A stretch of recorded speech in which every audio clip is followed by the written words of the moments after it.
The brain seemed to clear in an instant, as though the story were about to begin at any moment. A deafening roar exploded, the sound waves shaking dust from the stone walls of the castle, as if a small earthquake had struck. In a room within the castle, Hong's eyes snapped open as a tearing vertigo swept over him. Within his 10-year-old body, two utterly different sets of memories clashed violently and began to fuse. The son of the Ox King, Hong, Chi-Chi's elder brother. This is the world of Dragon Ball. Did I fall asleep binge-watching Dragon Ball, and now I've actually transmigrated here? Lava Giant Bear. An adult. It's gone berserk. Hurry. Protect the young lady. Terrified shouts of Minotaur warriors rang out from outside the castle, mingled with chaotic footsteps and the clashing of weapons. Giant Bear. An adult. Hong repeated instinctively, and the memories of this life surfaced on their own. It was one of the most dangerous, ferocious beasts deep within Flame Mountain, possessed of monstrous strength and terrifying defense. Hong sprang up from the bed, bolting out of the room, almost on instinct, moving so fast that even he was startled. This body had clearly undergone rigorous martial training. Rushing out through the castle gate, the sight before him made his newly fused memories instantly lock into place. Not far away, dust billowed as a colossal bear-shaped beast, its whole body clad in fiery red rock armor, burst forth with a thunderous crash. It stood over 5 meters tall by rough estimate, its blood-red maw spewing acrid sulfurous smoke. Several Minotaur warriors lay on the ground nearby, groaning in pain. Out of the corner of his eye, Hong caught sight of a small figure clinging desperately to the edge of a stone pillar, eyes filled with sheer terror. Chi-Chi, Hong called out reflexively. Namekian. Hearing the familiar voice, Chi-Chi ran toward Hong, clutching the hem of his clothes with all her strength as she hid behind him. Her little face was deathly pale, tear tracks glistening at the corners of her eyes. Namekian, I was so scared. Hong gently stroked Chi-Chi's small head and comforted her softly. Don't be afraid, Chi-Chi. Your big brother is here. Hong, protect Chi-Chi. The rest of you raise your defenses. A rough, booming voice sounded from behind Hong. A majestic figure shot forward like a cannonball, swinging a battle axe as large as a door panel straight toward the giant bear. It was the Ox King. Behind him, a group of burly Minotaur warriors brandished weapons and shields, splitting into two teams. One group formed a protective ring around Hong and Chi-Chi, while the other charged with the Ox King toward the giant bear, swiftly arranging themselves into a semicircular battle array. They coordinated their strikes, with the Ox King hemming the beast in and launching timed assaults, displaying the ferocity and rigorous training of Ox King's warriors. The lava giant bear took several heavy blows from the Ox King, yet its thick hide and flesh kept it from suffering fatal wounds. Instead, the Ox King's attacks only further enraged its bestial nature. It roared madly, swinging its massive paws to smash down toward the Ox King. Good. Come at me. Battle lust surged in the Ox King's heart, and there was not a trace of fear in his eyes. After a prolonged struggle, both sides were panting heavily, their stamina visibly waning. After several more exchanges, the Ox King seized the moment when the giant bear's strength faltered. His massive battle axe, wreathed in a halo of energy, cleaved down precisely at the weak point of the beast's neck. Damn you, die! Steel rang and thundered as the blow landed. The bear's hardened lava armor split open with a deep, gaping crack, and blood sprayed wildly from its body. The giant bear let out an earth-shattering howl of agony. Yet in that very torment, its ferocity was completely ignited. Driven to the brink of death, it plunged into utter madness. It no longer struck at the Ox King, but instead suddenly reared up on its hind legs, raising its head to the sky and unleashing an even more piercing, despairing roar.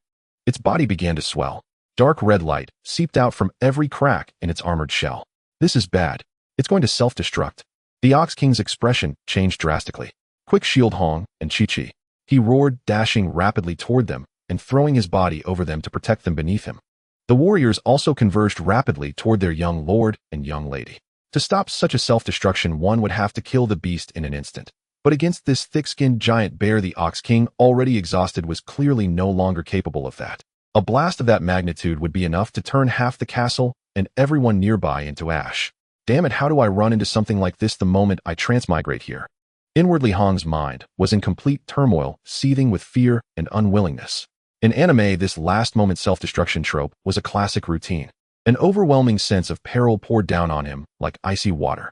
Chi-Chi's little hand, clutching the hem of his clothes, was trembling, her face filled entirely with terror. That sight cut through his confusion in an instant. A fierce desire to survive and to protect surged through his nerves. Calm down. Calm down. This body has been cultivated for years. It must possess power. Quickly mobilize the strength within and do something. I will not sit here and await death. A low hum resonated. Hong's eyes instantly lost focus as he ruthlessly squeezed and condensed all of his spirit and will. A powerful, invisible wave of spiritual force burst outward from him as the center.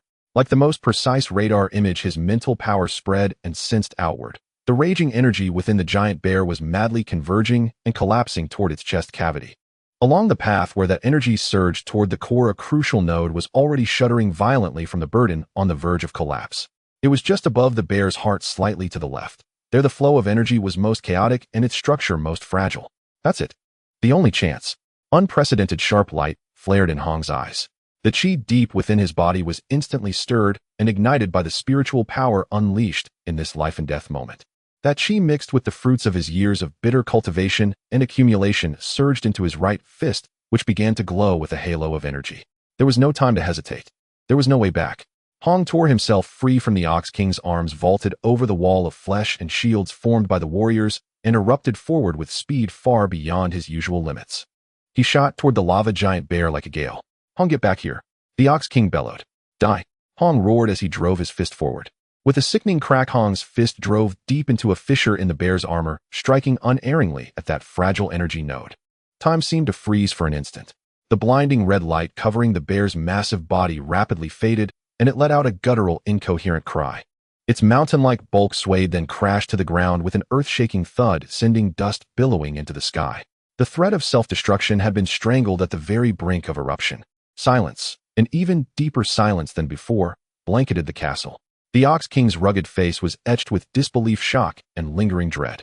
So close. Just a little more, and it would have been over, if not for Hong's impossibly precise strike. The Minotaur warriors stood as if turned to stone, staring at the youth slowly straightening up beside the giant beast's corpse. Unconsciously, they swallowed hard, their gazes filled with the relief of having survived, and with profound awe. Then a tidal wave of cheers erupted. Hongsam along live. Chi-Chi wriggled free from the Ox King and trotted over, her voice brimming with worship and absolute reliance. Big brother Hong, you're amazing. Hong gently patted Chi-Chi's head and said with a faint smile, it's over now. The corpse of the lava giant bear had become the most eye-catching decoration in the square, yet the atmosphere within the Bull Demon King's castle was now entirely different. The Minotaur warriors cheered without pause, the wild joy of surviving disaster intertwining with their reverence for the young Master Hong. Brother Hong, you were amazing. Chi-Chi clung tightly to Hong's arm, her small face, glowing, her earlier terror completely replaced by overflowing worship. If that beast actually dared go berserk and frighten my adorable little sister. In a while we'll roast it and give everyone an extra meal. How about that, Chi-Chi? Hong looked at his lovable younger sister and, smiling, reached out to ruffle her hair again. Chi-Chi nodded vigorously, the stars of worship in her eyes growing even brighter. The Bull Demon King's massive hand landed heavily on Hong's shoulder with a powerful thud, his face full of pride. Good boy. You really made your old man proud. That punch was simply perfect.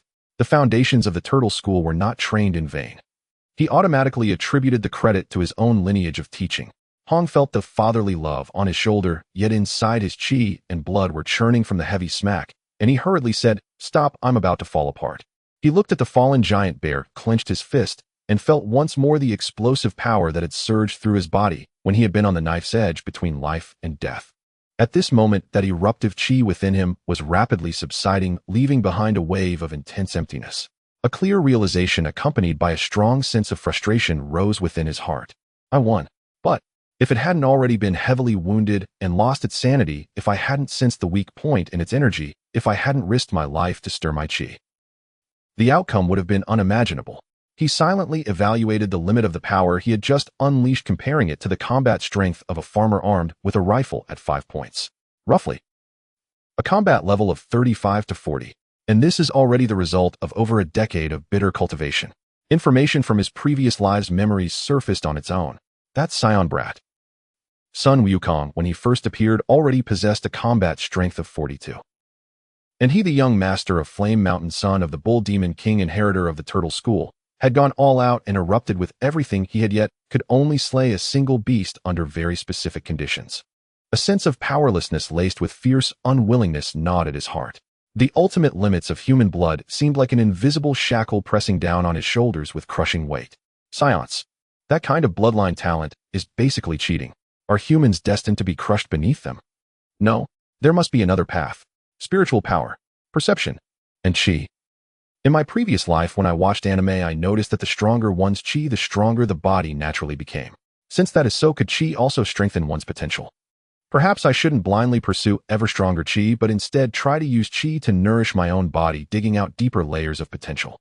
That might be the only hope of shattering this damned bloodline shackle.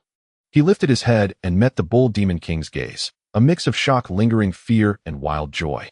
Yet on the youth's face, still smudged with smoke and beast blood, there was only solemnity and deep thought. Just then, at the edge of his spiritual perception, which had become extraordinarily keen after his recent explosive outburst, he distinctly caught a wisp of chi, so pure and serene, it was almost inconceivable, drifting from a distant direction toward Flame Mountain at a steady, unhurried pace. That aura was like a boundless ocean, unfathomably deep and vast. Hong's heart gave a violent thump, his gaze instantly turning sharp, a portion of his fatigue swept away. This chi is... Father, someone is coming from the west, and they are very strong. Hong looked up at the Bull Demon King, his tone grave. The Bull Demon King's expression grew solemn as he focused his senses. A moment later, reverence and excitement surfaced on his face. This chi, there's no mistaking it. It's Master Mutian. Not long after he spoke, a figure appeared slowly at the gate of the castle, a man carrying a huge turtle shell on his back, wearing a gaudy shirt, a golden bead hanging on his chest, and small round sunglasses on his face, leaning on a wooden staff as he sauntered forward. It was none other than Kame Senin. The Bull Demon King hurried forward and bowed respectfully. Master Mutian, what an honor to have you here. This is my son Hong. Hong, quickly pay your respects to Master Mutian. Hong stepped forward and bowed slightly. Master Mutian. At the same time, his spiritual power instantly entered scan mode, cautiously probing toward Kame Senin. The moment he probed, Hong's heart trembled violently. Vast as an abyss, pure and condensed. The chi flowing within that shriveled body was like liquid gold, perfectly unified, the pinnacle of Earth's martial path, terrifying to the extreme. I was passing by and sensed a wild, rampaging chi, so I came to take a look. Kame Senin stood with one hand on his staff and the other clasped behind his back, projecting the bearing of a lofty master. His gaze swept from the Bull Demon King to Hong, paused on the youth for a moment, and he nodded in praise. So this is Hong Higher. You've grown quite a bit. Not bad, not bad. Your foundations are excellent. When his attention shifted to Chi-Chi standing beside Hong, he suddenly blurred, and with a soft whoosh appeared right in front of her, bending over with a silly grin. His sunglasses had somehow slipped down to the bridge of his nose, his eyes shining as he stared at Chi-Chi. Kawaii. In an instant, the lofty, masterly image collapsed. Startled by this suddenly appearing Kame Senin, Chi-Chi jumped and hurriedly hid behind Hong. Looking at his increasingly lecherous expression, her face filled with disgust as she glared angrily at him.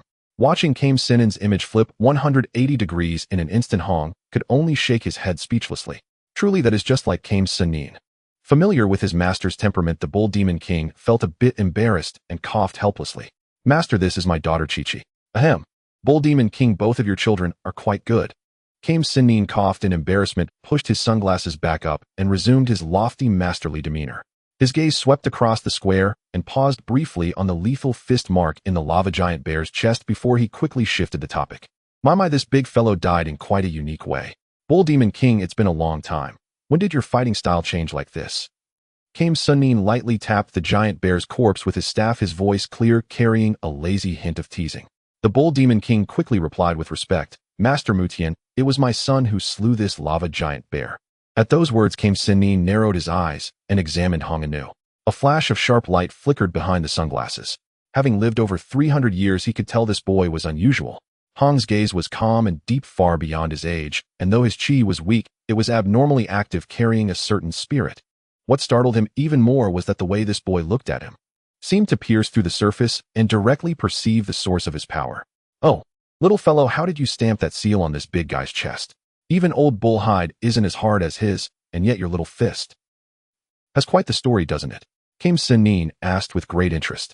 Hong, wishing to seek guidance from him and verify his own cultivation method, answered honestly, I have a somewhat keen sense for chi and can feel the trajectory of energy flowing within a body. When it self-detonated, its energy turned violent and was compressing and collapsing toward a single point. That process instead caused the other connection points of its energy circulation to become extremely fragile, like a string about to snap. I just struck that string. Perception, energy flow trajectories, collapse points. Behind his sunglasses, Kame Senin's pupils shrank. To find a flaw and strike a killing blow at the moment a monster was on the verge of self-destruction, its energy in utter chaos. That level of talent and perception was truly monstrous. His understanding of chi far surpassed that of ordinary warriors. Interesting. Came Sennin's interest grew, his smile becoming genuinely warm. He slowly raised his hand, fingers splayed, and aimed at Hong. Little fellow, stand firm, and let this old man test your capabilities. The starting stance of the 10,000 nations heaven-shocking palm. This gesture caused the Ox Demon King's expression to change drastically. Without a second thought, he scooped up Chi-Chi and fled, shouting to the nearby Oxhead warriors, "Quick, everyone stay away." Universal shockwave palm. With the utterance, an invisible weight came crashing down. The air became heavy, and the pressure increased dramatically. The tsunami-like martial will combined with chi ruthlessly struck at Hong's body and spirit. Hong's body trembled violently. His face turned pale, veins bulging on his forehead, and beads of sweat began to seep out. But those eyes shone like cold stars, burning with fervent excitement and challenge. The dual suppression of mental will and chi. Bring it on. Hong roared in his heart. The indomitable spirit of the transmigrator ignited completely. His strongest advantage was none other than this transformed soul and mental power. Focus. Hold firm. Hong's thoughts surged. Boundless mental power and chi erupted. A silent roar resounded. In this clash of mental power and martial will, Hong's mental power and martial will began to condense further. Gradually began to adapt, even starting to sense. This aura is. This chi actually has attributes. After the shock, Hong was overjoyed. I see it. It turns out that chi can change attributes through the guidance of mental will. Yes, Hong originally thought that chi was merely a pure form of energy. The smile on Master Rose's face completely vanished. His sunglasses slipped down to the tip of his nose, revealing his utterly shocked little eyes. Though he did not exert force, even a renowned master could hardly withstand this pressure. Not only that this kid actually discovered the changes in the application of chi, his understanding of chi had already surpassed many masters. Truly a genius with immense talent, and his mental will was as resilient as this. A prodigy. Good, good, good. Master Roshi paused, exclaiming good 3 times, his face wrinkled with smiles, his laughter, as if he had found a treasure. Ox Demon King, you truly have a good son.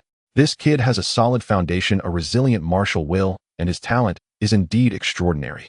It's the first time I've seen such a thing in over 300 years. His gaze burned as he fixed on the panting Hong, speaking with unprecedented seriousness. Little fellow, tell me, what is your understanding of chi? Upon hearing this, Hong knew the opportunity had arrived.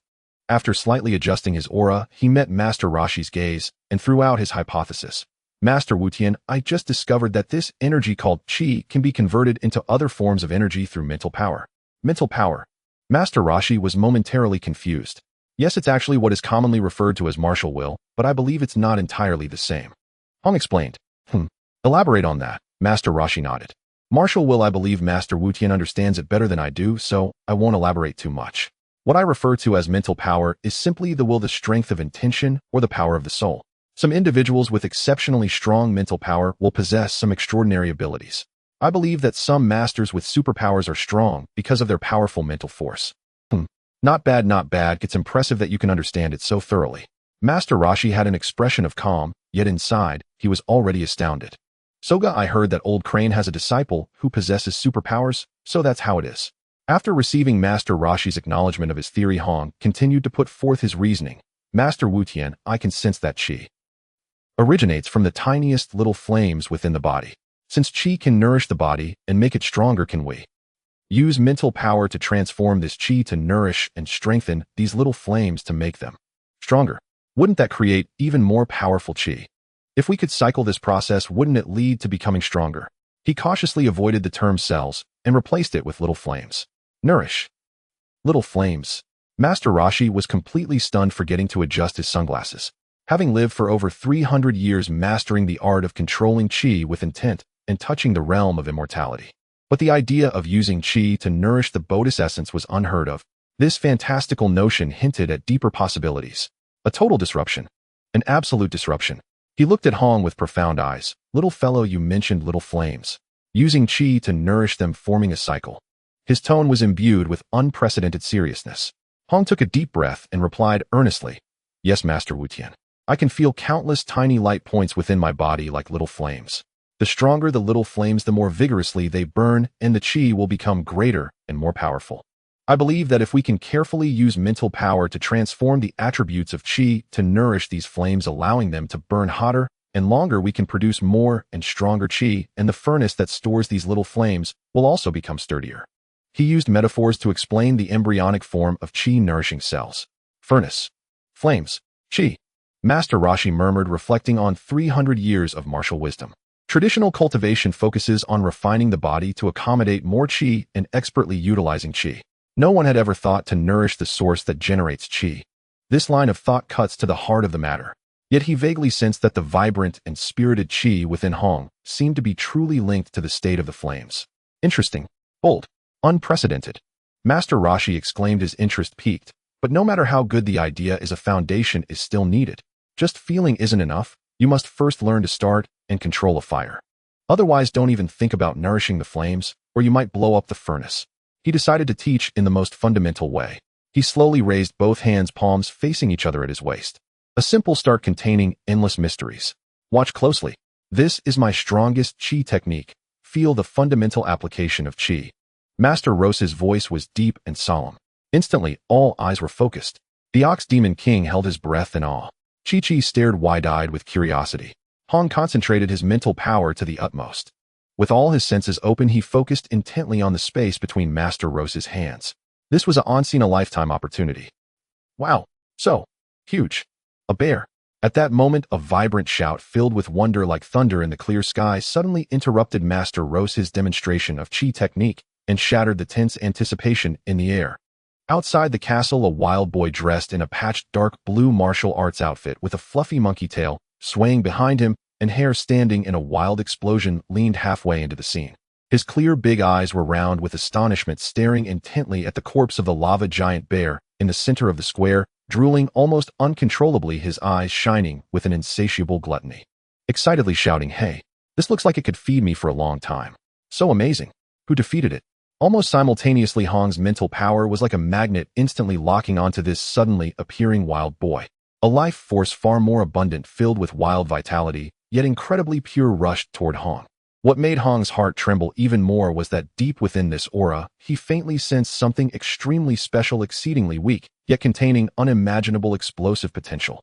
Like a sleeping volcano once awakened. Saiyan bloodline. S-cells. Hong's pupils contracted suddenly, his heart racing uncontrollably. Chi-Chi was startled by the sudden loud voice and turned to see a wild boy with a tail staring foolishly at the giant bear at the door. Hongwen said, "Hey, where did you come from, wild boy? How dare you interrupt my brother's study with Master Wu Tian, and so loudly too? You scared me." Sun Wukong happily bounced in his tail, swaying as he said to Chi-Chi, "My name is Sun Wukong. I'm out looking for my grandfather's relics. I heard there were powerful monsters here, so I came to see if I could find some food." He then turned to the old man turtle standing beside the giant bear and asked, "Old man, did you defeat this bear? You're so impressive. Can we roast it to eat?" Master Turtle shook his head and pointed at Hong, saying, "Not me, this kid did it. Wow, I didn't expect you to be so amazing. Let's roast it to eat, and boiling it seems good too." Wukong seemed a bit torn about how to eat it. "Don't decide on your own, you wild boy." Chi-Chi continued to scold Hong. "You're really friendly, aren't you, cockroach?" Hong thought to himself, but he didn't mind. He smiled slightly and said, "No problem, I'll treat you to roasted bear meat later. But wait a minute." After saying that, Hong slightly bowed to Master Turtle and said, "Master Wu Tian, am eager to know about the strongest energy technique and its application. Please continue demonstrating." "Great. That's the kind of thirst for knowledge and martial arts I like," Master Turtle praised. Master Turtle's hands returned to his sides, and his aura began to rise. In an instant, the scene in Hong's spiritual sight changed dramatically. He clearly saw the vast and pure qi extracted and gathered from every cell of Master Turtle's body, like countless streams rushing toward his palms. This qi was precisely guided, constrained, and compressed by powerful will, with countless streams converging, stacking, and spinning rapidly. A core of energy exuding a destructive aura, crazily condensed and enlarged. Its internal rage far surpassed that of the giant bear's self-explosion by 100 times. It was tightly bound by will. Buzz. Zzz. A blue-white light glowed in Master Turtle's palm, the dazzling light accompanied by the sound of electricity. "Ka. Beautiful. Ka. Beautiful. Ha." Master Turtle pushed his palms forward. Buzz. A brilliant blue-white beam erupted, roaring as it tore through the air. Carrying the power of destruction, it instantly crossed hundreds of meters, crashing into a distant solitary mountain peak. Boom. A dull explosion accompanied by blinding light. In the shock and silence of the crowd, the top of the massive mountain peak vanished. Only the scorching trace remained in the air. Dust and smoke fell. A deathly silence enveloped. S. Sigwa E. Under this devastating power, the crowd spoke in unison, struggling to swallow their saliva. Sun Wukong's mouth was wide open and his face was flushed with excitement. Hong stared intently at Master Turtle's hands as they withdrew. His small face was pale from the rapid consumption of spiritual energy, breathing heavily, but his eyes shone like stars, filled with the thrill of discovering treasure. I see it, he shouted in his heart. This is the momentary explosion of every cell in the body, gathering, compressing, and enhancing the vitality and penetrating power of Qi. This is absolute mastery of Qi through spiritual will. But the stronger the explosion, the greater the burden on the cells. Like an overloaded engine. Master Turtle's demonstration perfectly verified the necessity of Qi nurturing the flame. To output strong energy, one must first strengthen the source. But the premise is that there must be a solid foundation. This is the essence of the Turtle School. Master Turtle's aura stabilized as he finished his technique, as if it were effortless. He looked at the pale yet fervent Hong and asked, "Kid, did you understand?" Hong suppressed his excitement and replied, "Master Wu Tian, I saw it. The gathering, compressing, changing, and exploding of power. The process is exquisite, an ultimate application of the foundation." But, he pointed to the mountain peak that had been obliterated. This kind of explosion seems to impose a huge burden on the small flame, providing the power as if instantly draining their strength. Master Turtle was genuinely moved. His eyes shone brightly. This child not only saw the process clearly, but also keenly perceived the source and cost of power. The burden of Qi explosion on the essence of life. This insight is extraordinary. Can I learn this technique? It's so powerful, Sun Wukong said excitedly. You need 50 years of training to learn the Turtle School's energy technique. Master Turtle replied calmly. 50 years. After saying this, Sun Wukong tried to imitate Master Turtle's stance. Poof! A thin beam of light shot out, creating a small dent in the nearby wall. I did it, but it's not as powerful as the old man, Wukong excitedly said as he looked at the small pit in the wall. The crowd was stunned. Hong sighed inwardly. No wonder he's the prodigy from Dragon Ball. Not only does he have a powerful bloodline with limitless potential, but his martial arts talent is also outrageous. Chi-Chi couldn't believe it. How can a random wild boy of talent comparable to my brother? Are martial arts geniuses popping up everywhere these days? Suddenly feeling a bit annoyed, she yelled at Sun Wukong. Hey Sun Wukong, you broke the wall of my family's castle. You greedy wild monkey. Hearing Kiki's shout, the Bull Demon King realized. Sun Wukong. Are you really Sun Wukong? No wonder you're Gohan's grandson. I see Gohan indeed mentioned finding a child with a long tail. It seems Gohan has trained this kid well. He walked towards Wukong. Kid, how is Gohan doing now? Grandpa has long passed away. I came out to find his relics. What? What a pity for such a good boy. Master Turtle sighed. Master Turtle's heart brimmed with compassion and a desire to nurture talent. Kid, would you like to train with me? After training you might surpass me. Really? Then after I find my grandfather's relics, I will definitely go train with you, old man. Wukong said excitedly.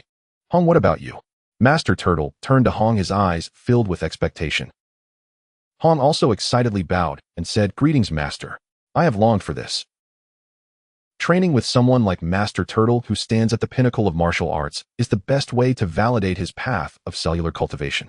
It would not be an exaggeration to say that Earthling's martial arts are unparalleled in the universe, and Master Turtle is the one standing at this pinnacle. Seeing that her brother and the wild boy were both becoming disciples of Master Turtle, Chi-Chi clasped her hands in prayer and looked at Master Turtle with anticipation. Master Wu Tian, what about me? Oh, it's Chi-Chi. You can train with us too. Master Turtle nodded at the eagerly awaiting Chi-Chi. Yay, I can train with my brother, Chi-Chi said happily. Master Turtle, Hong, when are we going to roast bear meat?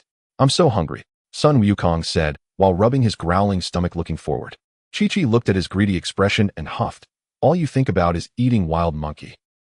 Master Turtle looked at the uniquely talented youth before him, stroked his beard, and chuckled. Training requires hard work, but we must also fill our stomachs. Bull Demon King, start a fire. Today we feast on bear meat. The next day, the plaza before Ox King's castle. Master Roshi stood with the solemn bearing of a grandmaster, patiently instructing the three disciples in the fundamentals of cultivation. Explosive power springs from profound foundations. Without a robust furnace to contain it, without resilient fuel to sustain it, and without unyielding willpower to govern it. He gestured toward the distant volcanic crater. It is like an uncontrolled volcano, eventually erupting and self-destructing. Thus the path of cultivation places foundation above all else. A fortified physique, indomitable will, and meticulous control over Qi, none may be omitted. Red and Son Goku, your innate talents are extraordinary, your potential knows no bounds. Yet remember, never reach beyond your grasp. Only by solidifying your foundation can you bear the weight of tomorrow.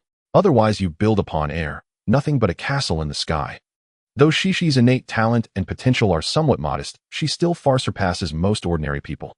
With unwavering perseverance, her future accomplishments shall be limitless.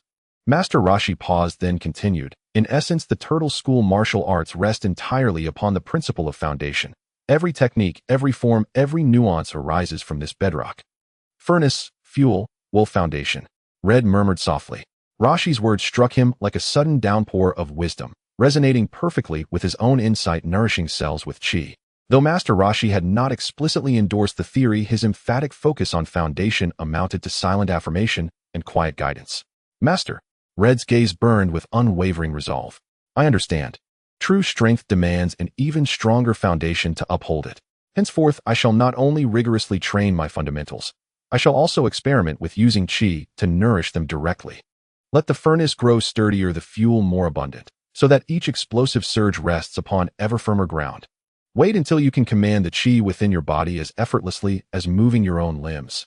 Then begin. And proceed always within your limits. Overexertion risks irreversible damage to your foundation, a regret no amount of time can undo. Master Roshi cautioned. Yes, Master. I understand completely. Thank you for your guidance. Master Roshi nodded in quiet approval of Red's cultivation concept. At last, the first step upon the path of cellular cultivation had been taken, and Red's heart swelled with exhilaration. Beside him, Son Goku listened in utter bewilderment. Yet today, unusually, he refrained from interrupting, scratching his head eager to ask, yet unsure where to begin. Goku, there's no need to rush. Though these concepts elude you now, a firm foundation will one day illuminate them all. Master Roshi gently patted Goku's shoulder, signaling that no concern was necessary. Chi-Chi, inexplicably irked, couldn't help but tease Goku. Watching his blank expression, she pouted. What a clumsy wild monkey. You're even dumber than I imagined. Even I understood. Haha, Red and Shishi really are smart. Goku chuckled, sheepishly scratching his head, then instantly brimming with renewed vigor. But I'll train just as hard. Well, of course we're smarter than you. Nanya. Flustered by the compliment, Shishi blushed, her joy too raw to conceal, and promptly stuck out her tongue at Goku with a playful grimace. Enough. Now begins our first lesson, the most fundamental of all, the horse stance. Master Roshi interjected, halting their banter. You three, go fill those sandbags over there. Then each of you must wear weighted bags on your hands, shoulders, waist, and legs. Yes, Master, they chorused in unison. Wild monkey. Drool. Keep your distance from my sandbag. Shishi's crisp, indignant cry rang out. She strained to secure the heavy sack, her cheeks flushed crimson. Nearby, Goku circled another pile of sandbags, sniffing vigorously. Smells like beans. How'd they get onto my leg wraps? My stomach's rumbling. Do we still have bear meat? He had utterly forgotten devouring half a bear the night before. Eat, eat, eat. What is your stomach made of? Yesterday you devoured half a bear. That meat isn't food, it's training equipment. Shishi stamped her foot in exasperation. All right, Chi-Chi, Goku. Quickly secure your sandbags so we may begin training. Red stepped in swiftly, weary of mediating this quarrelsome pair who'd clashed incessantly since yesterday. Feet shoulder-width apart. Knees bent. Spine upright. Shoulders relaxed. Chi sunk to the dantian. Master Roshi's voice, though low, resonated with rhythmic gravity, striking deep into their very spirits. Shishi clenched her teeth, holding the posture with fierce concentration. Goku squirmed restlessly. Master Mateto, standing still is so dull. Can't we run? Or spar instead? Silence, wild monkey. Stand properly. Shishi snapped immediately. But, Master, where is the dantian? Goku asked, genuinely puzzled. You clueless wild monkey. How can you not know the dantian? Every cultivator knows this. Shishi stared incredulous. Red chose silence, opting to ignore the bickering pair. In the original chronicle, Goku should have found Master Roshi alongside Krillin, but the butterfly effect of his transmigration had already taken hold. He could only hope the divergence remained contained, otherwise losing his advantage as a foreknowing observer would place him at grave disadvantage. Yet regardless of whether the narrative shifted or held fast, the immutable truth remained: cultivation and strength were the only true paths forward. So he stilled his mind, lowered his stance, and began. As he held the horse stance, Red's spiritual sense sank inward. Before his inner vision, muscle fibers trembling faintly under pressure, bones bearing weight, blood surging through vessels. Countless luminous points, each pulsing with the vital energy of life, flickered erratically beneath the strain. Red focused his intent, guiding the subtle currents of chi within him with painstaking care. He attempted to draw them toward the brightest, most heavily stressed points, the epicenters of exertion. Under the dual toll of physical and mental strain, sweat beaded upon Red's brow. His body trembled slightly within the stance, and pallor crept across his face. Under the dual toll of physical and mental strain, sweat beaded upon Red's brow. His body trembled slightly within the stance, and pallor crept across his face. Master Roshi's gaze sharpened, settling intently upon Red. He distinctly sensed the peculiar flow of chi within the boy, not outward in attack, nor inward in defense, but penetrating inward, as if attempting to nurture that tiny flame Red had spoken of. This boy has already begun. Master Roshi watched astonished, yet offered no interruption. Time passed. Shishi's face turned ashen, and her legs shook violently. Yet sheer will kept her upright.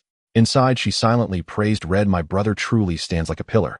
Meanwhile, Goku twisted and glanced about, utterly unfazed. Tish, wild monkey. That's all you've got. Goku appeared effortlessly at ease. His spirit untroubled, his body barely taxed. For a Saiyan's constitution, such physical strain was negligible. As he held the stance, he scanned the skies, assessing whether a passing giant bird might make a suitable meal. Red remained immersed in the delicate work of cellular nourishment. The dizziness from spiritual exhaustion deepened.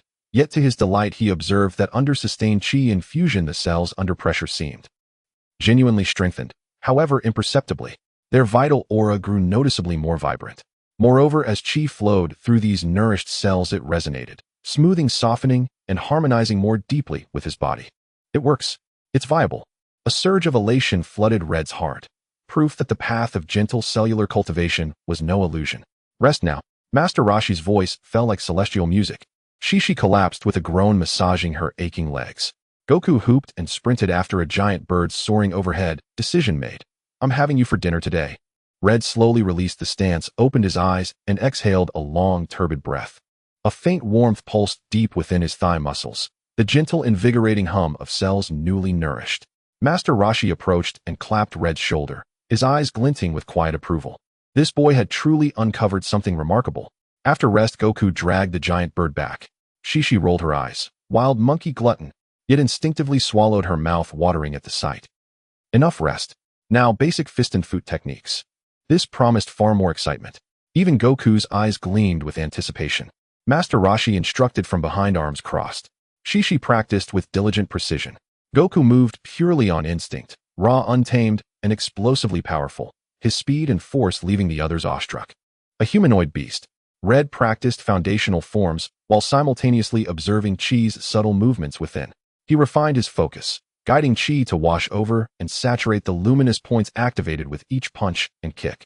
Each successful act of nourishment brought a whisper of soothing satisfaction. When training concluded, Goku's appetite stunned them anew. He devoured the entire giant bird and cleaned out the remaining bare meat from yesterday. Licking his fingers, he sighed wistfully. Delicious, but far too little. Shishi, any more? Glutton, you've eaten everything. Shishi leapt up, staring into the empty bowl near tears. She hadn't even had her fill. Oh. Goku scratched his head, disappointed, then instantly fixed his gaze upon a nearby Minotaur guard standing watch. Heh. Actually, I've been meaning to ask, is this ox edible? Absolutely not. Shishi and Ox King roared in unison. The Minotaur guard blinked, utterly bewildered. Uffed. Master Roshi spat out his rice. Red leaned back, just slightly, dodging the spray with serene composure, and gazed at the crestfallen Goku. Truly, Goku. Several days later. And buzz. Buzz buzz buzz. Not distant hum of engines echoed across the sky. Null turned their gaze to see an orange-colored aircraft gliding toward them. Whoa, what's that? A weird giant bird. Is it edible? Sun Wukong exclaimed, eyes sparkling with excitement. Humph. Plot of Earth. That's an aircraft.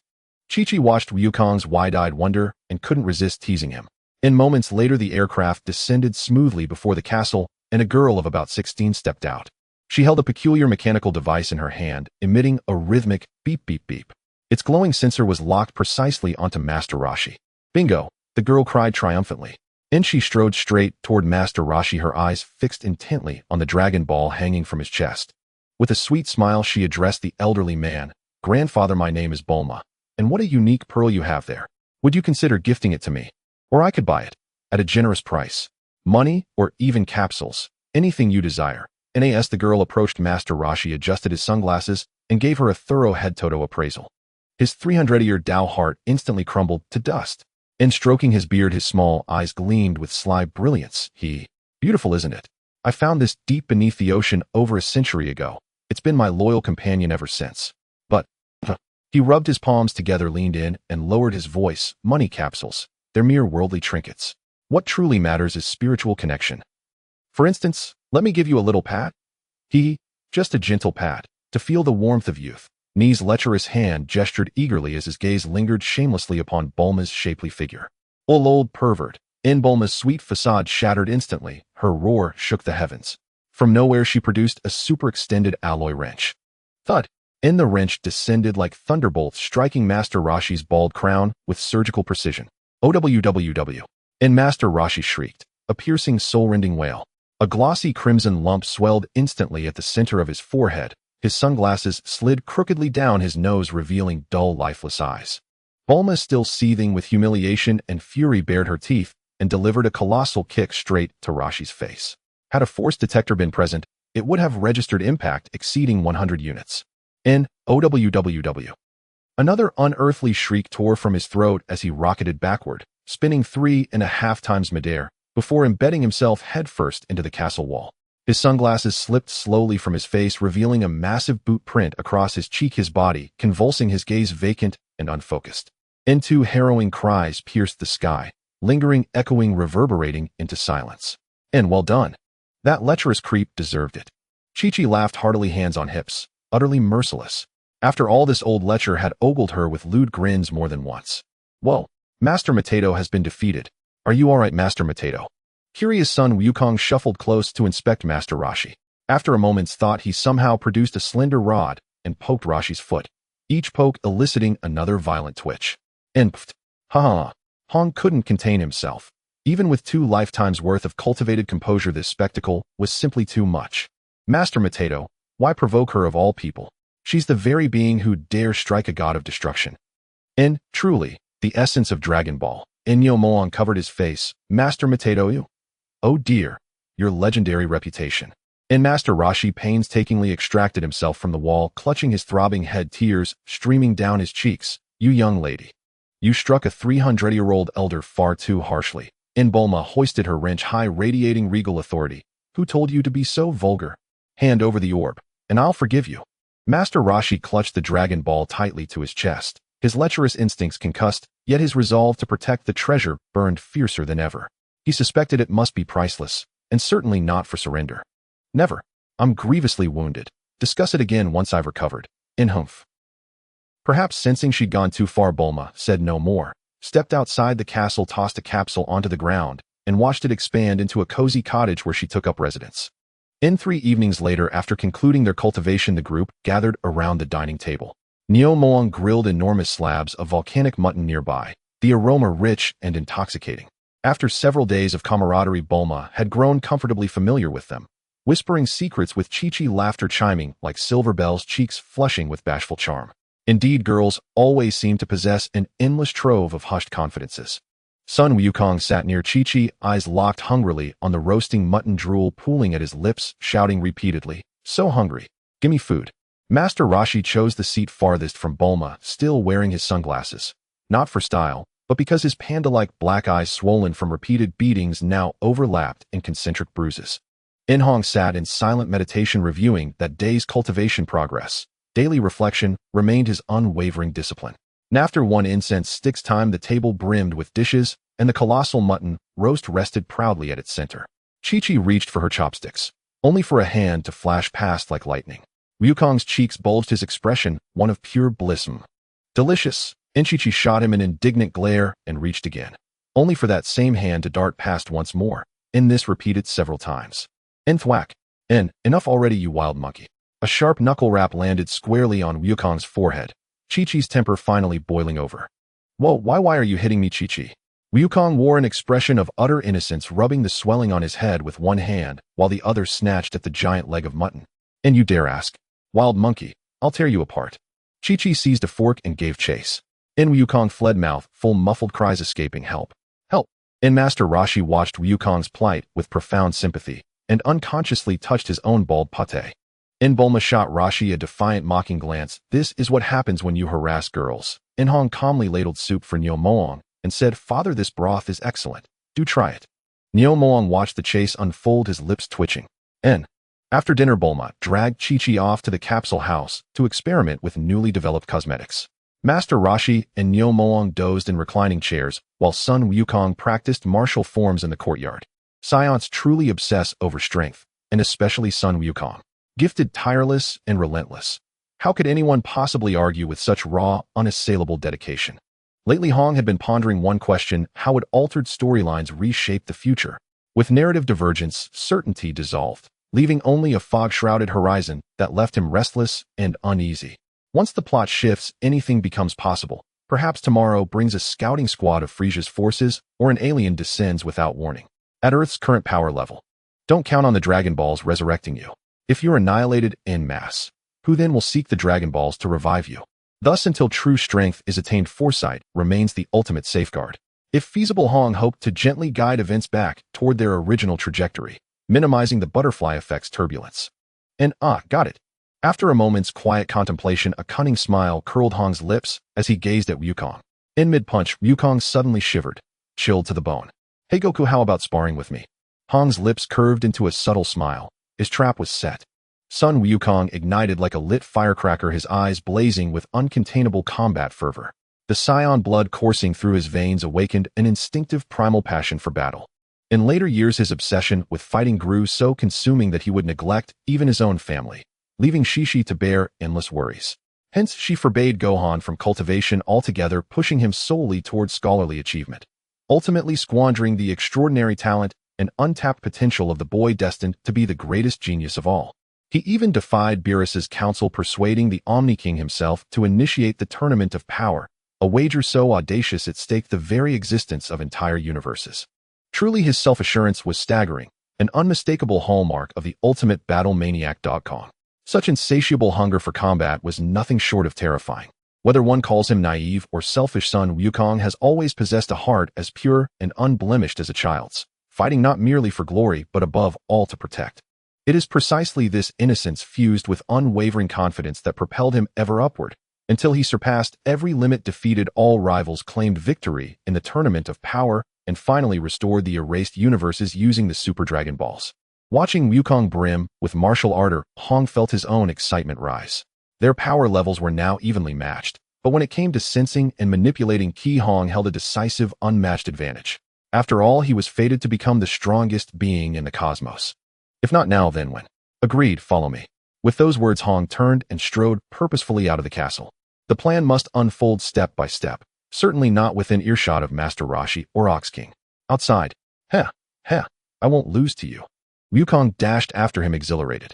Outside the castle, he immediately assumed a ready stance. Let's go.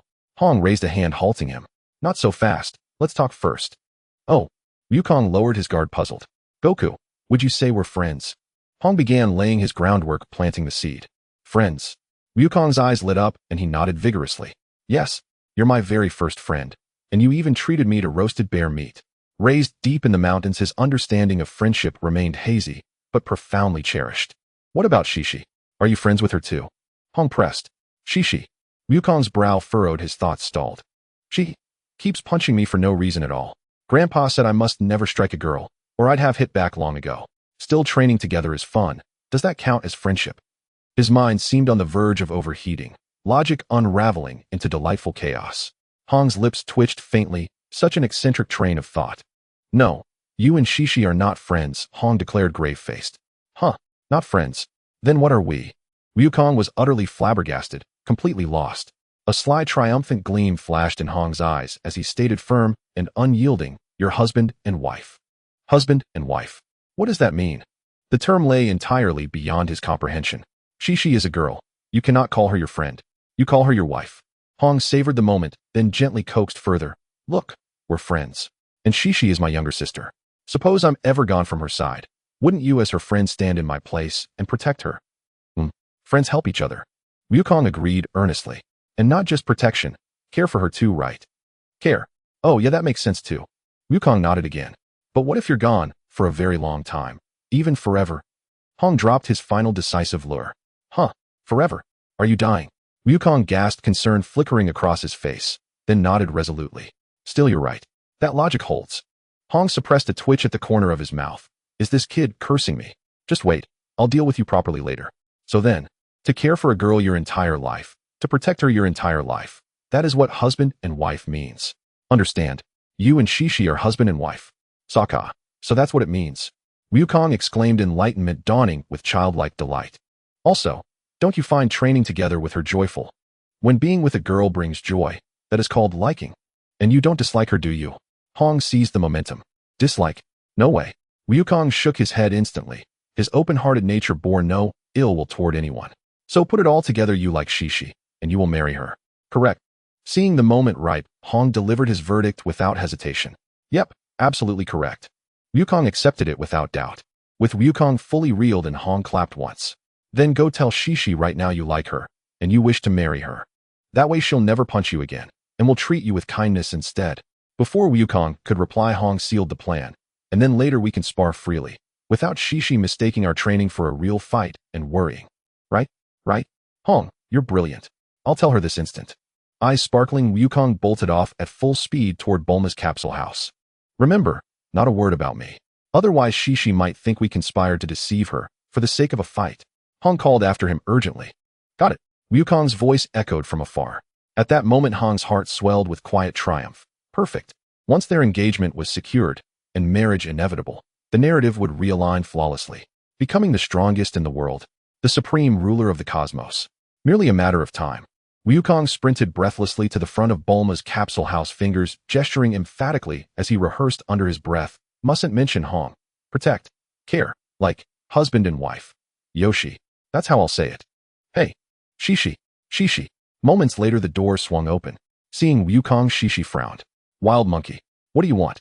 Wukong lunged forward, stopping inches from her face. Standing ramrod straight, gaze piercingly sincere, voice clear, resonant, and unwavering. Shishi. I will protect you, from now on. I will care for you. Yes, forever. I like you. And I will marry you. Become your husband. 2. Behind Chi-Chi, Bulma spat out her mouth full of water, coughing violently, her eyes bulging in sheer disbelief, as if witnessing a cosmic anomaly. She glanced between Wukong, solemn, guileless, utterly earnest, and Shishi, mouth agape and a perfect O, eyes wide with astonishment, cheeks flushed crimson. Her expression was nothing short of breathtaking. Chi-Chi, her lips parted slightly, eyes round as saucers, fair skin burning scarlet down to her neck. Her mind utterly overloaded, blank as untouched parchment. Like, marry madame, why we wife. Her voice trembled like a whisper, each syllable scorching her tongue, knotting her speech. Instinctively she stepped back, hands fluttering, twisting her hem one moment, covering her blazing cheeks the next, her legs unconsciously drawing inward into a shy, delicate X. Her flustered, bashful grace, like a startled fawn, radiated irresistible charm. Whoa, Shishi, son, Wukong's confessing to you. Bulma leaned close, whispering mischievously into Shishi's ear. Nah? He says he'll care for you forever, oh. He'll protect you forever, oh. He wants to marry you, oh. Her teasing tone lingered deliciously on each key word. Bulma. Shishi buried her face in her hands. Each whispered syllable from Bulma deepening her blush, drowning her in unbearable shyness, her voice barely audible as she pleaded, stop, please. If someone confessed to me, I'd say yes without hesitation. Bulma's sly, devastating remark shattered Shishi's last defense. This is so embarrassing. Shishi shrieked, fleeing into the house in utter mortification. Wukong blinked, bewildered, watching her vanish inside. Only the wind stirred before the capsule house, leaving behind a dazed, stranded Wukong, and Bulma stifling laughter behind her hand. Just as son Wukong stood puzzled, preparing to leave, Chi-Chi dashed out. Her cheeks flushed crimson as she covered her face, her voice soft, yet unmistakably clear. Then, to accept your proposal. Wukong, when I grow up you must come and marry me. Chi-Chi whispered shyly, yet beneath her timidity burned unwavering resolve and quiet anticipation. Do we really have to wait until we're grown to become husband and wife? Or even just close friends, eh? Oh, perhaps she means after Hong is gone. Wukong mused inwardly. Fine then. If that's what you wish, I'll marry you. He smiled gently. This is utterly mortifying. Chi-Chi murmured, covering her burning face once more before dashing away. Hidden nearby, Hong watched the scene unfold, her face already purpling with suppressed laughter. Clutching her mouth tightly, she took several deep breaths to steady herself, then let a sly, knowing smile curl at the corners of her lips. At last the story's trajectory had been steered back on a course by her own small, fluttering hand. Before the castle gates, son Wukong and Hong assumed their stances. Let's begin, Hong declared, and in that instant battle lust blazed fiercely in Wukong's eyes. Yoshi. Ikuzo. No sooner had the words left his lips than he shot forward like an arrow loosed from its bowstring. Thud, thud, thud. Their fists met in rapid succession, flesh striking flesh, exchanging dozens of blows in mere heartbeats. Suddenly Hong fainted, leaving a deliberate opening. Wukong lunged only to strike empty air. Seizing the moment, Hong drove a sharp elbow into his chest. Wukong winced, braced himself on one hand, spun low across the ground, and lashed out with a sweeping kick that slammed into Hong's abdomen, resetting the distance between them. Truly worthy of the Saiyan race, their innate combat genius is unparalleled. Even under such pressure he counterattacked without hesitation. Hong marveled inwardly. Ha, you're incredible, Hong. Now it's time for me to get serious. Wukong grew increasingly exhilarated, the Saiyan blood surging hot and wild within his veins. Very well, then allow me to show you the fruits of my recent cultivation. Hong's spirit flared with equal fervor. This raw, visceral exchange of blows was true passion. Crack! The stone beneath Wukong's foot splintered into a spiderweb of fractures. In a blur of motion, he surged forward. Faster, heavier, his fist aimed straight for Hong's face. Hong's perception was fully awakened. Every shift in Wukong's internal energy flow, every contraction of muscle, every subtle tilt of his center of gravity, all unfolded before her like ink on parchment. Right shoulder dips slightly, left fist lacks power. Chi converges toward the right knee. The true killing strike lies there. In the flash of a thought, Hong had already deciphered his intent. She did not retreat. Instead, she pivoted sharply, evading Wukong's roaring left fist. Simultaneously, her left hand snapped into a claw, gathering chi to intercept his right knee, then dropped her shoulder and drove a precise side impact. Thud! Even as the blow landed, she arched her spine upward and twisted, dodging the retaliatory right punch she'd already sensed forming. Her right hand clamped firmly around Wukong's empty wrist, then, locking onto the vital nexus where his chest chi gathered, she struck again with another devastating shoulder-driven impact. Thud! This blow shattered Wukong's momentum entirely. With a swift tug of her grip, she reeled him back in, then channeled fresh force into a third decisive strike. Thud! This time Wukong flew backward, launched clean off his feet. 3 consecutive strikes, flawless. Rising slowly, Wukong's face was etched with stunned disbelief. Brilliant! A low approving shout rang out. Master Roshi could no longer contain his admiration. The clamor of battle had drawn others. Unnoticed, they now stood at the periphery, watching intently. Behind his dark glasses, Roshi's eyes gleamed with razor-sharp intensity. Ox King stared awestruck. This technique reads Wukong's movements completely. Bulma sipped juice enthralled despite her ignorance of martial arts. Chi-Chi, however, wrestled with conflicting emotions, her gaze flickering between starstruck awe and anxious concern, her small face a portrait of tender turmoil. Wukong steadied his breath. The brief shock melted into fiercer fire. Incredible. Let's go again. Abandoning recklessness, he circled Hong at speed, crouched low, accelerating steadily, his target her ankle. A textbook predator's takedown, honed through countless skirmishes with wild beasts in mountain forests. Within Hong's heightened perception, Wukong's leg muscles tensed, his chi coalescing. Lower body. She dropped her center of gravity and leapt, while her right hand formed a compact energy sphere. She hurled it downward. Wukong's sweeping leg collided squarely with the orb. No. Wukong instantly aborted his motion, crossing his arms protectively over his chest, just as Hong's left palm charged and ready slammed precisely into his exposed ribs. Snap! Wukong staggered back with a pained grunt, clutching his side and drawing sharp breaths through gritted teeth. Remarkable boy. Ox King and Roshi breathed in unison. His timing, insight, and execution bordered on the miraculous. After a long, grueling bout, both bore wounds, but Wukong's were many times more severe. The Saiyan's innate combat brilliance was no exaggeration. Had Hong lacked her extraordinary spiritual perception, a singular advantage, she might well have fallen long ago. And the Saiyan physiology proved astonishingly resilient, though both now gasped for air, sweat-drenched, and visibly spent. Wukong had absorbed injuries several times greater than Hong's. Frustration ignited something primal within Wukong, the untamed ferocity of his Saiyan blood now fully unleashed. Here it comes. Hong's pupils contracted, her spiritual energy focused with unprecedented intensity. Within her vision, Wukong's cells pulsed with frenzied vitality, his aura swelling relentlessly.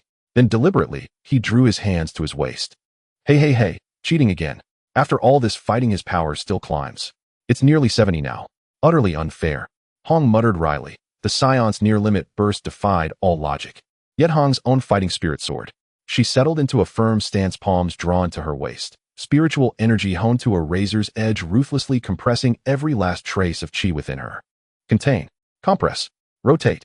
Behind his sunglasses, Roshi's eyes blazed with terrifying brilliance, such overwhelming chi. These two boys, one radiates savage, untamed fury, the other pure, refined mastery. Ox King and Chi-Chi wore expressions of deep anxiety. Bulma, meanwhile, continued watching with cheerful detachment. Came, hummy. Huh. In perfect unison, they thrust forth their palms. A resonant hum filled the air, followed by a thick, blinding azure-white beam surging forward with unstoppable rampaging force, straight toward Hong. Another resonant hum. This time a slender, intensely focused cerulean beam sharp as a needle's point streaked toward Wukong. With a deafening roar, the two beams, vibrant blue-white and piercing azure, collided violently at the center of the field. Blinding light swallowed all sight. Wild energy rippled outward. Chi-Chi and Bulma staggered, nearly swept off their feet by the concussive wave. Stalemate. Though smaller, Hong's beam was denser, sharper, its penetrating force slowly pushing Wukong's back. Nanny! Ox King cried out, incredulous. Watching his son defy expectation, though Wukong's aura clearly surpassed Hong's, she held the upper hand. Roshi's eyes blazed behind his shades. Exquisite key control. This boy is intensifying the Kamehameha's piercing power in real time. Ugh, avh. Wukong roared, veins bulging at his temples, channeling the raw brute strength of his Saiyan lineage to its absolute limit, straining to reverse the beam's advance. The azure-white beam flared brighter, thickened further, its destructive fury surging anew. Now, yet Hong's spiritual awareness remained locked upon the epicenter, the volatile collision point of their energies. At the exact instant Wukong unleashed his peak surge, she seized the infinitesimal gap in his power flow and redirected her beam upward. Up you go! A flash of cold resolve lit Hong's eyes. With a sharp, decisive lift of both palms, she wrenched her beam skyward. The two locked energies recoiled violently, abruptly shifting direction, rocketing straight into the heavens. The sudden release of opposing resistance left both warriors' chi surging uncontrollably, like floodwaters bursting a dam. In that fleeting, destabilized moment, Hong suppressed her own churning internal energies and summoned her final reserves, launching herself toward Wukong like a streak of lightning. No! Wukong realized too late. The abrupt dissipation of his own chi left him utterly defenseless. He could only watch helpless as Hong's open palm strike descended toward his neck. Thud! Wukong's eyes rolled back, then went dark as he collapsed unconscious. As Wukong fell, a colossal, incandescent sphere detonated high above. The entire castle plunged into profound silence, broken only by the faint whisper of wind stirring dust across the scorched earth. Thud! Hong could no longer support himself, collapsing onto the ground, gasping heavily as sweat dripped from his chin, his arms shaking violently from the immense energy output. The extreme control just now was not only a test of chi, but also a rigorous validation of his mental strength and the results of his nurtured cells. He precisely controlled the vitality of each cell, meticulously calculating the utilization of every strand of chi. He felt that those nurtured cells under the high-pressure output just now seemed to convey a more resilient vitality. Watching from the sidelines, Chi-Chi covered her mouth, her large eyes filled with fear and worry. Seeing the battle end, she hurried over, using a small handkerchief to wipe the sweat from Hong's forehead. Brother, are you alright? Hong smiled slightly. I'm fine, I won. I'm just a bit exhausted. Upon hearing Hong's reassuring response, Chi-Chi gently shook the lying son Wukong. Wukongson, wake up. Son Wukong slowly awakened, meeting Chi-Chi's worried gaze, and rubbed his neck, while grinning at her. Chi-Chi, it's you. At that moment, Chi-Chi could no longer hold back, bursting into Wukong's embrace, sobbing. That's great. You're fine, that's great. The oblivious Wukong was momentarily taken aback, allowing Chi-Chi to hug him while scratching his head and smiling at Hong. You're so strong. Next time I won't lose to you. His eyes were filled with excitement and an unyielding spirit. All right, we'll spar again next time. But the one who will win is definitely me. Hong also laughed, his tone brimming with confidence. Bang! Bang! You too. Stop it already. Chi-Chi suddenly blushed, delivering two light punches to Hong and Wukong's heads. If there's another time, it'll smash your heads. Wow, based on virtue. Wukong and Hong cried out, holding their heads. Wukong, still cradling his head, glanced at Hong as if asking, didn't you say you wouldn't hit me? Hong helplessly spread his hands and pointed at the bump on his forehead, seemingly saying, look, didn't I get hit too? Ha ha ha. Everyone watching burst into hearty laughter. Hong and Wukong also laughed heartily at each other, pointing at the bumps on each other's foreheads. The laughter echoed into the distance, complementing this warm scene. Subarashi. What an extraordinary battle. Master Roshi leaned on his cane, slowly walking to the center of the arena, his voice filled with indescribable admiration, his gaze sweeping back and forth over Hong and Wukong, as if they were rare treasures. Wukong, your battle instincts are impressive, and you can even unlock your potential under extreme conditions. That's remarkable, especially you, young Hong. Controlling Qi to such an exquisite degree, that last maneuver of Qi manipulation and transmission was simply Subarashi. What a thrilling battle. Master Roshi walked up to Hong, his tone becoming exceedingly serious, even carrying a hint of warning. However, young Hong, remember my words. If the furnace isn't thick enough, even the best fire won't last long. If you force it, you may harm both the enemy and yourself. Your control is strong, but your physical foundation is still shallow. If this continues, it can easily damage your very essence. From now on, you must focus on refining and nurturing your foundation. Hong's heart tightened. He forced himself to stand straight, respectfully bowing. Yes, master. The disciple will remember the teachings. Nurturing the cells and strengthening the foundation, though this path is still long, the direction is now crystal clear. Several days later, Master Roshi shouldered his turtle shell, leaning on his wooden cane, donned his sunglasses, and bid farewell to everyone. Before leaving, he spoke earnestly. Young Hong, Wukong, and Chi-Chi, after this period of training, I have imparted all my lifelong knowledge to you. Remember, the core of my turtle school is the foundation. All martial arts techniques are built upon a solid foundation. How you proceed from here depends on yourselves. Martial arts cultivation requires perseverance to break through yourselves. I look forward to your future. Wukong, I can see you have immense hidden potential. Your foundation and base are very solid, which is rare. In the future, you might surpass everyone. If you want to become stronger, come find me on Turtle Island. The novice son Wukong was like a blank slate, understanding nothing. His lack of martial knowledge and comprehension posed obstacles in his cultivation.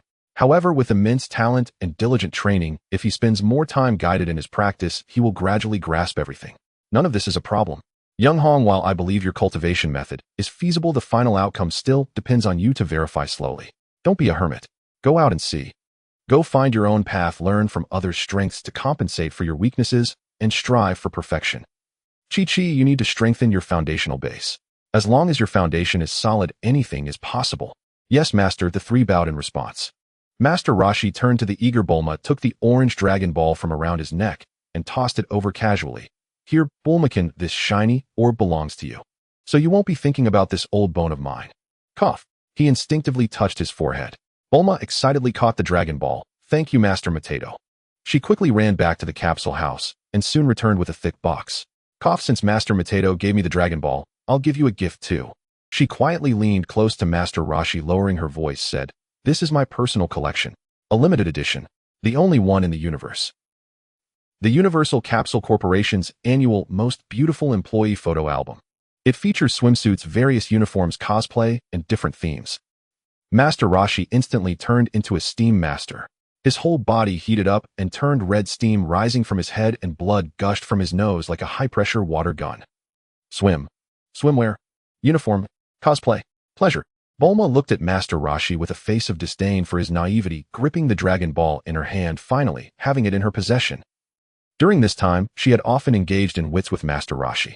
Then her eyes lit up and she warmly invited Hong, Wukong, Chi-Chi, let's go find the Dragon Balls together. Collecting all 7 can grant any wish. Wukong, aren't you looking for your grandfather's legacy? And Hong, weren't you pondering cultivation methods? Perhaps the dragon can help you. Hong's eyes lit up, reminded not to ask the dragon for the secret to refining cells, since he had already taken the first step on that path. He just needed to be confident and refine it further. What he thought of was the deity atop the temple. First, he could seek advice on cultivation, and second, the deity was a Namekian. Both Namekians, whether they were dragons or warriors, had chi and cells that were definitely worth researching. Moreover, the deity was a prodigy among the Namekians, mastering both dragon and combat abilities, simply advantageous. Thinking of this, Hong immediately shook his head, speaking firmly. No, Bulma, thank you for your kindness. Your words have reminded me. I have a place I must go, and cannot accompany you to find the Dragon Balls. Chi-Chi's small face was serious. I won't go. I'm too weak now. I would hold you back if I went out. She secretly glanced at Wukong, who was scratching his head and grinning, her cheeks flushed, her voice lowered. I want to learn how to be a good wife. Bulma covered her mouth and snickered, as if to say, I understand. Wukong scratched his head, looking at the Dragon Ball in Bulma's hand, and then remembered the West Star Ball left by his grandfather. His clear eyes brightened. Bulma, I'll go with you. I want to find my grandfather's Dragon Ball and see what the dragon looks like. Bulma clapped her hands in joy. Great. With Wukong around, it feels much safer. Master Roshi watched this parting scene, chuckling to himself, leaning on his cane as he walked away, gradually fading into the sunlight. As for Wukong, he embarked on the destined journey to find the Dragon Balls and his grandfather's legacy. In front of the Bull Demon King's castle, the paths of the young ones diverged here. The storm stirred by the butterfly's wings gradually restored the storyline to its proper course. Hong's gaze turned towards the horizon as a new cultivation journey was about to begin. The commotion in front of the castle has completely subsided, and only Hong Chi-Chi and the Bull Demon King remain in the square. Dad? Chi-Chi. The teacher is right, I should go out and validate my path of cultivation. Hong's tone was calm, yet filled with determination and anticipation, so I've made up my mind. I will set out now to challenge the Kylin Tower. I will become stronger. Good. Dad supports you. Oh, man should be like this. But you little brat, be careful when you are out. The Bull Demon King stepped forward and gently patted his son, proudly reminding him. Chi-Chi rushed over, tightly hugging Hong's waist, her little face buried in his embrace, her voice muffled. Anna can go and cultivate without worry, but you must be careful. Come back early. Chi-Chi will also obediently cultivate at home. Cultivating to become stronger is her brother's dream. Although she wishes to follow him, she still needs to learn how to be a good wife. Practice well at home and train the little flame as I taught you. Hong ruffled his sister's hair. Hong took one last look at Chi-Chi and the Bull Demon King, not saying too much sentimental stuff, just nodded firmly. You can rest assured I know what I'm doing. I'm off. After saying that, he turned around briskly, taking large strides towards the east, his figure quickly disappearing on the horizon outside the castle. Days later, a red-clad young man descended from a towering pillar that seemed to touch the heavens, looking handsome, emanating a gentle aura and smile as he gazed up at the tower that pierced the clouds. The young man was none other than Hong, who had come to challenge the Kylin Tower. Kylin Tower. I've finally arrived. It's as towering as I remembered. Hong murmured softly. At the base of the tower, a dark-skinned boy holding a spear stood vigilantly blocking Hong's path. Stop. Who are you? What do you want at the Holy Tower? Hong calmly looked at the tower guardian. My name is Hong, a warrior seeking to become stronger. I am here to challenge the Kylin Tower. Who are you? Challenge the Kylin Tower. The boy looked Hong up and down, and after sensing he bore no malice, his tone softened a bit. I am UPA, my father and I are the guardians of this tower. Guardians, huh? Then what are the rules for the challenge? Hong continued to inquire. You cannot use any external aids. You must climb to the top of the tower relying solely on yourself. UPA paused, suddenly adopting a serious tone, but I must warn you, without a super strong physique, an unwavering will success is impossible. Countless challengers have failed and ended up with shattered bones. You can still leave now. Thank you for the warning. Hong could sense the responsibility and kindness in the boy's words, so he thanked him without arguing. Once again, he cast his gaze upon the towering Kylin Tower, showing not an ounce of fear, walking up to it and stretching his muscles. The challenge begins. Huff, huff. I finally made it to the top. At the top of the tower, Hong lay on the ground, gasping for breath, his entire body trembling from exhaustion. Even though he was mentally prepared, he couldn't help but marvel that it took him a full day and a half. This was still the result of him continuously using chi to nourish his body and precisely controlling his strength. Otherwise, an average person would have long since run out of stamina. No wonder UPA said countless challengers had failed. It really was extraordinarily high, like a machine for testing physical endurance. Without some strength, it would be purely seeking death. After recovering a bit of stamina, Hong began to mobilize the chi within him to nourish his body as the cells around him started to become more and more active, and the feeling of fatigue began to dissipate rapidly. After a moment, Hong returned to his peak state. The chi within me has increased. Hong clenched his fist, feeling the changes inside him. I nourish my cells with chi every day, making them more active and stronger. This indeed corresponds to increasing potential and then gradually becoming stronger through cultivation. The stronger I become, the greater my potential, like a snowball effect. The larger and faster it grows. Hong's eyes burst forth with golden light, and even with his composure from 2 lifetimes, he could not suppress the excitement within. Excitement, anticipation, and confidence shone on his face. Indeed, I am on the right path. Who says the bloodline shackles of earthlings cannot be broken? I, Hong, cultivating cells is equivalent to cultivating potential. The future truly is something to look forward to. Interesting, what a fascinating little fellow. A gentle voice floated in, and Hong quickly gathered his thoughts. I got a bit carried away. One must eat bit by bit and walk step by step. As for potential, who can guarantee that it can be infinitely increased? What if there are bottlenecks? This path still needs to be validated and perfected gradually. Hong glanced around, but saw no one, feeling a bit puzzled. Just as he was about to sense the aura, that gentle voice came again. No need to look. I am on the 2nd floor, come up. Upon hearing this, Hong found the stairs to the 2nd floor, and saw a cat-like creature standing in the middle of the platform, holding a wooden cane and smiling at him. Hong hurriedly bowed. "Thank you, Immortal, for the reminder. I just had some insights and breakthroughs, so I got a bit carried away." The cat Immortal waved his paw dismissively. "It's fine, your cultivation method is quite unique. I have lived for over 800 years, and it's the first time I've seen such a thing." Its cat-like eyes seemed to see through everything, looking at Hong with great interest. "Your chi is not merely pursuing strength, but is nourishing the roots. It seems you have already deeply understood the path of chi. As expected of Immortal Kylan, your insight is sharp." Hong admitted calmly. "I was born with strong mental power, so I gradually learned to sense chi during cultivation. It was precisely because I sensed the source of chi that I suddenly had the idea to try nourishing and strengthening these roots. By chance, this formed my current cultivation method." The cat Immortal nodded. "All martial artists refine their bodies to enhance strength, yet you are cultivating the source of chi, a very fascinating idea and a unique cultivation method. So why have you come here?" The cat Immortal continued to ask. "To validate and perfect this path of cultivation and to become stronger." Hong's gaze was intense, his tone resolute. "Why become so strong? Isn't the peace of this world good enough?" The cat Immortal believed that most people seek strength out of a competitive spirit, otherwise there wouldn't be so many wars in the world. Hong chuckled lightly. "I don't consider myself a noble person, but I also want to protect those close to me, to safeguard those I care about. Most importantly, I value my life. The world is so vast, what if one day an extremely evil and powerful person appears? I need to have the strength to protect myself." As a transmigrator, Hong naturally knew that the cat Immortal possessed a power to read others' thoughts, so he decided to speak frankly instead. Otherwise, it would be hypocritical to preach lofty ideals. "This kid is quite sincere."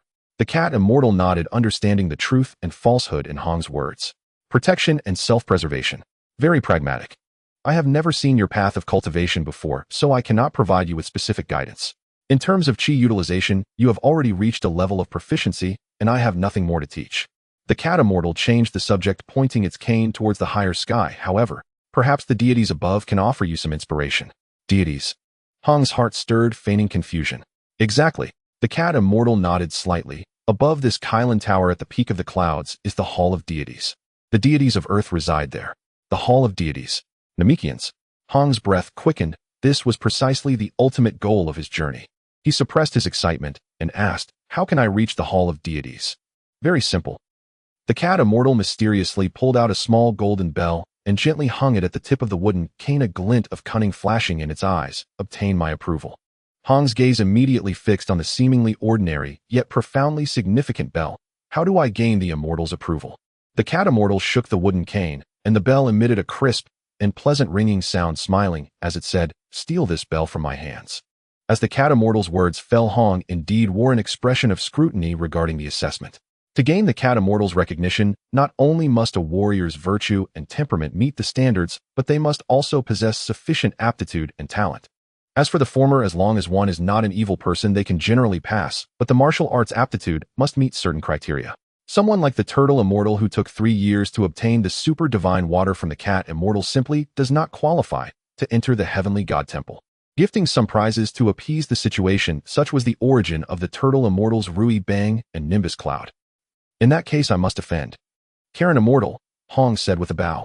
As soon as the words left his mouth, he transformed into a red shadow, lunging for the wooden crutch in the cat Immortal's hand. However, the cat Immortal merely sidestepped slightly, evading Hong's determined grasp. Hong's fingertips brushed against the wooden crutch, not even making contact. "Too slow, little one," the cat Immortal remarked with a grin, gently flicking the crutch. Again, Hong showed no signs of discouragement. He took a deep breath, concentrating his mental energy, accelerating the flow of chi within him and channeling it throughout his body. This time he did not charge blindly. Instead, he altered his footwork, moving like a wraith around the cat Immortal, seeking the right moment to strike. The cat Immortal maintained a relaxed smile, wielding the wooden crutch as if strolling leisurely. No matter how Hong changed angles and accelerated suddenly, the cat Immortal always evaded Hong's every attempt by mere inches. The wooden crutch deftly maneuvered through Hong's attacks, not even producing a sound, as if silently mocking the futility of his efforts. "Stay calm. Perceive carefully." Hong urged himself, inwardly locking his mental energy onto the cat Immortal, paying attention to the slightest movements of the wrist. Now's the moment. The subtle shift of chi in the cat Immortal's wrist was captured by Hong, who instantly clawed with his left hand towards the cat Immortal's right hand, while his right hand reached for the bell on the wooden crutch, almost making contact. Smack! The cat immortal's wooden crutch had somehow moved sideways, striking Hong's left wrist. As the crutch shifted, Hong's right hand missed its target, and in that instant the cat immortal lightly extended a leg, tripping Hong. Do not easily trust others' intentions, they may be traps. Also, little one, you have too many unnecessary movements, and your intentions are quite evident. The cat immortal chuckled, critiquing him. Hong stood up again, twisting his wrist without a word. His gaze was surprisingly calm, distributing the chi evenly throughout his body, continuing to reach for the cat immortal. This time he no longer relied blindly on brute force, but instead erupted with power at the moment of attack, making his movements simpler and more efficient. Not bad, you learn so quickly, your comprehension is remarkably high. The cat immortal continued to smile calmly, yet there was a hint of appreciation in his tone. Unbeknownst to them, the two had been chasing each other for an entire afternoon. Hong was panting, completely exhausted, with a significant drain on his mental energy. In contrast, the cat immortal showed no signs of fatigue, appearing as composed as ever. Although Hong was making rapid progress, he still hadn't even brushed against the bell. Guru. Hong's stomach betrayed him, growling loudly. The intense exertion had left him ravenous. All right, little one, let's take a break for now. The cat immortal smiled, seemingly pulling a small green bean from nowhere and tossing it to Hong. Here, eat this. 1 bean is worth 10 days of food. Immortal bean. Hong caught the bean, feeling intrigued. Carefully, he divided the bean into several parts, only putting the smallest piece into his mouth to chew. This kid. Dividing the immortal bean. Why not just eat it whole? What's he playing at? The cat immortal looked on in confusion, unable to comprehend Hong's actions. The moment Hong swallowed the tiny piece of immortal bean, he felt a surge of abundant and gentle life energy, an indescribable warmth instantly enveloping his entire being. All his fatigue and hunger vanished in an instant. The chi and mental energy that had been expended were instantly replenished, and his state returned to its peak. Miracle! Hong's eyes sparkled. He immediately sat cross-legged, concentrating his mental energy to begin sensing his own condition.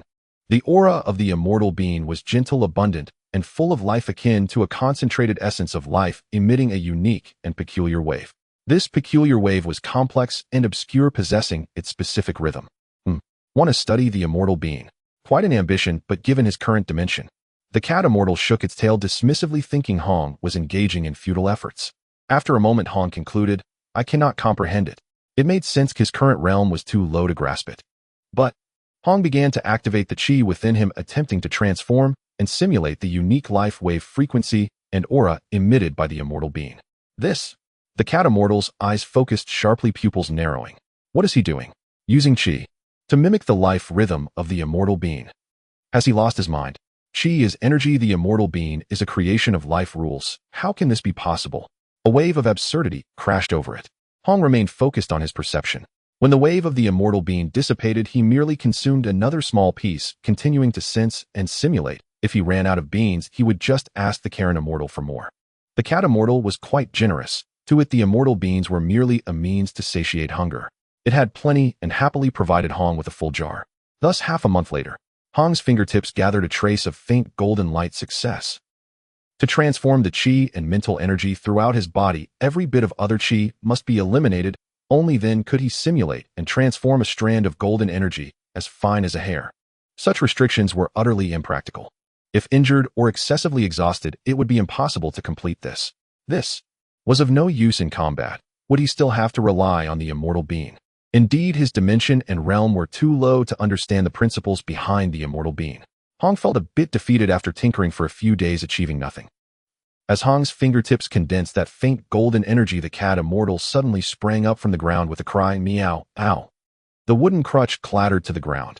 It stared intently at the faint golden glow at Hong's fingertip, its white fur nearly bristling. Did he succeed? He truly transformed chi into a trace of the essence of life. How can this be possible? This defies logic. The cat immortal felt its over 800 years of understanding crushed. This completely surpassed the boundaries of chi. This was not martial arts at all. It was the means of a deity. Let me try this strand of golden energy. Hong flicked the golden energy into his mouth. Upon entering, the golden energy exploded, a gentle life force enveloping his body, identical to the sensation when he consumed the immortal being, and everything he had expended began to recover slowly. 30 minutes later, Hong returned to peak condition. It works, he exclaimed joyfully. Though I don't know how much it was weakened, perhaps 10,000 or even 100 million times, it indeed succeeded. However, to convert it into golden energy, I must exhaust all my chi, It is indeed impractical, not usable in actual combat, and the recovery time is too long. But as long as it works, these issues can always be resolved. The more Hong thought, the more excited he became.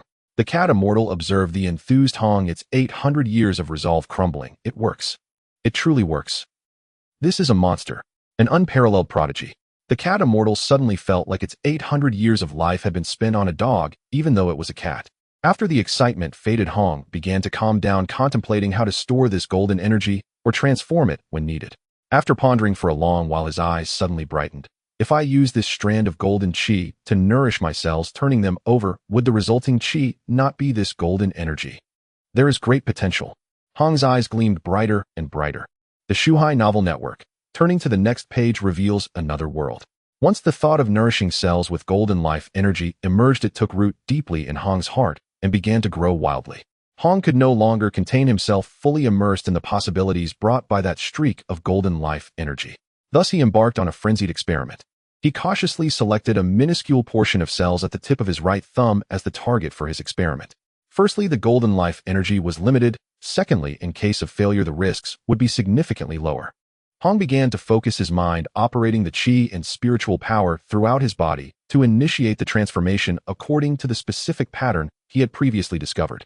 When the subtle golden life energy successfully condensed, Hong immediately swallowed a small piece of the immortal being to restore his state before carefully guiding the golden life energy to the selected thumb cell group.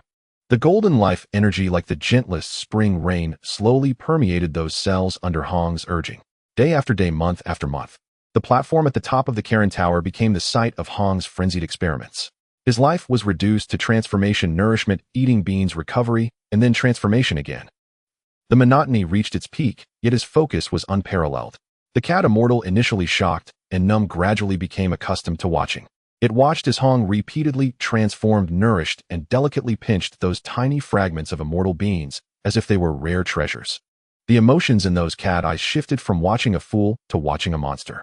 This kid, this willpower, this mindset, this persistence. 3.5 years passed quietly in this monotonous cycle.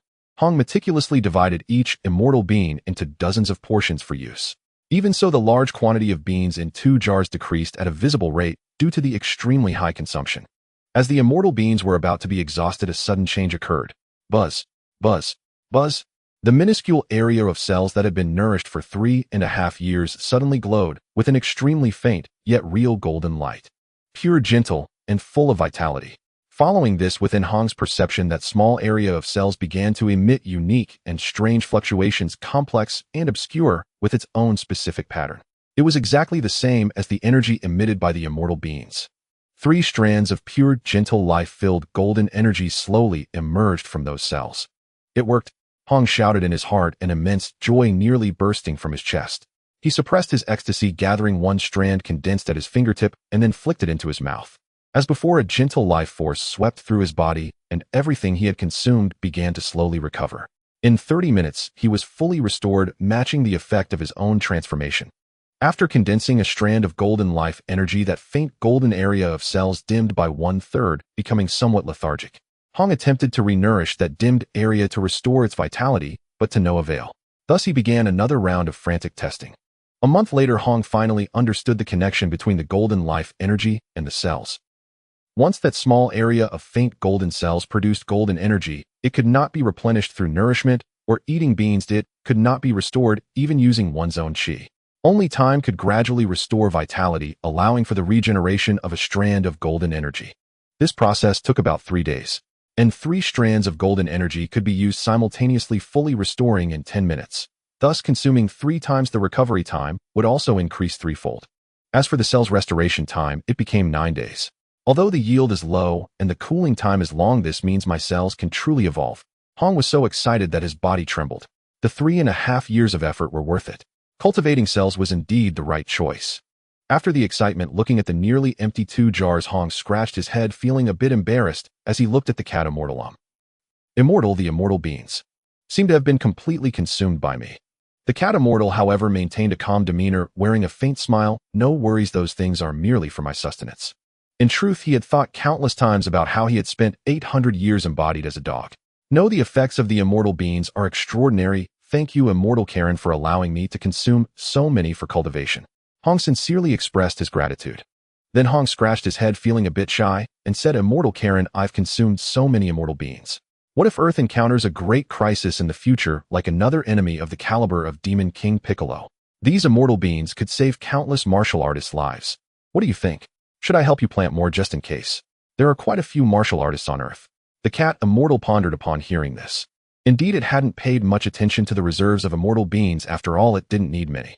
But Hong's words awakened it, recalling the chaos caused by Demon King Piccolo years ago and the uncertainties of future crises.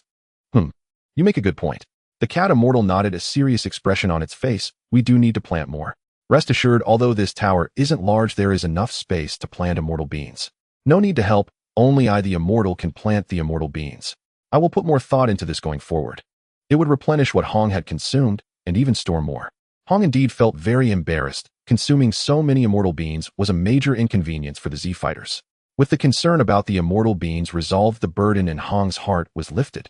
"I'm sorry, Immortal Karin, I'm too dull and unable to help you." Hong felt somewhat discouraged. The cat Immortal looked at Hong and sighed, "Little one, you need not be disheartened. You have not yet reached that level, but I believe your path in cultivation. Your future achievements will surely be far beyond this." "That's wonderful. I will work even harder in the future." With the cat Immortal's acknowledgement, Hong felt a surge of confidence. "All right, little one. After these years of interaction, I have recognized your talent, mindset, and perseverance. You have already qualified to enter the Heavenly Temple," the cat Immortal announced solemnly. Hong felt a surge of joy in his heart and quickly bowed. "Thank you, Immortal. However, at your current state, you still need one more thing to enter the Heavenly Temple," the cat Immortal said. Hong was taken aback.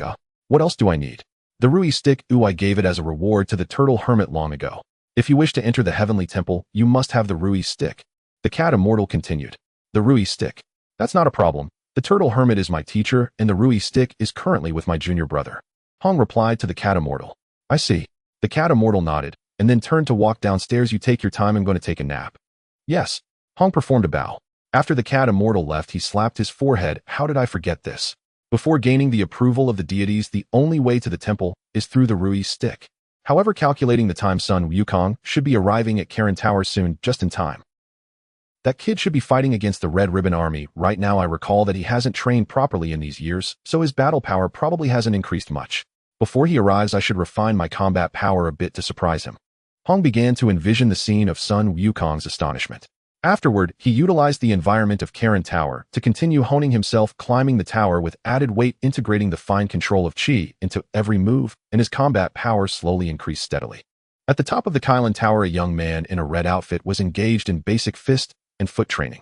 His movements were steady, each punch and kick executed with precise force, reflecting nearly 10 years of dedicated practice. "Little one, your mastery of Qi and strength has reached a remarkable level," commented the cat sage nearby. With both palms slowly pressed down, Hong executed a finishing move and let out a deep breath. Feeling the Qi within him, he assessed, it should be at a level of 180 now. Reflecting on the past month of training, it could be summarized in 8 words: exhausting strength and squeezing cells. When the energy and Qi are completely depleted, the Bodhi's potential is triggered and cells slowly release new Qi. Part of it nourishes the body to restore strength, while another part settles, becoming new power.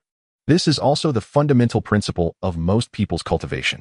The gravity chamber operates on the same principle, maximizing consumption to force cells to produce more Qi.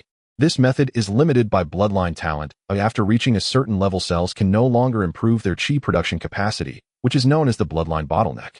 Therefore, Hong took a different approach by using Qi to nourish the cells themselves, which is the true way to break free from shackles.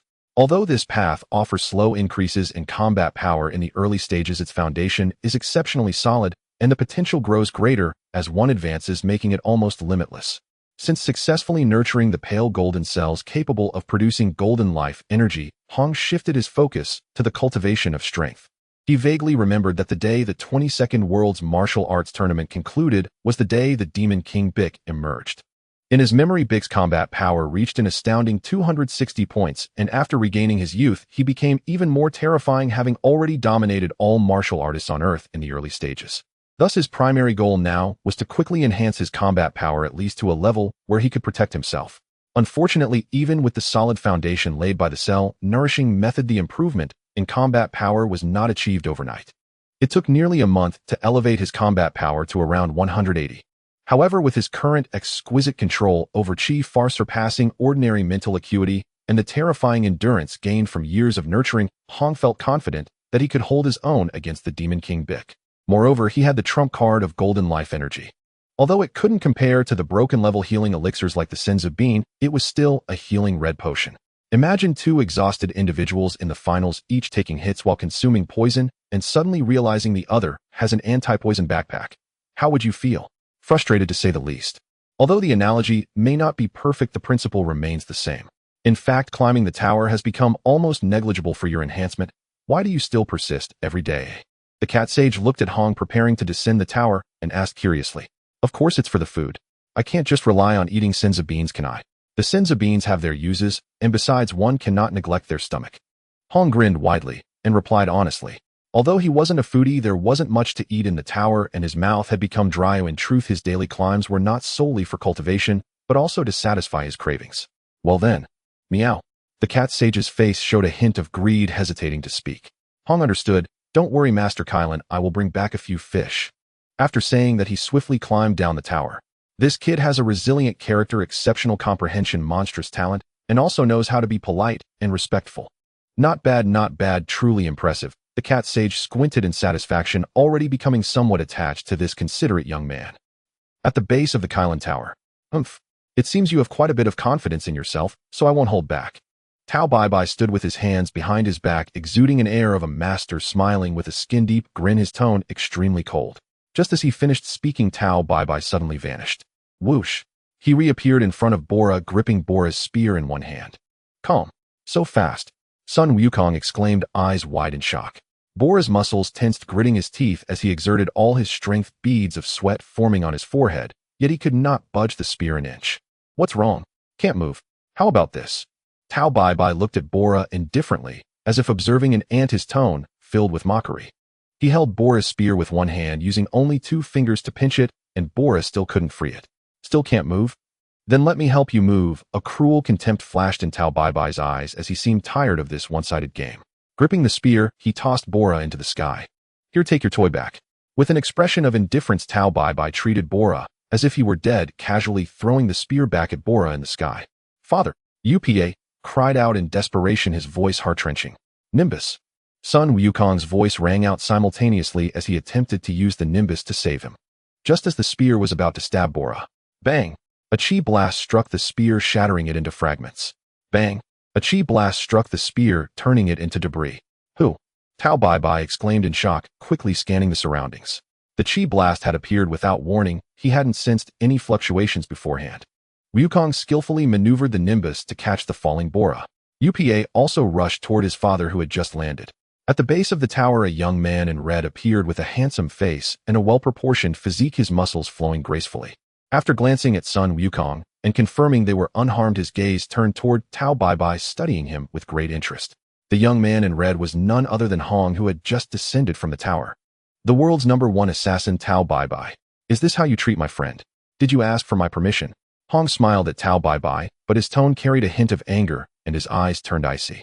In the time spent climbing the tower, he had inevitably formed a bond with UPA and his father, both of whom were sincere and genuine.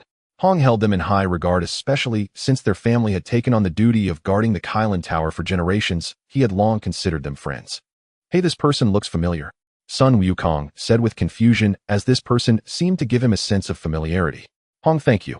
Bora, supported by Wukong, sat on the ground, his eyes filled with gratitude and lingering fear. If it hadn't been for Hong's timely intervention, he might have died at Tao Bai's hands. Brother Hong, that's wonderful. Thank you for saving my father. UPA exclaimed excitedly, tears still on his face. Upon hearing Bora and UPA, Sun Wukong's eyes widened in disbelief, pointing at Hong. You. The two hadn't seen each other for years, and Hong had grown significantly taller, his aura also having changed. Sun Wukong, oblivious, couldn't connect the young man before him to his memories of his friend. Hong smiled and waved at the three, signaling them to calm down, his gaze once again shifting to Tao Bai. Who are you? Knowing I am Tao Bai, you dare to save someone from my hands. You seem quite confident in yourself. Tao Bai resumed his pose of standing with his hands behind his back, exuding an air of a master. Hong looked at the man before him, who claimed to be the world's #1 assassin, and commented with interest. I have to say, Tao Bai's demeanor is indeed impressive. always standing casually with his hands behind his back, killing effortlessly, and every word he utters is meant to show off. With a combat power of 210, he certainly has the capital to be arrogant. In Dragon Ball, the three most impressive characters in terms of demeanor are Big at third, Frieza at second, and the top spot goes to me, the Tongue King Tao Bai. Confidence. Hong lightly repeated the word, a smirk forming at the corner of his mouth. Perhaps. Hong paused, his gaze toward Tao Bai growing colder. From the moment you laid hands on my friend. Hong's hands slowly rose, two energy spheres gradually forming in his palms. You? Tao Bai. Hong's voice suddenly turned icy, filled with murderous intent. You are already dead. The moment the words fell, two energy blasts shot toward Tao Bai, while Hong's figure suddenly vanished. Tao Bai watched two energy blasts streak toward him, one trailing closely behind the other, his lips curling in disdain. Yet his pupils suddenly contracted. The blasts had already anticipated his movements, locking onto his position in advance, and the vanishing figure of Hong left him feeling as though needles pricked his spine. There's no escape. Tao Bai's heart lurched in terror. He realized no evasion could avoid Hong's assault. Instantly, his crossed arms snapped forward to shield his chest. Boom. Kaboom. Kaboom.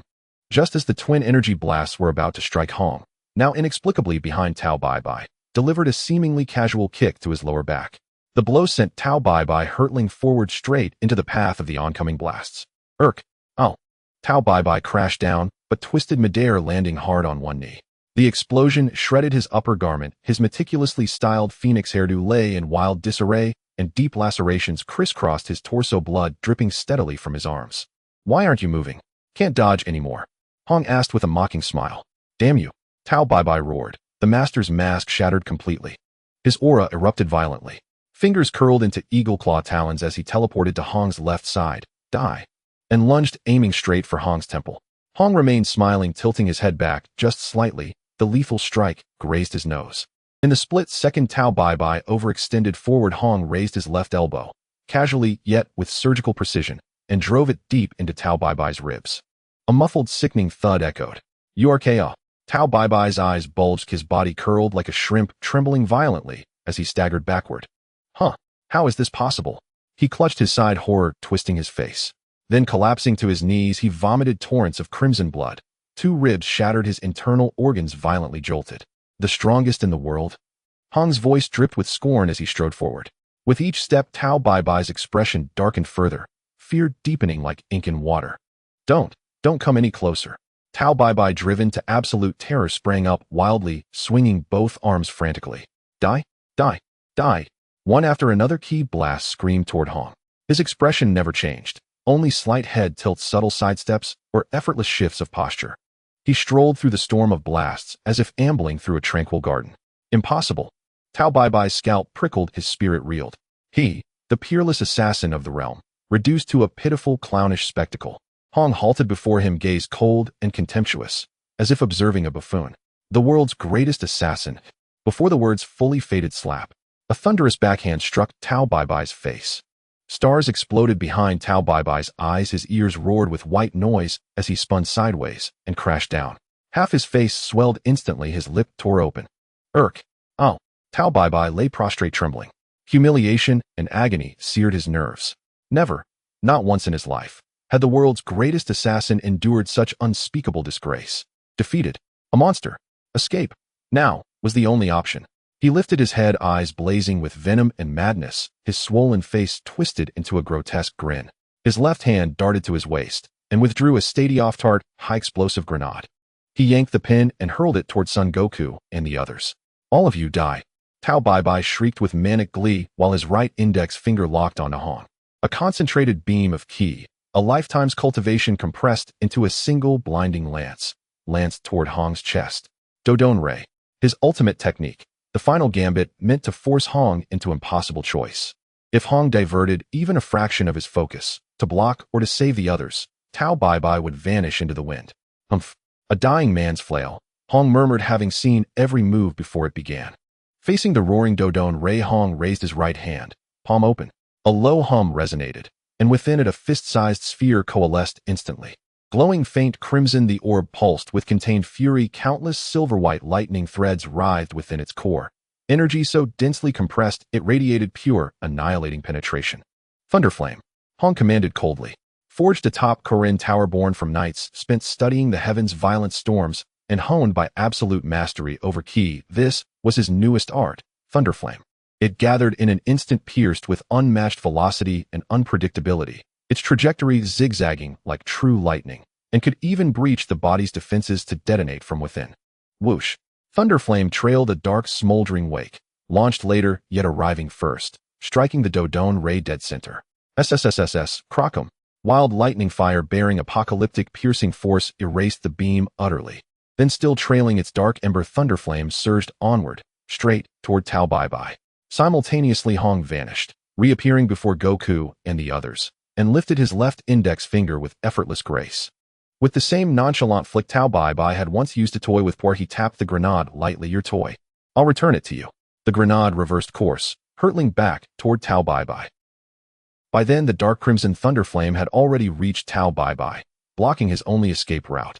In his widening, horrified pupils, it plunged unerringly into his chest cavity. Zzz, kaboom! The energy blast pierced his flesh like lightning, then detonated within. As the thunderclap shook the air, the grenade arrived, right on cue. Kaboom! Crimson light and black smoke fused into a single devouring fireball, swallowing Tao Bai Bai whole. Silence fell, absolute, hollow, and profound. Gulp. UPA swallowed hard, his small face ashen. Poir's mouth hung open, unblinking, unmoving. That terrifying assassin just turned to dust. Sugoi. Goku was the first to stir, eyes wide as saucers blazing with incandescent awe. Unbelievably powerful. What was that technique? As dust settled, Hong extended his spiritual sense, confirmed Tao Bai Bai's death, then turned to the group, his expression softening. Are you all right? And no, we're fine. Thank you. Poir stammered, reverence thick in his voice. Hong, you're incredible. What was that move? So strong. Goku bounded forward, bursting with excitement. Hong patted Goku's shoulder, tone teasing. Been years, and you're still exactly the same. Haven't trained seriously, have you? Yeah. For the past few years, I've just been fighting the Red Ribbon Army. I haven't trained properly at all. Goku scratched his head, deeply embarrassed. No matter. With your potential and foundation, serious training will see you grow stronger in no time. Perhaps even catch up to me in just days. He spoke with quiet certainty. Science, blessed with absurd, rule-defying growth, advanced as effortlessly as breathing. In the original timeline, Goku had scaled Karin Tower in 3 days, and emerged twice as powerful, effortlessly defeating Tao Bai Bai. Really? Hee. Goku beamed, eyes sparkling with unrestrained joy. Really? Want to learn that move? I'll teach you. Hong had no intention of withholding it. After all, he planned to glean deeper insights into Saiyans' cellular mysteries from Goku himself. Yeah. Goku's eyes shone like stars. He nodded vigorously. No problem, but there's someone above who'd be a better teacher for you. Hong gestured upward toward the tower's peak. Up there? Goku squinted at the impossibly tall Karin Tower. Yes, you must climb it alone, using only your own strength. At its summit flows the ultra-divine water. Drink it, and your power surges manyfold. Hong explained. Did you drink it too, Hong? That's amazing. Okay, let's go. Hearing of such miraculous water, Goku's eyes widened further, already bouncing on his toes, eager to sprint upward. Hold on, Goku. Once you reach the top, may I borrow your power pole? Hong asked, watching Goku's impatience with gentle amusement. Of course. Take it any time. Goku replied without hesitation, generous to friends as ever. Agreed. But you go ahead first. I need to return home to see my father and Shishi. I haven't seen them in years, and I may remain atop the tower for quite some time. When I return, I'll teach you Thunderflame. Oh, okay. Goku nodded, waved farewell to UPA and Poir, and leapt skyward toward Karin Tower. Ultra-divine water. I'm coming. Karin Tower 3 days later. How outrageous. You were lying to me all along. Sun Wukong exclaimed, feeling frustrated that after finally obtaining the super divine water, it turned out to be just ordinary water. Ha ha ha. I wasn't lying to you. In fact, your power has already increased several times, the cat immortal said, unable to hold back a chuckle at Wukong's innocence. Wukong blinked his big eyes, looking puzzled. You climbed a few times in Karin Tower, and in addition to stealing the bottle from me, all of this counts as training. The cat immortal explained. Soga. Wukong suddenly understood, his expression turning excited. He indeed noticed that he had become much stronger than 3 days ago, able to sense energy like Hong. Yo, what are you so happy about? Perched on the edge of the platform at the top of the tower was a young man in red. He had a handsome appearance and a restrained aura with a well-proportioned body that seemed to conceal boundless power, smiling as he looked at the two. It was Hong, who had returned home for a visit. Wow, it's Hong. When did you get there? Wukong was initially excited, but then showed a surprised expression. He had become much stronger in these days and learned to sense energy, yet he still hadn't noticed Hong. Hehe, you were too busy drinking water to notice me, Hong said with a smile hinting that Wukong was dazed by the divine water. You brat actually remembered to come back, the cat immortal said somewhat annoyed. He had been promised fish, but after 3 days of absence he was craving it badly. How could I forget? Here. Hong chuckled, tossing a universal capsule to the cat immortal. I put in a lot of effort, there's enough inside for Karin immortal to enjoy for quite some time. They'll give you credit for being thoughtful, the cat immortal said, trying to maintain an air of pride though his shining eyes and drooling mouth betrayed his true feelings. So are you ready? The cat immortal changed his tone, adding a note of seriousness. Seeing that Hong had prepared so many fish, he guessed Hong was likely preparing to head to the Temple of the Gods. Hong nodded and said earnestly, it's time.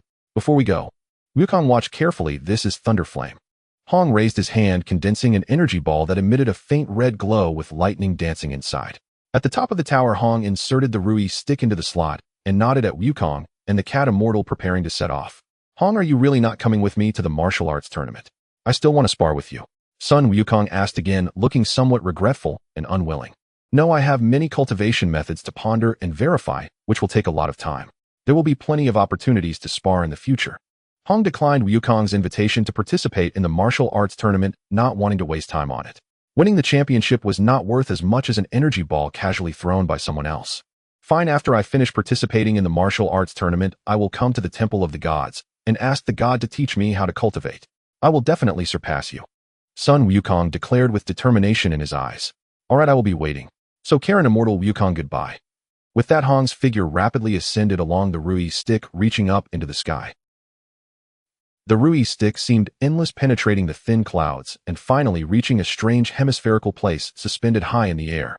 Upon reaching the temple, Hong stood in a plaza looking around. The temple was vast and silent, filled with an ancient and solemn atmosphere. His gaze finally fell on the center of the platform. There, a figure with dark skin, dressed in peculiar clothing and wearing a white headscarf, was seated on the ground, feeding a few small birds that perched on his shoulders and palms. That figure seemed to blend into the temple plaza bird songs, and even the entire environment, exuding tranquility and harmony. Out of respect for the god, Hong did not rashly probe with his spiritual power, merely observing this harmonious scene quietly. After a moment, Hong stepped forward, slightly bowing and greeting. Hello, my name is Hong. I have come under the guidance of Karin Immortal, hoping to receive the god's instruction in cultivation. Hello, Bobo responded with a smile, then his large eyes scrutinized Hong up and down, a hint of confusion flashing in his gaze. After a few breaths, he slowly spoke. Your aura is very calm. You are about to reach the realm of nothingness. He rarely sees anyone able to suppress their aura to such a degree. Even the most powerful warriors find it difficult to achieve this near-nothing state without using their strength. This is not only a manifestation of power, but also a mark of mastery over one's own energy. The young man before him stood there like a lifeless stone, which surprised him. It seems that Karin's recognition of you is justified. Your current realm has already surpassed everyone on Earth, and there is no need for me to conduct a test. Thank you, Mr. Bobo. Hong humbly accepted this evaluation. Come with me. Bobo turned and walked towards the temple, with Hong closely following. As Bobo and Hong reached the temple entrance, a gentle yet commanding voice came from within. Welcome to the Temple of the Gods, Hong. The figure of the god slowly appeared at the entrance of the temple. Dressed in a white robe with green skin and a pair of antennae on his forehead, his kind expression was accompanied by a scrutinizing yet gentle smile directed at Hong. The god of Earth. Hong bowed respectfully. I have seen the god. The god nodded slightly. I have already understood your purpose. Your cultivation method is quite unique and wonderful. Instead of enhancing your own combat power and fundamentals, you have chosen the path of evolution. Your approach has already taken on the shape of a god, and you are currently lingering on refinement and perception, which is excellent. But it's still not deep enough. His words struck Hong's heart, and he respectfully said, Please guide me, God. True perception is not just knowing the strength and direction of energy. It is also about feeling its rhythm, its emotion, and even the tiny rules fragments that constitute it. All things in the universe have their energy and their principles. As for refinement, the god raised a finger, a pure light shimmering at its tip. It's not about compressing energy as tightly as possible. It's about merging your will, spirit, and even the essence of your life with your energy completely. Let it become an extension of your thoughts, a part of your life. This is the true essence of refinement and the path to a higher realm. The god's words were like a divine revelation, instantly opening a door for Hong to a deeper understanding of power. His previous path was correct, and with just a few words the god pointed out the direction. highlighting a higher and more essential realm. So that's it. To perceive the rules, fragments of the principles of heaven and earth, cultivating cells to refine the essence of life, merging these through will and spirit. This is the path to becoming a god. I understand now, thank you, God. Hong bowed deeply, his eyes filled with comprehension and desire. Understanding is just the beginning, taking action is the key. The god smiled. From now on you will cultivate here. Bobo will assist you, and I will guide you as well. The god's gaze seemed to penetrate Hong's body. Moreover, that special golden energy within you is one such principle worth pondering deeply. A new cultivation journey officially begins at the pinnacle of earth. Hong's eyes were filled with a yearning for a higher realm. Euroinks. Com Zymex. Com D5WX. Com Ihaishu. Net Belingdashu. In the square of the temple, Hong sat cross-legged, reminiscing about the words of the deity, perceived the rhythm, emotions, and fragments of rules of Qi. He began to expand his spiritual power, trying to sense the ancient aura of the temple, the tranquility of the sky, the surging of the sea of clouds, and the vitality of the flowers and grass. Gradually, a peculiar realization arose in Hong's heart. The myriad things in heaven and earth are not lifeless. They all possess Qi and embody unique principles. Hong cautiously probed his spiritual power into the temple, touching the Namekian and sensing the Qi within, which contained a strange fluctuation that resonated with the golden life energy within him. The aura of the Namekian's regenerative power and the rules of life. Hong's heart shook instinctively, trying to capture and understand those peculiar fluctuations.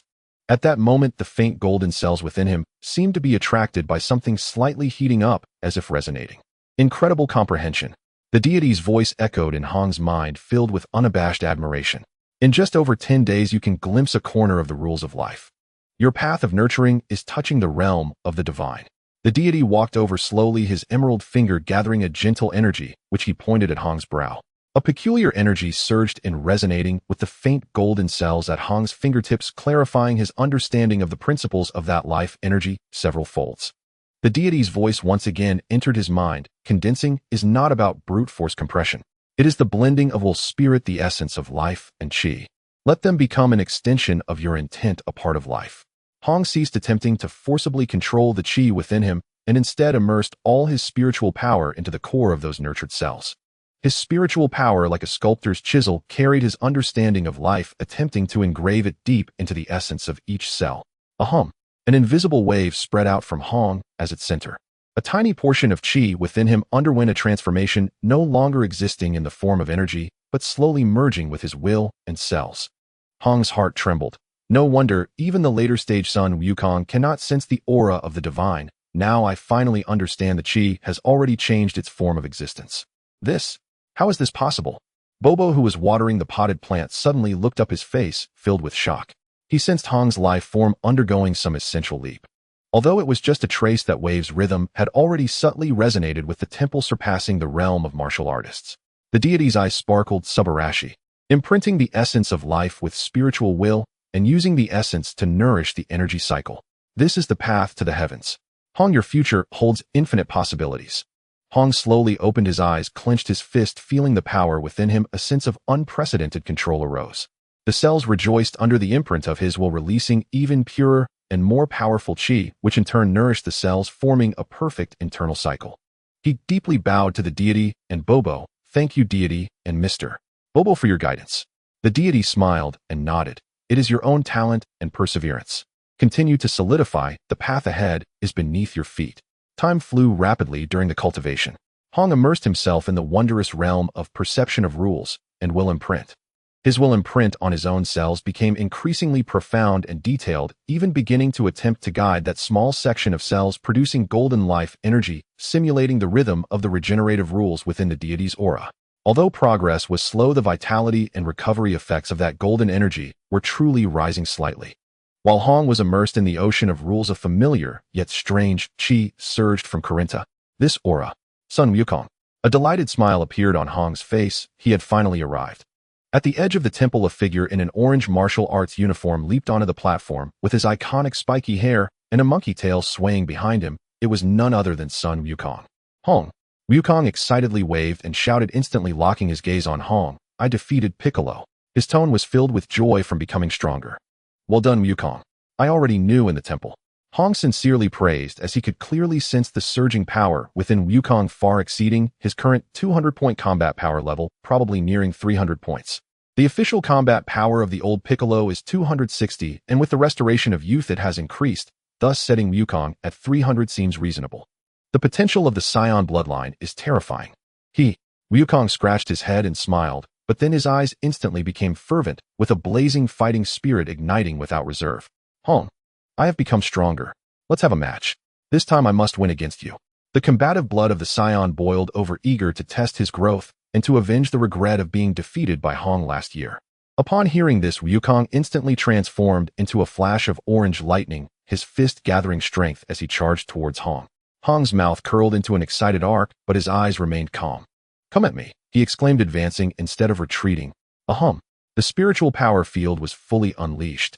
The flow of chi within Wukong, the contraction of muscle fibers, the slightest shift in his center of gravity, all the information clearly fed back into Hong's mind. Hong's movements were stripped down to the extreme, without any excess. Just as Wukong's violent punch was about to reach him, his body slipped half a step to the side, at an inconceivably small angle, as if it had no bones. Whoosh! Wukong's fist brushed past Hong's clothing. The feeling of power striking into emptiness caused Wukong to momentarily halt. Nanny! Wukong's pupils constricted. Hong's speed and evasion method were bizarrely beyond his initial combat perception. In this brief moment, Hong's counterattack struck. He brought his fingers together, the tips gathering highly penetrating energy, pinpointing Wukong's right shoulder below a crucial node where the power was unleashed due to his full-force punch. Puff! A soft muffled sound. Ugh! Wukong felt an instant paralysis in the right half of his body. The gathered power burst away in an instant.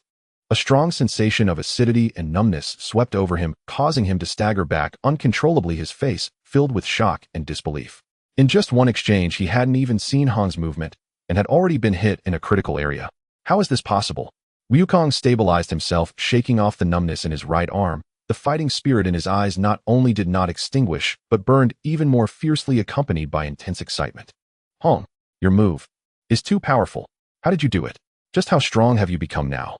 Hong stood with his fingers retracted, looking at the excited son Wukong before him, feeling the increasingly active and violent cells within him due to the battle, igniting a strong expectation in his heart. Want to know? Hong's smile widened, his eyes shimmering with brilliance. Then bring out all your abilities. Guagua Quanshu. Com Zwaxiangs. Com Walongses. Com Kiangsunks. Com Namekian. Com. On the temple square, the figures of Hong and son Wukong moved so quickly that they were almost indistinguishable. Every clash of fists and feet erupted with a muffled sound, and the airwaves rolled towards the west. Son Wukong let out a low shout, channeling energy into his right fist as he struck at Hong. Just as his fist was about to make contact, Hong effortlessly sidestepped half a step. At the same time, his right hand pointed like a sword, gathering highly penetrating energy, aiming at the exposed ribs of Wukong. This move again. Son Wukong had learned from past mistakes, reacting swiftly. He twisted his waist sharply, narrowly dodging the tricky finger strike, and swept out with his left leg. Hong had anticipated this, lowering his body in advance as the leg swept past his hair. He took the opportunity to get close, elbowing son Wukong fiercely in the chest. Bang! Bang! Bang! The two exchanged blows, having already fought dozens of rounds in a short time. Son Wukong's attacks were constantly deflected by Hong with ease, leading to counterattacks that left him feeling frustrated. Hong, your aura is clearly not as strong as mine. Why can't I even touch you? It's all about the control of the aura. Hong replied. Son Wukong was puzzled. He had already learned aura control from the cat sage. Hong looked at son Wukong, internally complaining, do you think I don't want to crush you with my strength? The problem is my bloodline potential doesn't allow it. No matter how Earthlings train, it's not as effective as a single sit-up you can do to defeat me. I have no choice but to work hard in other areas. I see. Hong suppressed his complaints and explained, indeed my aura may not be as strong as yours, but I can exert twofold power from a single unit of aura. Son Wukong blinked, seeming to wait for Hong to continue explaining. Hong pondered for a moment, unsure of how to explain it given son Wukong's current understanding, and after a while said, do you remember the process of competing with the Karin sage for the bottle? Recall that feeling and do even better than before. Hearing this, son Wukong focused on recalling that moment, his eyes brightening. So that's how it is, I understand now. Hong, let's continue. Son Wukong's expression gradually became more confident. The two exchanged blows again for several dozen rounds, but this time son Wukong's control over his aura became increasingly precise. From being unable to touch Hong at the start, he was now beginning to force Hong to defend. The Saiyan's innate combat talent was truly formidable. Hong, take this. Sun Wukong's eyes filled with battle intent as he suddenly leaped back to create distance. A pale red energy sphere gathered in the palm of his right hand within which silver-white lightning danced. It was Hong's technique, Thunderflame. Thunderflame. Hong's lips curled into a smile. This kid actually thought to use his technique against him. Hey, take this. Sun Wukong forcefully launched the energy blast. The Thunderflame energy sphere which embodied his new understanding of aura shot towards Hong's face, with a dark red tail flame trailing behind it. Facing this familiar technique, Hong did not dodge. He raised his right hand, fingers spread wide. Buzz. A smaller but darker Thunderflame energy sphere instantly formed in his palm. Go! Hong shouted, coldly flicking his wrist. The dark red energy sphere entwined with silver-white lightning surged forward with pinpoint accuracy to collide with Sun Wukong's Thunderflame. Sizzle. There was no earth-shattering explosion. Hong's Thunderflame instantly pierced through and obliterated Sun Wukong's Thunderflame. The residual force of the Thunderflame brushed past Sun Wukong's ear. Hiss. Sun Wukong took a sharp breath, feeling his ears sting from the energy remnants, looking at Hong with disbelief in his eyes. You. How is your technique so much stronger than mine? It looks similar, but you haven't grasped the essence yet. Hong retracted his hand, calmly commenting, the compression of aura, the activity of lightning energy, the ferocity of flame energy, and the restraint of mental will are all indispensable. You still have room for improvement. Damn. Sun Wukong's fighting spirit was completely ignited, the Saiyan's competitive nature burning fiercely. Let's go again. This time I won't hold back. You'll see the technique I used to defeat King Piccolo. Sun Wukong's aura surged once more. 300 points of combat power erupted without reservation, condensing around his right fist, wrapped in a blazing white aura carrying an unstoppable momentum. Huh. Wukong roared, charging at Hong. His speed and strength had reached their peak. This was the ultimate punch, gathering all his battle intent and power. Hong's eyes sparkled with intensity, unafraid, his mind highly concentrated, and his perception heightened to the limit. In Hong's perception, the aura within Sun Wukong was compressing and rotating, forming an explosive, penetrating force that filled his right arm, then coursing along the path of muscle power. This kid not only learned to transform the energy attributes of aura, but has even mastered the compression and explosion of aura. The quality of this punch has far exceeded 400 points of combat power. Just as Sun Wukong's fist gathered with all his strength was about to strike Hong, Hong spread his legs into a horse stance, compressing the aura at a speed several times faster than Sun Wukong's, condensing it in his right palm, and then struck forward with a palm. Huh. This scene made the watching deities Tian Shun and Bobo frown simultaneously. Although Hong's perception and control of aura were exquisite, a heating clash was not about technique. It was purely about the explosive power of combat. This was a gap that technique could not bridge. Huh. This scene made the watching deities Tian Shun and Bobo frown simultaneously. Although Hong's perception and control of aura were exquisite, a heating clash was not about technique. It was purely about the explosive power of combat. This was a gap that technique could not bridge. Bang! The clash of palms and fists caused a massive wave of energy to spread towards the west, bending the trees low. The imagined scene of Hong being blown away did not occur. He withstood the blow. Nah, Nanny, you withstood it. The deities Tian Shun and Bobo exclaimed in shock with their mouths agape. The next moment they were further astonished. What? How is this possible? Sun Wukong lay on the ground like a deflated ball, his whole body limp.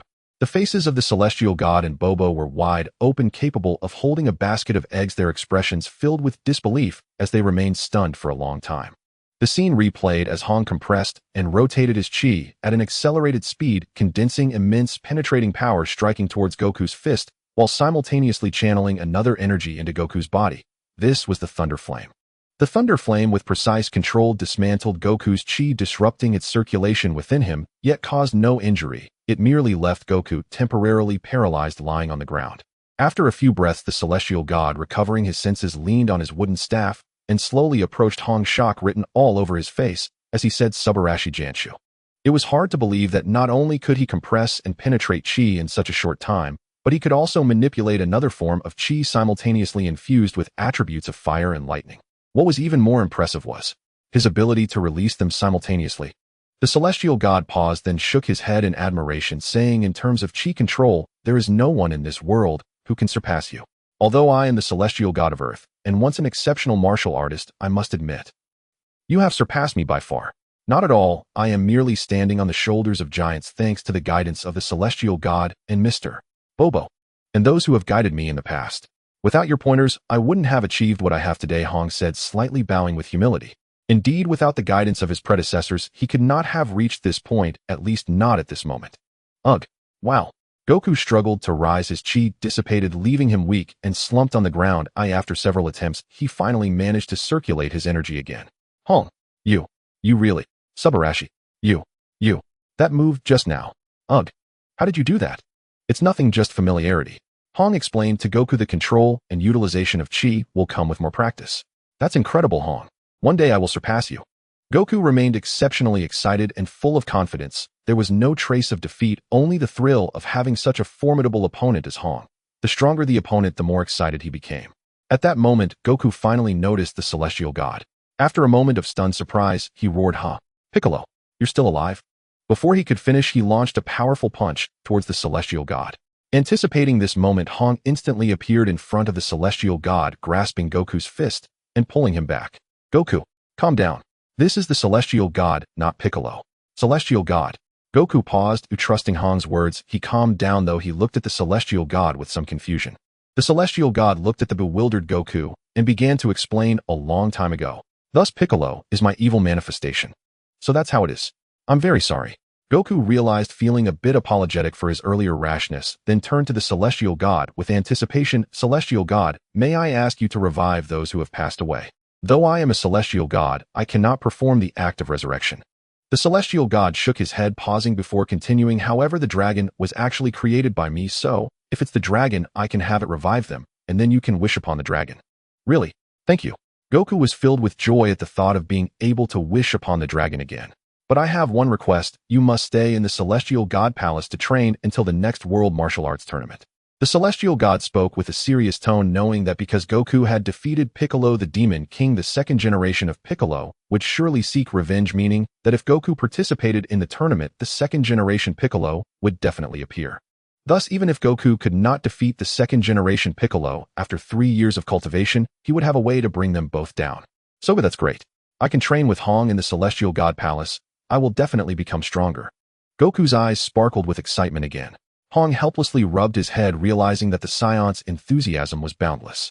As time passed, a year went by in the blink of an eye. The dragon had already revived those killed by Piccolo the Demon King, and Goku stayed in the celestial god palace, training alongside Hong. When the celestial god revived the dragon, it truly amazed Hong. He passionately recorded and analyzed the aura of the celestial god with his spiritual power, noting the changes in the cells within his body corresponding with the small portion of cells nurtured through the sacred beings, confirming each other. Though they were different principles, they bore similarities. This year, both Hong and Goku made little progress in their combat power. Hong immersed himself in cell cultivation, while Goku focused on mastering the control and perception of chi. Although their combat capabilities had not significantly improved, their actual strength could no longer be compared. It is worth mentioning that with Hong's understanding and mastery of chi, he had fully comprehended the sky dance technique, and naturally Goku learned it as well. Additionally, through sensing the celestial god and the cells within him, Hong saw significant progress and gains after a year of analysis and verification. Perhaps due to the celestial god's past division, the cells within the celestial god were incomplete, causing Hong's research to hit a bottleneck. One day, Hong stood at the edge of the temple, gazing at the rolling sea of clouds and the endless earth below, thinking the goal of training in the temple has been achieved, but it is time to leave. He walked to the celestial god, bowed, and said, "Celestial god, thank you for your guidance during this time. It has greatly improved my cultivation methods and clarified the path ahead. I believe it is time for me to take my leave. Indeed, there is nothing more I can teach you. Go, Hong. I have high hopes for your future." The celestial god nodded. "Celestial god, I wish to seek out Piccolo." Hong bowed once more, asking with a tone of request. The celestial god was taken aback, then understood his intent. "I see, you should indeed seek him out. Ever since he split away, my chi has been incomplete. Perhaps his energy can provide you with a different insight." Hong nodded, turned around to bid farewell briefly to Bobo and the practicing Goku, and then slowly floated up using the sky dance technique, transforming into a red streak of light and speeding away. After more than 10 days of flight, Hong had already scanned countless forests with his spiritual sense. He remembered that the young Baiku had hidden among the trees in his childhood. At last, on the edge of a seaside, would an aura akin to that of a deity pierced Hong's perception. "Found you." Hong's lips tilted. He dashed toward the source of the presence. Beneath a colossal tree, a small green-skinned figure walked slowly. It was the child Baikou. There was no sound of wind. Hong simply appeared before the little Baikou. With Hong's present mastery of Qi, the crude whoosh of movement had long since vanished. Who? The childish voice trembled with a hint of panic. The two tiny antennae quivered, clearly frightened by Hong's abrupt arrival. Don't be afraid. I mean you no harm. Hong smiled kindly, his tone calm. Little Baikou did not answer. He suddenly bolted backward, convinced the one who had come was here to avenge him. Hong paused in surprise. In the great Demon King. Am I really that terrifying? Looking at the adorable body and youthful face, a wicked curve formed at Hong's mouth as a playful impulse seized him. His form vanished in an instant. Baikou had only run a few paces when, to his horror, Hong reappeared before him. No matter which way he turned, Hong was suddenly there. With a fierce flash in his eyes, Baikou thrust his hands forward and released a Qi wave. The blast swallowed Hong's figure in an instant. A smile curved the corner of Baikou's mouth, but the expression froze the next moment. From the dust, Hong's silhouette re-emerged, utterly unscathed, smiling down at him. What a...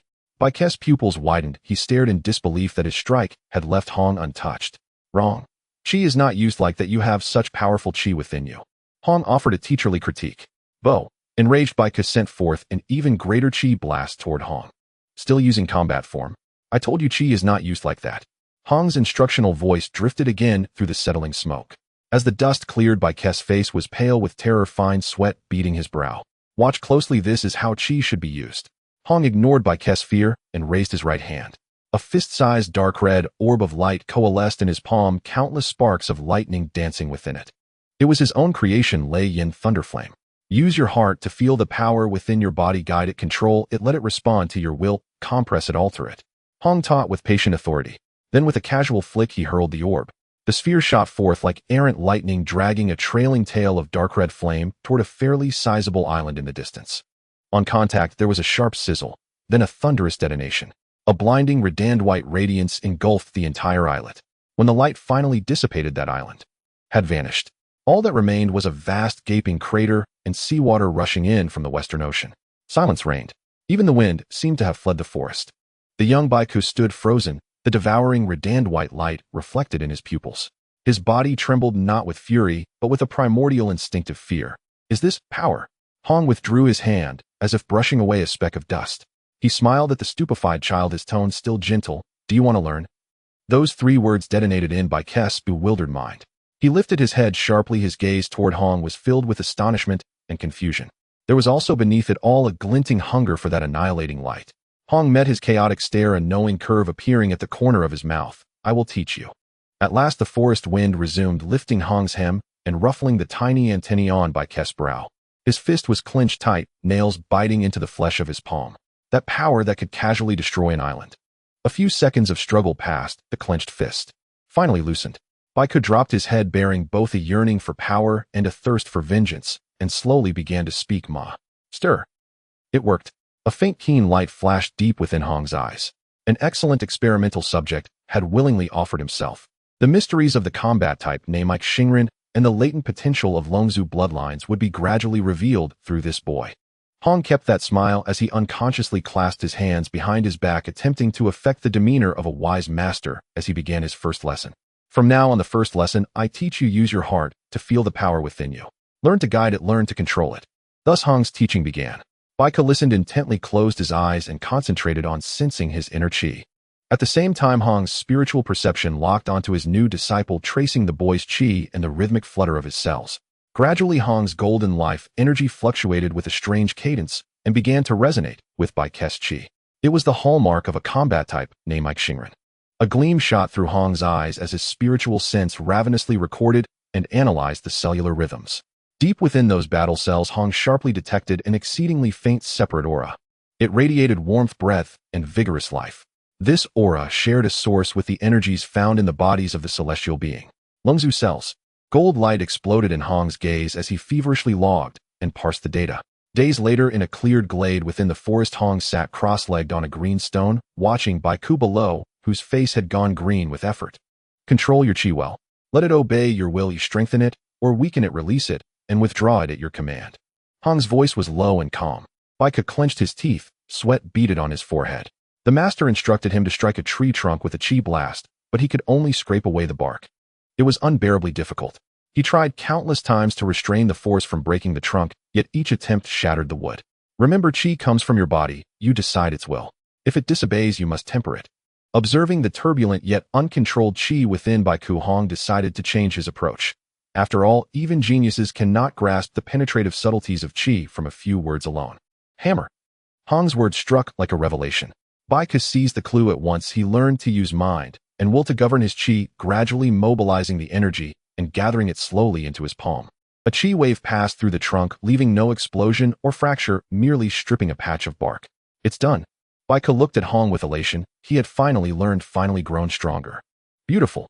Hong gave him an approving gesture and a nod. Then he told Baiku, but it's not enough yet. Keep working. When you can use a chi blast to punch a hole through a leaf without damaging the rest of it, then we will proceed to the second lesson.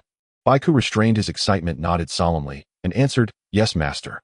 Days later, with excitement on his face and several leaves in hand, Baiku ran to the resting Hong on the green stone and cried out, it's done. Hong stared in surprise at the leaves in Baiku's hand. Each bore a thumb-sized hole in the center, while the remainder of the leaf remained utterly unharmed. Not bad, not bad. Your chi control has become excellent. Hong praised sincerely.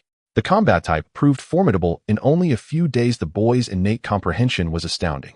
A genius nearly rivaling those blessed with spiritual nature boons.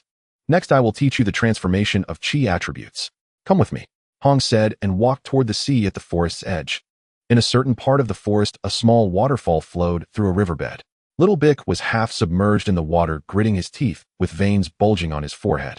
Following what Hong had said, he tried to empty his mind, calmly feeling the flow of the water's chi, attempting to transform his energy into the form of water. However, with each attempt, images of Sun Wukong's detestable face and the facade of the divine being surfaced in his mind. Ugh!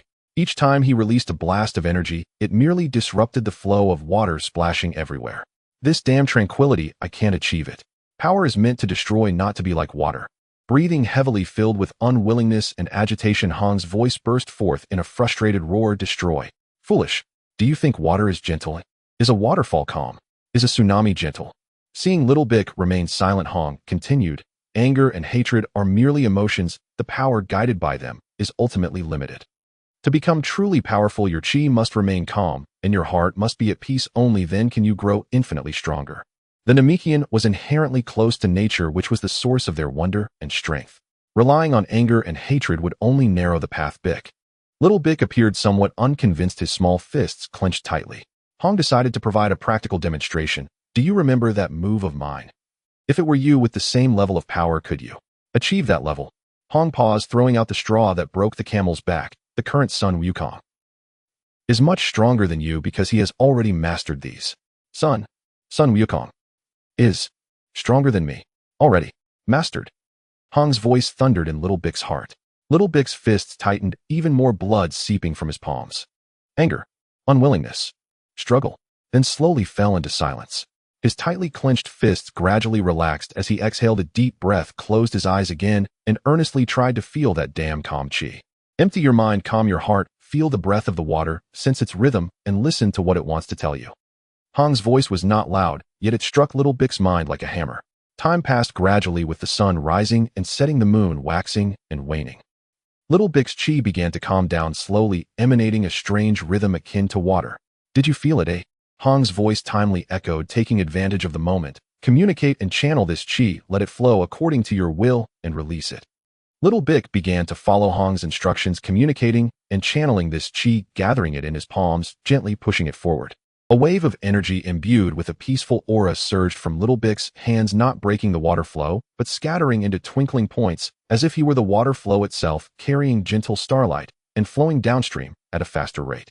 In the distance, a massive stone in the riverbank was sliced in half like tofu upon being touched by these starlights, sliding into the water before being dismembered into fragments, drifting away. Little Bick stared wide-eyed at his palms, disbelief written all over his face. Could this really be his achievement? Excellent. Hong nodded, his expression unchanged, as if it were all as expected. Just as Little Bick's chi became calm and emitted that harmonious energy, thoughts of exploration and derivative fan categories popped into his mind. High above in the distant clouds in the temple, the divine being who had been meditating with closed eyes suddenly opened them, his emerald pupils filled with uncertainty. This aura, is it Bick? His chi has become less evil. What is happening? He tried to sense carefully the aura emanating from the forest below, but it suddenly vanished. In the forest, Little Bick was still immersed in the incredibility of his previous attack. Hong's voice floated in, "Don't be dazed, continue. Remember this feeling, master it. Not only with water, but also with flowers, grass, trees, flying birds, and running beasts. You need to feel them all. Nature is the source of your power." Little Bick's youthful face was filled with seriousness as he cast a grateful glance at Hong, remaining silent, and closed his eyes again to feel. The master and disciple were harmoniously immersed in training and perception, not disturbing each other. Since guiding Little Bick's training, Hong's spiritual energy had been locked onto Little Bick, sensing the rhythm of his cells, learning during the process of teaching. In his spiritual vision, when Little Bick successfully guided that peaceful chi, the cells belonging to the Dragon Clan within him emitted unique fluctuations, compensating for the deficiencies perceived from the divine being, continually analyzing and perfecting. Time flew by, and a year later Hong finally fused the cellular fluctuations of the divine being and Little Bick, completely resulting in a more perfect form with rhythms becoming increasingly complex and mysterious. He manipulated the chi within his body, imitating and replicating it, focusing on nourishing a very small portion of cells at the tip of his right index finger. Another year passed. Another year later, he finally succeeded in nourishing that small portion of cells, and the fluctuations emitted by those cells were akin to Bick's and the divine beings sharing the same origin. At this moment, Hong felt a mix of joy and worry. The joy was in successfully nourishing the cells with Namekian characteristics, while the worry stemmed from the fact that these cells were still incomplete, possibly due to the divine being's avatar or Bick's multiple splits creating demonic warriors. With a helpless sigh, Hong remarked, "Ah, it seems that to perfect these cells a trip to Namek is necessary. With my current understanding of Namekian cells, I should be able to comprehend the composition of the Elder's aura. Indeed, these mysterious and wondrous genes and energy fluctuations, these arcane rules and rhythms cannot be understood without a solid foundation." Fortunately, he had now gained a certain foundation through Bick and the divine being. Hong withdrew his thoughts, gazing at the distant figure of the green youth, sitting quietly, reflecting on how quickly time had passed. In the blink of an eye, 2 years had gone by. That adorable child had suddenly grown up, but it seemed normal for avatars to grow quickly. Calculating the time, the world's #1 martial arts tournament was about to take place. "Bick," Hong called lightly. Little Bick, who was meditating, heard Hong's call and opened his eyes, flying over lightly. "Teacher," Bick said calmly, yet a hint of tranquility was hidden within. "The martial arts tournament is about to commence. I know Sun Wukong is your obsession, and it's destined that you two will battle. Let's go. This tournament will be very interesting. We'll sign up together." A smile curved at the corners of Hong's mouth, truly looking forward to the battle between him and Sun Wukong. The current Bick would surely astonish Sun Wukong. "Yes, teacher." A flicker of anticipation rose in Bick's eyes, along with a fervent fighting spirit. Hong gazed at Piccolo, who wore the attire of a demon clan. Shaking his head slightly, he extended his right index finger toward him. An arcane ripple emanated from its tip, enveloping Piccolo. Within moments, the garment inscribed with the character demon transformed into the familiar style Hong remembered. "That's much better. Those earlier clothes were utterly hideous." Hong teased, revealing this as yet another ability he had mastered after deep study of draconic cellular patterns. "Indeed, this outfit suits you well." Let's add a touch more resistance," Hong remarked, appraising Piccolo before nodding in approval. Piccolo suddenly felt his body grow heavier. He glanced at Hong, puzzled. Why change his attire and burden him further? Yet he harbored no resentment. Perhaps this too was part of cultivation. Strangely, he found himself genuinely drawn to the new garb. After altering Piccolo's attire, Hong asked, "You've matured greatly over these 2 years. Your heart has changed. You are no longer the blood-soaked tyrant known as Demon King Piccolo. The demon no longer defines you. I've even replaced your garments. Piccolo, do you hold any grudge against me?" Piccolo met Hong's gaze, bewildered by the sudden question, yet answered truthfully, "Master guided me to strike branches and leaves with ki, refining my control, taught me to sense the elemental nature of all things, cultivating spiritual awareness. From those insights, I grasped profound truths and attained my current strength. I am deeply grateful for your guidance." Piccolo bears no resentment. Hong sensed the sincerity in Piccolo's words and nodded. "Then before the martial arts tournament, I shall impart one final lesson." At once Piccolo's expression grew solemn. He seated himself cross-legged in quiet reverence. Hong spoke slowly. "Your path lies in harmony with nature itself.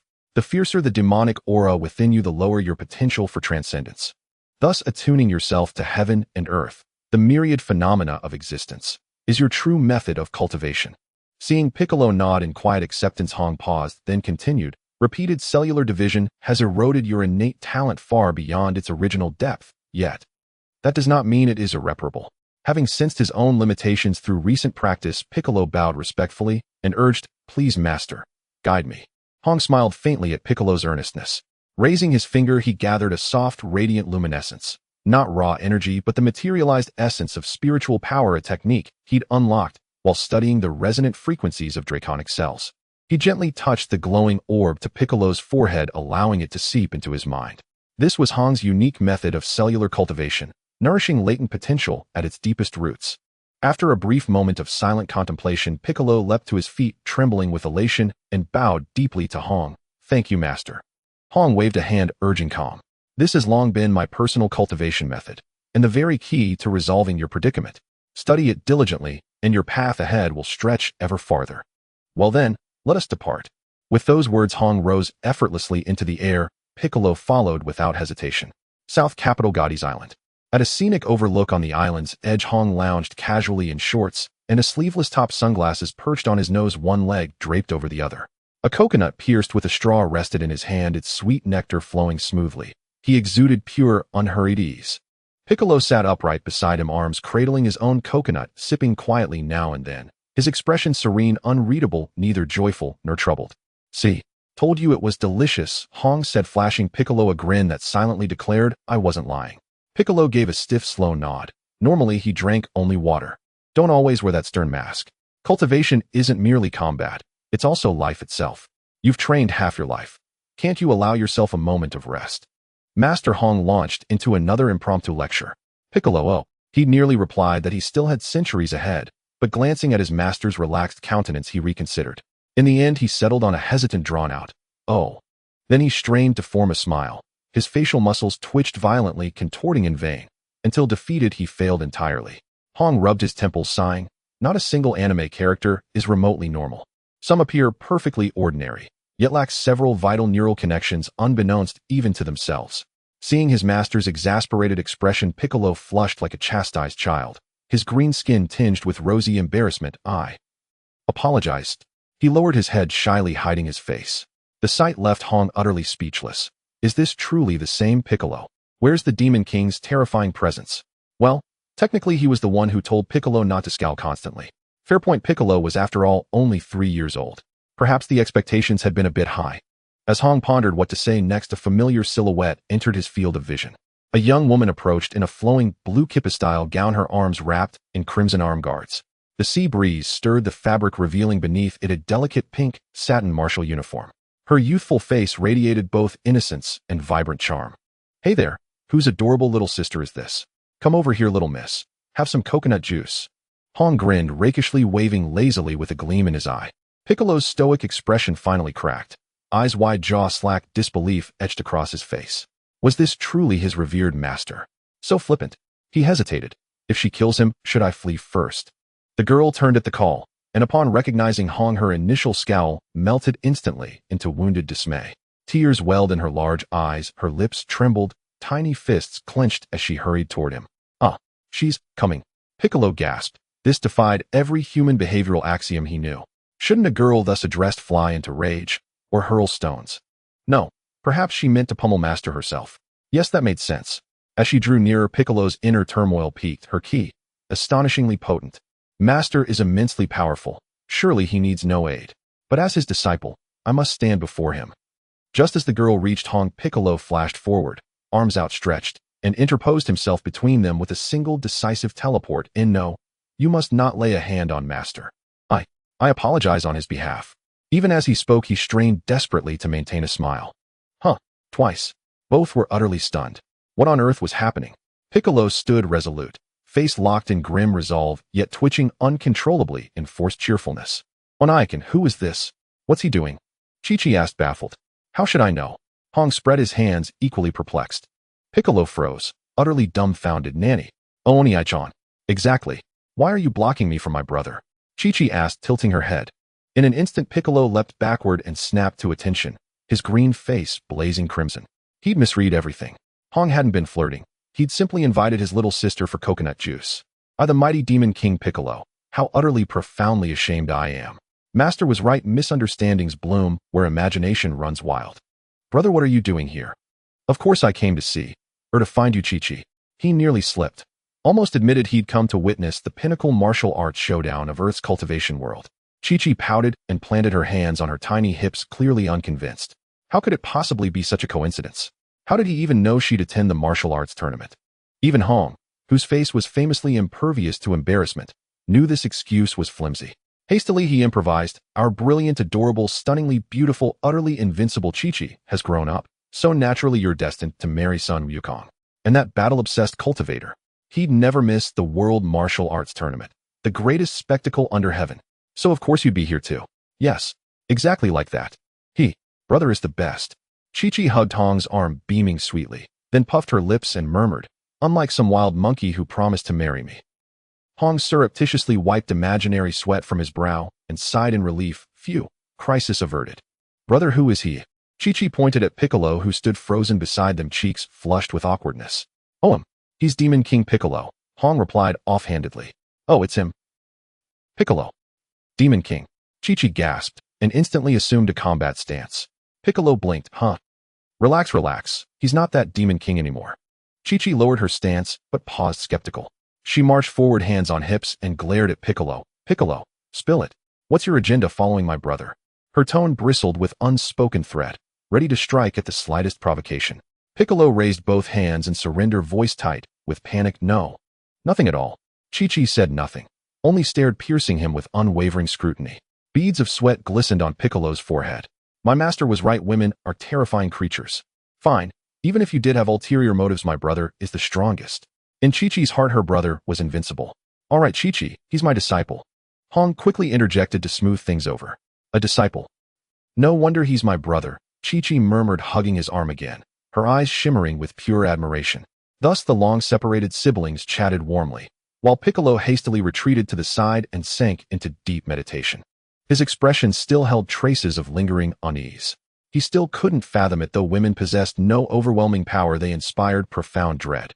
Unfathomable, better to meditate. Truly, she was his master's sister. 2 days later, the martial arts tournament commenced.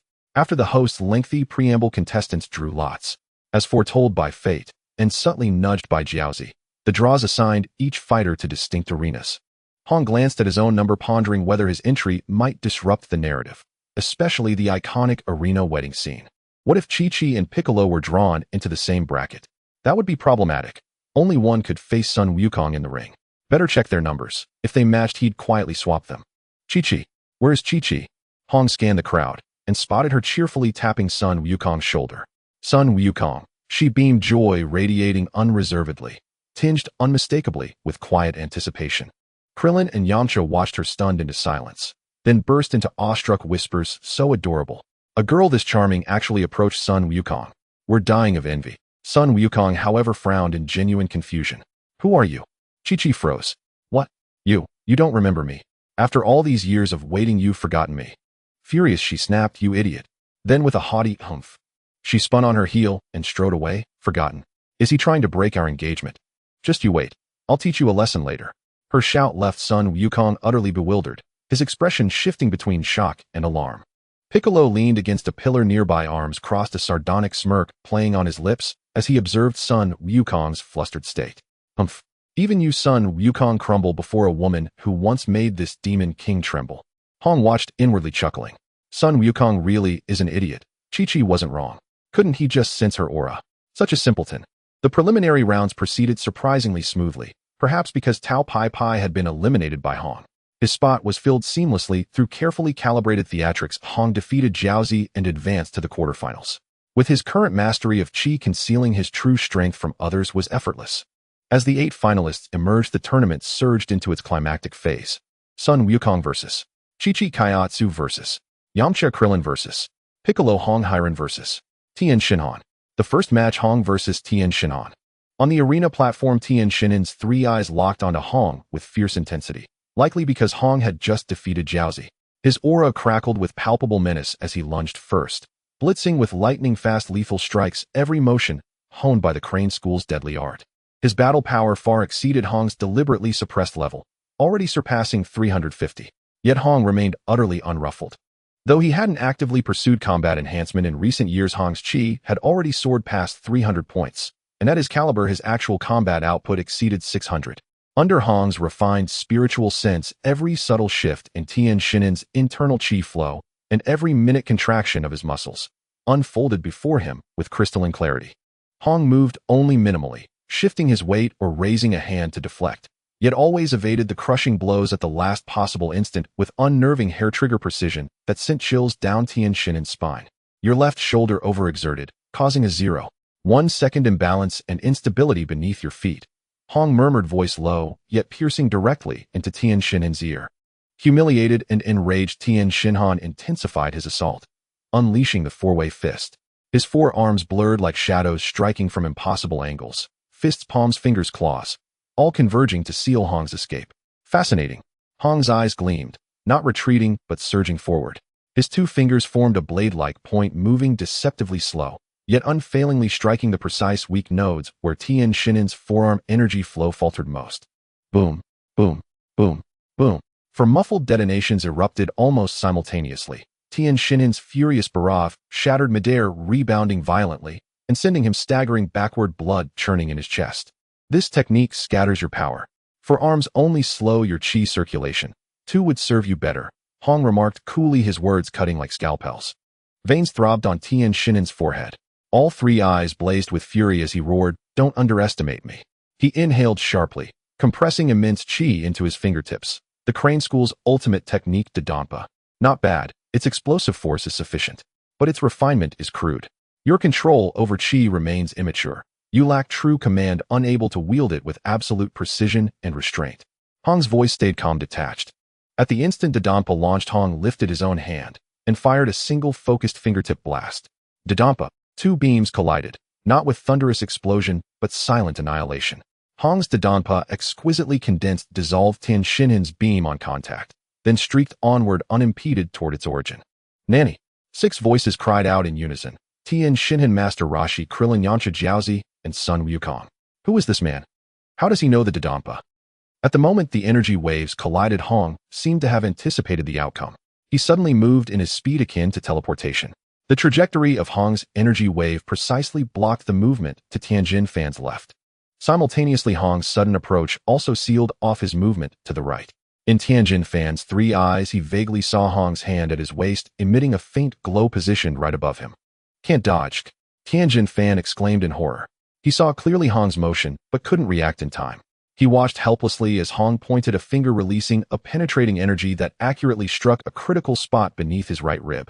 Ugh! Tianjin Fan's body trembled, half of him going numb and stiff, unable to move his face, a mask of shock. Hong retracted his finger, his breath steady. Looking at the frozen Tianjin Fan, he said, "You did well. Your foundation is solid, but if you practice a bit more, your power will be even more refined. Think back on the battle, it will be helpful for you."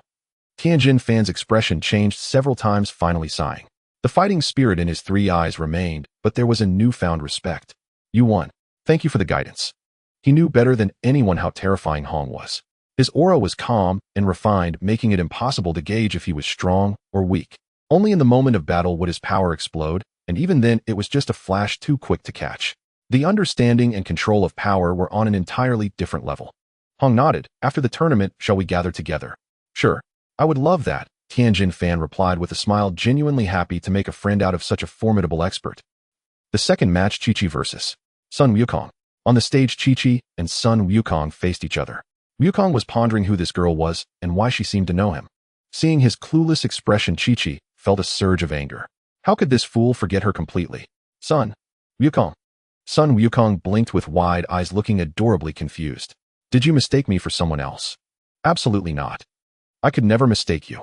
Chi-Chi set, her brows furrowed with fury, her tone very determined. The referee announced, "Are both sides ready? Then let the match begin." As soon as the referee's voice fell, Chi-Chi took the initiative to attack, executing the Turtle School techniques with remarkable finesse. Bang, bang, bang. The two exchanged blows rapidly. Chi-Chi, fueled by anger, launched aggressive attacks. Wukong, relying on his experience and the powerful physique of a Saiyan, easily defended himself. "Have we really met before?" Sun Wukong asked while deftly countering Kiki's strikes. Chi-Chi remained silent, her frown deepening, her moves becoming sharper. "When exactly was it?" Wukong asked, leaping backward to create some distance. "It's because you can't remember anything that I'm so angry." After saying this, Chi-Chi repositioned herself, her internal energy quickly circulating, her aura steadily rising. Such strong energy, the spectators marveled. Hong nodded in satisfaction, noting that Kiki's aura had already reached a level of 320, making her among the elite on Earth. Sun Wukong's eyes lit up as he felt her energy excitement bubbling up, his fighting spirit igniting. That's strong. After gathering her energy, Chi-Chi angrily confronted Sun Wukong, saying, "For these years I've always been waiting for you." Sun Wukong still wore a dazed expression. "Who exactly are you? Please tell me." Chi-Chi suppressed her anger, adopting the stance of the turtle school. Defeat me, and I'll tell you who I am." All right. Wukong's expression turned serious as he moved instantly. He was incredibly fast, throwing a probing punch toward Kiki's face. Chi-Chi, having trained under Hong's guidance for years, had significantly improved her perception and control over her energy. She sidestepped smoothly, avoiding Wukong's punch while her hand formed a blade aiming for his neck. Wukong exclaimed in surprise at her speed and reaction, finding her moves familiar, yet unable to recall them. Chi-Chi grew even angrier, this fool still not recognizing her. She launched a flurry of attacks, her fists and feet cutting through the air. Her techniques were more refined and precise, clearly influenced by Hong. Bang, bang, bang. In a matter of moments, the two had exchanged dozens of blows, with Wukong maintaining a steady defense. The more he fought, the more confused he became. Her aura and style felt too familiar, but he couldn't grasp it. Your techniques feel so familiar, Wukong remarked while parrying a kick. Watch this. Chi-Chi suddenly leaped back, her hands at her waist. Me? Huh. Wom. Blue energy gathered and compressed in her palms. A silver spark leaped at its core. This was the energy property transformation her brother had taught her. Wow. Kamehameha. Wukong exclaimed excitedly, immediately taking his stance. Me? Huh. Boom. The two beams of blue energy collided. However, Wukong's strength was evidently greater, slowly pushing back Chi-Chi. Gritting her teeth, she remembered Hong's techniques, pulling and raising her hands. Boom. Two energy blasts soared into the sky and exploded. Huff. Chi-Chi panted slightly, having comprehended this from watching her brother's battles with Sun Wukong. Wukong's confusion deepened. Your Kamehameha? So unique, so familiar. We definitely know each other. Please tell me who you are. You still can't figure it out? You're really dense. Chi-Chi scolded, charging at him again. This time Wukong took it seriously. He unleashed his full speed and strength, no longer testing the waters. Although Chi-Chi had made great progress, the gap between her and Sun Wukong was still apparent. After all, he had been honing his Saiyan skills for years. Be careful. Wukong spotted an opening and executed a swift chop towards Kiki's shoulder, controlling his strength perfectly. Chi-Chi barely managed to block it, but the force sent her staggering back, nearly stepping off the edge of the stage. Bang! A blast of energy knocked her off the stage. Chi-Chi cried out, her body slamming against the audience wall before landing on the ground. Wukong had controlled his strength exceptionally well. Chi-Chi was unharmed. She stood up and walked back onto the stage, addressing Sun Wukong. Since you won, I'll tell you now. I am Chi-Chi. You wild monkey. Silly fool. Chi-Chi yelled at Sun Wukong, her words still laced with anger, her voice echoing throughout the martial arts competition. You promised to marry me when I grew up. Chi-Chi continued shouting, her tone revealing her grievance. The audience erupted in chaos. Wukong is going to marry her. Such a cute girl, and she's been waiting for him. Why wasn't that line said by me first? How could a charming girl like her wait for so long for that jerk? And he forgot her completely. Sun Wukong, thank you for being a jerk. Let me take your place. Wukong stared at her flushed face, scratching his head. The fragments of hazy memories finally became clear, and he exclaimed with enlightenment, I remember now. You are Chi-Chi, the daughter of the Bull Demon King. Hong's sister. Chi-Chi, that I indeed promised to marry you. He shouted loudly, and the entire venue heard him. Kiki's face instantly turned crimson. Silly fool. You just remembered now. Although she scolded him, hearing him openly acknowledge their marriage promise cooled down much of her anger. Wukong smiled brightly, confidently stating, You've changed so much that I didn't recognize you at first. But I remember our promise. I keep my word, I will marry you. His words were spoken matter-of-factly, devoid of any hesitation. Chi-Chi gazed at his sincere, yet somewhat foolish smile, and with his calm acknowledgement of their engagement, her last bit of grievance vanished. She let out a giggle, her earlier fierceness completely gone, transforming back into the adorable girl she once was. She took a few steps forward, affectionately wrapping her arms around Sun Wukong's, tilting her rosy face up towards him, her sparkling eyes shining bright, and kissed him on the cheek. The hearts of all the men in the audience shattered, especially Krillin, who was wailing, Why can't I find such a cute girl? The referee looked at the two embracing and excitedly spoke into the microphone. Incredible. This is the first time in the history of the martial arts tournament that a couple has married on stage. Let's wish congratulations to competitors Sun Wukong and Chi-Chi. The match concluded. Sun Wukong emerged victorious and Chi-Chi had regained her husband. Both were quite happy. Chi-Chi clung to Wukong's arm joyfully as they walked down the stage together, leaving the entire audience still buzzing about this dramatic turn of events. In a backstage corner of the martial arts conference, Hong Yuran looked at Chi-Chi while hugging Wukong's arm, speaking about their future life. Hey Wukong, I hope our home will be decorated with wood. And I want to have a strong baby for you, our future. And delicious food. Will you make delicious food for me? That's amazing. Chi-Chi exclaimed, talking endlessly though he couldn't understand it all. He just felt that Chi-Chi looked so hardworking. However, upon hearing about the delicious food, Sun Wukong's eyes immediately lit up, truly a foodie. Then Chi-Chi politely greeted everyone, stating that she would change her stubborn bad habits for Wukong and strive to be a good wife, forming a happy family with Sun Wukong. This wave of sweet talk truly made everyone envious, wondering what made Sun Wukong so special. Among them, Yamcha and Krillin were particularly expressive, lamenting their fate. In the corner, Hong couldn't help but smile. After Wukong's confession, this sister must have imagined these scenes countless times in recent years. She must have bought many books like How to Be a Good Wife and Mother, truly adorable. Though Wukong may not be reliable, his honest nature ensures his sister won't be bullied, making them a decent match. In another corner of the backstage, an old man in white with glasses was awkwardly doing calisthenics, his passionate yet clumsy performance adding a comedic element. If he were to be serious, he resembled an orderly instructor. Hong smiled slightly and walked towards the old man. Lord God, you're in good spirits, showing concern for the development of the martial arts community on Earth, Hong teased, lowering his voice. This old man in white was of course the god, disguised as a celestial contestant. The celestial contestant stopped his movements and replied in a low voice, as expected of Hong, I can't hide anything from you. Hong graciously accepted the compliment from the god, smiling. Lord God, you must be worried about Bic, but haven't you noticed anything? I came precisely for that reason.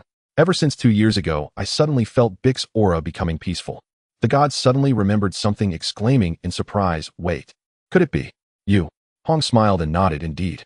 After I found Bic, I used his obsession and hatred towards Sun Wukong, and you, Lord God, as bait to guide him to feel the aura of all things in the universe. This is truly brilliant. Hong, this is an irresistible scheme. The god marveled, surprised that it could be done this way. This method is simply ingenious, effortlessly solving the fundamental problem.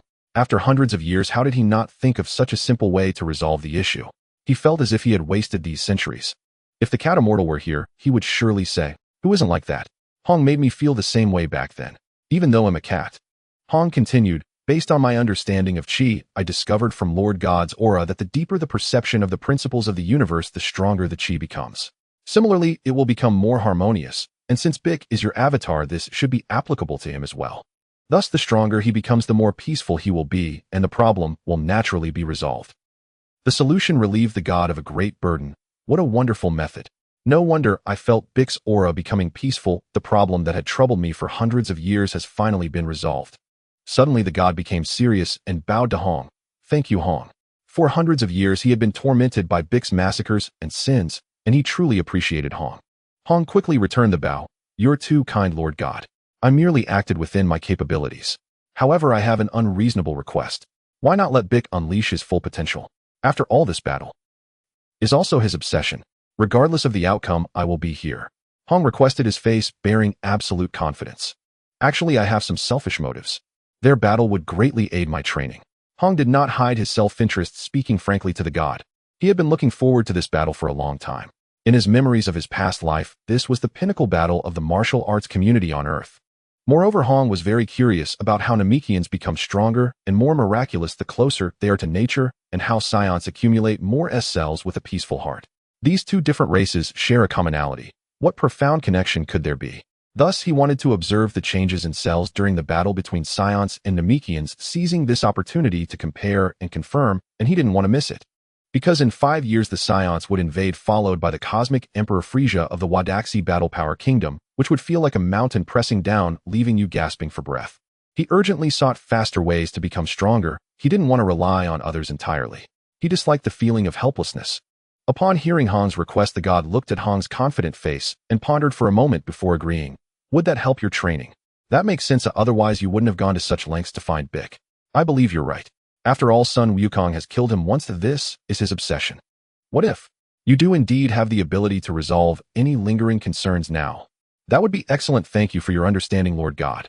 Hong expressed gratitude for the gods, understanding his tone, carrying a hint of relief.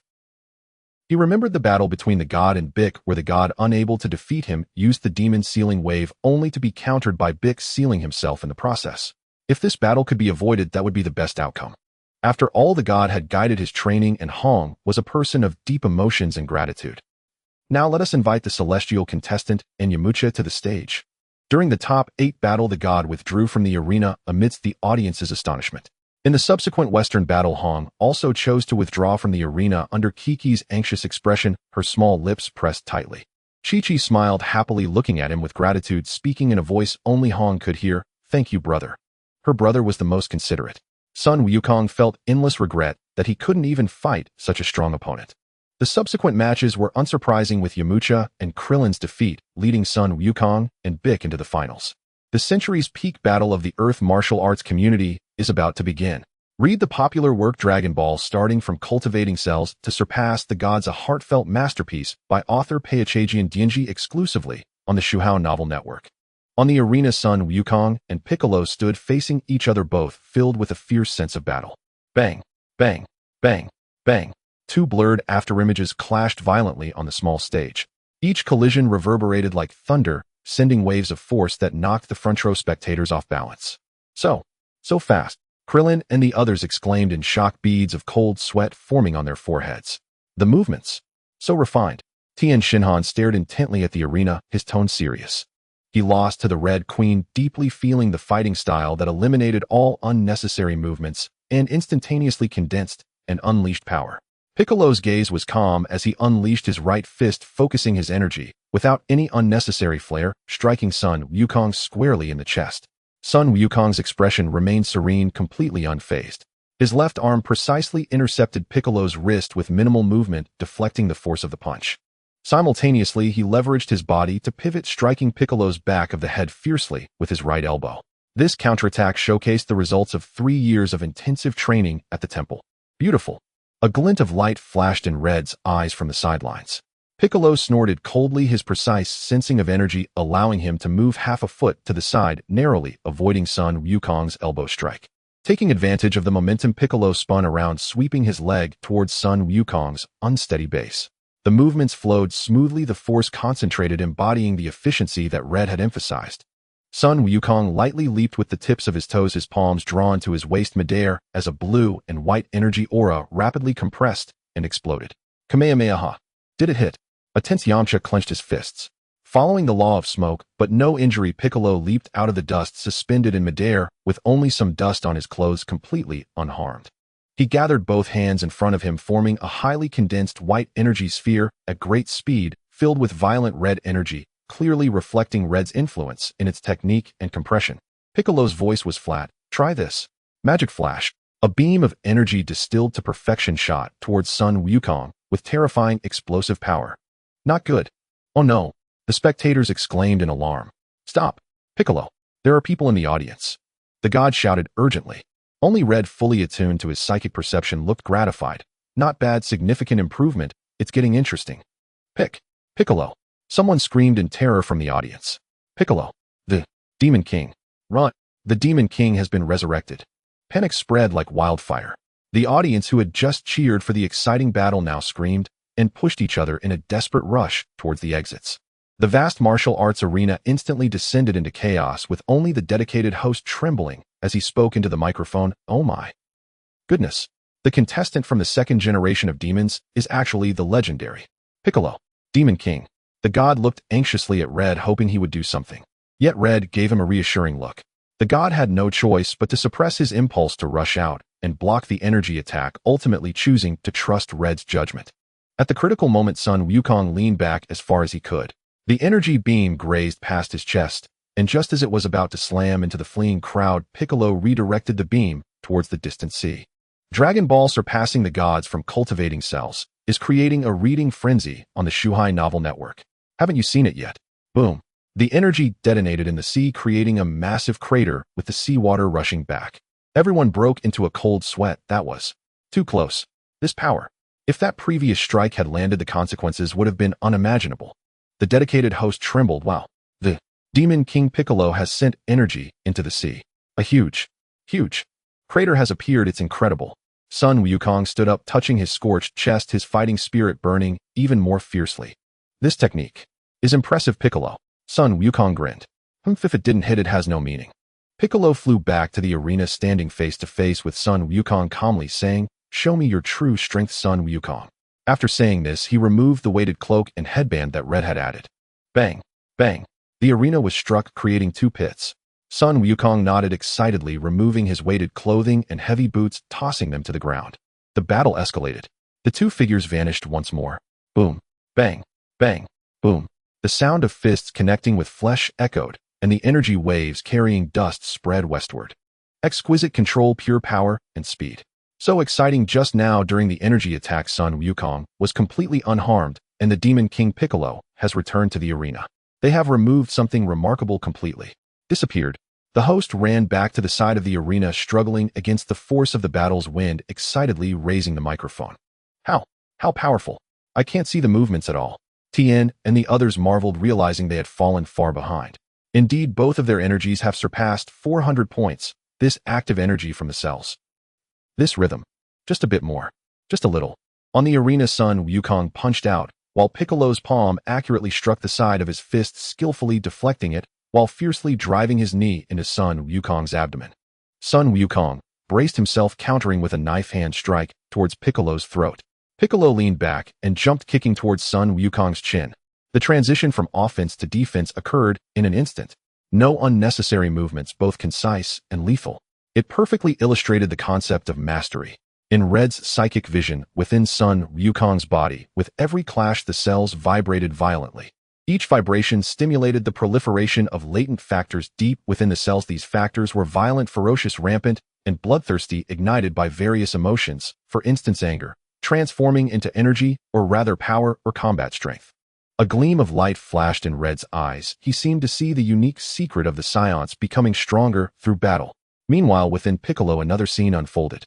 The combat-type cells of the Namekians pulsed resiliently and inclusively, exhibiting astonishing toughness and adaptability under immense pressure.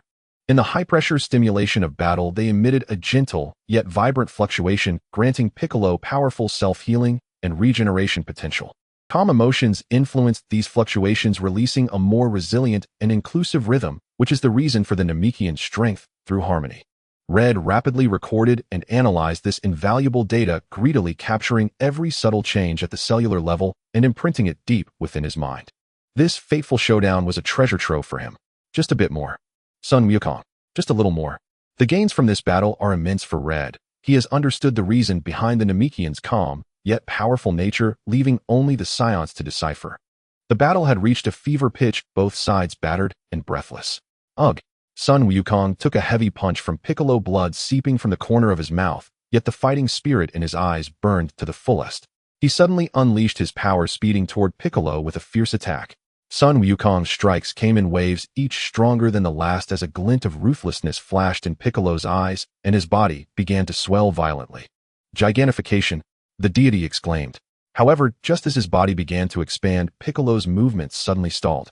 A warning echoed in his mind. While the power of gigantification increases, so too does the target size. Utterly wasteful of energy, a blunder. He forcibly suppressed the instinctual urge and maintained his form. Boom, boom, boom. The heavy punches landed on Piccolo, forcing him to stagger back, spewing blood and carving deep grooves into the ground. At this moment, Piccolo was infuriated to the extreme, his voice icy Zinni. Super explosive wave. The enraged Piccolo was enveloped in golden energy, his aura surging violently. This energy is terrifying, the crowd gasped.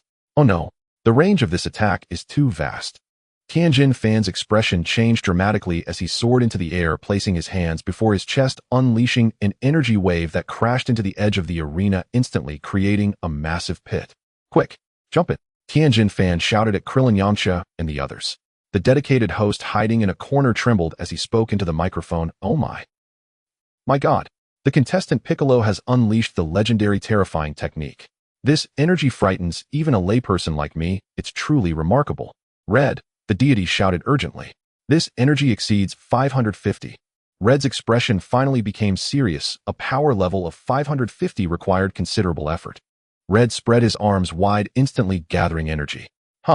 A massive energy shield enveloped all the Z fighters and the dedicated host at the edge of the arena.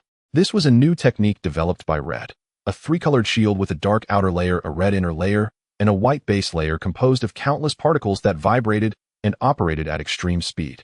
The outer dark particles could absorb energy resembling a black hole, while the inner red particles dispersed penetrating energy akin to high-frequency cutting. The base white particles, however, were condensed to the extreme and utterly indestructible. Boom! Piccolo's super explosive wave finally erupted. Blinding light consumed everything. The violent shockwave instantly swept across the entire martial arts arena. Massive stones were easily reduced to powder. Dust and smoke billowed into the sky, obscuring the sun. The host hiding behind Red's shield exclaimed with excitement. It exploded. The super explosive wave. The entire martial arts arena has been flattened. My God, what sheer destructive power. Wait. The shield created by the Red Boy remains completely unscathed. Not a speck of ash has penetrated it. My heavens. What level of defense is this? I can find no words more powerful than incredible to describe it. Inside the shield, Krillin and the others stared at the apocalyptic scene outside, then at the thin yet rock-solid shield before them, their jaws nearly dropping, their gazes towards Red, filled with disbelief and reverence.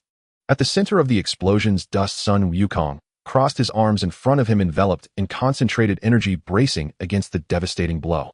However, Sun Wukong was breathing heavily, blood seeping from the corner of his mouth, clearly not at ease. Wukong. Inside the shield, Shishi saw Sun Wukong injured and bleeding, her hands covering her mouth tightly, her eyes filled with worry. It's not over yet. Piccolo's roar came from the dust. He gathered another powerful surge of energy in his hands. But Sun Wukong was faster. Sun Wukong, enduring the pain, exploded with energy. His figure flashed before Piccolo, delivering a heavy punch that gathered all his strength into Piccolo's abdomen. Boom! Piccolo's eyes bulged, his body curled like a shrimp, a mouthful of green blood spewed forth. He collapsed to the ground, struggling to rise.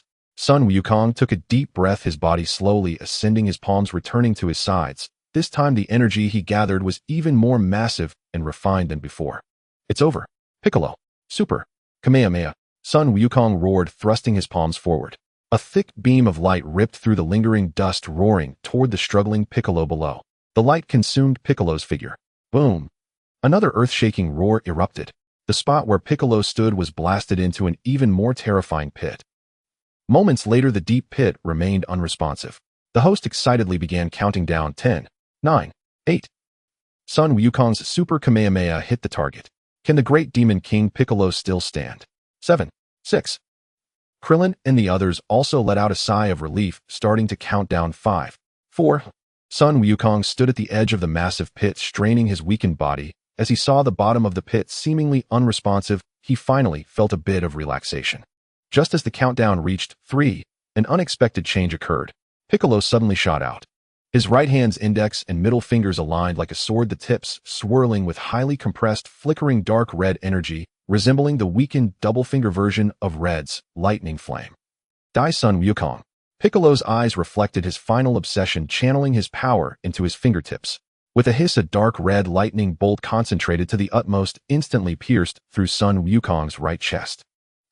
Blood erupted. Ugh!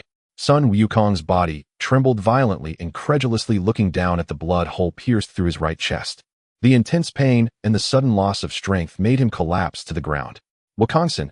Shishi let out a heart-wrenching scream from inside the shield, tears streaming down her face as she desperately tried to rush out, but was held back tightly by Red. I've won. Piccolo laughed maniacally, his obsession fading, feeling immensely relieved. In his crazed laughter, he suddenly recalled his teacher's past teachings. You must never hold back until you are certain of the enemy's death. So with great effort, he raised his trembling right hand, gathering the last bit of energy in his palm. Magic flash. A much smaller beam shot toward the fallen Sun Wukong. Except for Red, who sensed a momentary surge in Sun Wukong's energy, everyone else was in despair. The host even forgot to continue counting down, dropping the microphone to the ground. However, at this critical moment, the fallen Sun Wukong's figure suddenly vanished. Piccolo's magic flash only struck a shadow. Piccolo's pupils contracted sharply. Above, Tianjin Fan's 3 eyes caught sight of Sun Wukong, and he suddenly looked up in shock. There was Sun Wukong somehow appearing high above Piccolo. His face was pale, the wound on his chest still bleeding, yet his eyes burned with an indomitable flame. He abandoned all his energy attacks, turning his body into his final weapon. Head down, feet up, carrying all his weight and the remnants of his strength, he charged fiercely down, toward the exhausted Piccolo. Ugh! Piccolo could only let out a muffled grunt before being violently struck in the back by this blow. Bang! Piccolo's body was heavily slammed to the ground, no longer moving. Sun Wukong, also exhausted his last bit of strength, rolling to the side, gasping for breath, his chest heaving violently. The arena, once flattened, fell into a deathly silence. The host trembled as he picked up the microphone, his voice filled with excitement and disbelief. He's down. The great Demon King Piccolo has completely fallen. 10, 9, 8, 7, 3, 2, 1. The winner is Sun Wukong. After a brief silence, Krillin and the others inside the shield erupted into ecstatic cheers. We won. Wukong won. Shishi was already in tears, rushing towards the fallen Sun Wukong after Red released the shield, both laughing and crying. The deity sighed deeply, thoroughly relieved, a smile of contentment appearing on his face. He looked at the unconscious Piccolo amidst the ruins, then at Sun Wukong, who was being helped by Chi-Chi, accepting the cheers of his friends. The last trace of gloom in his heart finally dissipated. Just as Yachirobe fed Sun Wukong a Senzabine, Red couldn't help but tremble with excitement. He had seen it. He had captured the secret of the Saiyan cells. During the previous battle, Hong sensed that the cells within the Saiyan body emitted specific fluctuations that stimulated the factors deep within those cells to divide and proliferate. These factors were filled with attributes such as rage, ferocity, devastation, and bloodlust. By igniting these molecules through emotions, such as anger, they transformed into energy, which could be described as power or combat strength. This is the reason why Saiyans grow stronger with each battle. It is also the reason behind the personalities of most Saiyans influenced by these factors. When a Saiyan is on the brink of death, the cells within them seem to receive a certain signal, emitting those specific fluctuations at a speed far exceeding that of before, even by several times or dozens of times. Thus, the factors deep within those cells also divide and proliferate at several times or even dozens of times the normal speed. The only difference is that the speed of factor division and proliferation in this near-death state is influenced not only by the frequency of the fluctuations, but also by emotions. The emotion that proliferates the fastest is the desire for battle. Indeed, even on the brink of death, there is a yearning for combat. This was captured during the moment when Sun Wukong was near death and underwent a transformation in his emotional thoughts. Having analyzed this, Hong nodded to himself, realizing why the power gained by Saiyans upon revival from the brink of death varied so greatly. It was indeed due to this. Most of the factors that divided and proliferated would, with the ignition of emotions, transform into combat strength, while a small portion would slowly settle down, hidden deep within the cells. When these settled factors are drawn or permeated by peaceful emotions, they undergo mutations, their properties and rhythms differing significantly from those of the previous factors. Therefore, not merging with the cells and being rejected by them, these rejected mutated factors wander within the body, eventually congregating and merging near the spine, forming a new type of cell, the cell. So that's how it is. Hong finally understood how cells were born. No wonder it is so rare for a Super Saiyan to appear in a millennium. Under the influence of these factors, it is nearly impossible to have a peaceful mindset as a Saiyan, and even more unlikely to produce enough cells for transformation. Truly, it is the protagonist's halo of Sun Wukong sent to Earth due to his low combat power, and precisely because of this low power, he experienced less negative influence, becoming peaceful after a fall that caused amnesia, ultimately transforming into a Super Saiyan. Speaking of being sent to a lower planet due to low combat power, Hong couldn't help but criticize the Saiyans. A proud battle race that grows stronger with each fight has been wasted by some ridiculous hierarchical system. It is truly laughable. Based on initial combat power values, low-level warriors are only assigned to execute low-level tasks or dispatched to the frontier. Where there are no opportunities for high-intensity battles, there can be no birth of more cellular factors to grow stronger. Moreover, so-called tasks and battles are almost allocated based on combat power. 10,000 to fight 8,000, 5,000 to fight 3,000. How can one grow stronger from that? No wonder Saiyans, despite being known as a cosmic battle race, have pitifully low combat power, with only a handful exceeding 10,000. It truly is sad. Hong's record and analysis appeared lengthy, but in reality, it was merely a fleeting moment. The scene shifts back to the martial arts tournament where Sun Wukong had already fed the fallen Piccolo a Senzabine. This made Krillin and the others shudder in fear. The shadow of the Demon King Piccolo was far too deep for these individuals.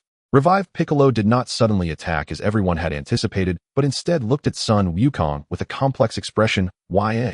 If you die, the god will die too, and without an opponent like you, life would be too boring," Sun Wukong said calmly, sensing that Piccolo had already changed from before. Piccolo said no more, walking over to Hong's side with a hint of guilt in his expression. "Teacher, I lost." Piccolo knew that without Hong's guidance he would not have made such great progress in these 2 years, and would not have been able to fight Sun Wukong like this. But losing is still losing. He ultimately felt somewhat guilty towards Hong. Hong patted Piccolo on the shoulder, seemingly unconcerned. Winning or losing doesn't matter. Have you let go of the obsession in your heart? What are your plans next? Yes, I've already let go. Next I plan to head west to explore and train well. As per teacher's advice, I will make up for the lack of talent I had. Piccolo nodded, having already planned his future training path. Just as Hong was about to speak, Sun Wukong's loud voice rang out. I said Piccolo's fighting skills felt so familiar. It turns out it was you, Hong. He approached Hong, looking him up and down from above. Hong, why do you look different again? If you hadn't just leaked your energy, I wouldn't have recognized you. Don't be silly, Lao Sun. Hong bared his teeth at Sun Wukong with a smile, then teased. What? Only you, Sun Wukong, can grow taller, and I can't develop further. And from now on, call me Big Brother. Big Brother. Why? Sun Wukong began blinking his big eyes, looking adorably confused. It was Chi-Chi who first reacted, her little face turning red as she wrapped her arms around Wukong's arm and said sweetly to Hong, brother. Hong shot a knowing glance at the adorably naive Sun Wukong, who finally caught on. Oh, I see. Since Chi-Chi and I are getting married, I should call you Big Brother. That makes sense. At this moment, Master Roshi, Krillin, Tien, Shinhan, Yamcha, and others also surrounded Hong, curiously and enthusiastically greeting him. This mysterious figure, who was always mentioned by Wukong and Master Roshi, indeed possessed an extraordinary demeanor. Tien Shinhan even remarked that his loss was not unjust. After all, Hong was someone even Sun Wukong acknowledged. Piccolo stood at the periphery of the crowd, feeling somewhat uncomfortable with the lively scene. He exchanged a knowing glance with Hong and planned to quietly leave. When he mentioned heading west to explore, he actually intended to return to the forest where he met Hong back to beneath that waterfall to restart his cultivation journey. Hey, Piccolo, Kiki's voice suddenly rang out. Piccolo paused and turned around stiffly.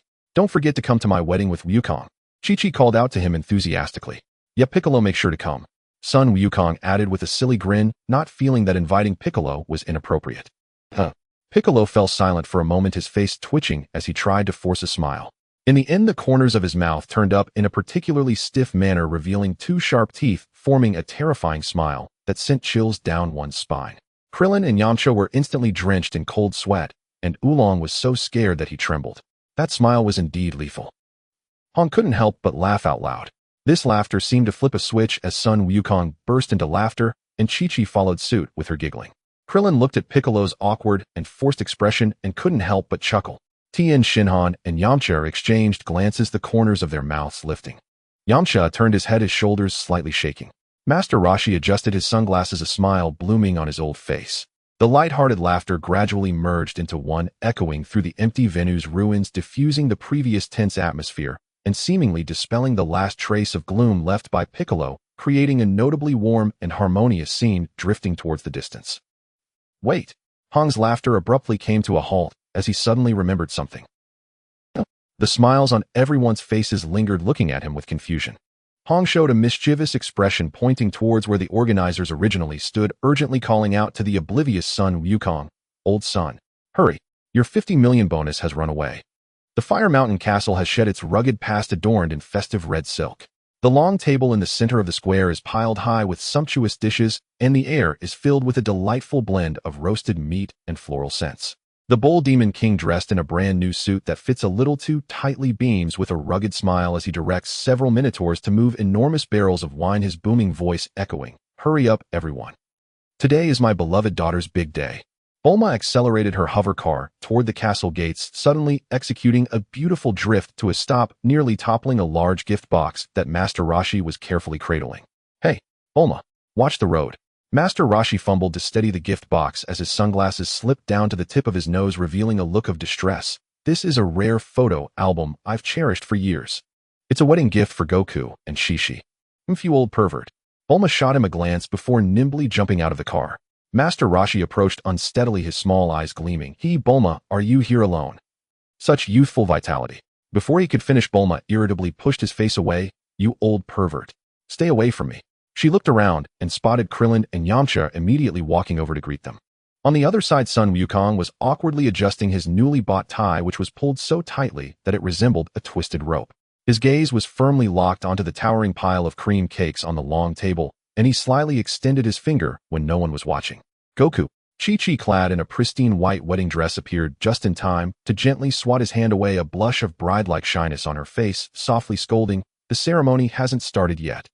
And your tie is crooked again." She carefully straightened Wukong's tie. "But Chi-Chi, I'm really hungry." Wukong rubbed his grumbling stomach, looking pitiful. "Just hold on a little longer." Chi-Chi smiled, soothing him with a warm expression. A green figure silently landed on the castle wall. Piccolo cradled a simple flower pot containing a vibrant little sapling with glistening green leaves. He walked stiffly to stand in front of the red, thrusting the pot forward. "This is from the forest dug up casually. Give it to them." Without waiting for a response, he vanished back to an unnoticed corner, crossing his arms. "Piccolo, this gift is thoughtful," Red exclaimed loudly in gratitude, keenly sensing the sapling cells being nourished by Piccolo's pure life energy, brimming with vitality. Sun Wukong also shouted loudly, "Piccolo, thanks." At the castle entrance, Tian Chaozu and Oolong approached slowly, Tian dragging a gigantic cart filled with wood, clearly not ordinary timber. After greeting everyone, Oolong began to narrate the arduous journey of this wood, which was taken from the territory of a volcanic beast, and he nearly became a roasted pig for the sake of this sturdy, fire-resistant, high-quality wood. The clueless Sun Wukong asked why they needed the wood, only to be met with Oolong's sarcastic response, "Hands in pockets, face close. Didn't Chi-Chi say she likes wooden decorated houses? How can a husband not remember this?" Watching Sun Wukong awkwardly scratch his head, everyone burst into laughter. The crowd gathered, and the wedding was simple yet warm. As Wukong solemnly declared his vow in his unrefined tone, "I will work hard to hunt so that Chi-Chi can eat to her heart's content every day, and I will protect her." The entire venue erupted into laughter and applause. Chi-Chi's face turned red, yet her eyes sparkled with tears of happiness as she tightly linked her arm with Wukong's. During the banquet, Master Roshi trembled as he raised his cup, speaking words of blessing, but his gaze involuntarily drifted to the youthful and beautiful figures among the bridesmaids, drooling, until Bulma, with sharp eyes, accidentally jabbed him in the rear with a cake fork, causing him to wince in pain. Tian Chaozu, Krillin, and Yamcha occasionally glanced at Red, hesitating to speak. The god, dressed in festive attire, enjoyed juice in his role as Celestial Chosen One. Oolong and Pure, the two little ones, were completely immersed in a sea of food darting around beneath the table, their cheeks stuffed full. The warm banquet continued amidst everyone's laughter, and just as everyone had eaten their fill, Krillin could no longer hold back, leaning towards Red with bright eyes. "Red, your control over Chi is incredible, especially how you make Chi so obedient and produce different effects. Chi has become so strong too. She said it's because of you. No. Could you please guide us in our training?" His loud voice instantly attracted everyone's attention. Yamcha and Chaozu immediately put down their forks, looking at Red expectantly. "Exactly. Redson, please do instruct us." Tian even stood up with a swish, his 3 eyes sparkling with excitement. "Please." Even Master Roshi and the god are now focusing their attention. In the corner, Piccolo, although still expressionless, seemed to twitch his ears slightly, his eyes revealing a hint of pride, as he had been training with Red for 2 years. Red smiled and set down his cup, walking to the central courtyard. With a casual gesture, he summoned water from the fountain pool, which gathered above his palm, into a crystal-clear water sphere. Under the curious gazes of everyone, the water sphere began to undergo marvelous transformations, sometimes elongating and thinning into a needle of cold ice, sometimes swelling and rolling, generating small silver electric snakes inside, and at times dispersing into a gentle mist that carried flames. This exquisite control over Chi and clever attribute transformations left everyone in awe, their eyes filled with fervor. Only Sun Wukong, while watching Red continue to eat meat heartily, he had seen these tricks before, and after Red explained them several times, he still couldn't grasp them. Later, Red told him that his potential did not require such training, which would instead waste time. With his own cultivation, he could quickly become stronger, so he willingly gave up on these methods. Chi is not a lifeless object. Red's voice was clear and steady. Chi originates from the body. It is more accurately derived from every tiny part of our body, the cells. In the past, we practiced martial arts like the Turtle School to refine the basics to hone the body, allowing it to carry more Chi. It was also like the Crane School, learning how to unleash all this Chi at once for greater power. He reformed the water vapor at his fingertips into a pure, transparent droplet with faint purple arcs of electricity jumping inside. My approach is somewhat different. The system matched you with derivative fan fiction categories. Click http://www. Comlist 27 for more details. Red's gaze swept over everyone. I try to reverse the process, guiding the Chi in the body with mental force, nurturing and empowering the sources of Chi production, which are those very cells themselves. The stronger the cells are nourished, the more Chi they will produce. Only with a deep foundation and great potential can the growth of power be continuous. This process requires a strong sense of chi perception, precise control over chi, and the ability to transform chi attributes. Over time, one can naturally achieve ultimate control and perception of chi, allowing your techniques to flow freely and transform energy. This is not a shortcut, but the benefit is that it can truly break through the limits of talent. The progress Shishi has made is because she has consistently nurtured her cells, enhancing her foundational potential. Chi-Chi, being called out, felt a bit shy, but still stood up gracefully to showcase her abilities. She gently raised her hand, gathering a soft yet condensed white light in her palm, the energy stable and vibrant, far surpassing Krillin, Yamcha and the others present. The Bull Demon King watched in delight, his mouth agape with joy. Wow, Shishi is amazing, Krillin gasped. So that's how it is. Tien's 3 eyes sparkled. Come on everyone, let's give it a try. Red beckoned everyone. Close your eyes and calm your mind. Don't think too hard about controlling your chi. First, try to let it flow naturally within your body, just like your normal breathing. Then separate a tiny gentlest thought. Don't exert too much effort, and try to use this thought to guide the chi, just like watering and fertilizing, transforming it into the attributes that those tiny cells desire, and then approach them to nourish them. The courtyard fell silent instantly. Master Roshi was the first to sit cross-legged, his usual playful demeanor replaced with seriousness as he looked at Red with admiration, as if seeing his most accomplished disciple finally surpassing him. He closed his eyes, his breath growing calm and deep. The god smiled and nodded at Red, his eyes filled with pure admiration, also closing his eyes to feel the energy. Tien, Yamcha, Krillin, Chaozu, and others sat down in earnest expressions. Wukong scratched his head, still perplexed by these concepts. Nonetheless, he sat down following suit, as Red had said these things were unnecessary for him. Red's gentle voice guided everyone on how to relax their thoughts, control their breath, and shift their rhythms. Even the Bull Demon King clumsily sat down, cross-legged, eyes closed, looking serious. Piccolo still stood in the corner, but his eyelids drooped slightly, his aura becoming more restrained and tranquil. Oolong and Pure imitated him, sitting properly with closed eyes, though their eyelids occasionally trembled. Time flowed quietly. The golden glow of the sunset bathed the castle in warm hues. Krillin was the first to open his eyes in surprise. I felt it. Although it was just a blink of an eye, but I think I really touched something warm inside my body with my chi. It seemed to shine for a moment. Yes, me too. Yamcha exclaimed excitedly, lowering his voice. That feeling is so comfortable. The 3 eyes of Tien lit up. Remarkable. So this is how power can accumulate and strengthen the foundation. Thank you, Redson, for your guidance. Master Roshi exhaled deeply, the breath condensing like smoke, slowly dissipating. Tien's 3 eyes glimmered with realization. Remarkable. So this is how power can accumulate and strengthen the foundation. Thank you, Red-san.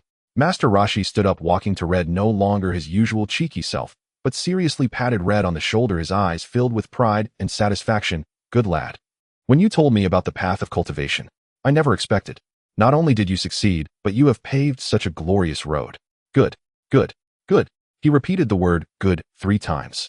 The god, disguised as a celestial chosen one, spoke with a voice that carried profound wisdom, nurturing the source, and circling back. This has already touched the ultimate path of life essence. You have already touched the threshold of divinity, Red. You have lit a lamp for future generations. At this moment, the usually silent Piccolo also spoke faintly, his tone carrying a sense of assured affirmation. The path of cultivation your master taught is to focus on the core. His gaze swept through every person in the courtyard who felt the thrill of discovering a new path. Everyone's eyes were filled with admiration, excitement, and anticipation, once again focusing intensely on Red. The god spoke again. Red, your path can almost allow everyone to break free from the shackles of life levels. It is no longer something that can be described by a single generation of masters. You have created an entirely new school of cultivation. You should name this school, let it flourish and benefit all of humanity.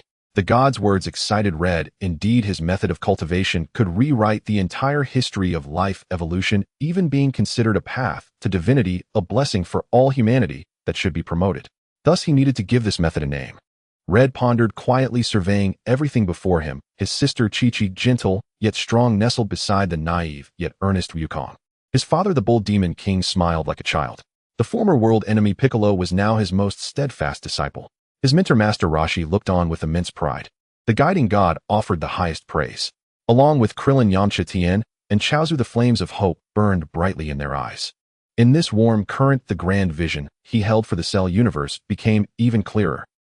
Facing everyone's gaze, he raised a gentle yet confident smile. Chi is power, the body is the foundation, intention is the guide, nurturing the source of life, breaking the shackles of talent. It can be called a miracle. This path shall be called Source God Flow. Source God Flow. Master Roshi was the first to excitedly raise his cup, his old face flushed. Good. What a great Source God Flow. Source God Flow. Krillin, Yamcha, Tien, and others shouted in unison, their voices resonating so strongly that the evening clouds seemed to dance. Source God Flow. Even Piccolo in the corner softly repeated it, a small arc naturally forming at the corner of his mouth. Had he learned to smile? Red stood in the courtyard, the evening breeze caressing his clothes. The golden rays of the sunset outlined a bright silhouette. Beneath his feet lay the earth, above him the starry sky, an endless universe that harbored the powers of the King of Worlds, the essence of destruction, and the mysteries of angels. He knew that this path named Source God would ultimately lead him to explore and conquer. Time flies and 5 years have passed since the bustling wedding. The castle of the Bull Demon has undergone earth-shattering changes. It has become the sanctuary of the Source God Stream.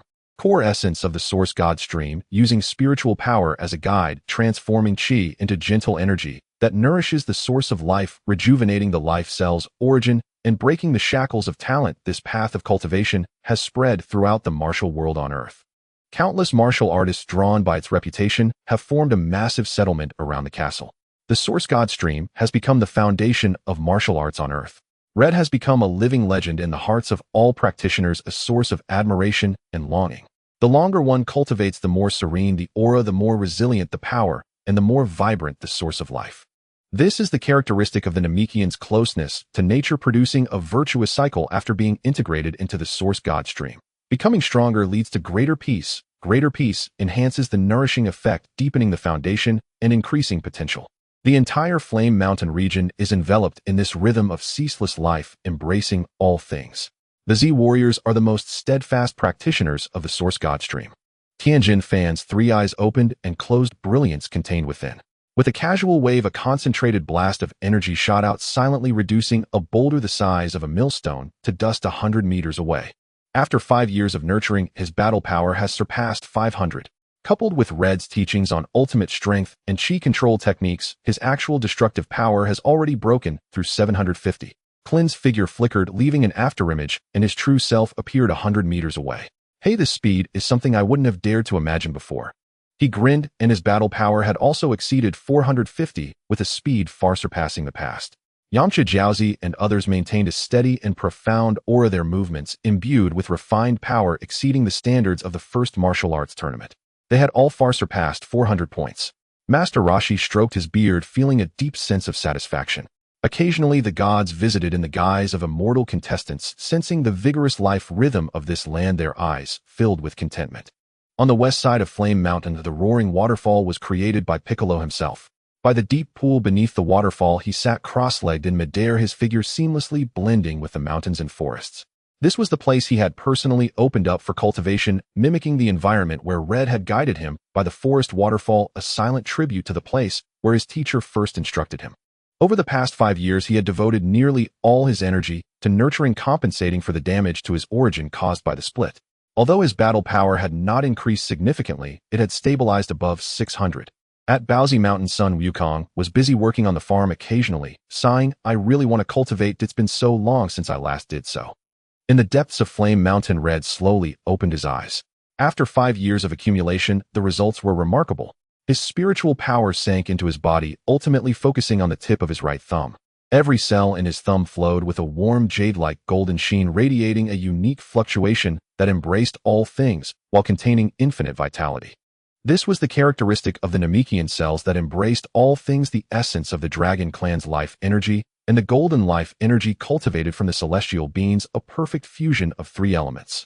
With a slight movement of his mind, 9 strands of condensed golden threads, as tangible as substance, emerged from the cells of his thumb, hovering above his palm, exuding a majestic and gentle life aura.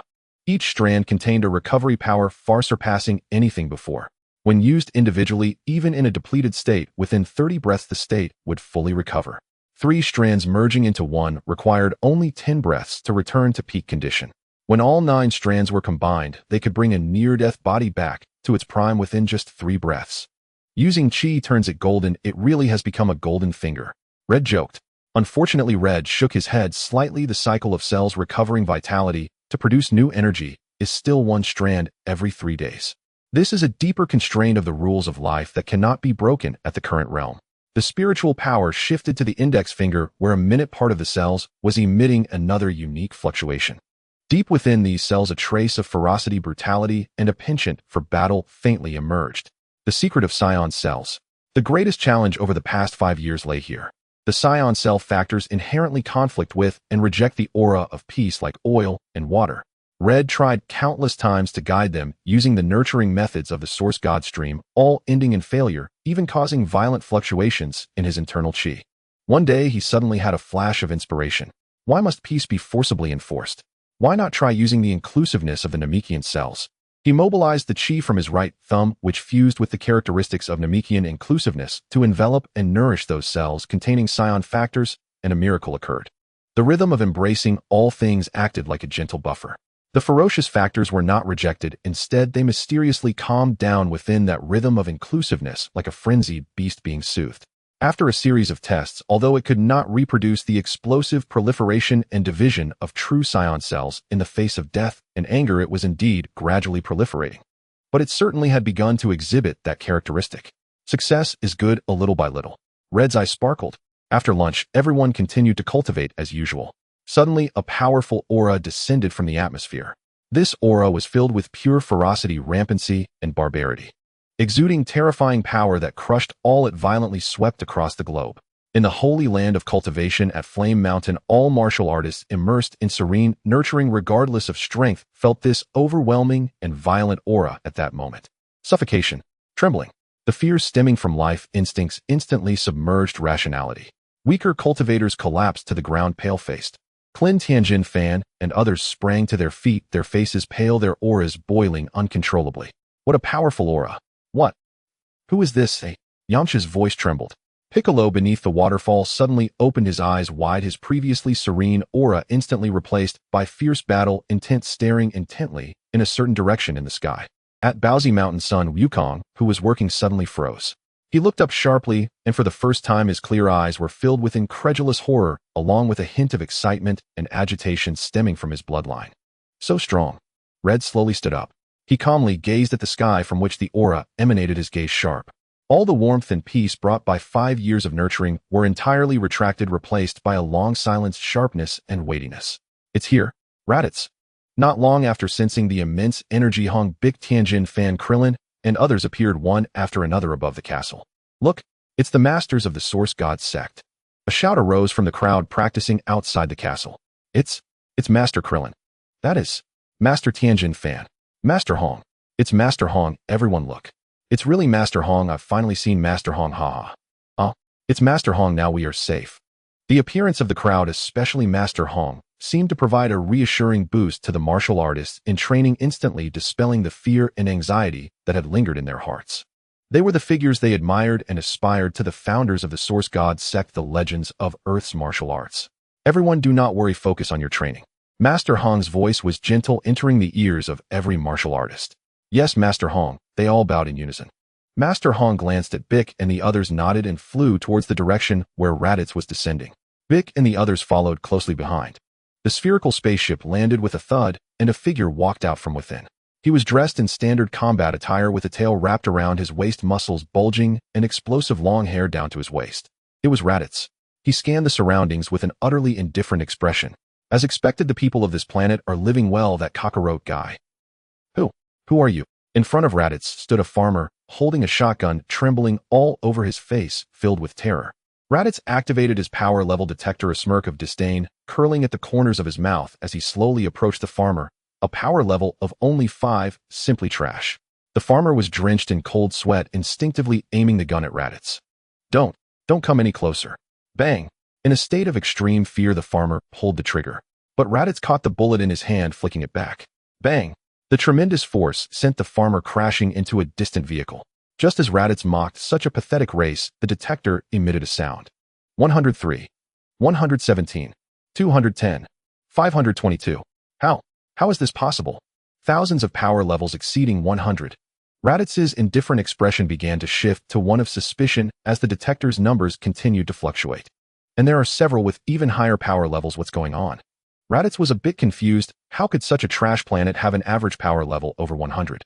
There were even several stronger ones. They're coming. Seeing the feedback from the detector, Raditz wondered why these people didn't know his power level. Daring to come here. In Raditz's view, several figures rushed over and slowly landed before him. These figures were none other than Master Hong Bik and the others. Raditz scanned the crowd, and the detector's screen flickered with 611, 522, 460, 456, 402. Oh, Raditz raised an eyebrow. A hint of surprise crossed his face. No wonder the people of this planet are still living well. It turns out there were a few slightly stronger bugs hidden away. TSK, that cockroach guy is such a waste. It seems there was a mistake in the intelligence, but such situations have occurred before. After sending away the low-level power infants, it turned out there were still high-power individuals hidden. Raditz speculated. Who are you?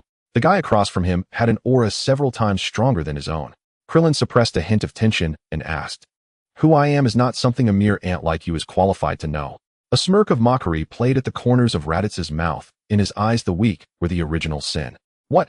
Yamcha felt indignant, clenching his fists and glaring at Raditz. They had been respected for years. When had they ever suffered such humiliation? Hey, you lot, where is Kakarot? Raditz completely ignored Yamcha. He had seen too many bugs get angry after being mocked just a little. The group exchanged puzzled glances, confirming that they did not know who this Kakarot was. Tianjin Fan spoke up. We don't know who Kakarot is, but I advise you not to do anything bad otherwise. Oh, otherwise what? Raditz showed an interested expression. Otherwise don't blame us for being impolite. Krillin replied. Huh, interesting just based on you. Raditz's cruel excitement surged. Since you are unwilling to speak, I might as well stretch my muscles, though these bugs will take a bit of effort to deal with. His detector had detected Kakarot several years ago, and there had been no reports of Kakarot's death, so he believed Kakarot was definitely still alive. Be careful, Tianjin Fan warned in a low voice, his three eyes shining with intensity.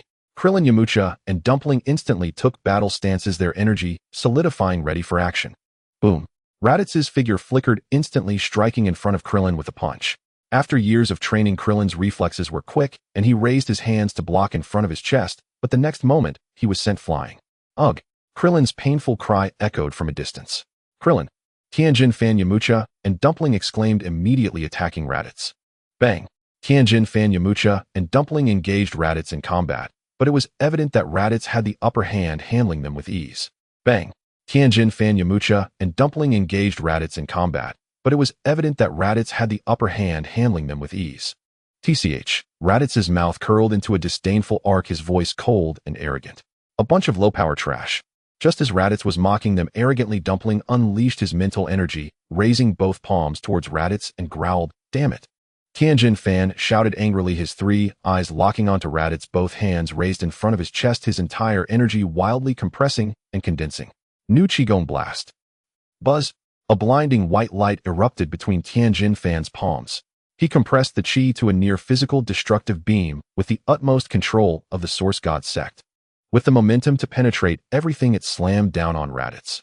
The speed was so fast it far exceeded Raditz's expectations. What a... Raditz's arrogance instantly froze on his face, his pupils dilating. He had never anticipated that this low-power three-eyed bug could unleash such a rapid and condensed attack. In a panic, he could only cross his arms over his head to take it. Boom! The deafening explosion echoed. The violent energy shockwave raised dust and instantly engulfed Raditz's figure. Well done, Tianjin Fan. Krillin, who had been sent flying, reappeared at some point and shouted excitedly. The Source God sect not only brought foundational potential, but also excavated and unleashed the limits of their own power. Tianjin Fan's full-powered strike instantly exceeded 750 in destructive power.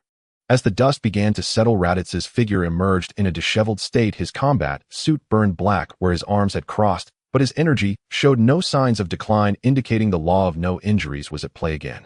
However, the composure and arrogance on his face had completely vanished, leaving only shock and rage. Damn it! Insect! How dare you! Raditz was filled with shock and anger. He couldn't believe he was nearly injured by a lowly being with a battle power of 500. This was an utter humiliation. However, before his furious roar could finish, an intense light, blinding like the sun, erupted before him. Solar Fist. The poised Krillin seized the opportunity created by tension and instantly transforming his energy into pure light attribute. He placed both palms above his head, and indescribable radiance exploded in an instant. It was as if countless flashbangs detonated simultaneously before his eyes. The entire sky and earth were engulfed in a searing white.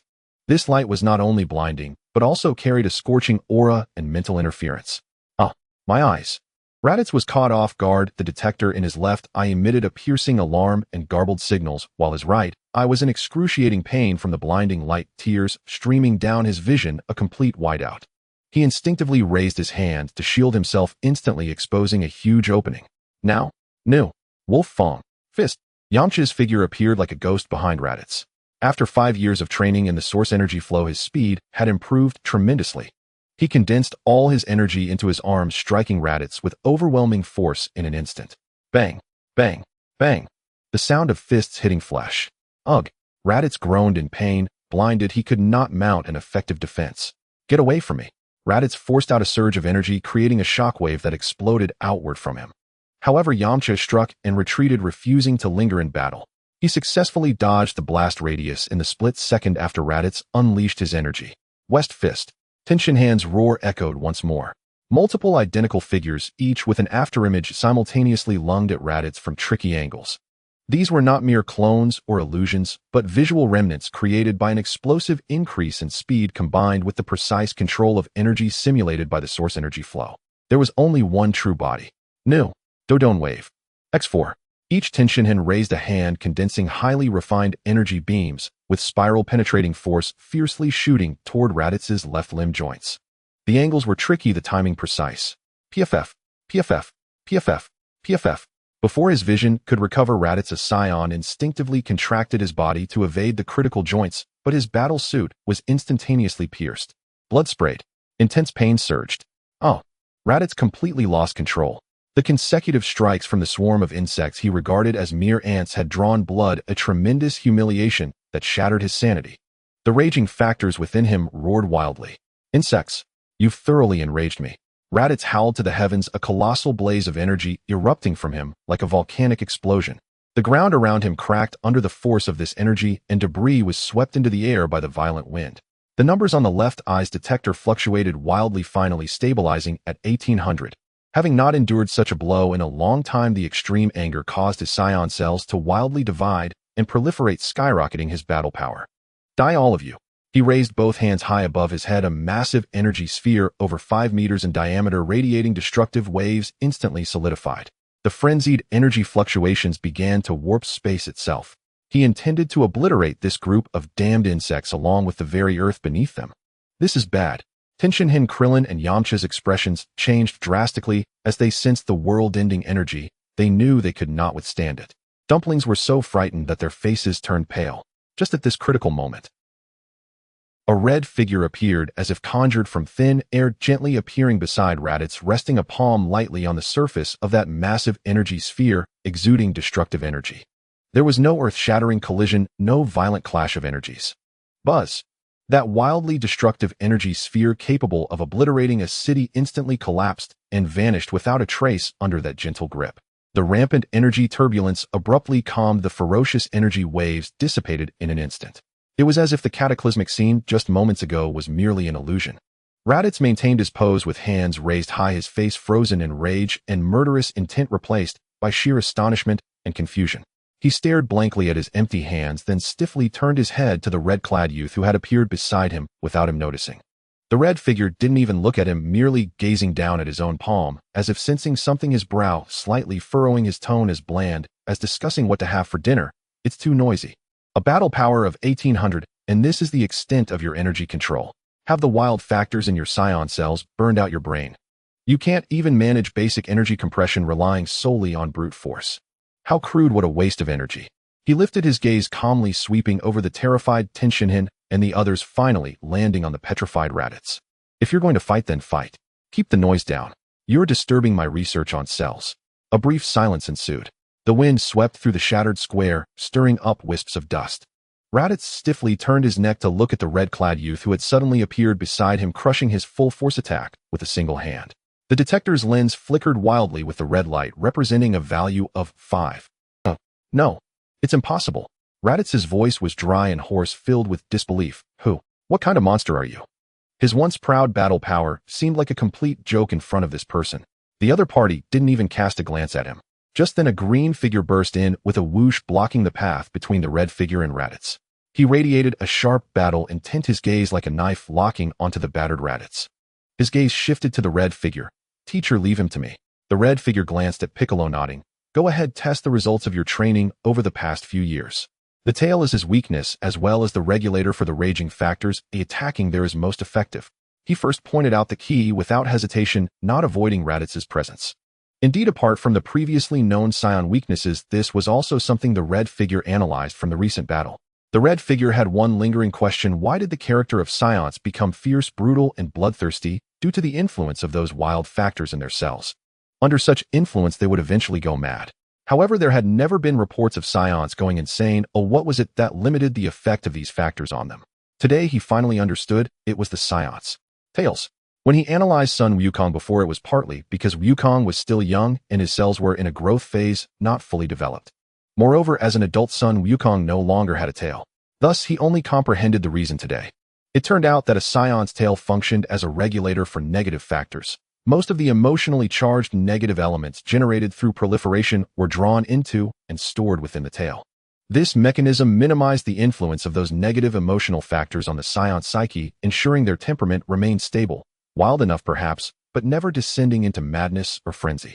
Red hypothesized that the so-called full moon transformation was likely triggered by the moonlight's unique resonant frequency, which stimulated and released the tail's restraint over the negative factors, further inducing mutational changes in those factors, thereby catalyzing the transformation. The loss of rationality and subsequent berserker state during transformation served as the strongest evidence for this theory. As for elite Saiyans who retained full control during transformation, Red surmised that their extraordinary willpower enabled them to suppress the negative factors outright. Essentially, their minds were unshakable, impervious to emotional corruption.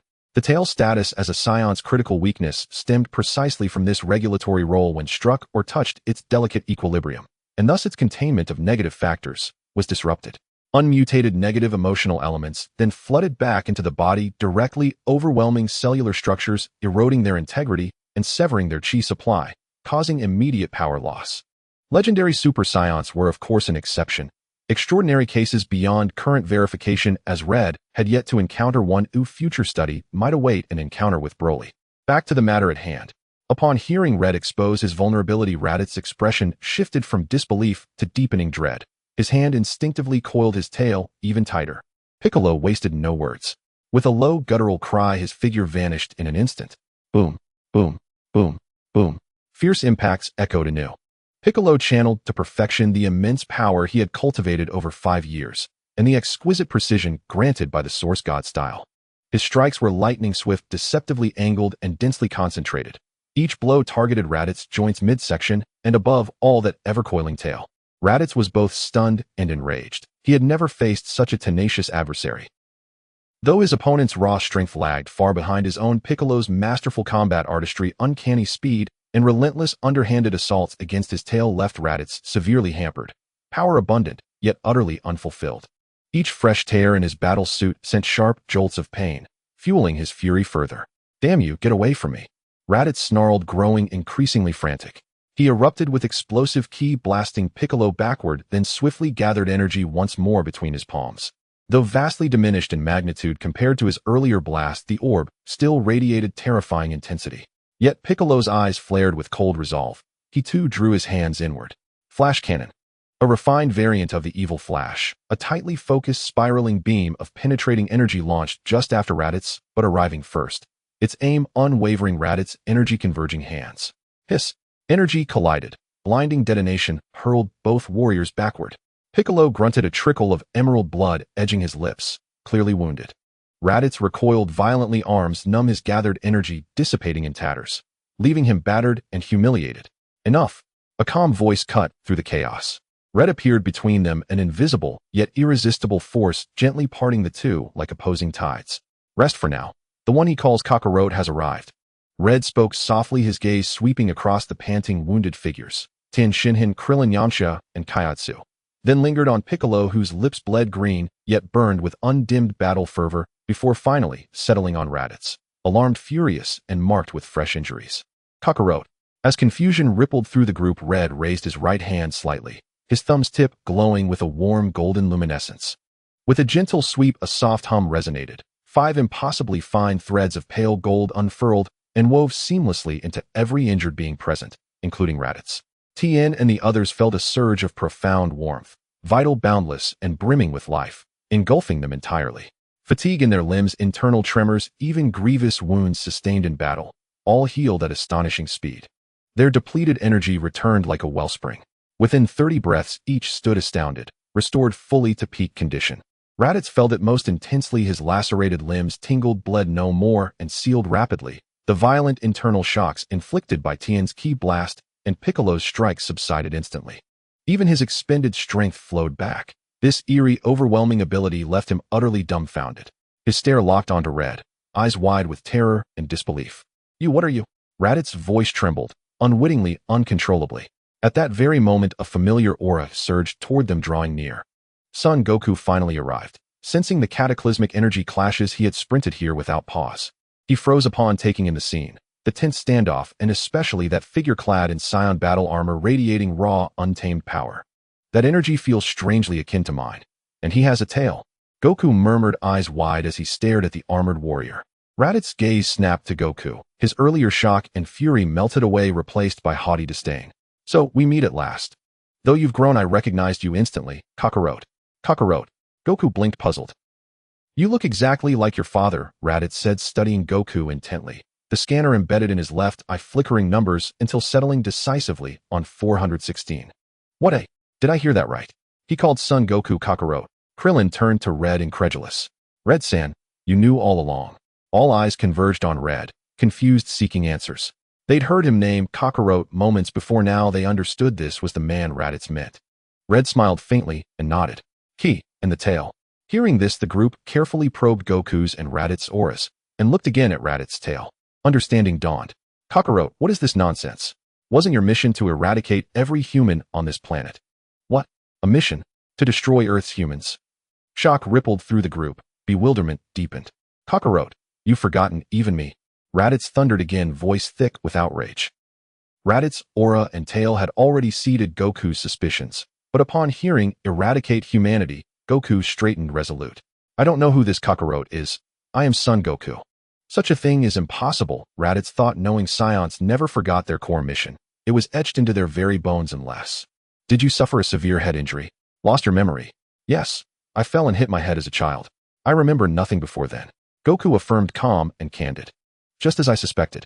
Then allow me to refresh your memory, for your strength will serve us well in the future. Raditz crossed his arms, voice dripping with condescension, pride gleaming in his eyes. You are not native to this world. You were born on planet Vegeta, the homeworld of the universe's mightiest warrior race. The Saiyans. Mightiest in the cosmos. Warrior race. Saiyans. Gasps erupted among the onlookers. Once more the arrogant voice rang out, and I am your elder brother, Raditz. I could never help scum like you. Son Wukong roared. As in the storyline, Raditz elaborated on the causes and consequences, ultimately inviting Son Wukong to join him in the invasion of other planets. What did you say? Raditz exploded in rage, his violent instincts bubbling to the surface again. You dare defy orders, you worthless trash. Among the Saiyans, lower-ranking warriors must obey the commands of higher-ranking warriors. He pointed furiously at Hong and Piccolo. Is it because this bunch of bugs gave you a false impression? Good. They'll crush them all right before your eyes. Let me show you reality. Before his words faded, Raditz's figure transformed into a silver-gray flash of lightning, charging with a murderous intent towards the recently recovered and most powerful Piccolo. He intended to kill the chicken to warn the monkey. Come at me. Piccolo's battle spirit surged fearlessly, meeting the challenge. Seeing this, Son Wukong roared, stop. He did not hesitate to unleash his energy and join the fight. In Raditz's left eye scanner, Son Wukong's battle power surged from 416 to 616 in an instant. He was slightly surprised, but didn't care. Boom. Bang. Rumble. Son Wukong and Piccolo joined forces to combat the enraged Raditz. The battle instantly escalated to a fever pitch. Although Son Wukong had been farming for 5 years and neglected his training, his combat instincts remained fierce. Piccolo was also precise in his attacks, targeting Raditz's lower body and tail. The two coordinated brilliantly and momentarily ensnared Raditz. Energy surged everywhere, and the sound of explosions filled the air. Special beam cannon. Piccolo seized a brief opening when Raditz attacked Sun Wukong, instantly flashing behind Raditz, hands clasped in front of his chest, quickly gathering a ki blast. The highly condensed white energy beam shot towards Raditz's exposed back. The timing was impeccable. Raditz's hair stood on end. Suddenly spinning around, he had no time for other actions, crossing his arms defensively in a hasty decision to take the hit. Boom. The special beam cannon struck Raditz hard. The violent explosion caused Raditz to stagger back, repeatedly, his arms numb. You bastard. Raditz was utterly enraged. He glared at Piccolo, his eyes filled with murderous intent. His figure blurred, and he charged at Piccolo with a violent gust of energy. His fists rained down like a pile driver. Piccolo's pupils contracted, unwilling to take the hits he'd in. He pushed his speed and agility to the limit, darting around at high speed, narrowly dodging Raditz's storm of heavy punches. If he couldn't evade, he would block with palm strikes or elbow strikes imbued with deflecting techniques. Bang, bang, bang. Each block sent shockwaves through Piccolo's body, causing his blood to surge and his arms to tingle, yet he remained calm, his gaze fixed on Raditz's attacks, searching for fleeting opportunities for counterattacks. His target was clear: the weakness, the tail. Sun Wukong fully unleashed the wild instincts of a Saiyan, darting around Raditz at high speed. At times he executed crafty low sweeps, at times he formed ki blasts to interfere with Raditz's line of sight, working in tandem with Piccolo to tightly ensnare this powerful enemy. Raditz, despite his overwhelming strength, seemed to be sinking into a quagmire. Piccolo was like a slippery, venomous snake, targeting weaknesses with cunning precision. Sun Wukong was like an unyielding wild bull, relentlessly causing disturbances without fear of death. One calculated, the other instinctive, they complemented each other with astonishing synergy. The latest chapter ignited the plot. Log into Shuhox's com for updates. Raditz attempted several times to eliminate one of them, but was forced to defend against the frenzied attacks of the other. The damage to his battle suit increased, particularly at the base of his tail, where Piccolo had seized the opening to inflict several cuts, sending waves of pain and weakness through him. The battle grew increasingly tense. Yet Raditz felt more and more stifled. Having been injured by a swarm of bugs before now, he couldn't even take down his worthless brother and the green-skinned bug. The ultimate humiliation and rage clouded his mind. Everyone die. Raditz suddenly leaped back to create distance, raising his hands again, a massive, unstable energy sphere forming above his head. This time he locked onto everyone, including his worthless brother Kakarot. He intended to erase this area along with all the bugs that dared to resist him from the universe. The terrifying energy fluctuations darkened the sky. Wukong, lunch and Shishi are still waiting for your return. Hong's voice, though small, clearly pierced through the roar of energy, reaching the furious Raditz's ears. The moment before unleashing the special beam cannon, Piccolo hesitated. Sun Wukong, preparing to take the hit, also turned to look at Hong. Hong's figure had appeared nearby Raditz's side, calmly observing the destructive energy sphere, then glancing at Raditz's contorted face with a hint of amusement in his tone. Save your strength, Saiyan. You can't kill anyone here. Raditz was taken aback. Hong continued leisurely. Haven't you Saiyans heard of the Dragon Balls? As long as they exist, no matter how many people you kill, it won't matter. Those people can be revived. Raditz was stunned. Hong said leisurely. Haven't you Saiyans heard of the Dragon Balls? As long as they exist, no matter how many people you kill, it won't matter. Those people can be revived. Hong deliberately revealed information about the Dragon Balls, knowing that this information would be transmitted through the scanner. Firstly, he didn't want the plot to change too drastically and fall out of his control, as he still lacked the strength to disregard everything. Secondly, he wanted to meet the tragic character, the Eternal Second, not for any other reason, just to verify how the tragic character maintains rationality while transformed into a giant ape. Finally, since he had come to this world not experiencing Wadazai's combat power, and the National Uncle's third evening would be too boring. This cosmic emperor sitting in a baby carriage, a guy wanting to grow 5 centimeters taller. Dragon Balls. Revive. Raditz's pupils constricted sharply. Contemplating Hong's words, he suddenly realized something and subconsciously glanced at Piccolo. Since you are a race that conquers the universe, you must be familiar with the races within it. So, what can you gain from fighting to the death here besides wasting energy and embarrassing yourselves, eh? Raditz pondered for a moment, then suddenly burst into wild laughter. Ha ha ha, I've heard that the Namekians possess a unique ability. They create wish-granting orbs. I never expected the legend to be true. Earth actually has such a miraculous item. So this greenskin bug is one of those Namekians. No wonder I felt I had seen him before. I just didn't expect that Namekians would exist on a place like Earth. Truly, heaven is helping me. Raditz thought to himself, his smile gradually turning sinister as he fixed his greedy gaze on Piccolo. However, this greed instantly froze on his face, morphing into pure astonishment. Slap. A hand suddenly magnified before his eyes. Boom. The left eye scanner exploded. Do you think I don't exist? Stop with your crooked thoughts.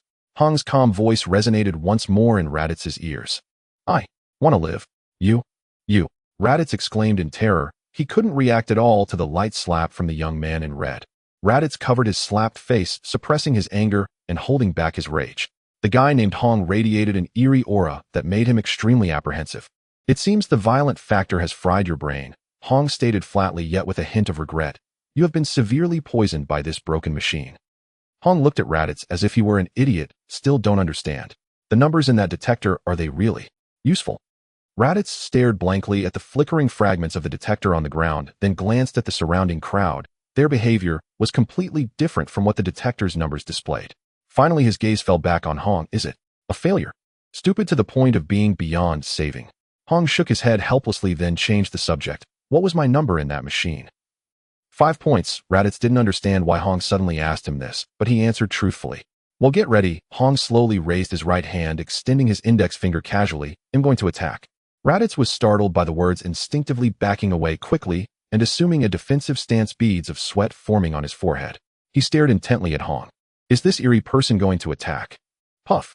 Raditz felt a sharp pain in his shoulder. Looking down, he saw a small hole pierce through his combat suit, a bloody hole glaring at him from his shoulder. Injured. How is that possible? He covered his shoulder, looking at Hong in terror, who still stood in place, maintaining the pose of his outstretched finger as if he had never moved. Hong's finger moved, and the moisture in the air rapidly condensed into a smooth, transparent mirror that floated before Raditz. Hong lifted his chin, signaling him to look at himself in the mirror. Raditz instinctively looked at the water mirror, and upon seeing it, his soul nearly fled a crimson, but was imprinted on the combat suit at the position of his forehead and heart. It looked like a blood mark made by a fingertip. When did this happen? Raditz screamed in horror. Even he in his dullness understood that Hong's finger had first pierced his shoulder to demonstrate strength, and in an instant he had marked 2 of his vital points. Cold sweat instantly soaked his back, and his body trembled uncontrollably. A deathly silence enveloped the surroundings. Everyone was stunned by Hong's display. Gulp echoed several sounds of swallowing saliva. Piccolo's expression was grave. I can't see the teacher's movements at all. He's too strong. Tianjin Fan's 3 eyes were filled with shock. Hong has far surpassed us. Yamcha, Krillin, and Din exchanged glances. What just happened? Son Goku's eyes burned with fierce fighting spirit. Hong, just wait. I will definitely surpass you. In the midst of this stunned silence, Hong pointed at the blood mark on Raditz's forehead, and his light voice rang in Raditz's ears. This beautiful beauty mark is quite nice. Do you understand now? Hong placed his hands behind his back, his tone flat, his gaze resting on Raditz. Do you think my combat power really only has 5 points? Raditz's brain raced. The Saiyan's revered strength, accustomed to crushing opponents with absolute power, having roamed the universe for so long, why would they need to study combat techniques? With that time, it would be more satisfying to fire off a few more energy blasts. After all, Raditz had been around the universe for many years, and he was somewhat knowledgeable. Soon a thought flashed through his mind. The author has a new work, Dragon Ball, starting from cultivating cells to surpass the gods, exclusively launched on Bukeo Novel Network.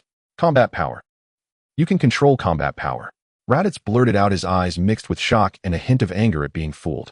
Finally not being completely foolish. Hong's lips curled into a faint arc, carrying a hint of mockery. Indeed. Humph. Raditz seemed to have found a reason to regain his face, straightening his back again, the arrogant expression returning to his face as he swept his gaze over Tianjin Fan and the others, his eyes filled with disdain. So it was relying on such petty tricks. Look, you're starting to act foolish again. Hong's voice rang out again. When it comes to useless trash, the one least qualified to speak here is you, Raditz. You brat. What did you say? Raditz exploded in rage, aside from Vegeta and Nappa, who dared to call him trash. But seeing Hong's calm, unperturbed eyes, it felt like cold water had been poured over him. The anger he had just ignited dwindled again. The gap in strength was too great. Not convinced. Hong mocked. Based on my understanding of Son Goku, over the years the Kakarot you mentioned, Saiyans, do indeed become stronger with each battle. Their combat talent is exceptional.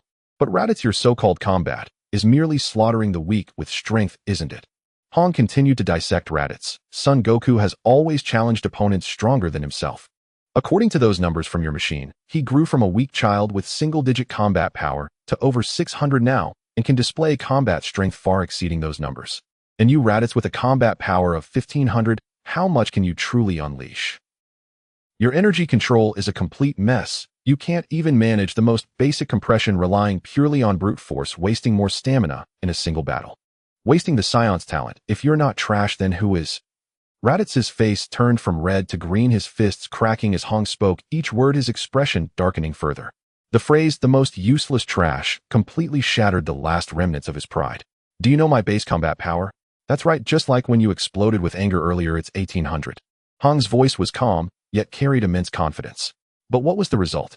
You struck with all your might, and I just casually swiped. Now tell me, Raditz, who is the real trash? Answer me. Hong's gaze swept across Raditz's dazed face. Put away your ridiculous sense of superiority. Stop embarrassing yourself. In light of the fact that you are ultimately Goku's brother, I will give you a chance to live. But you must do two things. First, use the Dragon Balls to resurrect the Earthlings you killed. Second, serve as a guard in the Fire Mountain Castle for a year. A guard? Raditz roared in his heart, clenching his fists. When had he ever endured such humiliation? Hong paused, his tone turning cold, an invisible killing intent enveloping Raditz. Or die.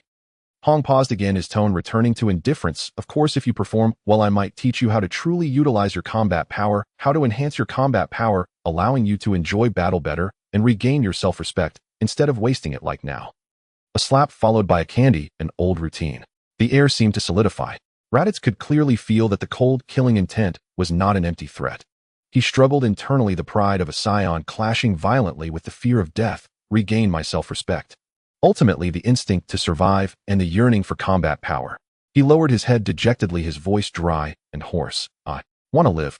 Very good. Hong's lips curled into a smile. There were 3 reasons for sparing Raditz's life, the first being Son Goku. The second was that he simply wanted to see if Raditz could transform into a Super Saiyan, and if it was indeed the first form, that was Super Saiyan 3.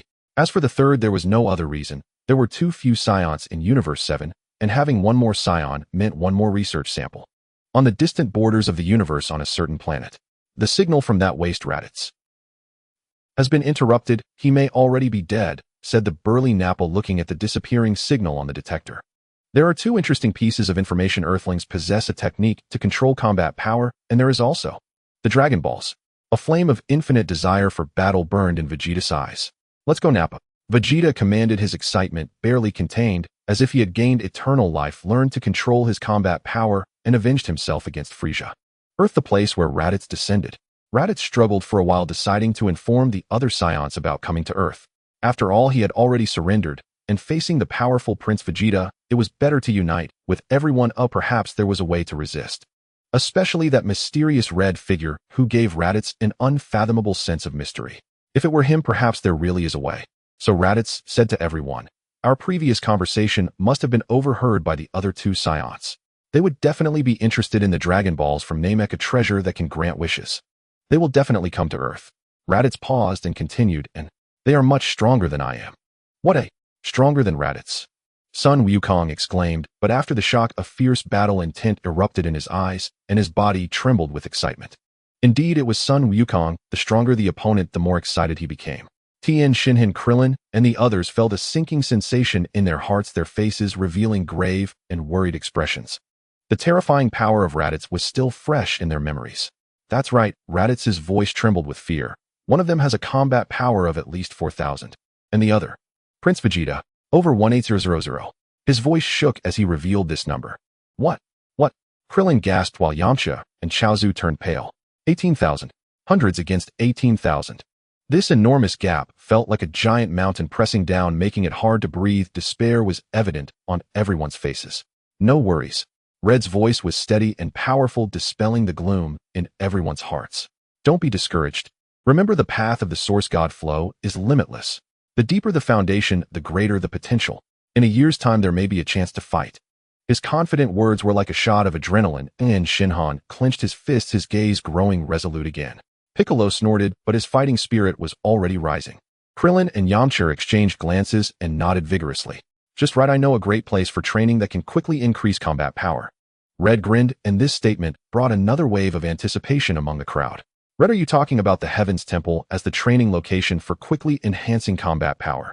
Tien Shinhan asked in confusion, feeling that the nurturing of the Source God flow seemed more core than the training at the Heaven's Temple.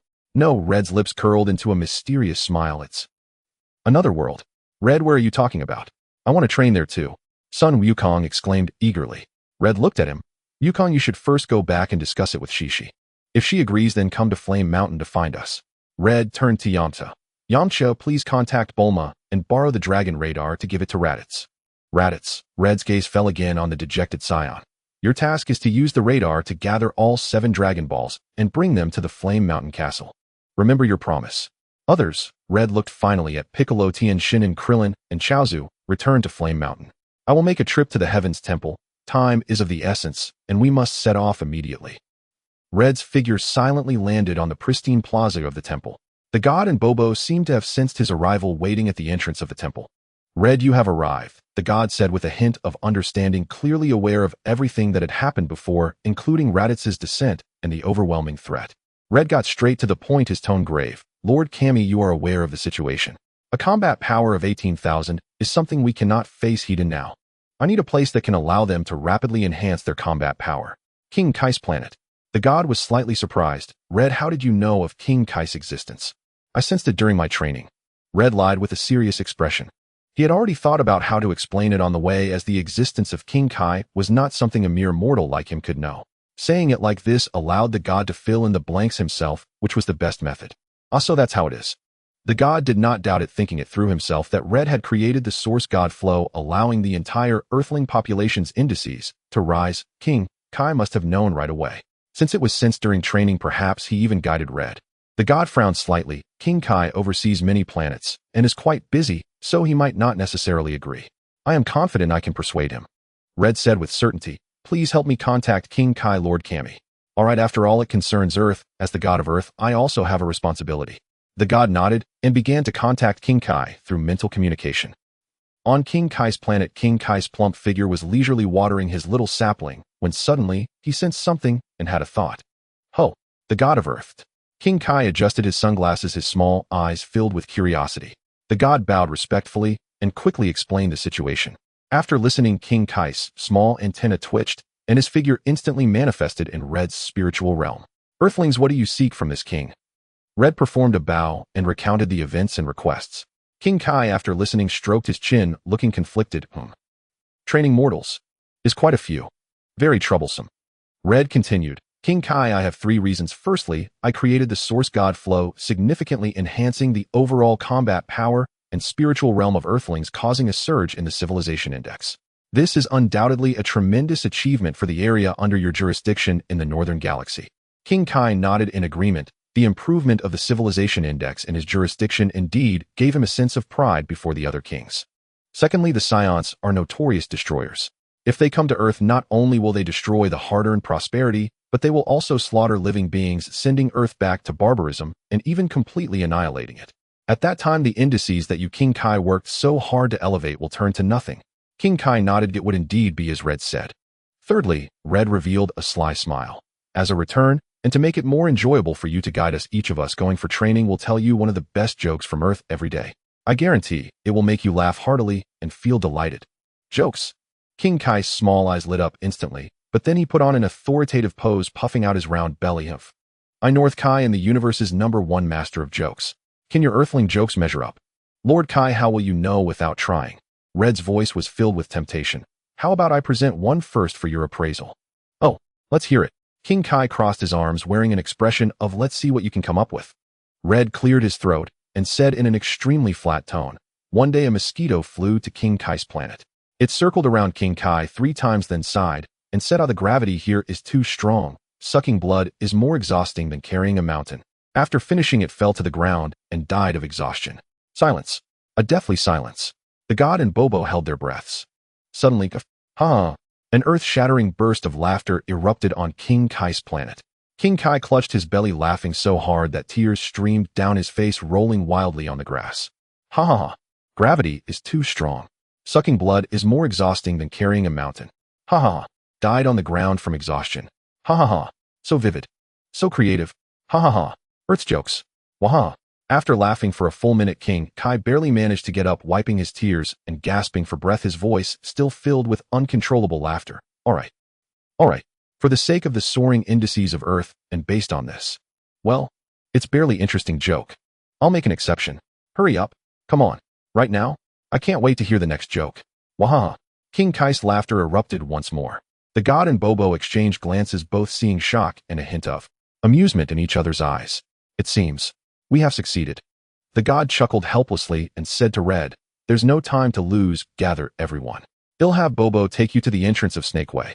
Flame Mountain Castle hung heavy with anticipation, the air thick with quiet tension. Krillin and the others punched the air in excitement. Excellent. Our chance has finally come. Tien Shinhan's 3 eyes gleamed with sharp intensity, while Piccolo crossed his arms, his gaze likewise alight with expectation. Lord Kai greatly enjoys jokes. "Do prepare a few," said Red as Raditz descended swiftly from the sky, dust still clinging to his battle-worn frame. 7 Dragon Balls shimmered brightly within the satchel he carried. "So soon?" Red murmured, surprised.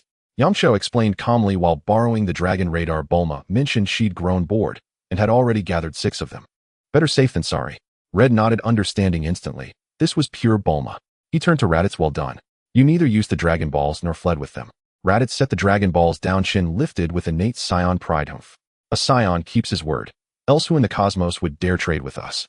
He cast a slow assessing glance over the Earth warriors assembled around him, voice dropping slightly. "Besides, we are now aboard the same vessel."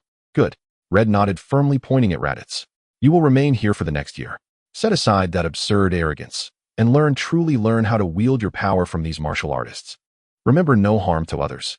Cherish this opportunity to grow stronger. In 1 year's time, facing the other 2 Saiyans, you may yet stand a chance in battle." Raditz's eyes flickered with complex emotion before he gave a single firm grunt. "HN." Within that sound lingered not only Saiyan defiance, but also a quiet, burning yearning for strength and for dignity. "Huh. Everyone's here." A booming voice split the air as Son Goku landed gracefully atop his Nimbus cloud, a timid little boy beside him, his tail swaying gently behind. "Goku, who's this?" Krillin asked, astonished, pointing at the boy. Goku grinned broadly, placing a large hand atop the child's head. "This is Son Gohan, my son born to Chi-Chi. I named him after my grandfather." His tone brimmed with paternal pride. "Uncle Hong." "Hello," the boy said, politely bowing first to Red, then shyly greeting the others. "Hello, uncles." That gentle, obedient demeanor melted every heart on the spot. Gazing upon the sweet, wide-eyed Gohan, and recalling the wild, tail-wagging boy Goku once was, they all felt time's quiet, inexorable passage. Red gently ruffled Gohan's hair and asked Goku, "Why did you bring Gohan along?" Goku scratched his head sheepishly. "Bulma and Raditz came to borrow the spaceship, and then Bulma went shopping with Chi-Chi, saying they needed something to improve skin complexion. Chi-Chi insisted I bring Gohan too. She said if everyone's heading to a powerful place to train, it would broaden his horizons and benefit him later as a scholar. And with you there, she feels perfectly at ease." Red and the others exchanged silent, knowing glances. Without further delay, they summoned Shenron and revived those earthlings who had perished upon Raditz's arrival. As Shenron vanished into the heavens, Red spoke gravely, "Let us go to the divine realm." Popo led them to the entrance of the Serpent Road. Before them floated a circular passageway, softly radiant, its serene luminescence starkly at odds with the surrounding gloom. "This is the Yomi Hirobesaka spatial passage, opened by Lord Kai himself," Popo explained. "Yomi, but isn't training meant to take place on Lord Kai's planet?" Krillin peered warily at the faint winding Serpent Road visible beyond the portal. Popo replied calmly, "The Serpent Road is the sole path to Lord Kai's planet, but mortals cannot traverse it. Attempting passage would mean certain death. Lord Kai, wielding divine authority, forged this special passage for you. Pass through here, and you shall arrive directly before Lord Kai." Popo observed their bewildered expressions before adding, "Let us depart, but brace yourselves. Gravity on Lord Kai's planet is 10 times that of Earth." Red signaled the group forward. 10 times gravity. Krillin, Yamcha, and Kaiatsu paled visibly. Tien Shinhan's expression hardened. Piccolo remained silent, arms still crossed. Goku, however, beamed with eager anticipation. 10 times gravity. That sounds incredible. Little Gohan blinked up at the world with wide, curious eyes. Red stepped into the passage first, then the others followed closely behind. A flash of light, and their bodies dissolved, reassembled, and found themselves in a new realm. An emerald meadow carpeted the tiny planet, dotted sparsely with strange trees and exotic blossoms. A straight, narrow road cut cleanly across its center, stretching unbroken to the horizon. Beside a sleek sports car stood a small, round figure, wearing sunglasses crowned with antennae and smiling warmly at the newcomers. Before they could even absorb the planet's surreal beauty, their bodies suddenly sank. So heavy. "My body is falling apart. I can't move." Unprepared, only Red, already braced, staggered slightly before steadying himself. Everyone else collapsed instantly. Krillin, Yamcha, and Kairatsu crashed face first onto the ground, organs feeling crushed beneath unbearable weight. Huh. Piccolo roared low, aura blazing as he forced himself upright against the crushing force. Tien Shinhan's 3 eyes flared wide, veins pulsing at his temples as he summoned every ounce of energy to stabilize his stance. Goku too erupted with ki, gritting his teeth yet grinning with exhilaration. Whoa. My body feels so sluggish. He lifted a leg experimentally, each motion dragging like slow-motion film. Yet the most astonishing sight unfolded before them. Little Son Gohan, after an initial wobble, swayed lightly, and then stood firm. Though his cheeks flushed crimson and fine beads of sweat glistened on his brow, his clear eyes sparkled with wonder, and when a grasshopper-like creature fluttered past, he even managed a playful lunge. Gohan. Krillin lifted his head from the ground, stunned. This. Yamcha and Kaiatsu stared speechless. Even Tien Shinhan and Piccolo, locked in their own struggle, turned in disbelief, eyes flashing with astonishment. Could this tiny child truly be so strong? Was he truly only 4 years old? What had they been doing at that age? A flicker of approval passed through Red's gaze. Indeed, Son Gohan, the true paragon of latent potential in the Dragon Ball world. Whether due to youth or the Earth's calming influence tempering his Saiyan bloodline, his adaptability far surpassed them all. Oh, you've all arrived. Lord Kai adjusted his sunglasses and strolled over slowly, his gaze sweeping across the fallen warriors, before lingering thoughtfully on Red, effortlessly poised, and on little Gohan, already acclimated with astonishing speed. His small eyes gleamed. Not bad at all. I see Earthlings are far stronger than I imagined. Especially this little one. Truly exceptional talent. The group struggled upright, bowing deeply. Lord Kai. You all should adapt to the gravity first. The gravity of this planet is 10 times that of your Earth. The King of the Universe looked at the disheveled crowd, paused, and with a secretive expression said, the reason Saiyans are so powerful is that the gravity on their home planet, Planet Vegeta, is also 10 times that of your Earth. What? Everyone was shocked. No wonder Saiyans are so strong. Do they have to endure this gravity since they were infants? It's ridiculous that we can't even stand still. The king waved his hand, his face displaying a proud demeanor like that of a great teacher. Don't worry, once you adapt to the gravity and receive my guidance, there is still hope. However, to receive my guidance, you must tell me a joke. Just so you know, if it's not funny, I won't teach you to cultivate. The king's expression shifted, his pride turning into anticipation for the jokes. We'll give it a try. Krillin volunteered, struggling to stand up, slightly trembling. Once there was a bun on a journey, felt tired and hungry. Then it ate itself. The king tried to imagine the scene of a bun eating itself, resulting in 2 seconds of silence. The king covered his mouth, trying hard to stifle his laughter, but he couldn't hold it in any longer. Ha! The bun ate itself. Ha ha! The king laughed until tears streamed down his face, pulling out a handkerchief from somewhere and wiping his eyes incessantly. All right, you passed. Next.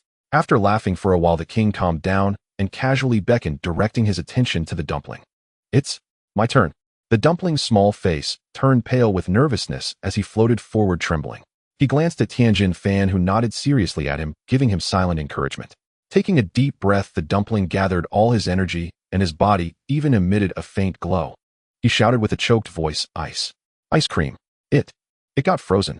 After shouting, the light around him instantly extinguished, and he fell softly, as if drained of all his strength, his small chest heaving violently.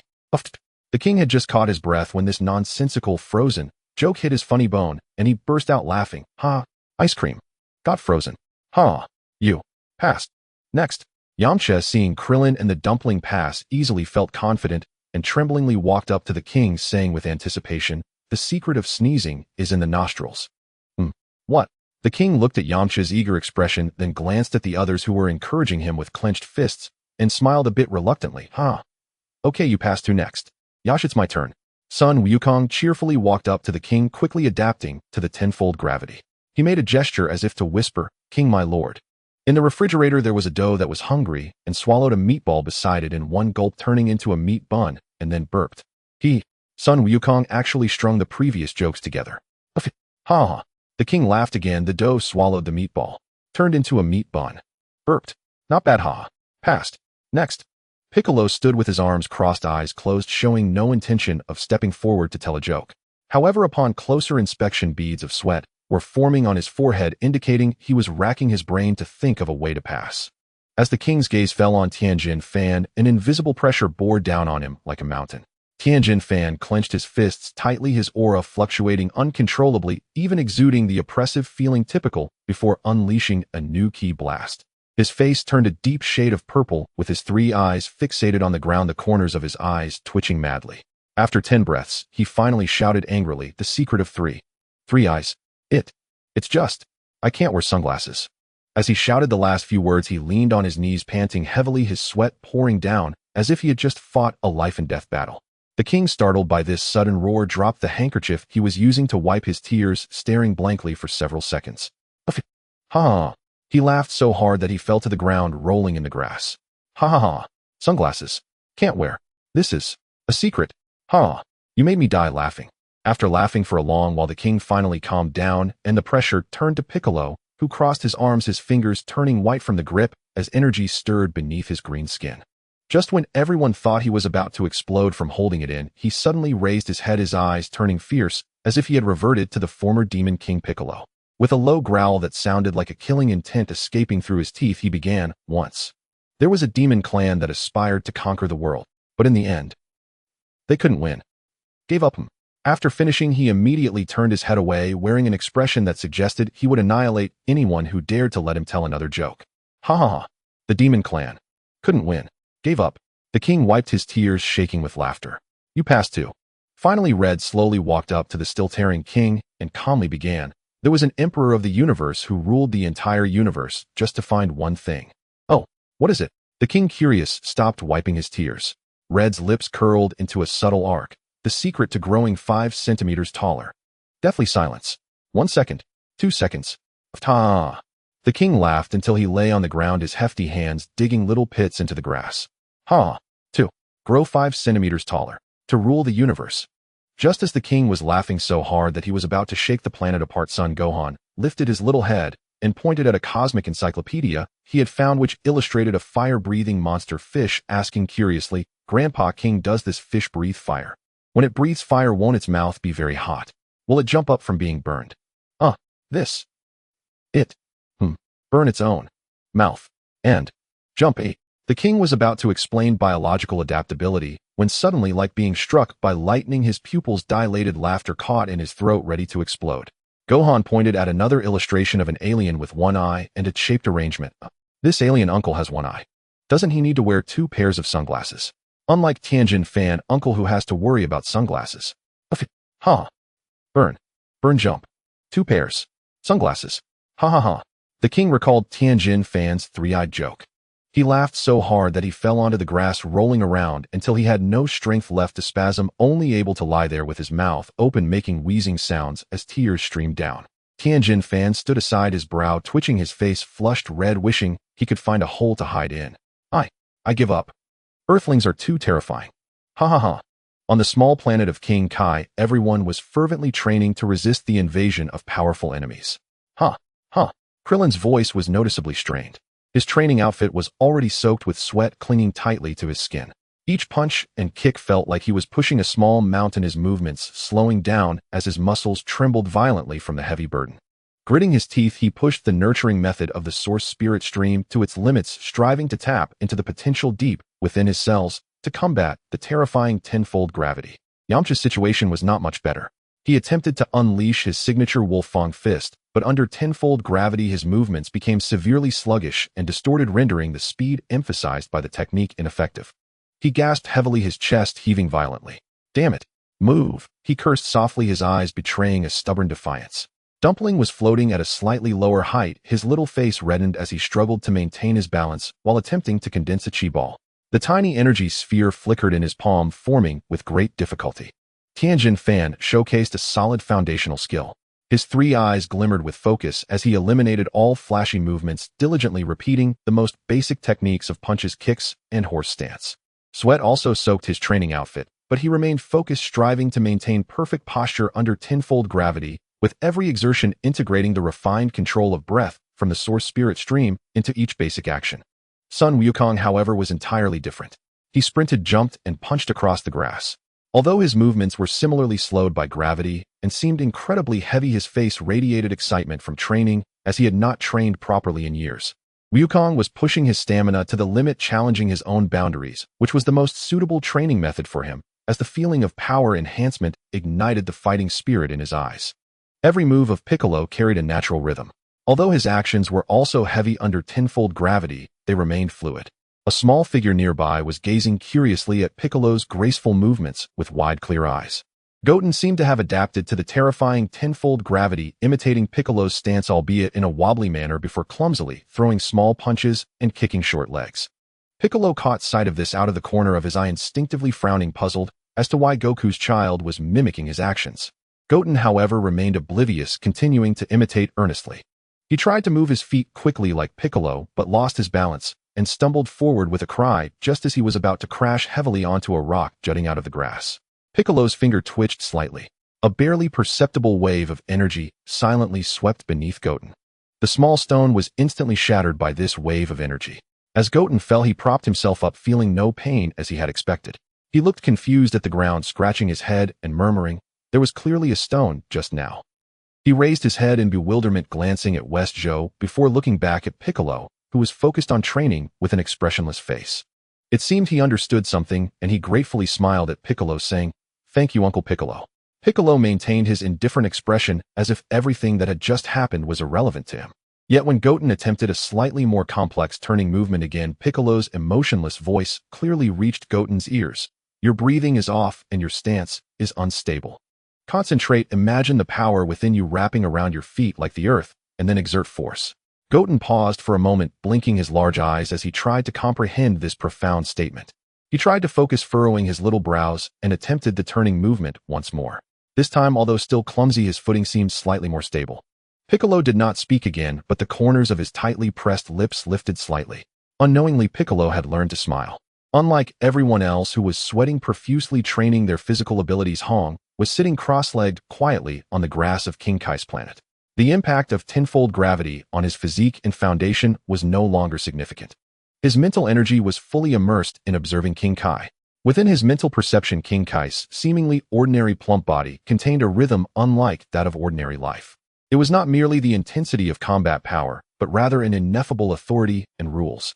The cells within King Kai's body produced a specific pattern of unique rhythms resembling complex runes. These runes were not physical entities, but rather condensed from some higher dimensional principles. They emitted a peculiar frequency, creating a wondrous resonance with the entire northern galaxy. Hong analyzed the unique frequency within King Kai's body and its resonance with Earth. "Is this divine authority?" Hong was astounded. The principal runes within King Kai's cells were akin to a controller. They naturally aligned with a certain logic of the universe's operation, enabling easy manipulation of powers far exceeding their own energy levels, such as opening pathways to the underworld and managing the information of numerous planetary beings. This was a form of evolutionary advancement, in life a manifestation of authority. He greedily captured and analyzed the rhythms of those principal runes. Each analysis felt like deciphering the universe's most intricate passwords, consuming a tremendous amount of mental energy. Yet each interpretation deepened his understanding of the essence of divine power. King Kai's creation, the god of destruction's annihilation, the power of angels. Were the roots of these legendary forces also found within the cells? Could they be the higher dimensional principal runes? Hong was immersed in this unprecedented discovery. The energy within him, merging the power of the Namekian with his own golden life energy, became even more active under the stimulation of King Kai's divine authority, even attempting to emulate that resonant frequency. Though it was like a firefly compared to the bright moon, it undoubtedly pointed him towards a remarkably clear direction. The path to breaking the shackles of bloodlines might be to make his own cells the source point that carries and weaves the rules of the universe. Time quietly passed amidst the falling sweat and mental exploration.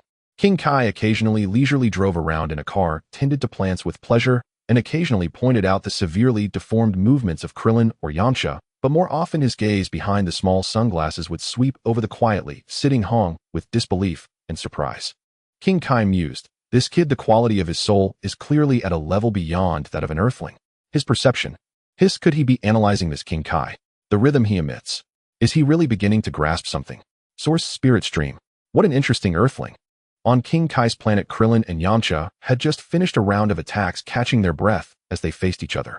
Jiaozi continued to control flying stones to attack Tianjin Fan, whose rapid dodging had already created afterimages. Piccolo sat floating not far away, his body tense, beads of sweat forming on his forehead, appearing strained as the weight he carried had already increased several times. Gohan, along with Uredri and Baburis, was causing quite a commotion. Son Goku was excitedly chasing after the Kamehameha he had just unleashed. Red was also performing the Lightning Flame Prince technique with rapid movements of his hands. Having been on King Kai's planet for over half a month, everyone had adapted to the tenfold gravity. On this day, King Kai stood by his cherished fruit tree with his hands behind his back, his gaze unusually serious as he summoned everyone. Ahem, King Kai's voice was deeper than usual. You have all adapted to the gravity. There is not much I can teach you about the basics. Now it is time to teach you 2 secret techniques. Everyone perked up, their eyes shining with excitement. Even Piccolo lifted his gaze, showing focus. Little Gohan looked up curiously. Feel my energy closely. King Kai's voice contained power. King Kai fist. As he spoke, a violent crimson aura erupted from his rounded body. The pressure and energy waves spread westward, causing the air to hum. Red's eyes sparkled with brilliance. His mental power had already locked onto King Kai, fully perceiving the changes within him. The energy flowing steadily within King Kai was forcibly driven by a unique frequency, piercing every cell like needles. Under the stimulation of this frequency, the cells were forced to oscillate at an unprecedented speed, like a whipped top. The accelerated blood flow caused the blood vessels to swell, muscles to bulge and knot, and the bones endured unimaginable loads, forming that terrifying crimson aura. This was a temporary brilliance exchanged for life potential. Red concluded accurately. The period of weakness following this overexertion was long and painful. The higher the multiplier, the deeper the destruction to the cells. Minor injuries could break bones and damage organs, while severe cases could lead to total bodily collapse and death. More critically, this kind of exploitation was a permanent overdraw on the foundational potential. For Earthlings, the limited potential made forcibly using the King Kai fist for even a few seconds, the limit followed by a long period of being incapacitated, making it not worth the cost. The crimson aura on King Kai gradually receded. His complexion slightly pale, beads of sweat formed on his forehead as he exhaled a long breath. Did everyone understand? This is the King Kai fist. It can multiply your energy. The multiplier depends on each individual's limits. He scanned the crowd, his tone lacking in expectation. Over the years, only a handful had learned the King Kai fist. You all should try practicing. After saying this, he turned and walked towards the house. Demonstrating such a high-load technique was tiring, and he needed a moment to rest. The crowd was filled with excitement and eagerness, immediately recalling the techniques and trying them out. King Kai fist. Boom. Double. Huh. Son Goku roared, having reached 2 times the multiplier first. A crimson aura, even more intense and ferocious than King Kai's, erupted from him. His muscles instantly bulged and knotted, veins popping under his skin, and his eyes tinted a shade of crimson. An aura bursting with a tearing sensation exploded, making even the air under tenfold gravity hum from the unbearable pressure. What? Such a strong aura. Krillin, Yamcha, and the others looked on in shock. The instantaneous pressure making their hearts race, their eyes filled with indescribable awe and a hint of uncontainable envy. This power is astonishing. He actually succeeded on the first try. King Kai, who had gone inside to rest, reappeared at the door, his eyes flashing with astonishment as he looked at Son Goku. He quickly suppressed his surprise, regaining his usual proud expression, nodding slightly. Not bad. To reach 2 times on the first attempt. With more practice, pay attention to the burden on your body. King Kai fist. Before King Kai finished speaking, a youthful and clear voice rang out. It was Son Gohan. A small figure stood to the side, also wrapped in a crimson aura. His little face was tense, mimicking the actions of his father, and King Kai fully immersed in it. 2 times. The childish voice carried a sense of determination. Boom. Another astonishing aura erupted. Though not as wild as Son Goku's, the crimson aura still surged high, vibrating the air and creating rippling waves. Son. Gohan. Jiaozi was so shocked he nearly fell from the air, pointing at Gohan, his mouth agape, unable to form coherent words. What? Krillin, Tianjin, Fan, and Yamcha exclaimed in unison, their expressions frozen in disbelief. Just moments ago, they were astonished by Goku's instantaneous mastery of the 2 times King Kai fist, and now this little kid had succeeded too. This completely overturned their understanding of talent and effort. The huge sense of disparity left their minds blank.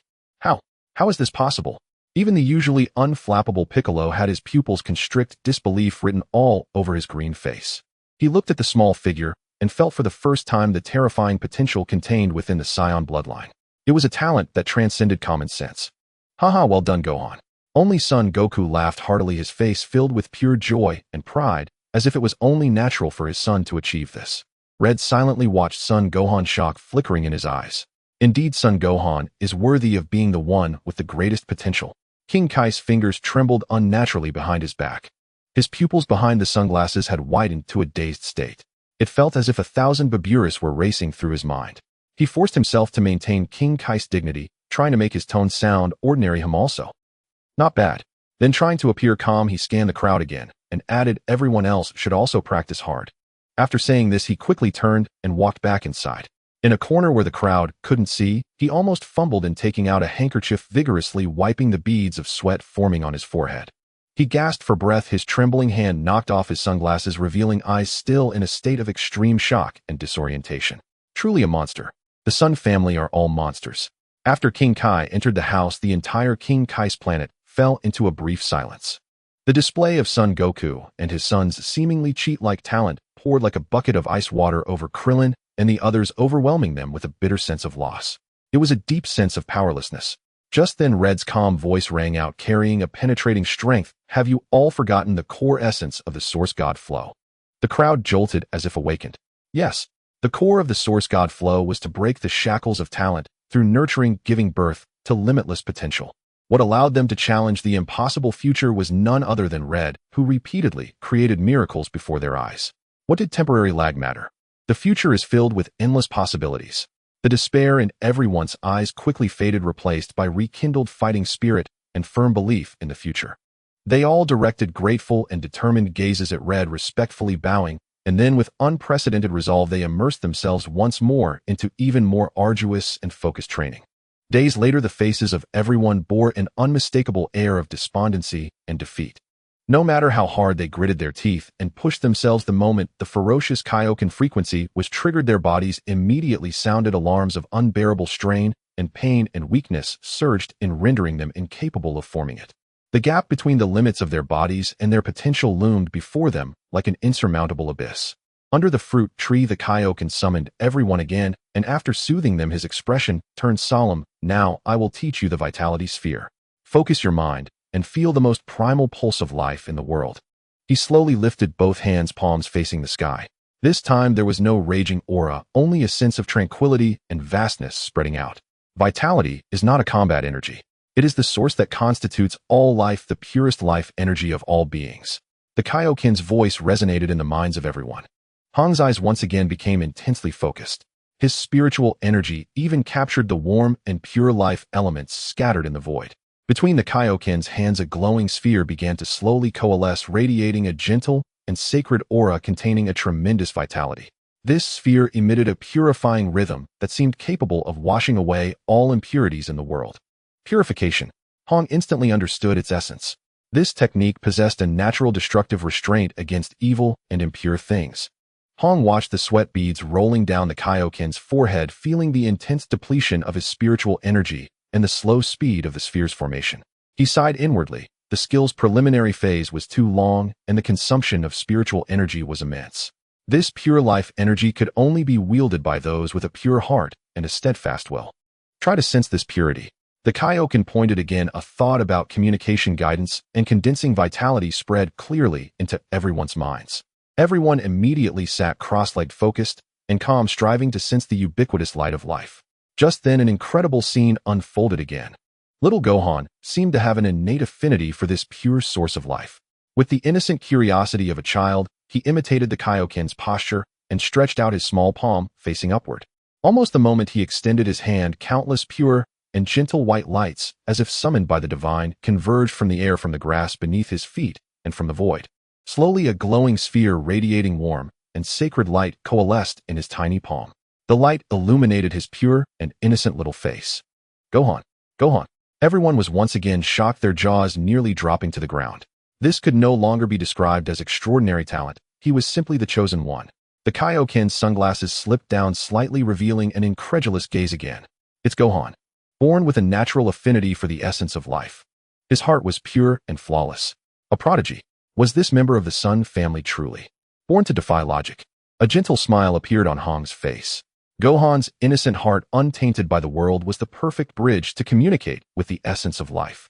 Even more astonishing was that a silent Piccolo standing at the edge now displayed an unprecedented seriousness and determination in his eyes. He slowly opened his palm, casting aside all distractions, and concentrated on sensing the pulse of life. Gradually, a faint yet resilient point of white light began to gather stubbornly in his palm. Though slow and far less pure and sacred than Gohan's, a small vitality sphere was indeed taking shape in his palm. Piccolo. He can too. Krillin and Yamcha exclaimed in astonishment, completely overturning their perception of Demon King Piccolo. This was even more shocking than Gohan's success, shattering their worldview. Hong's heart understood indeed that Namekian's affinity for nature combined with the character transformation and tranquility brought by years of training in the source god flow led the positive energy within him to dominate. Watching the weak yet persistent light of life in Piccolo's palm, Hong couldn't help but mockingly reflect the energy cannon that pierced everything in the original story may be gone, but this embryonic form of the vitality sphere that contains the essence of the source god has emerged. The world is truly unpredictable. The Kaioken's gaze swept over Gohan, who held the pure energy sphere, passed over Piccolo, who was gathering faint white light in his palm, and finally landed on Krillin, Tianjin, and others who looked deeply dejected with obvious emptiness. His expression was complex and inscrutable, eventually morphing into a helpless sigh. It was within reason for the Saiyans to master the Kaioken, and Gohan's affinity for the vitality sphere untouched by the world was understandable. Yet that Namekian who had fallen into darkness and was regarded as a demon king could also touch the light of life. This group of warriors from Earth truly never ceased to demonstrate through their actions common sense. What is that? Before long, Goku also successfully condensed a fist-sized vitality sphere, emitting a gentle glow. Everyone had grown somewhat numb to this, merely twitching their lips. Only Goku, as if he had found a treasure, grinned foolishly in excitement. Krillin and the others looked at their empty palms, then compared them with the achievements of the Sun Father and Son, and Piccolo, filled with envy, yet helplessness, their faces twisted with bitterness. In the midst of this low atmosphere, Hong slowly closed his eyes. He did not attempt to condense vitality, nor did he operate the frenzied Kaioken frequency. He immersed his mind within himself, conducting a frenzied deduction, disassembly, and reconstruction of the core secrets of the Kaioken. The essence of the Kaioken lay in that domineering rhythm that stimulated cellular hyperfrequency, like cruel torture, forcibly extracting potential. This was in complete contradiction to the core concept of the source god flow, which nurtured cells and sought evolution at the essence of life. What Hong aimed to do was not to imitate, but to create. To create a unique secret technique belonging to the source god flow in alignment with its principles. His thoughts operated at their peak. He thoroughly analyzed and interpreted the frequency of the Kaioken that extracted life and damaged foundations. He intended to fuse its core essence into the source god flow, transforming it from extraction to guidance. To guide the nurturing power that cells possess daily, allowing it to be safely and controllably released when needed. The cost would no longer be damage to the foundation, but a temporary degradation of the nurturing process. He began to flow and adjust the peaceful nurturing energy within himself in a rhythm filled with experimental spirit. Time flew by, and Hong's immersive deduction and experiment lasted a full 3 months. The others on King Kai's planet continued to sweat profusely, either practicing basics or attempting new moves. Finally, on this day, as Hong sat in meditation, the energy surrounding him suddenly changed. The originally repressed and peaceful aura began to rise steadily. A gentle yet vast pale red glow spread out from him. It lacked the ferocity and destructive sense of the Kaioken's crimson aura, instead exuding an exhilarated, profound rhythm of life. It rose to 1.2 times, 1.5 times, nearing 2 times, before slowly descending, ultimately stabilizing at an intensity of 1.5 times.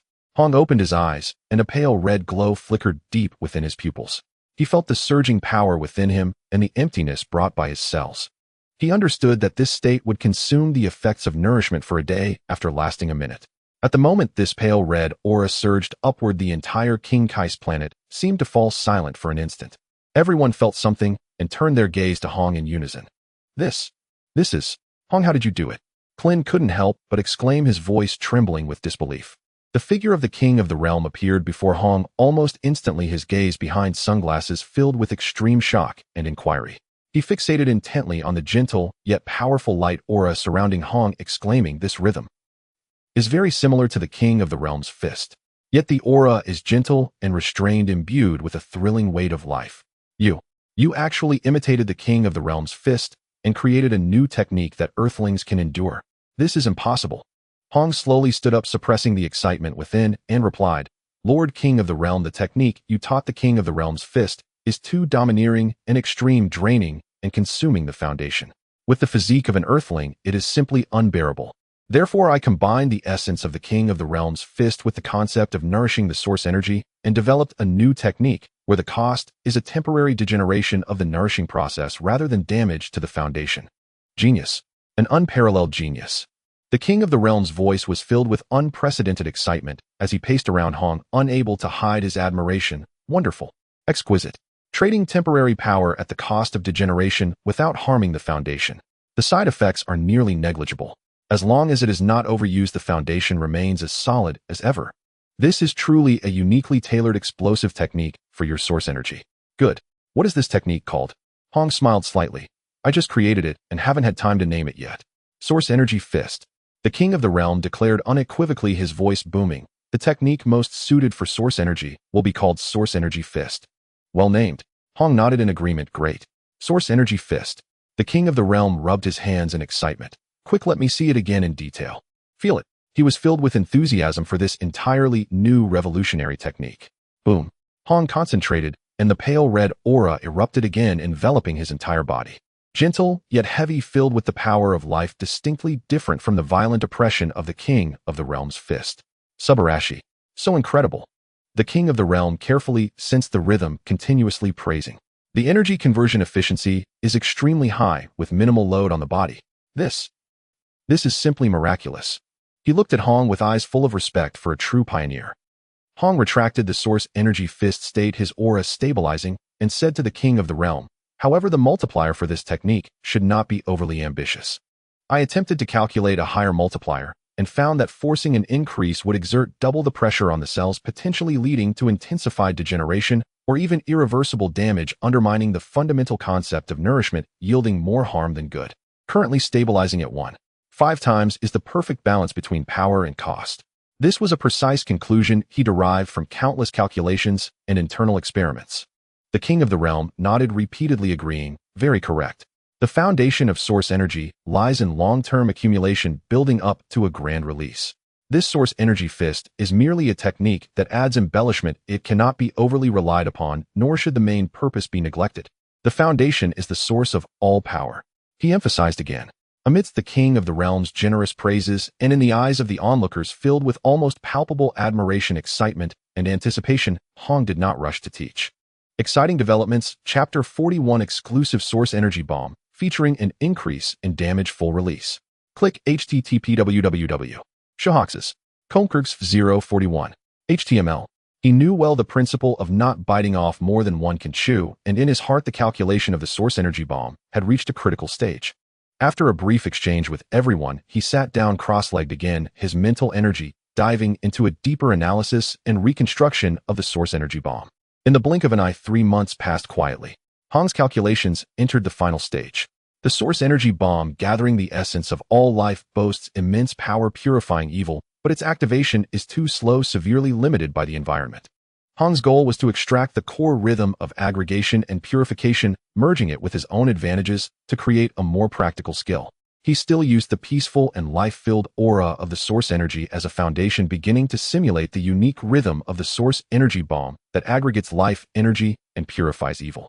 He slowly raised his right hand palm facing up. The chi within began to simulate aggregation, compression, and transformation. Buzz. A faintly transparent energy sphere radiating dazzling white light from its center quickly formed in his palm. The energy within the sphere was highly condensed, emitting a terrifying fluctuation. It lacked the sacred purifying brilliance of the Source Energy Bomb, yet carried a strange rhythm that suppressed negativity. The aggregation speed far exceeded that of the slow Source Energy Bomb by 100-fold. What is this again? The King of the Realm's voice echoed again. Oh, he felt he had been shocked more times this year than in the past 10,000 years. Hong calmly explained. I comprehended the aggregation and purification of the Source Energy Bomb, simulating it with the peaceful life-filled chi of the Source Energy as a foundation. Although it does not possess the pure sacred power to purify evil like the Source Energy Bomb, the rhythm within has a certain suppressive effect on negative energy and emotions. I call it Source Energy Bomb. Hong paused before continuing. Its activation speed is slightly slower than ordinary chi techniques, but its power far exceeds that of conventional techniques. Moreover, if the target's negative emotions are stronger, the suppression will be greater, and the power of the Source Energy Bomb will correspondingly increase. You used peaceful chi to simulate purifying rhythm. You used the power of life to simulate life energy. And this is still slightly slower. Its power far exceeds conventional techniques, and it has damage enhancement. The king of the realm felt his nerves were a bit overwhelmed. He pointed at the glowing sphere in Hong's palm, his voice rising several notches. You call this simulation? This activation speed is over 100 times faster than the source energy bomb. Although it lacks the purifying power of the source energy bomb, its single-target destructive force and enhancement against evil beings are already akin to an attack skill in the realm of deities. What kind of brain do you have? The source energy. You have truly brought it to life. Divine skill. This is another divine skill. The king of the realm thought wildly, feeling that his cognitive framework was being repeatedly ground into the dirt by this earth youth before him. His heart felt like 100,000 baburas were racing. Hong smiled slightly, dissipating the source energy bomb in his palm. He looked at his companions who had long been stunned and numbed by the successive miracles, yet filled with immense anticipation. All right, the new technique is ready. It's time to teach everyone.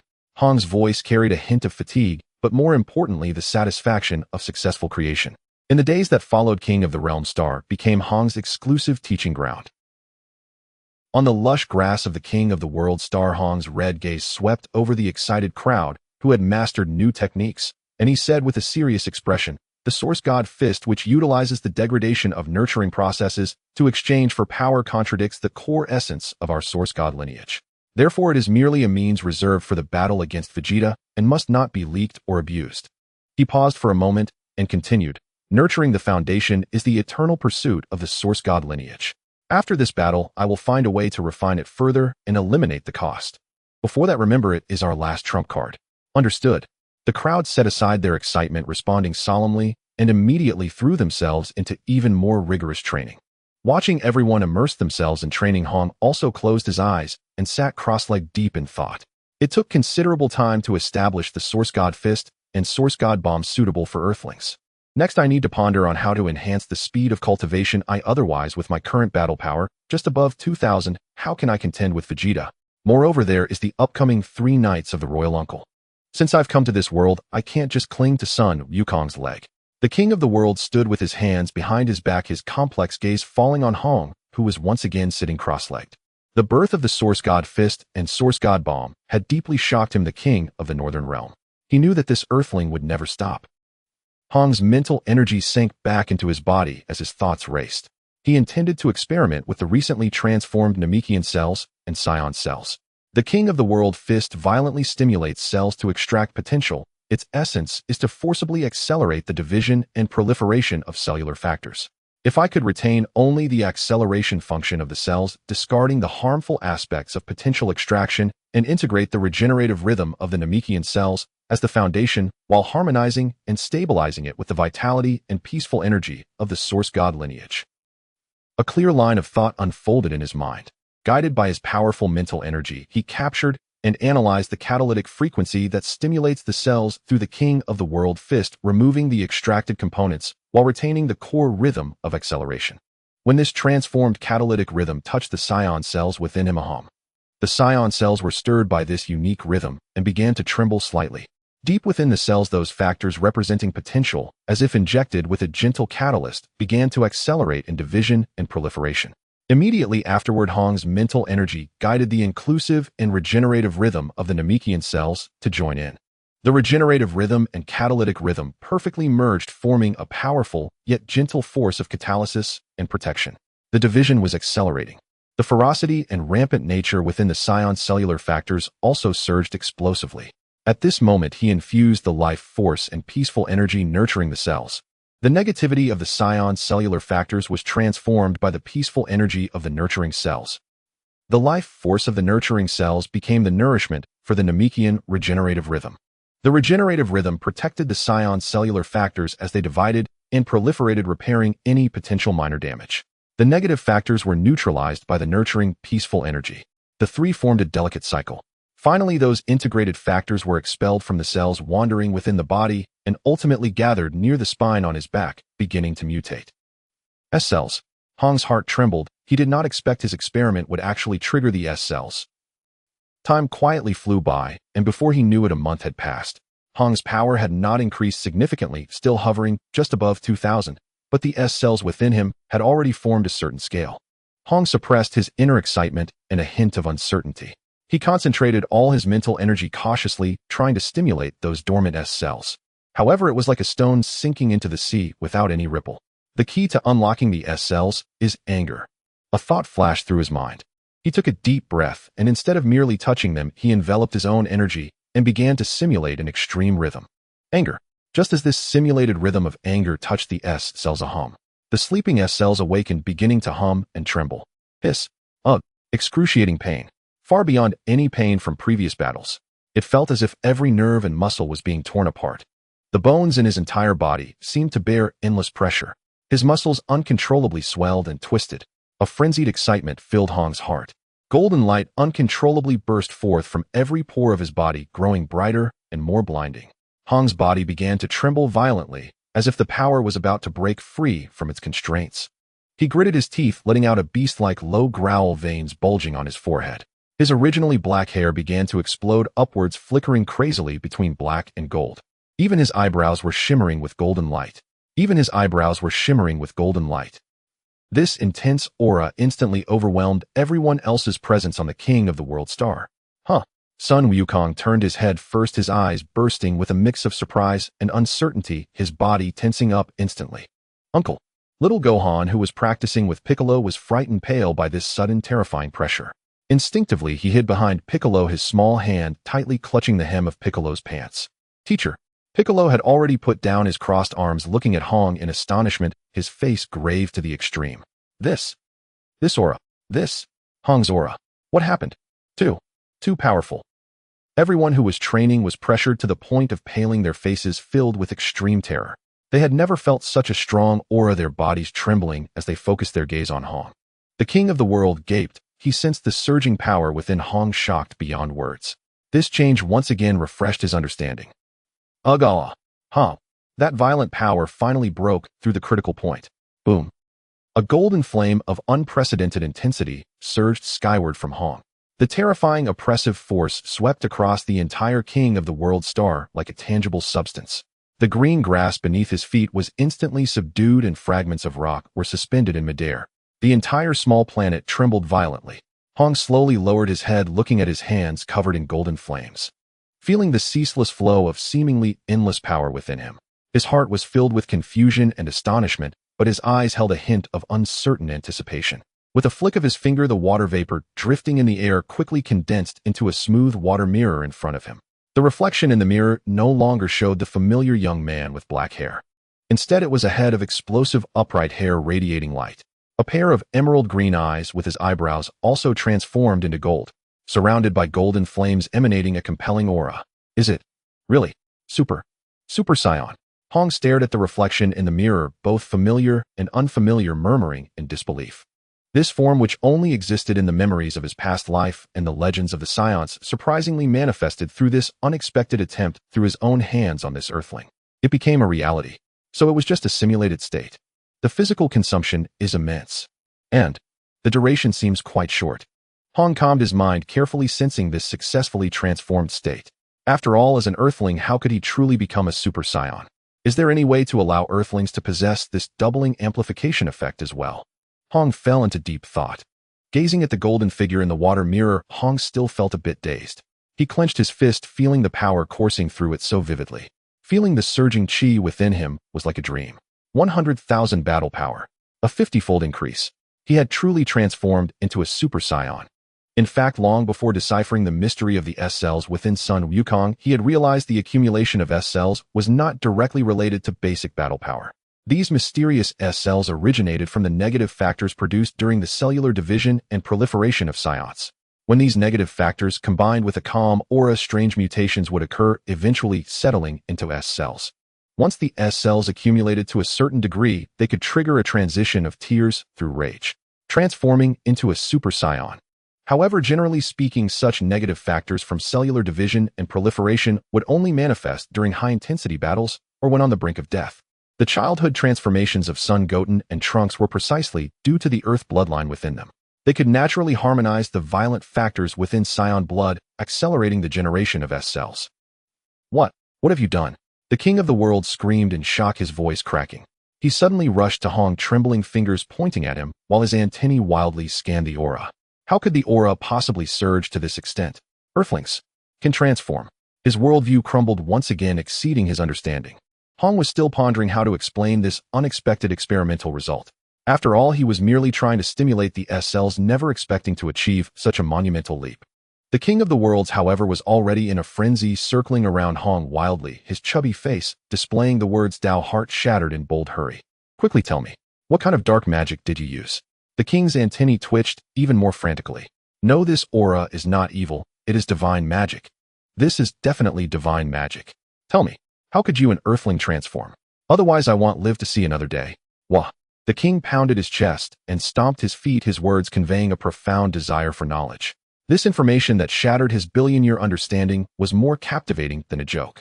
Looking at the king's round face filled with thirst for knowledge, Hong honestly said, "My lord, I stumbled upon this in the course of my experiments." As for the secret to transformation, Hong paused, pointing at Sun Wukong. "It originates from Sun Wukong." "Huh? From me?"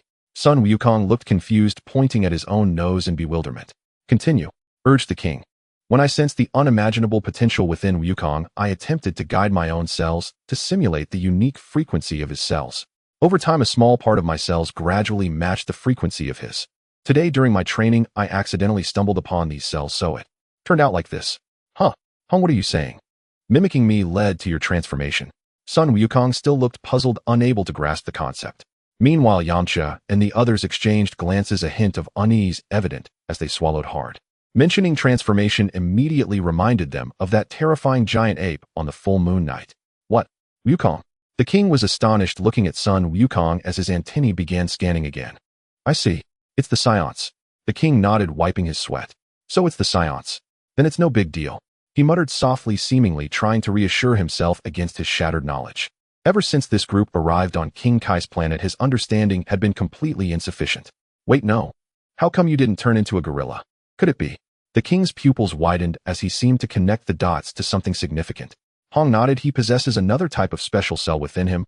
I merely simulated that cell to transform." The king suddenly turned his head, his gaze focusing on Sun Wukong like a searchlight, his voice trembling with disbelief. "Wukong? Wukong? The tea with sugar version of the Iron Fans, the latest chapter of Dragon Ball Surpassing the Gods from Cell Training, has been released. Difficult. Could it be?" Sun Wukong scratched his head, confusion deepening. This group was repeatedly reshaping his understanding, overturning his knowledge base. They continuously left him either astonished or shocked. Truly 1,000 hammers hammering at his heart. Running wildly.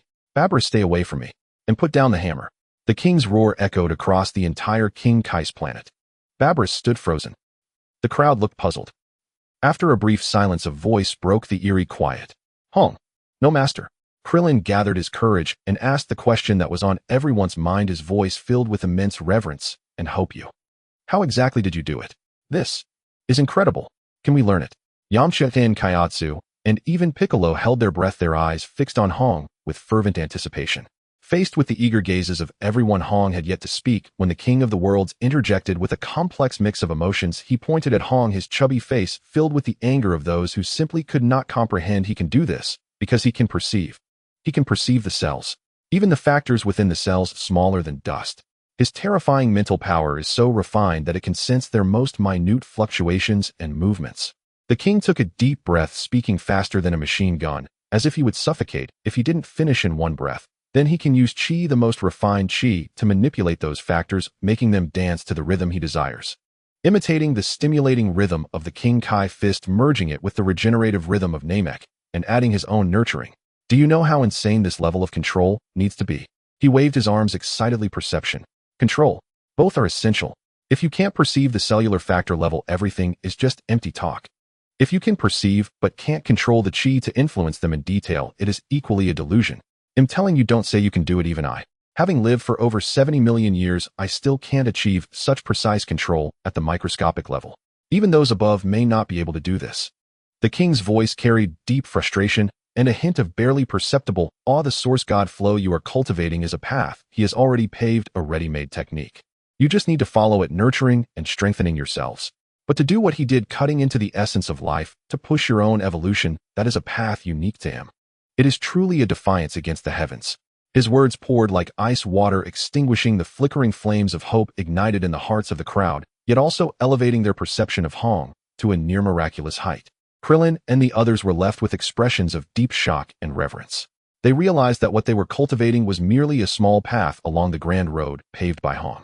And Hong himself was continuously exploring new realms in the depths of uncharted space. Sun Wukong couldn't understand, but he felt that Hong was incredibly powerful and his fighting spirit burned even brighter. Piccolo cast a deep glance at Hong, his eyes filled with respect. He was his teacher. After venting, the king of the worlds like a deflated balloon dejectedly walked to his precious sports car, plopping down on the ground. His back looked so desolate, comparing people it was infuriating. No gods compared to people, infuriated gods. All right. Hong's calm voice broke the silence enveloped in awe and disappointment.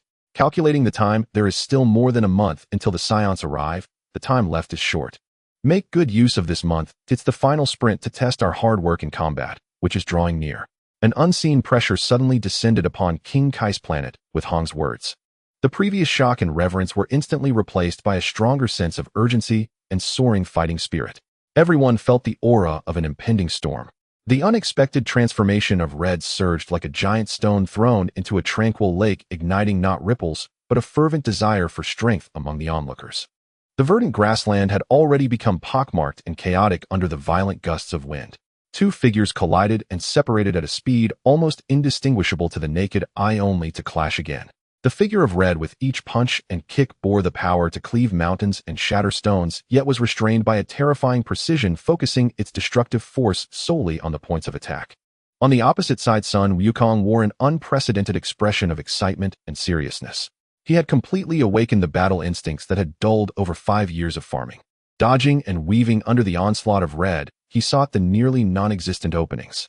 Meanwhile, prepare the solar fist. Krillin shouted softly, sweat trickling down his smooth forehead. Understood. Yamcha replied in a deep voice, maintaining high-speed movement even under tenfold gravity. Tien Shinhan opened all three eyes and let out a low growl. New ki blast. A highly condensed white beam with spiraling penetrating power shot out from his hand in an instant, aimed at the giant stone being manipulated by Jiaozi. Just as it was about to hit, the stone abruptly changed direction. Even more astonishingly, the white beam also changed direction instantaneously, following a tracking trajectory and striking with a thunderous impact. Bang! The giant stone shattered upon impact. Now's the time. Krillin seemed to teleport into the scattered stone fragments, slamming his palms above his head, and a blinding white light erupted. At the moment of the light's eruption, Yamcha also suddenly appeared beside the stone fragments. New Wolf Fong Fist. Huh. Bang bang bang bang bang. The dense shadows of fists rained down upon the scattered stone fragments, reducing them to dust. Jiaozi floated slightly higher, her small face tight with concentration, as she worked hard to maintain her telekinetic interference to create opportunities for her teammates. Through repeated drills, the Westerners became increasingly proficient in their coordination, skillfully unleashing the sensing and control granted by the source spirit flow alongside their unique techniques. Not far away, Piccolo sat cross-legged in midair, his aura dense and concentrated. He spread his palms, and above his hand a faint white sphere slowly spun and solidified. The peaceful energy nurtured by the source spirit flow merged with his innate affinity for nature as a Namekian, making this source spirit bomb appear even more formidable. Below him, the small son Gohan imitated Piccolo's posture, his small face flushed as he concentrated hard. His clear, large eyes were filled with focus, and above his palm a purer, more solid white sphere slowly gathered. Though small, it radiated a warm, vibrant life force. Focus, feel the peaceful power within you, let it wrap around your chi like flowing water, Piccolo's emotionless voice echoed, guiding him on the details. Gohan nodded vigorously, his brow furrowed as he concentrated even harder.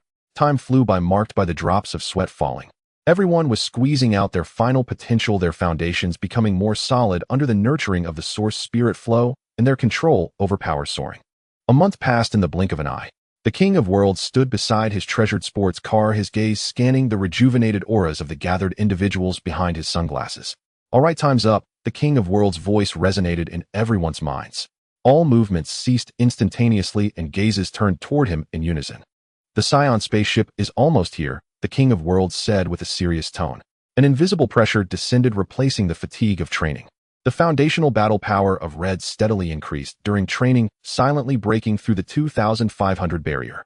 Sun Wukong had become several times stronger than when he first arrived. He had reached a base power level of 8,000, just like in the original work. Krillin's gaze was steady and confident. His foundational battle power had risen to 2,200, and his fine control over Chi was now superb.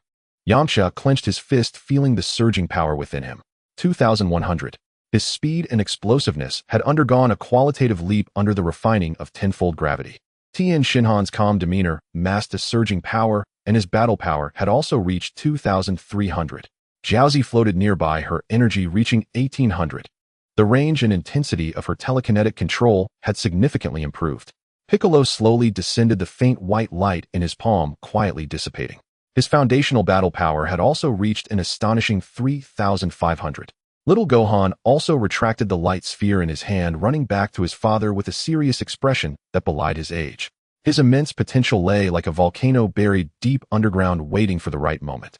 Raditz should not have been idle on Fire Mountain. Red's voice shattered the silence. We should head back. He glanced at everyone and finally looked at the King of Worlds. Thank you, King. Thank you, King of Worlds. Everyone replied in unison. The king waved his hand, his usually playful expression replaced with seriousness. Go let those Saiyans know that Earth is not a place for them to run rampant. Buzz. The passage to the underworld of Earth once again opened. Everyone took a last look at the small planet that had enabled their transformation, feeling the surging power and fervent battle intent within. In the next moment, a blinding light engulfed everyone's figures. The passage closed and Planet King regained its former tranquility. Bobo had long been waiting at the other end of the passage, ready to take everyone back to the temple. Meanwhile, in the cosmic space at the edge of the solar system, two spherical spaceships sped toward the Azure Planet. A great battle is about to commence. The Bull Demon King's castle, a sacred place for martial artists from Earth, stands solemnly and peacefully at the foot of Flame Mountain. The castle has inexplicably expanded several times. At the castle entrance, Leitais crossed his arms and leaned against the cold stone wall. He slightly closed his eyes, immersed in the transformative memories of the past year. The arrogance and volatility he had when he first arrived had long been shattered by the fists and principles of this group of ants from Earth. Krillin's cunning solar fist combined with Yamcha's ghostly ambush. Tianjin Fan's three eyes could always see through the weak points in his energy flow. Even that little dumpling could always find the gaps in his exhausted state with telekinesis. Source God flow. Leitais chewed on this term, the corners of his mouth pulling into a complex arc that even he was unaware of. So this is how power can be controlled. So every bit of energy can be utilized so efficiently, rather than squandering his brute strength like a nouveau riche as he did before. This year he learned to restrain his aura to cause the greatest destruction with the smallest movements.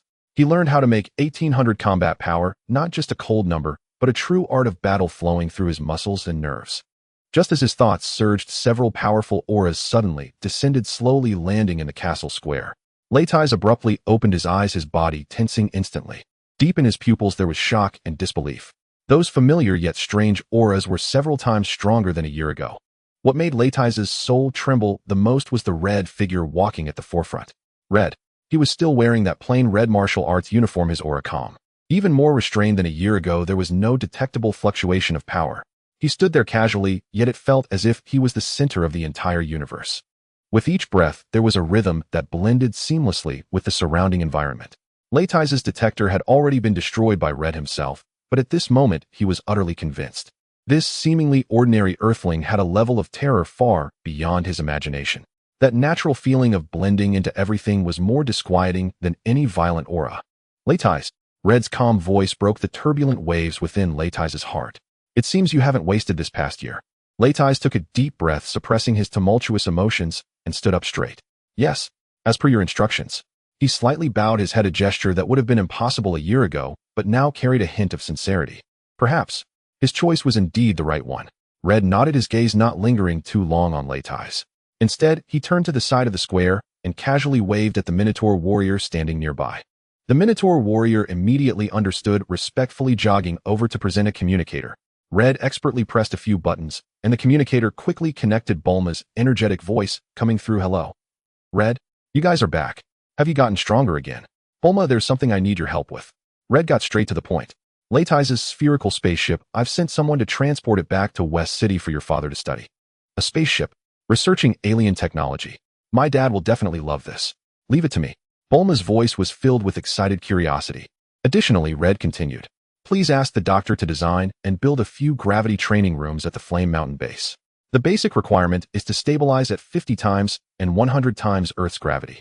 If the technology permits, even 200 times or 1,000 times is acceptable. 50 times. 100 times. Oh my Red. Are you sure this is for humans?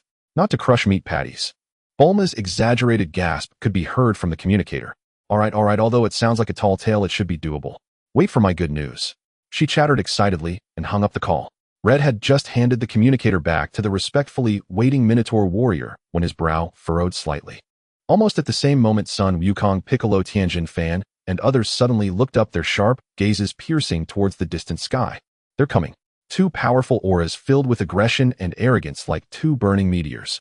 They rudely tore through Earth's atmosphere, carrying the cold and brutality of deep space, with this continent as their target. The strength of those auras far surpassed Leitai from a year ago. One of them was unfathomably deep, like an abyss. Vegeta? Nappa. Leitai's voice lowered. His body instinctively tensed, and his tail unconsciously wrapped tighter. But this time, beyond fear, a long-suppressed fighting spirit surged and burned in his eyes. Go! Red's voice was decisive. Swish, swish, swish. Several figures shot into the sky, transforming into streaks of light, racing towards the points where those two auras were locked in. On everyone's faces there was no fear, only a spirited fighting intent and eagerness to engage. The transformation brought by a year of hellish training had finally reached the moment of testing.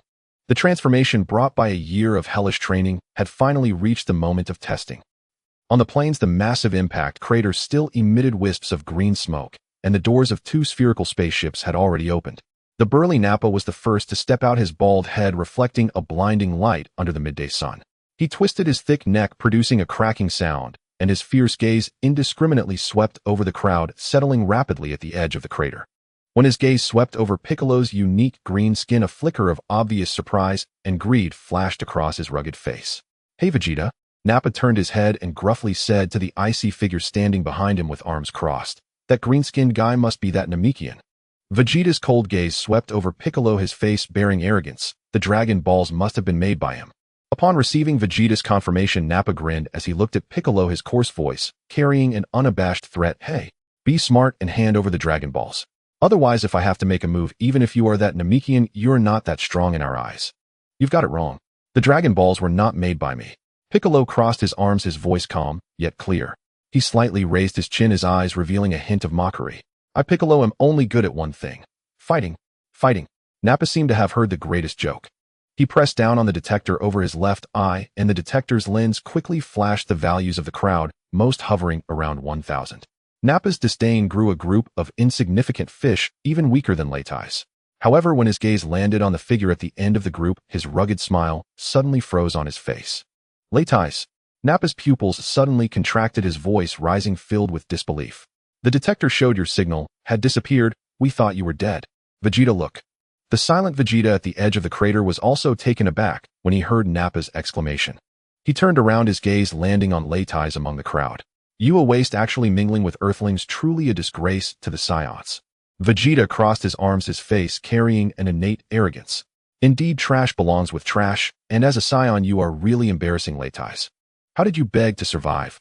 Nappa pointed at Leitai's and the Earth Warriors, his tone full of disdain. Nappa. Leitai's. Leitai's face instantly turned a shade of purple from shame and anger, the veins on his forehead bulging with rage. Shut your filthy mouth. Stop looking down on people. Do you think I am still the Leitai's from last year? Come over here. Dare to die. Nappa was utterly enraged. How dare a mere second-rate Saiyan provoke him so brazenly? With a savage grin, his massive frame erupted into astonishing speed, and his enormous fist hurtled straight toward Raditz's face. No flourish, no hesitation, only raw crushing force. With a mere combat power of 1800, he would crush this traitor as effortlessly as squashing a foul insect. Bang! Yet the expected sight of Raditz flying backward never materialized. Instead, Raditz drew both arms tightly across his face, and with unwavering resolve absorbed Nappa's devastating blow. He blocked it. Yamcha cried out in astonishment. His own ki level was comparable to Raditz, and though not renowned for brute strength, he knew full well he could never have parried such a strike so effortlessly. The others were mildly surprised as well. Though Raditz's ki had not risen, his growth was unmistakable. Piccolo and Goku, both stronger than most, nodded in quiet acknowledgement. They had clearly seen Raditz channel ki into his arms at the very instant of impact. Scum, get down. Seeing Raditz actually withstand his attack, Nappa blinked in disbelief, then flushed with wounded pride and fury. Without pause, he launched another thunderous punch straight at Raditz's face. Raditz no longer met force with force. Leaning sharply to his right, his movement became taut and precise. His right arm snapped outward in a brutal whip-like strike, slamming squarely into the joint of Nappa's swinging wrist. This technique, he had learned it from Earthlings and now wielded it with flawless adaptability. Snap! A sharp, brittle crack echoed across the wasteland. Though his strength paled beside Nappa's, the surgical precision of the blow wrenched Nappa's arm violently off course. Nappa's fist whistled past Raditz's ears, striking empty air, but the sheer ferocity of its momentum sent visible ripples shuddering through the atmosphere. Humph. So you've picked up a few petty tricks from these insects. Nappa shook his slightly numb wrist, his mocking sneer deepening. Yet beneath his eyes flickered a subtle, unguarded flash of astonishment. This wretch actually evaded me. Enough to teach you, you lumbering ox. Raditz snarled low, seizing the fleeting moment when Nappa's old force had dissipated and new power had yet to surge, then exploded forward like a coiled spring released. He abandoned flashy high-speed afterimages in favor of compact lethal efficiency, fists, elbows, knees, all targeted with ruthless accuracy at Nappa's vulnerable midsection, the softer, less guarded zones, where even a Saiyan's formidable defense faltered. Thud, thud, thud. A rapid staccato of impacts rang out. Each strike concentrated Raditz's full 1800 combat power. Not a single iota wasted, every ounce delivered with lethal economy. Dents bloomed one after another across Nappa's battle suit. Though the armor's legendary resilience held firm, the focused concussive force pierced its barrier. It reverberated deep into his muscles, sending waves of searing pain and churning chi surging through his body. Damn you! Nappa roared, shocked, incensed, and increasingly humiliated. Raditz moved fast and cunningly, striking precisely where Nappa shifted weight or recoiled, hitting the gaps between motions, the awkward transitions, the places where raw power alone could not reach. Nappa's overwhelming might became a cage of frustration. Enraged, Nappa swung his thick arms wildly, unleashing gales of turbulent ki in a desperate bid to drive Raditz back.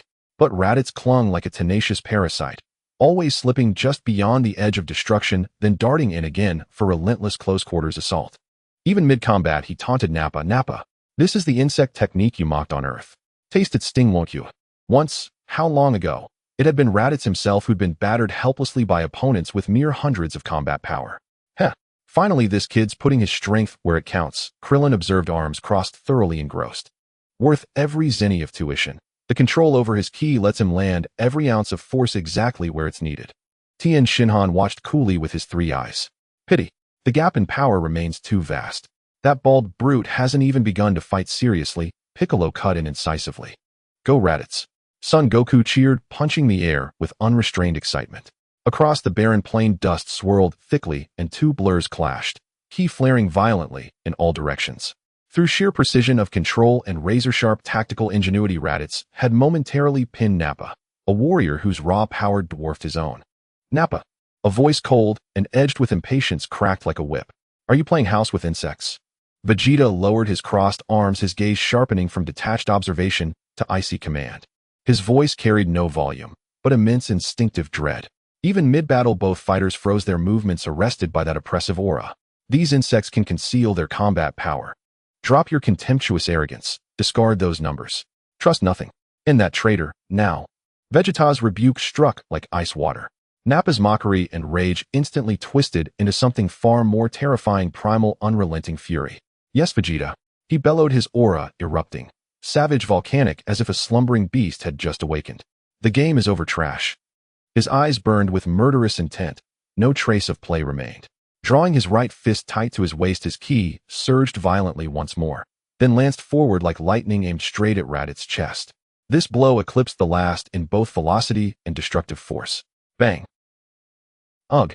Raditz was hurled backward with a ragged cry, blood misting the air behind him, clearly grievously wounded by that single devastating strike. Yet Nappa did not relent. Clenching a fist charged with even greater power, he shot forward in pursuit. Raditz's pupils contracted. Death loomed sudden and absolute. Too injured to dodge or block, he stood helpless, until an orange blur materialized before him, as if teleported, moving so fast that even afterimages blurred into near-nothingness. Bang! A deep, thunderous detonation. Violent shockwaves exploded outward, hurling dust and debris skyward in a churning maelstrom. Nappa's certain decisive blow stalled, arrested, and held motionless by a single hand clad in an orange bracer. Utterly immovable, Nappa's cruel smirk froze, then shattered into pure disbelief and confusion. His full power strike had been stopped. By whom? As the dust-thinned Son Goku stood revealed, shielding Raditz, his grip firm around Nappa's massive fist, his expression grave and bewildered. Hey, he was your comrade once. How could you strike him with such cruelty? Comrade. Nappa recoiled as if hearing the most absurd jest imaginable, wrenching his fist free with contemptuous disgust. Kakarot, has Earth's vermin gnawed away your mind? A traitor who surrendered to the enemy. A disgrace to the Saiyans. Let him die, let him rot. A garbage who insults Saiyan honor doesn't deserve to draw breath. His words were glacial, cold, merciless, revealing the Saiyans' innate, unfeeling brutality. The rage factor distorts cognition. Power without wisdom turns one into little more than a slaughter-happy brute. Hong murmured softly, shaking his head. Hey, Vegeta. Nappa flexed his wrist, still tingling from the impact, and flashed a renewed vicious grin toward Goku and Raditz. Let me finish off these two wastes. Shall I send this pair of brothers straight to hell together? Vegeta stood, impassive, arms still folded, watching, as if observing a trivial farce. Calmly he uttered two words, as you wish. Haha. Granted permission. Nappa twisted his neck with a loud, wet crack, his predatory gaze locking onto Goku and the wounded Raditz sheltered behind him. Did you hear that, Kakarot? Raditz, your time is up. Today Nappa the Great sends you both, the twin shames of the Saiyan race, straight to the abyss. A torrent of violent, unrestrained ki erupted from him once more, this time holding nothing back. Kakarot, Raditz, prepare to die. Nappa sneered, his massive frame trembling with exhilaration as a savage aura surged once more.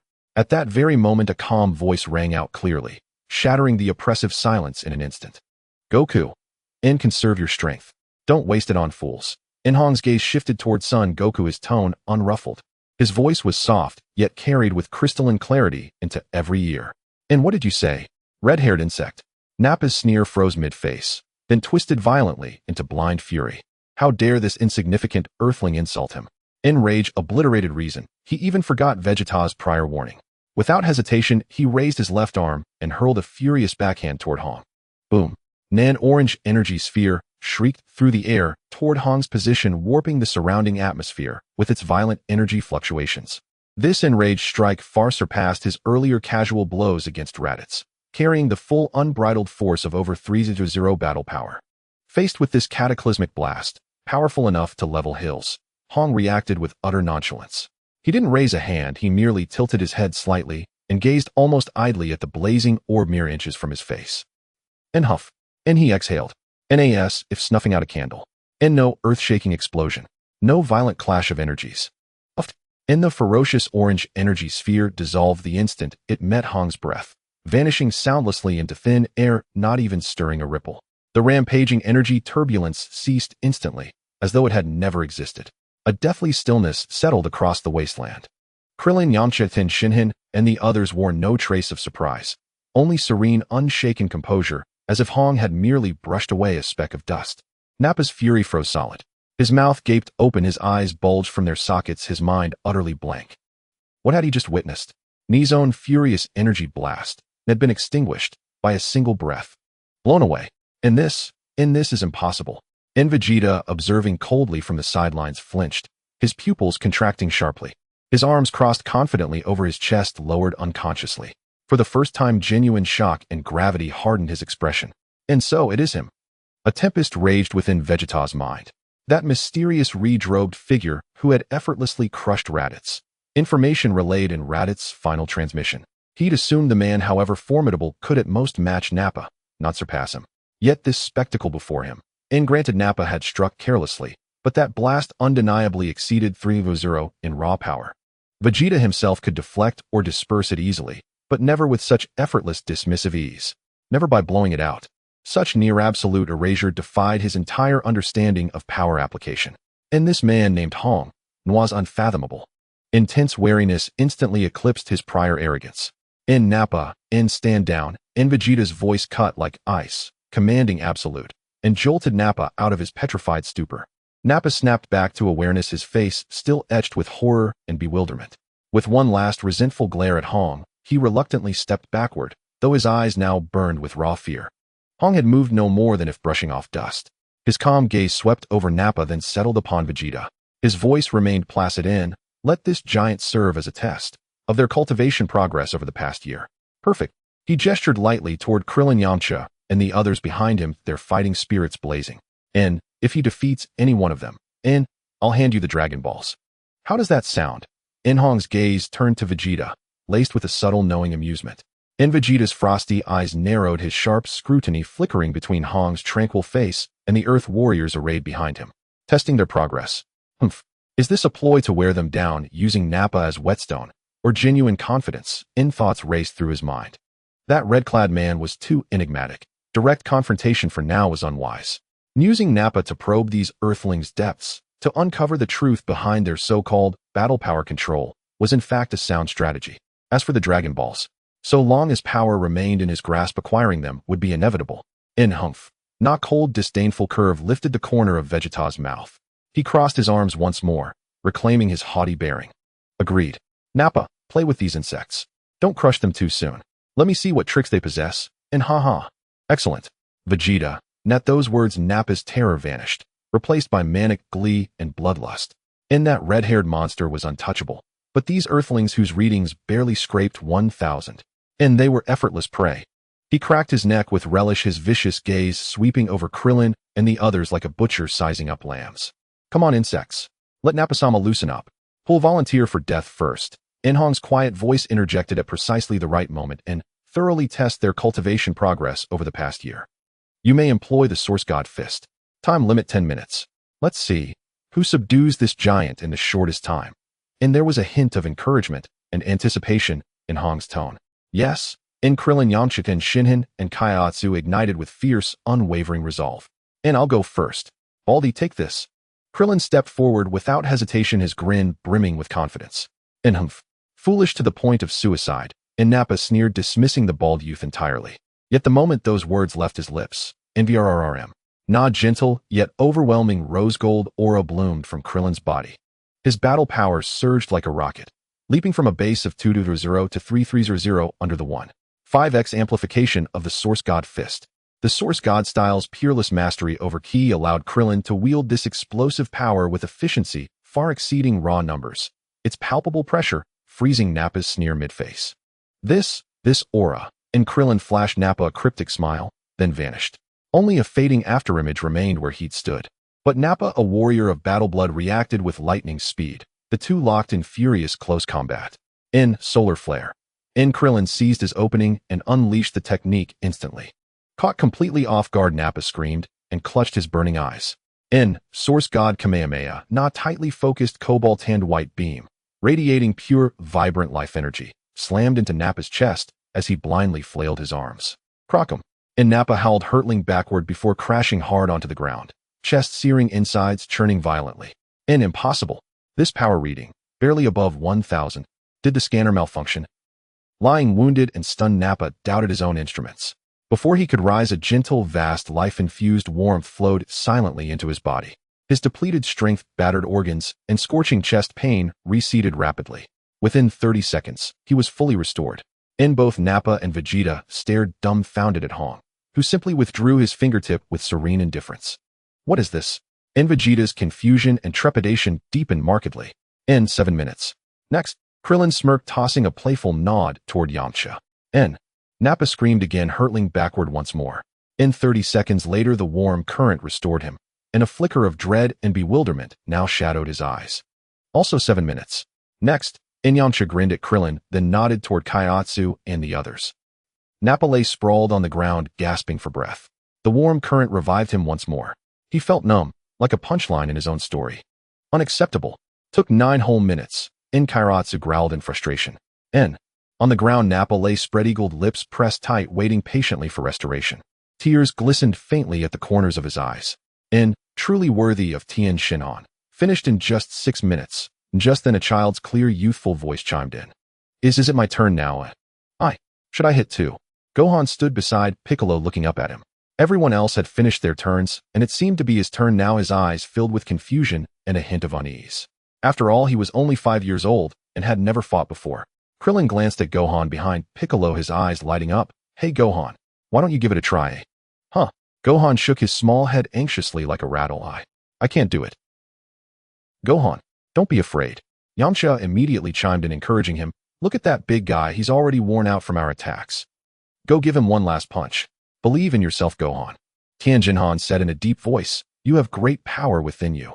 Come on, you can do it. Kaiatsu floated over his small face, full of encouragement. Goku looked at his son, his eyes filled with trust. Gohan, go give it a shot. Dad believes in you. Go Gohan, uncle is here for you. Red also encouraged him at the right moment. Piccolo looked down at the small figure behind his pant leg, his usually calm voice, now carrying a hint of gentle guidance. Go ahead, power comes from the heart of protection. Think about who you want to protect. The encouragement from everyone, especially Uncle Piccolo's words about the heart of protection, felt like a faint yet warm light piercing through the unease in Gohan's heart. His small body no longer resisted so much, and his clear eyes looked at the massive figure lying on the ground, his gaze blank and stained with tears. He glanced at the crowd filled with anticipation around him, especially the trusting looks from Uncle Red and Dad, and Piccolo's watchful gaze. A flicker of courage began to sprout deep within his heart. Useless trash. Get up. Vegeta's cold reprimand struck Nappa like a whip. If you lose again this time, then just die. Vegeta was utterly disappointed. Aside from himself, all Saiyans were useless. They couldn't even defeat a few Earthlings, and the Saiyan's reputation was completely tarnished. Nappa rose, his body trembling slightly, his eyes glazed over, and his fighting spirit nearly extinguished. Little brat. Nappa was already feeling dead inside, hopeless. He felt humiliated by a bunch of monsters with no strength left to resist. But when he saw the shy little brat being pushed out, a final glimmer of ferocity erupted in his deadened eyes. A weaned little brat. The spark of hope ignited Nappa's remaining ferocity. Good. He'll crush this tiniest bug. At least I can regain a bit of face for the Saiyans. Hehehe. Little thing. You dare challenge Lord Nappa. Then let Lord Nappa teach you a good lesson. He forced a twisted smile onto his face with his last bit of bravado, deliberately slowing down as he pounced toward Gohan like a predator playing with its prey. Gohan! Goku exclaimed in surprise. Watching that giant hand coming down like a fan, Gohan's small face turned pale. Fear surged through him. But the voices of encouragement rang in his ears. Uncle Piccolo's words echoed in his heart. Protect. Protect everyone. No. Don't hurt everyone. The young voice carried an unprecedented sharpness and anger. Buzz. A radiant crimson aura erupted. A pure, overwhelming, violent energy born from the depths of his bloodline exploded from his small body with Gohan's roar. The gentle life force and the Saiyan's violent potential were ignited at this moment by the heart of protection. A resonance of pure talent and angry emotions. Boom. The tiny fist carrying the condensed power and the belief of protection struck solidly against Nappa's palm. Bang! A sound of an extraordinarily deep explosion erupted. The violent shockwave spread westward. Time seemed to freeze in that moment. The latest chapter ignited the plot. Log into Shuhox's. Com for updates. The twisted grin on Nappa's face instantly morphed into pure shock and indescribable pain. This power. Impossible. A tremendous force surged violently through his arm, far beyond what he could currently endure. Crack. The sound of bones cracking echoed painfully. Nappa's towering body cried out as he was sent flying. His arm twisted at an unnatural angle, the bones splintering one by one. Thud. Nappa crashed heavily to the ground, clutching his broken arm, unable to even cry out in anguish, left only with desperate convulsions and utterly vacant eyes. His last hope and dignity were completely shattered by a 5-year-old child with a single punch. Monsters. The whole earth is filled with monsters. The entire wasteland fell into a deathly silence. Only the sound of the wind and Nappa's heavy, pained breaths remained. Vegeta's cold face finally revealed an unmasked shock for the first time. His gaze was locked tightly on that small figure. Kakaroto's son. This potential. Then this shock turned into a raging fury. His subordinates, the elite Saiyan warriors, had been humiliated one after another by a bunch of Earthlings. And now they had been defeated by a child with no battle experience with a single punch. This was an utter humiliation. An insult to him, Prince Vegeta. Useless trash. He suddenly raised his right hand, the fingertip instantly condensing an energy ball, emitting terrifying waves of destruction, aimed directly at the twitching Nappa on the ground. You can't even handle a little earth brat. What use do I have for you? Go die. Whoosh. The energy ball screaming with death shot toward the defenseless Nappa. Just at that critical moment, Red's figure disappeared from sight, appearing between Vegeta and Nappa.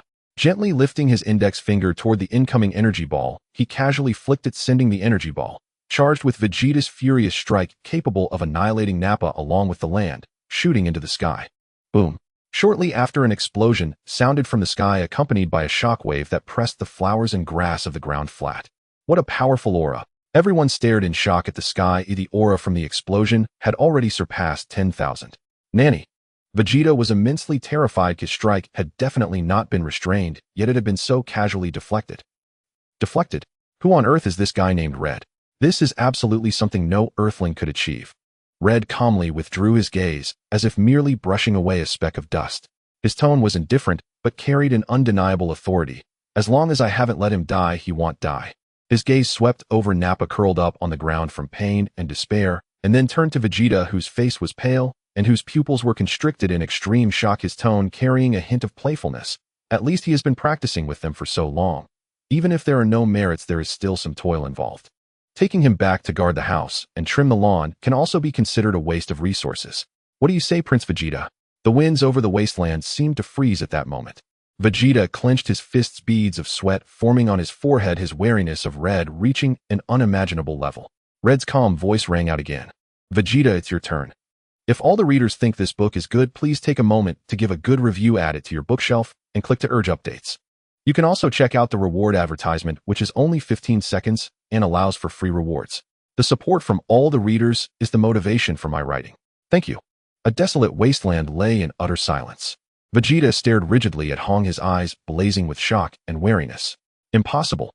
Absolutely impossible. His mind roared inwardly as he frantically assessed Hong's strength. He deflected my energy blast with his fingertip alone.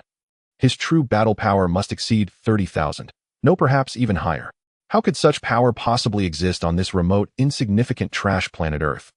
Vegeta's gaze snapped sharply toward Piccolo standing nearby. Could it be the Dragon Balls? Did they grant him this preternatural strength? A faint knowing curve lifted the corners of Hong's lips, as if he had pierced straight through Vegeta's inner conjecture. Calmly his voice rang clear into Vegeta's ears. It seems Prince Vegeta harbors many questions. Vegeta jolted back to awareness, locking his glare onto Hong, his voice trembling with suppressed fury and disbelief. Who, exactly, are you? Earth could never produce a being of your caliber. Me, merely an Earthling. Hong's gaze remained placid and untroubled, as though stating the most self-evident truth. How is that possible? Instantly Vegeta erupted in wrath. He refused to accept such an answer. It struck him as far more absurd and humiliating than learning Hong was some cosmic aberration. An Earthling? Do you take me for a child of 3? How could any Earthling wield such power? It must be the Dragon Balls. Hong interrupted his outburst, his tone laced with quiet amusement. Rather than speculate, Your Highness, why not verify your theory through action?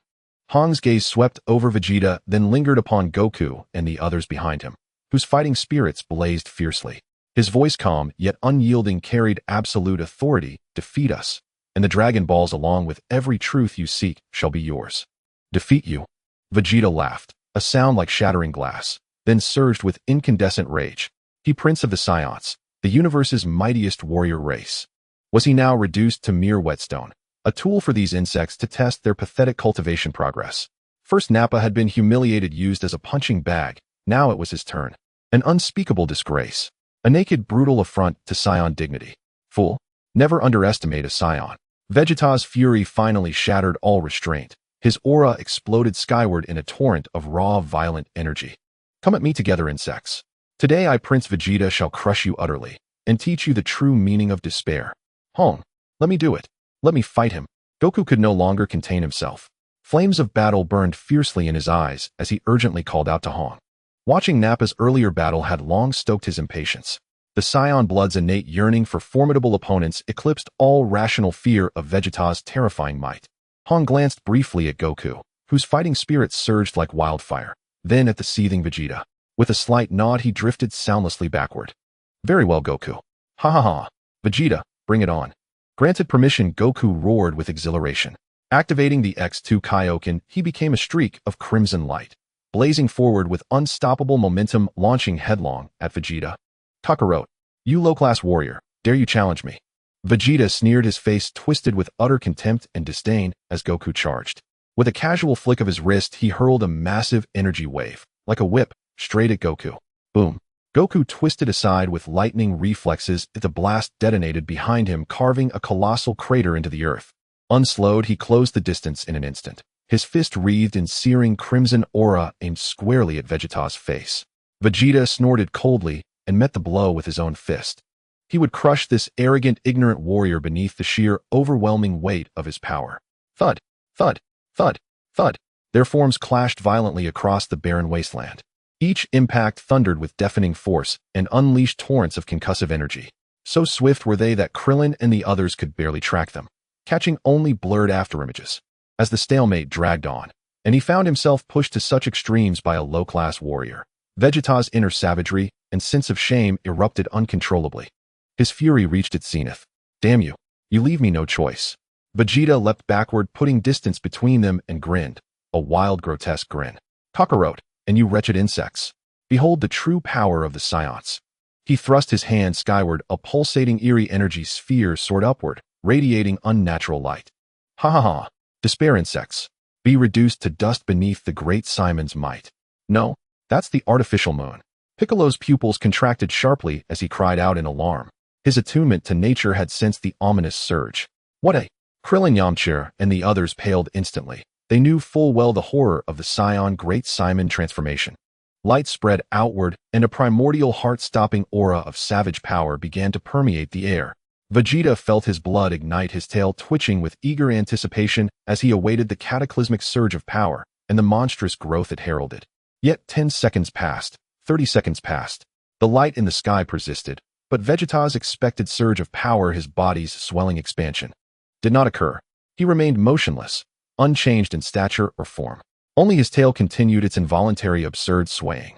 Vegeta's manic grin froze, shattered into pure bewilderment and dazed incomprehension. Instinctively he touched his face, then stared down at his unchanged body, his mind utterly blank. What is happening? Why won't I transform?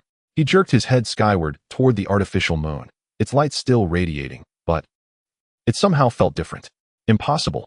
My energy sphere is flawless. Vegeta cried out, his voice laced with incredulous panic. He tried again to awaken his Saiyan bloodline, but the vital trigger for transformation felt utterly locked, sealed beyond reach. What have you done? Vegeta whirled around, his crimson eyes locking onto Hong, who stood afar observing with serene composure. His primal instinct screamed this anomaly, this impossibility, could only stem from that uncanny man. Hong slowly lowered his right hand, still faintly shimmering with residual energy, and met Vegeta's furious, bewildered gaze. Nothing extraordinary, merely a subtle interference with the frequency of moonlight particles. He paused, his gaze drifting to Vegeta's unconsciously flicking tail, before continuing in that same unruffled tone. A Saiyan's tail serves as both regulator of your inner savage essence and the key that receives lunar light of a specific frequency. When the key changes, the moonlight simply cannot unlock the transformation. Surely, Prince Vegeta, such a simple principle is within your grasp. Silence descended upon the wasteland, absolute, suffocating. Vegeta stood agape, his mind roaring with static. Interference with moonlight particles. What kind of demonic artistry was this? It had utterly transcended his understanding of power and of cosmic law itself. Staring at Hong's tranquil, unreadable face, Vegeta felt, for the first time, a bone-deep primal fear begin to coil within him. This earthling. What manner of monster is he? The air in the wasteland was thick with the intense smell of blood and the charred scent of energy burns. Two figures lay several meters apart on the cracked earth. Son Goku was drenched in blood, his orange martial arts uniform tattered, and his aura weakened to the brink. The side effects of the Kaioken and the severe injuries inflicted by Vegeta had pushed him to his limits. Yet his eyes still burned with indomitable fighting spirit fixated on his opponent. Vegeta was equally battered, his battle suit riddled with cracks, blood constantly trickling from the corner of his mouth. The power he took pride in had been forced into such a dire situation by this lower-class warrior. A great humiliation, during the intense battle between the two, Red had already decoded the changes occurring in the cells of the two Saiyans. Sensing the rhythm of power surges, the potential bursting forth at the brink of collapse, and the traces of the raging factors coursing through their bodies. Every collision, every burst of energy provided him with invaluable data to analyze the mysteries of the Saiyan bloodline. The simulated Saiyan cells within him were quietly enhancing their activity and integration efficiency, with their fluctuation frequencies becoming increasingly effective. Vegeta, you have lost. Red slowly stepped forward, approaching the struggling Vegeta, each footstep echoing clearly in the silent wasteland. Vegeta looked up, his pupils constricted sharply with humiliation and rage glaring at Red as he growled, "You bastard." With the last bit of strength he had, Vegeta struggled to crawl toward the direction of the spacecraft, leaving a trail of blood behind him. He could not die here. He was the prince of the Saiyans. His revenge was not yet complete. Wait. At that moment, Son Goku's faint voice broke through, intermittently capturing everyone's attention. He turned his head with great difficulty to look at Red, saying, Red, don't kill him. Let him go. Goku. Krillin and the others were astonished and confused. Why? He nearly destroyed the earth. Yamcha urged. Raditz furrowed his brow, my foolish brother. Goku panted, yet a weak smile appeared on his face, his eyes shining brightly. I didn't win. With the Kaioken. I still didn't defeat him. I want to become stronger. To defeat him face to face. His words held no hatred, only a pure desire for battle and respect for a formidable opponent. Red paused, looking into son Goku's eyes that burned with pure fighting spirit, a knowing smile appearing at the corners of his mouth. This was son Goku, the one who endlessly pursued strength unclouded by distractions. He nodded slightly. Good. Before the words had left his mouth, Red raised his right hand, the tip of his thumb glowing with a gentle golden light. He lightly waved towards the injured son Goku and the struggling Vegeta. Buzz. Two extremely thin strands of pale golden light quietly spread out, precisely merging into the bodies of the two. A miracle unfolded once more. The wounds on both of them began to stop bleeding, heal, and scab at a visible speed. The exhausted energy surged forth like a spring. After 30 breaths, they returned to their former state. Vegeta suddenly looked up at Red, his pupils filled with utter shock and bewilderment. What kind of power was this? Thank Goku. Red's calm voice interrupted Vegeta's thoughts. He pleaded for you.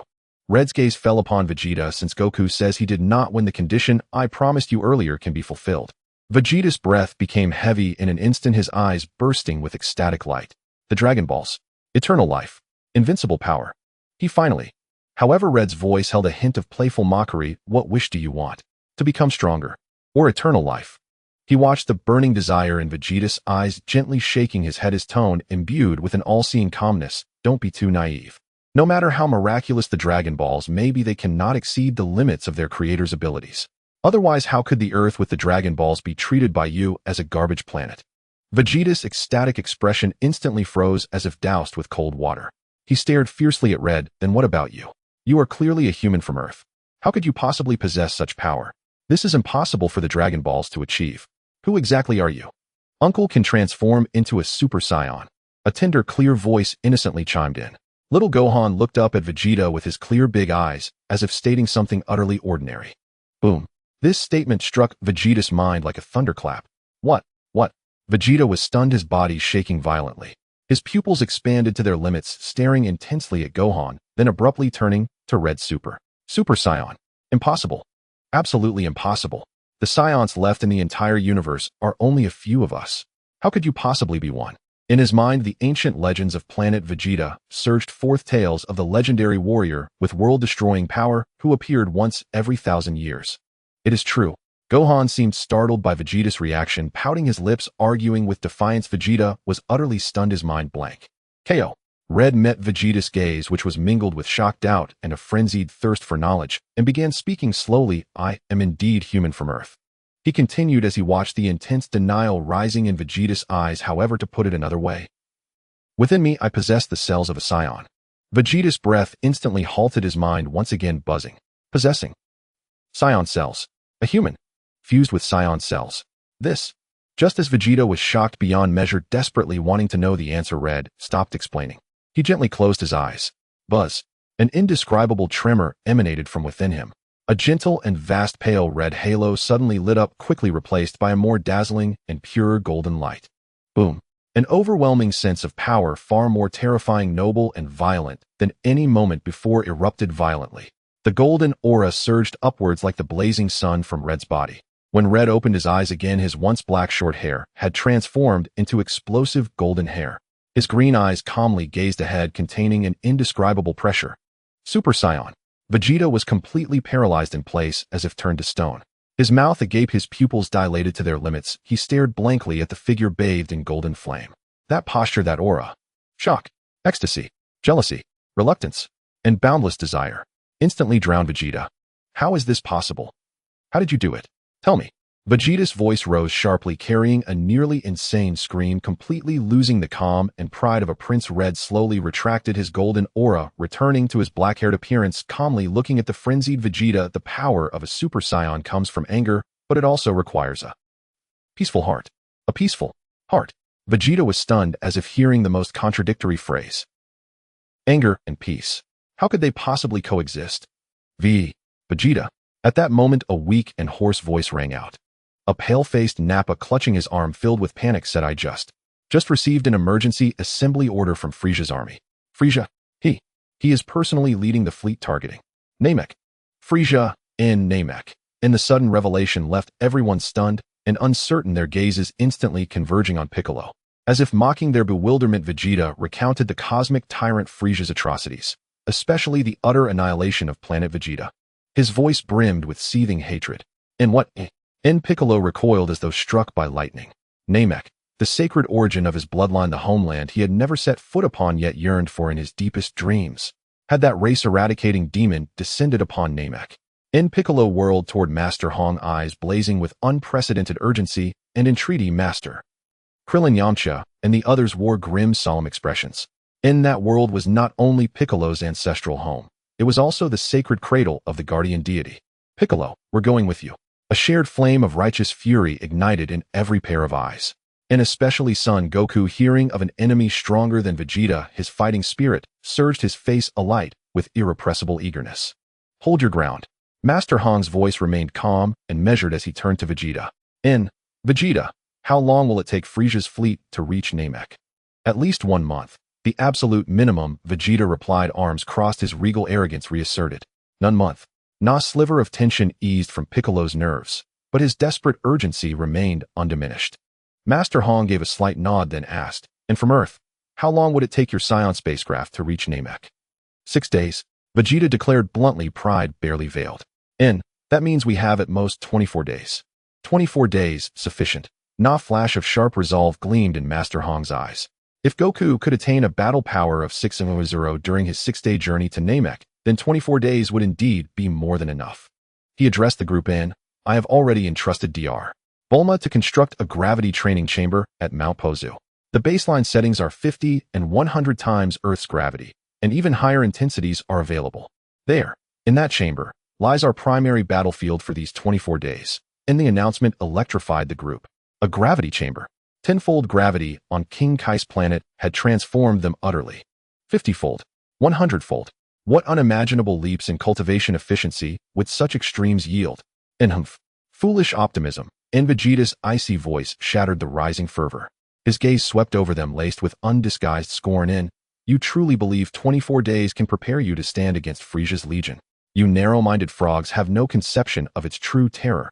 How many elite warriors exceed 200,000 in battle power? In the Ginyu Force, all of them surpass 500,000. Their captain Ginyu is rumored to exceed 1.2 million. With each figure he named, the air thickened, like invisible boulders pressing down upon their chests. And Frieza himself. Na tremor, faint yet unmistakable, tinged Vegeta's voice, betraying both visceral hatred and suppressed fear. And so what? Master Hong's reply was serene, imbued with unshakable confidence, resonating clearly in every ear. Null eyes. Krillin's, Yamcha's, Tien Shinhan's, Kaiatz's, Son Goku's, Piccolo's, even young Gohan's, turned as one toward the same figure. The figure clad in simple crimson martial robes. Master Hong. In their eyes held no doubt, no hesitation.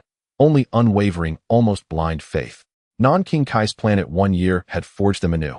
The Genshin style, Genshin fist, Genshin blast, and that golden transformation, defying all known laws of existence. And this man before them had shattered impossibility time and again, transmuting despair into hope. Last year they had choked under the oppressive weight of Raditz's 1800 battle power. And now, they crushed Nappa's 4th Sand Plus with effortless ease. Who had wrought this miraculous ascension? And exactly, so what? Krillin clenched his fist, flames burning fiercely in his eyes. Remember King Kai's planet. In just 1 year we rose from mere hundreds to where we stand today. In 24 days we will grow stronger still. Indeed, do not forget the core tenet of the Genshin style. Tien Shinhan spoke gravely, his third eye gleaming with intensity. Yes, Namek will be our destination. Yamcha affirmed resolute. Son Goku, brimming with excitement, declared, so many warriors stronger than Vegeta. I must defeat them all. Young Gohan clenched his tiny fists. Though he did not fully grasp the gravity of events, he felt the adults' ironclad resolve, and their deep concern for Uncle Piccolo. Nan nodded earnestly. Uncle Piccolo. Gohan will do his best too, to protect everyone. Piccolo watched his steadfast comrades, heard their unreserved support, and swallowed hard. Then gave a single firm nod. No words were needed. This bond, Piccolo would carry it forever. And Master Hong observed their soaring morale and allowed a faint, approving smile to grace his lips. Excellent. Spirits were high. In Piccolo, Ney turned his gaze toward him. Depart immediately for Karin Tower to seek the cat hermit. Acquire as many sins of beans as possible. They will be vital for both our upcoming training and the battles ahead. A spark of determination flashed in Piccolo's eyes. Without hesitation, he nodded sharply, understood. In an instant, he became a streak of light, hurtling toward Karin Tower. And for his people, he would spare no second. And the rest of you, follow me back to Mount Pozu. And you too. And Master Hong paused, his gaze settling on Vegeta and Nappa. And if you seek vengeance against Frieza, if you hunger for greater power, come with us to Mount Pozu. There you will find what you need. Without another word, Master Hong turned and shot skyward like a comet heading for the castle of Fire Mountain. Null followed without pause. Raditz snorted coldly, casting one complex glance at Vegeta before falling in step with the group. And across the barren plain, only Vegeta and Nappa remained. Vegeta stared fixedly at the path where Master Hong had vanished, then clenched his fist, tighter. In revenge. Frieza. Super Saiyan. Power. Those words pulsed relentlessly in his mind. In Master Hong's phrase, there you will find what you need, sounded like an irresistible incantation. At last the Saiyan Prince gritted out a vow through clenched teeth. Nappa, follow. And then with a thunderous surge of aura, he rocketed toward Mount Pozu. Time slipped away in the extreme and intensive training over the course of 23 days. At the foot of Flame Mountain, the Bull Demon King Castle stood still with two colossal ships, which were the interstellar spacecraft, painstakingly replicated by Dr. Brief. Done. Bulma placed her hands on her hips, proudly shaking a precision-crafted detector in her hand. She eagerly put the detector on her left eye, and the lens automatically adjusted to fit. Come on, let me try the improved instrument, and check your training results. The camera first focused on the bald-headed Krillin. He chuckled and deliberately puffed out his chest, a steady and refined aura suddenly surging. 5,002. Not bad, Krillin. Bulma announced the number. Krillin winked at Yamcha, his face glowing with confidence. Hey, this will surely give the Frieza Force a run for their money. Yamcha shook his head, helplessly stepping forward with a smile at the corner of his mouth. Don't get too cocky, Krillin. The real battle is yet to come. Tianjin Fan, 5,100. Chaos, 1,900. Bulma's voice was crisp and clear. Chaos floated in the air, nodding seriously, his eyes sparkling with anticipation for the upcoming battle. Tianjin Fan, 5,700. Piccolo, 15,300. Bulma's voice carried a hint of surprise. Tianjin Fan nodded steadily, battle intent gathering in his three eyes. Piccolo, with his arms crossed, gazed into the distance, as if he could already see the outline of Namek, his heart surging with the resolve to protect his bloodline homeland. Lastly, there was Gohan. He nervously clenched his small fists, trying hard to channel his energy under his father's encouraging gaze. Wow. Gohan, 12,000. Impressive, Gohan. Bulma exclaimed. Gohan's small face turned slightly red, lowering his head shyly, filled with the courage to protect others as he thought about Uncle Piccolo's homeland safety. Raditz, 21,000. Nappa, 18,000. Bulma continued scanning. Truly impressive for a Saiyan. Bulma gasped in astonishment again. Nappa clenched his muscular arms, feeling the surge of power, letting out a low growl, his eyes gleaming with bloodthirst, eager for the upcoming battle. Raditz was much calmer, saying nothing, but his eyes reflected a hint of satisfaction in his own growth and a longing for revenge against Frieza. The detector turned to Vegeta. 1,000. Bulma read aloud, her eyes behind the lens filled with doubt. Hey, Vegeta. She walked over a few steps, her tone carrying a hint of command mixed with the unique arrogance of a young lady. Hurry up and let me see your battle power. Vegeta crossed his arms, tilting his chin slightly, exceedingly proud. Oomph. After this period of training, he had grown disdainful of such rigid machine numbers, yet deep down, he was filled with unprecedented confidence for the upcoming battle on Namek. Frieza. This time he must pay the price. Vegeta, your broken battle suit was repaired by me, and I washed your clothes too. Nappa frowned, squeezing out a sentence through gritted teeth. Boring woman. A violent aura suddenly erupted, the detector screamed wildly, and the numbers skyrocketed to a terrifying height. The body is quite honest. 260,000. Bulma's voice rose several pitches, filled with incredible shock. Bulma, look at me. A loud voice called out as Sun Wukong cheerfully shouted at Bulma, his face brimming with excitement and anticipation. Sun Wukong grinned widely, his aura flashing around him, and the detector emitted a piercing shriek again. Sun Wukong, 250,000. Bulma's eyes widened in astonishment. Vegeta's proud expression instantly froze as he stared intently at Sun Wukong. Read without getting lost. Bookmark http://www.shahoxes. Conquerx 0. HTML read Dragon Ball surpassing the gods from the training cell anytime. 250,000. This low-level warrior Kakarot. Actually only 1,000 lower than him. Kakarot, you bastard. Vegeta's voice was hoarse, filled with unmistakable anger. He couldn't understand why, after enduring countless near-collapse moments in the gravity room, he had to rely on the Saiyan bloodline's near-death recovery trait to push his battle power to the terrifying height of 260,000. And Kakarot, why? Red has been seriously helping me train. Sun Wukong scratched his head, then turned his gaze to Bulma. Bulma, hurry up and check what Red's power is. Wukong's words drew everyone's attention to him, and they were all very curious. 300,000. Before Bulma could scan, Red calmly stated. Vegeta suddenly turned to the calm Red, his expression complex to the extreme. This monster. Over the past 23 days, Red had continuously stimulated the cell division of the Saiyan cells using the methods from King Kai's planet, but he did not inject the calm energy of the source god stream, as this would mainly convert the division factors into S cells. Unfortunately, the simulated Saiyan cells were too few. Only by maintaining this state every day could he barely break through to 300,000. During the training period, he unintentionally discovered that his Super Saiyan Z state seemed incomplete, lasting only 10 minutes before he had to wait for the S cells to completely calm down before he could activate it again. This left him baffled. The Saiyan transformation seemed to have no time limits, as the Sun family had maintained their form throughout the Cell Saga. Could it be that the simulated cells were incomplete? Or perhaps it was related to the S cells? In any case, he urgently needed Wukong to transform, so he could thoroughly analyze the reasons. He planned to maintain his Super Saiyan form during the upcoming journey, as this would help him adapt to the physical consumption of the Super Saiyan state, and also enhance the power of his Super Saiyan form. The farewell was silent, yet filled with reluctance. Lan Shi and Tianjin Fan waved their hands while the god and master Roshi silently watched as Shishi instructed Gohan on his meals and reminded Red and Wukong to take good care of Gohan. Bulma, under the pretense of preventing the spaceship from malfunctioning, hopped onto one of the ships, though everyone knew this restless individual merely wanted to broaden her horizons. The hatch closed, and the spaceship ascended. 6 days of monotonous and tense interstellar travel passed in the blink of an eye. As the spaceship penetrated the green atmosphere of Namek and landed smoothly on the planet, a refreshing and majestic natural aura rushed towards them. Piccolo took a deep breath, his green face displaying a complex expression. This was the source of his bloodline.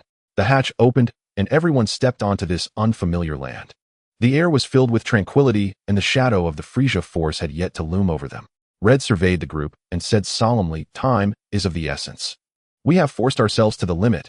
Even if each Senzu bean is divided into 10 portions, we have consumed most of them, and there are not many left now." He took out a small cloth bag from his pocket, which only contained a few pieces of Senzu bean fragments cut into small pieces, distributing them among the group. Split up. Find the scattered Namekian villages as quickly as possible to inform them of Frieza's impending invasion. Ensure they bring the Dragon Balls and gather at the village of the Elder. Remember, the top priority is to protect their safety and avoid encounters with any Frieza scouts that may have already infiltrated. Action. No unnecessary words were spoken. The orders were clear and urgent. Figures instantly transformed into streams of light shooting towards the western part of Namek. On the tranquil green planet, a rescue mission racing against time quietly began. A storm was brewing in the depths of the distant star sea, accelerating towards this ancient homeland. On Namek, Sun Wukong descended with little Gohan at the edge of a crystal pillar forest. Not far away, a small village nestled by a stream caught their eye. Several Namekians were busy, and upon seeing the two descending from the sky, their eyes immediately filled with caution. "Hey, hello." Sun Wukong waved his hand boldly, a signature silly grin on his face. "I am Sun Wukong, and this is Gohan. We come from Earth. There's a guy named Frieza who wants to steal the Dragon Balls. Quickly gather the Dragon Balls and meet at the Grand Elder's place." The Namekians exchanged glances, clearly filled with doubt, towards this boisterous stranger. An older Namekian stepped forward and asked solemnly, "Stranger, how do you know we have Dragon Balls?" Wukong scratched his head, saying, "The god of Earth is also a Namekian, and Earth has Dragon Balls too." "I see. Our outgone tribesmen have not yet returned. Can you wait a moment?" The elder Namekian nodded, sensing that the two before him bore no ill intentions. Other villagers' expressions softened considerably upon hearing this. Well, please hurry, Frieza is about to arrive." Wukong grew anxious, having been instructed by Red to be quick. Just then Wukong and Gohan suddenly turned around. 3 figures in Frieza Force standard combat gear, grinning wickedly, flew in from not far away. "Hey, you green guys. We are the vanguard of the universe, Emperor Frieza. Hand over the Dragon Balls if you know what's good for you." The leading henchman shouted, arrogantly brandishing an energy gun at the villagers. Bastard. Sun Wukong's figure vanished from the spot. Bang, bang, bang. 3 dull thuds of flesh colliding rang out almost simultaneously. The 3 space invaders who had been so arrogant just a second ago fell to the ground before their wicked grins could even turn to shock. The entire process was so fast that the villagers could barely keep up with their eyes. Sun Wukong's figure reappeared at the original spot, his cheerful smile restored. Red said to strike first when encountering Frieza's troops. The Namekian villagers stared in astonishment at the unconscious invaders on the ground, replaced by shock and gratitude. Quick, go notify the outgone tribesmen to return to the village immediately. We will take the Dragon Balls and head to the Grand Elder's village. The Elder Namekian decisively ordered. Meanwhile, Raditz and Nappa had just landed and immediately encountered a 5-man reconnaissance team. Ha ha ha. Finally found some living ones. Trash. Nappa laughed loudly, his massive body shaking with excitement. He used the energy control techniques learned from Earth, suppressing unnecessary energy leakage and condensing his violent energy into his right palm. Die for me. Boom. The condensed energy blast shot out at an incredible speed. One of the team members, resembling a squad leader, was obliterated into a mist of blood by Nappa's precise energy blast. Huh. Raditz also moved quickly, his body flickering. Bang, bang, bang, bang. The other Namekian also widened his eyes, his body stiffening and collapsing. He was already dead. Nappa grinned, saying, "Hey, this is so refreshing, it's much less effort this way." Raditz, however, remained expressionless. The Scion's ferocity was fully revealed in the slaughter, but the once reckless energy waste was indeed replaced by efficient and precise killing. They ignored the corpses on the ground and continued their search for Namekians. The scene shifted to another area. Trash. Some body fragments and battlesuit scraps littered the ground. Vegeta spat an arrogant disdain on his face. He did not search for Namekian tribes in the west, but for Frieza's vanguard, as if hunting these worthless beings could satisfy a shred of his thirst for revenge. A similar scene played out across various regions of Namek, with people either waiting to gather guarding evacuations or eliminating Frieza's vanguard. Red, accompanied by Bulma, escorted a group of assembled Namekians and arrived at the Grand Elder's location. Nearer, the Grand Elder's guard, a tall and steady Namekian warrior, had long been waiting there. His gaze swept over Red. With a hint of kinship, he said, "Outsiders, the Grand Elder has informed me of your intentions. Thank you for coming to protect my people." "I would like to meet the Grand Elder," Red stated directly, his gaze calmly meeting Nearus. Nero nodded slightly, saying, "The Grand Elder has been waiting for a long time. Please follow me." Inside the simple, yet nature-infused Grand Hall, Red met the Grand Elder of the Namekians. The large, aged figure emanated an aura of wisdom and the essence of life.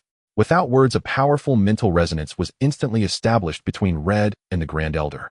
Red clearly sensed the immense but already weakened life energy flowing within the Grand Elder, along with the mysterious and strange cellular rhythms of the Dragon Clan. "Your body flows with part of my clan's bloodline, yet there is some incompleteness. But it carries an evolutionary rhythm. It's quite peculiar." "Respected Grand Elder," Red responded with his mental power, his tone respectful. "I come here to warn about the invasion of Frieza's forces and to..." He spoke candidly, hoping to analyze the complete life rhythms of your Dragon Clan to make up for the deficiencies in my own Namekian cells. Then Red briefly explained his method of simulating cells.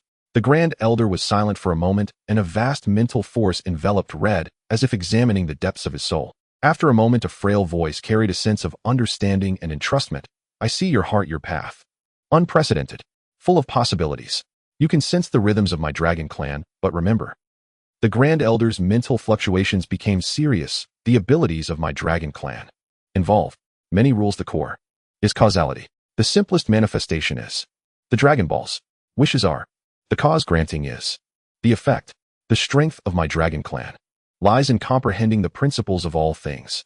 You carefully contemplate this." The Grand Elder's life force grew weaker, and the mental exchanges became intermittent.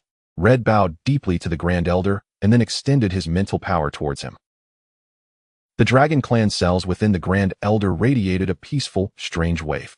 Red immediately began to analyze, comparing them with the Namekian cells in his own body, starting the process of deduction and simulation. Time passed, and the Namekian cells within Red continuously perfected their rhythms, beginning to emit a sacred and peaceful halo resonating with the Dragon Clan cells within the Grand Elder. In the universe within Frieza's flagship, Frieza sat in his baby pod, elegantly savoring a cup of blood-red beverage. "Lord Frieza." The voice of the communications officer trembled slightly. The signal from the reconnaissance team is rapidly disappearing. The last transmitted data is very unusual. Oh, what's so interesting? Frieza set down his cup, his voice laced with a lazy interest. Yes. According to the last scattered combat data analysis, there are a group of outsiders on Namek. Their base energy readings generally range from 3000 to 5000. Additionally, the signals of Lord Vegeta and Saiyan's Nappa and Raditz who disappeared are all on Namek. The transmitted data shows. The communications officer gulped in shock, pausing before tremblingly saying Raditz's combat power. 20,000. Nappa. Close to 50,000. Lord Vegeta. GUH. Undetectable. Oh my. Ho ho ho. Frieza smiled softly, appearing very refined, but the killing intent in his eyes made the surrounding air chill. The Saiyans really are a handful. Have these wild monkeys' combat powers increased? Ho ho ho. Truly interesting. Frieza paused and continued, it seems our Lord Vegeta can no longer contain himself. Ho ho ho. He sat in the baby pod, slowly floating to the flagship window, gazing at the starry universe, elegantly issuing several commands. Relay to the 1st, 2nd, and 3rd elite combat teams to cancel all minor missions and head to Namek at full speed to seize the Dragon Balls. Frieza paused, a wicked smile curling at the corners of his mouth, his voice still elegant. Additionally, please have our Ginyu Force come to Namek for some fun. Ho ho ho. I'm really looking forward to it. As you command, Lord Frieza. Zayoshiwu. Calm Yunlixis. Calm Panshikso. Calm. Time flowed steadily. One day later on Namek, several teams raced toward the Grand Elder's abode. Push harder, we're almost there. An elder called out to the group. At the edge of his vision rose a colossal domed structure. The Grand Elder awaited within. Everyone run now. Krillin's urgent voice pierced the air toward the west. His fists clenched tightly at his waist, he stared upward with the grim focus of one facing an imminent foe. Before Krillin's words had fully faded, Yamcha likewise assumed a battle stance, eyes locked warily on the sky. Dozens of overwhelming malevolent auras surged rapidly closer. By estimation, the weakest exceeded 8,000, the strongest likely reached 12,000. A shrill, piercing shriek tore across the heavens as a sleek combat vessel dove from above and halted before them. The hatch swung open. 10 warriors in elite Frieza Force uniforms stormed forth, their cruel grins sweeping over the assembled crowd. Found you, vermin. And these green-skinned natives. Hand over the Dragon Balls, or we'll grant you a swift death. The squad leader flicked his fangs with contempt, his gaze fixed upon them like a predator sizing up prey. Just 5,000 power level. I don't see why Lord Frieza assigned our elite platoon to such a trivial mission. One warrior tapped his scouter, scoffing with puzzled disdain.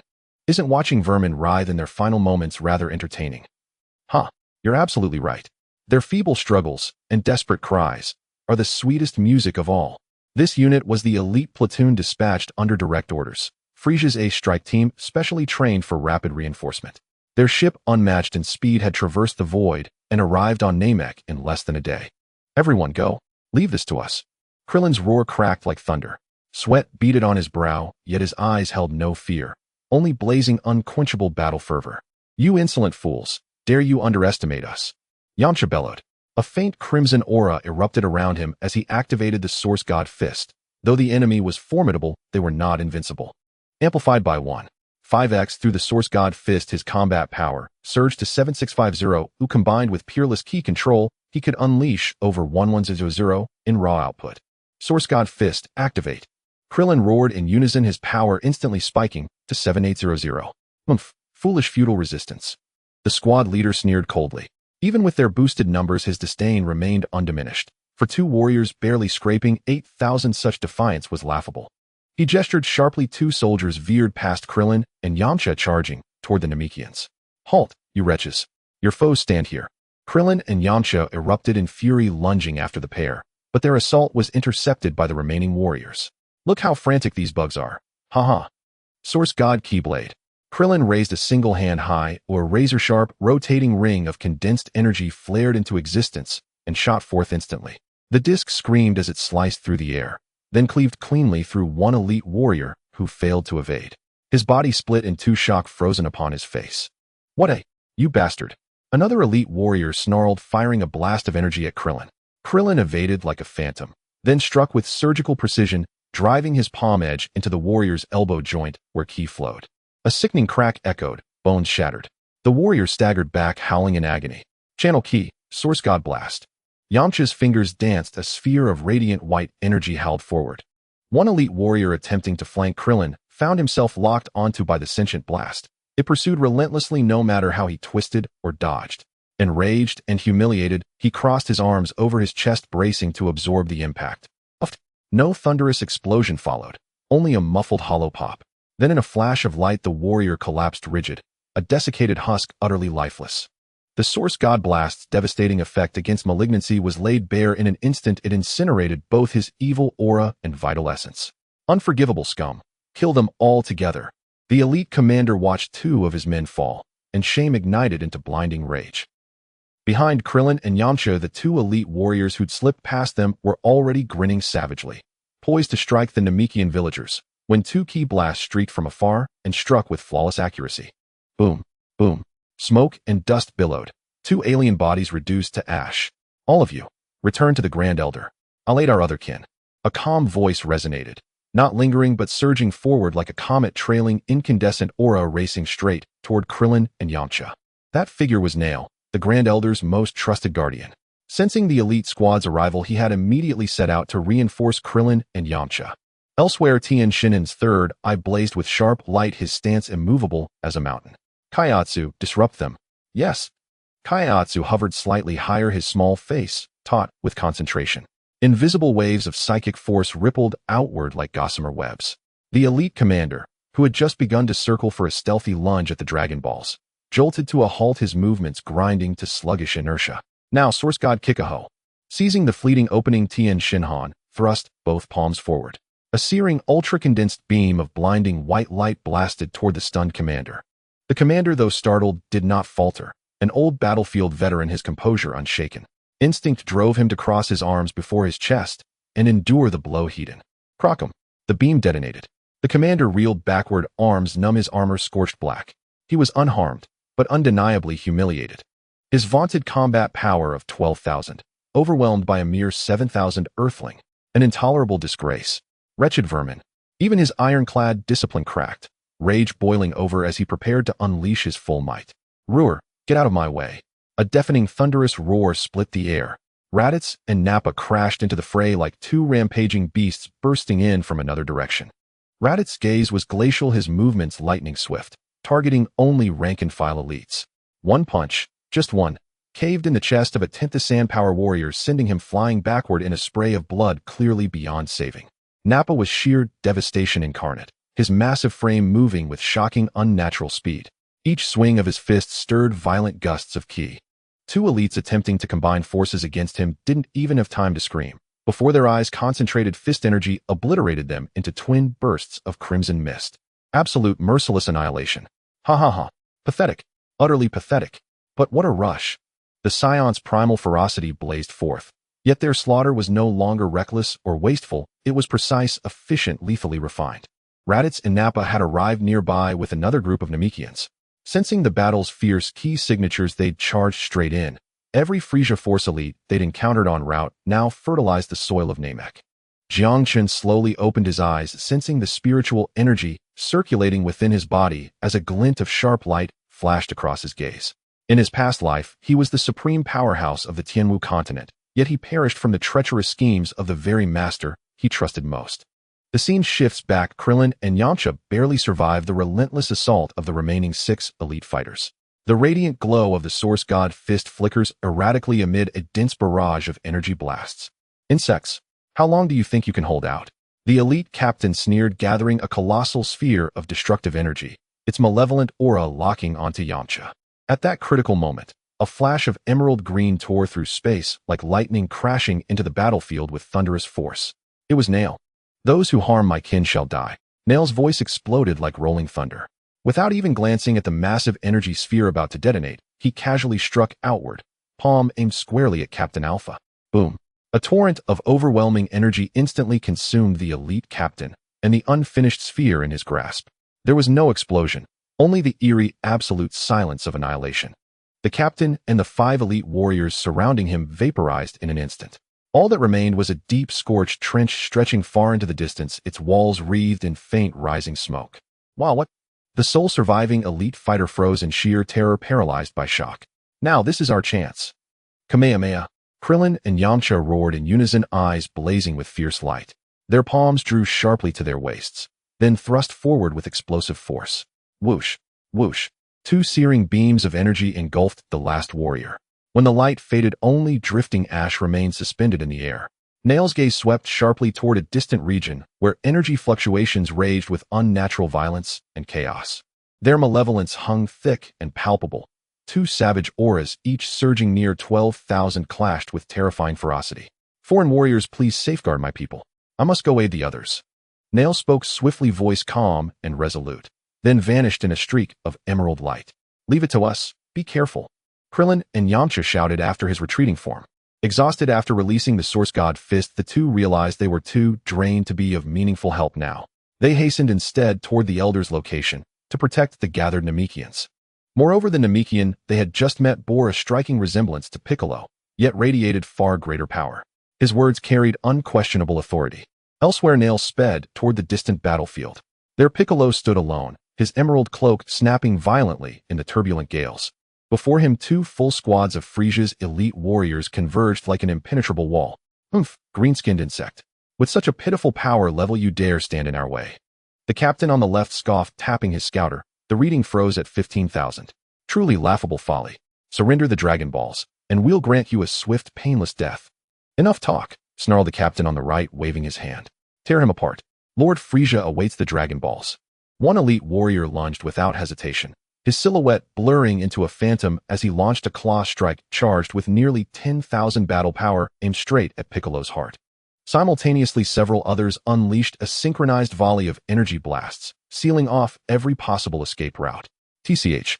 Minos. Piccolo's eyes flared with lethal intensity as he darted like a wraith through the storm of projectiles. Thwip, thwip, thwip. 3 exquisitely condensed ki blasts erupted from Piccolo's hands, each guided with uncanny precision to strike the 3 most aggressive elites charging headlong at him. The blasts detonated instantly. 3 corpses collapsed mid-stride. He's a combat type. Don't underestimate him. The 2 captains cried out in equal parts fury and alarm, then surged forward. They attacked from opposite sides, their coordination flawless, locking Piccolo entirely within their combined assault. He crossed his arms to block, then engaged them in brutal close-quarters combat. Yet opportunistic ki blasts from the periphery forced him to divide his attention. Boom, boom, boom. Under relentless bombardment and the captain's well-timed ambushes, Piccolo, worn down by prolonged battle, finally faltered and took a direct hit. Not so mighty after all. The left captain roared with glee, pelting Piccolo with rapid-fire ki blasts. Green Bug died. The right captain's eyes burned with murderous intent as he gathered an enormous swirling ki wave, then hurled it at Piccolo. Boom, boom, boom. A cascade of deafening detonations filled the sky, shrouding the battlefield in thick, churning smoke. Now you're finished. How dare a green-skinned insect defy us? The elite captain crowed triumphantly, his comrades joining in raucous, mocking laughter. Source God Fist, activate. A low hum resonated through the air as a soft crimson aura erupted from Piccolo's body, blasting the smoke aside like a gust of divine wind. The captain's cruel grins froze, then shattered into raw, disbelieving horror. Their scouters flickered wildly before settling, blurred but unmistakable. 22,000. Thunderflame's Source God Blast. Piccolo's voice cut through the air, cold, final, the voice of death itself. He raised both palms evenly, each cradling a tightly compressed sphere of scarlet light pulsing with utter devastation. In that instant, destruction and vitality fused into perfect, terrifying harmony. Shui, shui. 2 bolts of annihilating energy screamed forth, zigzagging like lightning, trailing incandescent tails, carving jagged paths through the void like divine spears of judgment. Thwip, thwip, thwip. The blasts pierced elite warriors, but did not explode. Instead, they leapt unpredictably, bouncing from one soldier to the next. Each struck warrior convulsed as if struck by high-voltage current, numbed, breathless, their life force evaporating instantly, before their bodies vaporized utterly, not even a scream escaping their lips. All that remained were faint wisps of smoke and charred scorch marks upon the earth. The Thunderflame variant of the Source God Blast merged lightning's blinding speed and erratic trajectory with Crimson Flame's inward consuming burn, and the Source God Technique's innate purification of malevolent energies. This was Piccolo's newly mastered ultimate technique. You wretched green insect. The 2 captains howled in outrage, watching their comrades vanish before their eyes. Blind rage eclipsed arrogance. 22,000. So what? We outnumber him. Split into pairs. Maintain rhythm. Continuous assault. Wear him down. The captains bellowed orders. True to their reputation as Frieza's elite combat unit, they adapted instantly, opting for attrition warfare against superior power. Key blasts rained down without pause. Paired fighters coordinated relentless barrages. When encountered, they retreated or jointly deflected incoming attacks, while others sustained the assault's unbroken tempo. Even Piccolo, formidable as he was, could not be everywhere at once. Under the sustained onslaught of over a dozen elites, averaging 10,000 battle power, he gradually began to yield ground. Then, just as Nail descended upon the battlefield like an emerald meteor, he witnessed a sight that made his blood boil and his eyes widen in fury. Piccolo stood drenched in blood, his cloak tattered and torn. Two elite captains, each nearing 12,000 battle power, harassed him with Hitandran tactics, while over a dozen more moved in synchronized pairs, weaving evasive patterns, clearly intent on exhausting him like prey on the run. Despicable! Nail roared, not even waiting to land.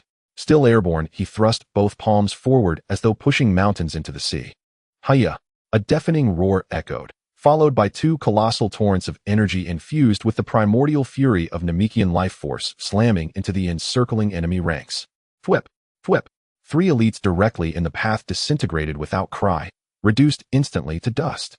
Unabated, the raging torrent slammed into the captain poised to strike Piccolo from behind. GHK. He managed only a choked gasp, his protective armor shattering like paper, as the full force of the blast struck him heated. No explosion, only silent total annihilation. His arm and upper torso vanished, vaporized instantly, leaving only a blackened, lifeless lower half collapsing limply to the ground. That cataclysmic strike shattered the attacker's formation and their very will. Stunned by the sudden apocalyptic devastation and the horrifying sight of comrades vanishing in an instant, they lost all composure. This warrior is formidable, like me, a combat type. Piccolo's eyes blazed with incandescent light. A suppressed fury, fueled by pride, by kinship, erupted anew as immense energy surged once more from within him. Double Source God Fist, activate. A deep resonant hum shook the air as a far richer, deeper crimson aura erupted from Piccolo, soaring skyward like a pillar of sacred fire. The atmosphere groaned under unbearable pressure. On the surviving enemies' scouters, the numbers spiked wildly, finally stabilizing above 30,000. What a... The lone remaining captain and his warriors stared, grins frozen, then crumbling into abject terror. Source God. Flash cannon. Piccolo's voice rang out, cold, absolute, the herald of oblivion. Palms joined and thrust forward. A single ultra-condensed beam erupted, spiraling with pure white light at its core. With surgical precision, Piccolo guided the beam like a living serpent, darting between enemies paralyzed by primal fear. Where it passed, nothing endured.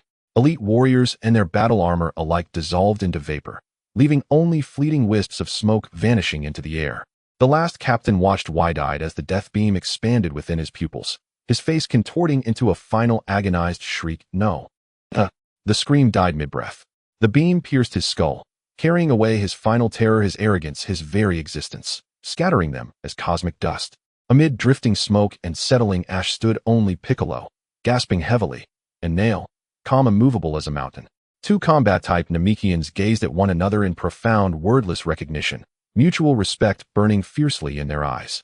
Without further exchange, they exchanged solemn nods, then shot skyward as twin streaks of light racing toward their shared, fateful destination. In a region farther from the Elder's village, the air was thick with the stench of blood and fear. Monster. A Saiyan monster. Lord Vegeta. Spare me. Spare me. A few of the remaining elite warriors of Frieza, bloodied and despair written all over their faces, leaned against a massive rock. The energy guns in their hands were already twisted and deformed, their scanners shattered futilely, aimed at the figure hovering in midair, resembling a god of death. Vegeta hovered with his arms crossed, a cold and cruel smile playing at the corners of his mouth, his eyes filled with the bloodlust of revenge and a mocking demeanor as if toying with mice. No powerful aura radiated from him, yet the invisible pressure had left these elite warriors averaging a combat power of 10,000 feeling utterly hopeless. Spare you. Vegeta's voice was as cold as ice, laced with piercing sarcasm.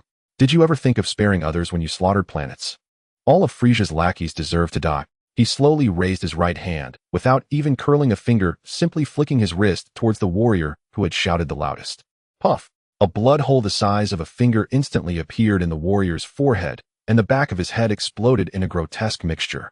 The corpse fell stiffly to the ground, its face frozen in a pleading expression. Opt. The remaining few completely broke down screaming as they scattered in flight. Vegeta's figure vanished in an instant, reappearing in front of one of the fleeing warriors. Bang! Vegeta's knee struck fiercely into the warrior's abdomen. Ugh! The warrior's eyes bulged, his body curling up like a cooked shrimp with internal organs and blood spewing out. Vegeta's figure disappeared again, appearing above another stunned warrior, his palms coming together in a cross, striking down like a battle axe. Bang! The sound of shattering skulls was enough to make one's scalp tingle. The last warrior fell to his knees in despair, tears streaming down his face. No. Please don't kill me. I am willing to surrender. Vegeta landed before him, looking down from above, his eyes betraying no emotion. Surrender? The arc at the corner of his mouth widened. Scum that surrenders to the enemy isn't even worthy of a complete corpse. Vegeta raised his palm, facing the warrior's terrified and desperate face. A beam of energy shot forth, magnifying infinitely in the warrior's despairing pupils. Pop! As the beam vanished, only dust remained in the air. Vegeta flicked away non-existent bloodstains from his hand, as if he had merely crushed a few ants. He gazed at the sky, looking out into the cosmos. The flames of revenge in his eyes burned even brighter. Frieza, you are next. Not far from the Elder's village. Everyone hold on, we're almost there. Sun Wukong's voice rang with uplifting power. He and little Gohan were protecting the last group of exhausted Namekians. Behind them lay a few charred corpses in Frieza's battle suits, clearly eliminated by the father and son duo with swift efficiency. Dad, it's everyone. Little Gohan spotted familiar figures at the edge of the village. At this moment, a considerable group had gathered in the open space outside the Elder's village. Tianjin, Fan, and Jiaozi had just landed, and the imposing figures of Nappa and Raditz arrived, exuding a fierce aura. Krillin, Yamcha, Piccolo, and Nail also arrived almost simultaneously. However, the atmosphere was far from relaxed. Many Namekians were injured, some shaken by the aftermath of the battle, while others had been grazed by stray bullets. Even a few were severely burned by elite warriors' energy attacks, lying on the ground groaning in pain. The air was filled with the stench of blood and char. Senzu beans. Hurry, bring out any pieces of senzu beans you have. Krillin shouted anxiously, pulling out the last small piece of senzu bean he had. Yamcha, Tianjin, Fan, and Jiaozi also took out their extremely small rations, without hesitation stuffing them into the mouths of the gravely injured Namekian elders. The powerful life energy contained in the senzu bean pieces instantly took effect, restoring the pale faces of the elders to a healthy hue, and their fatal wounds healed in an instant. With limited senzu beans and over 20 severely injured Namekians on the brink of death, Dondi. Quickly, Nail looked at a small Namekian boy with green skin and clear pure eyes. Yes, Lord Nail. Little Dondi nodded vigorously, showing no signs of fear. He stretched out his small hands, palms radiating a gentle life-filled light that enveloped the injured. Wherever the light reached, wounds slowly began to scab and heal, and the pain from energy burns was swiftly alleviated. His focused expression hinted at a maturity and compassion beyond his years. Just then a red figure appeared in the center of the crowd. His gaze swept over the injured, and without a word, he slowly raised his right hand. The terrifying penetrating wounds on their chests, bodies nearly burned to ashes by energy, began to grow and heal at an incredible speed under the nourishment of this golden light, which contained the essence of life. Broken bones mended, charred skin peeled away, and new tender flesh covered the wounds. After 30 breaths, they were restored to their former state. Dondi, who was treating them, cast a grateful glance at the red figure before turning back to treat the other injured. The surrounding Namekians also nodded gratefully at the red figure, realizing that words had become irrelevant at this moment. Teacher, Piccolo called out in concern as the senzu beans were gone and the teacher's life energy was depleted. The real battle was still ahead. The red figure slightly shook his head, signaling that it was fine, then his gaze became incredibly sharp, looking towards the distant horizon. Suddenly he shouted in a deep voice that echoed throughout the village, "Everyone, get into the shield. Quickly." In the distant sky, countless Frieza army warriors were rapidly flying towards them. A massive tricolored energy shield erupted with a thunderous roar. The dark layer of absorption spun wildly, silently devouring the probing energy blast shot from afar. The red cutting layer vibrated at high frequency, emitting a nauseating hum. The inner white barrier was as solid and heavy as the earth, emanating an indomitable will. Gohan, quickly bring them inside. Son Wukong and his son finally arrived, and Gohan led the crowd into the shield. Gohan, hurry, do we have any senzu beans left? There are still 3 Namekians on the brink of death. Gohan quickly distributed his and son Wukong's senzu beans. Dondi focused on treating the last severely injured person, and at this moment the frown on everyone's face slightly relaxed. In the sky, more and more members of the Frieza army obscured the sun, coming in dense waves. Some of the bolder and more hot-headed individuals had already begun attacking the shield. Seeing someone attacking the shield triggered a chain reaction. Members of the Frieza army began a frenzied assault on the shield, with a torrential downpour of energy blasts crashing down upon it. But they were all swallowed by the dark outer layer, vanishing into nothingness. Just then, amidst the enemy ranks outside the shield, a terrifyingly powerful energy ball suddenly erupted. The shockwave from the explosion instantly cleared a large area, and dozens of the attacking cosmic warriors were reduced to ashes before they could even scream. Explore the derivative fan fiction category at http://www. Shahoxes. Comlist 27. There is bound to be one that suits you. Oh, it's Vegeta. Goku's eyes lit up as he caught sight of the Saiyan prince emerging slowly from the billowing smoke of the explosion.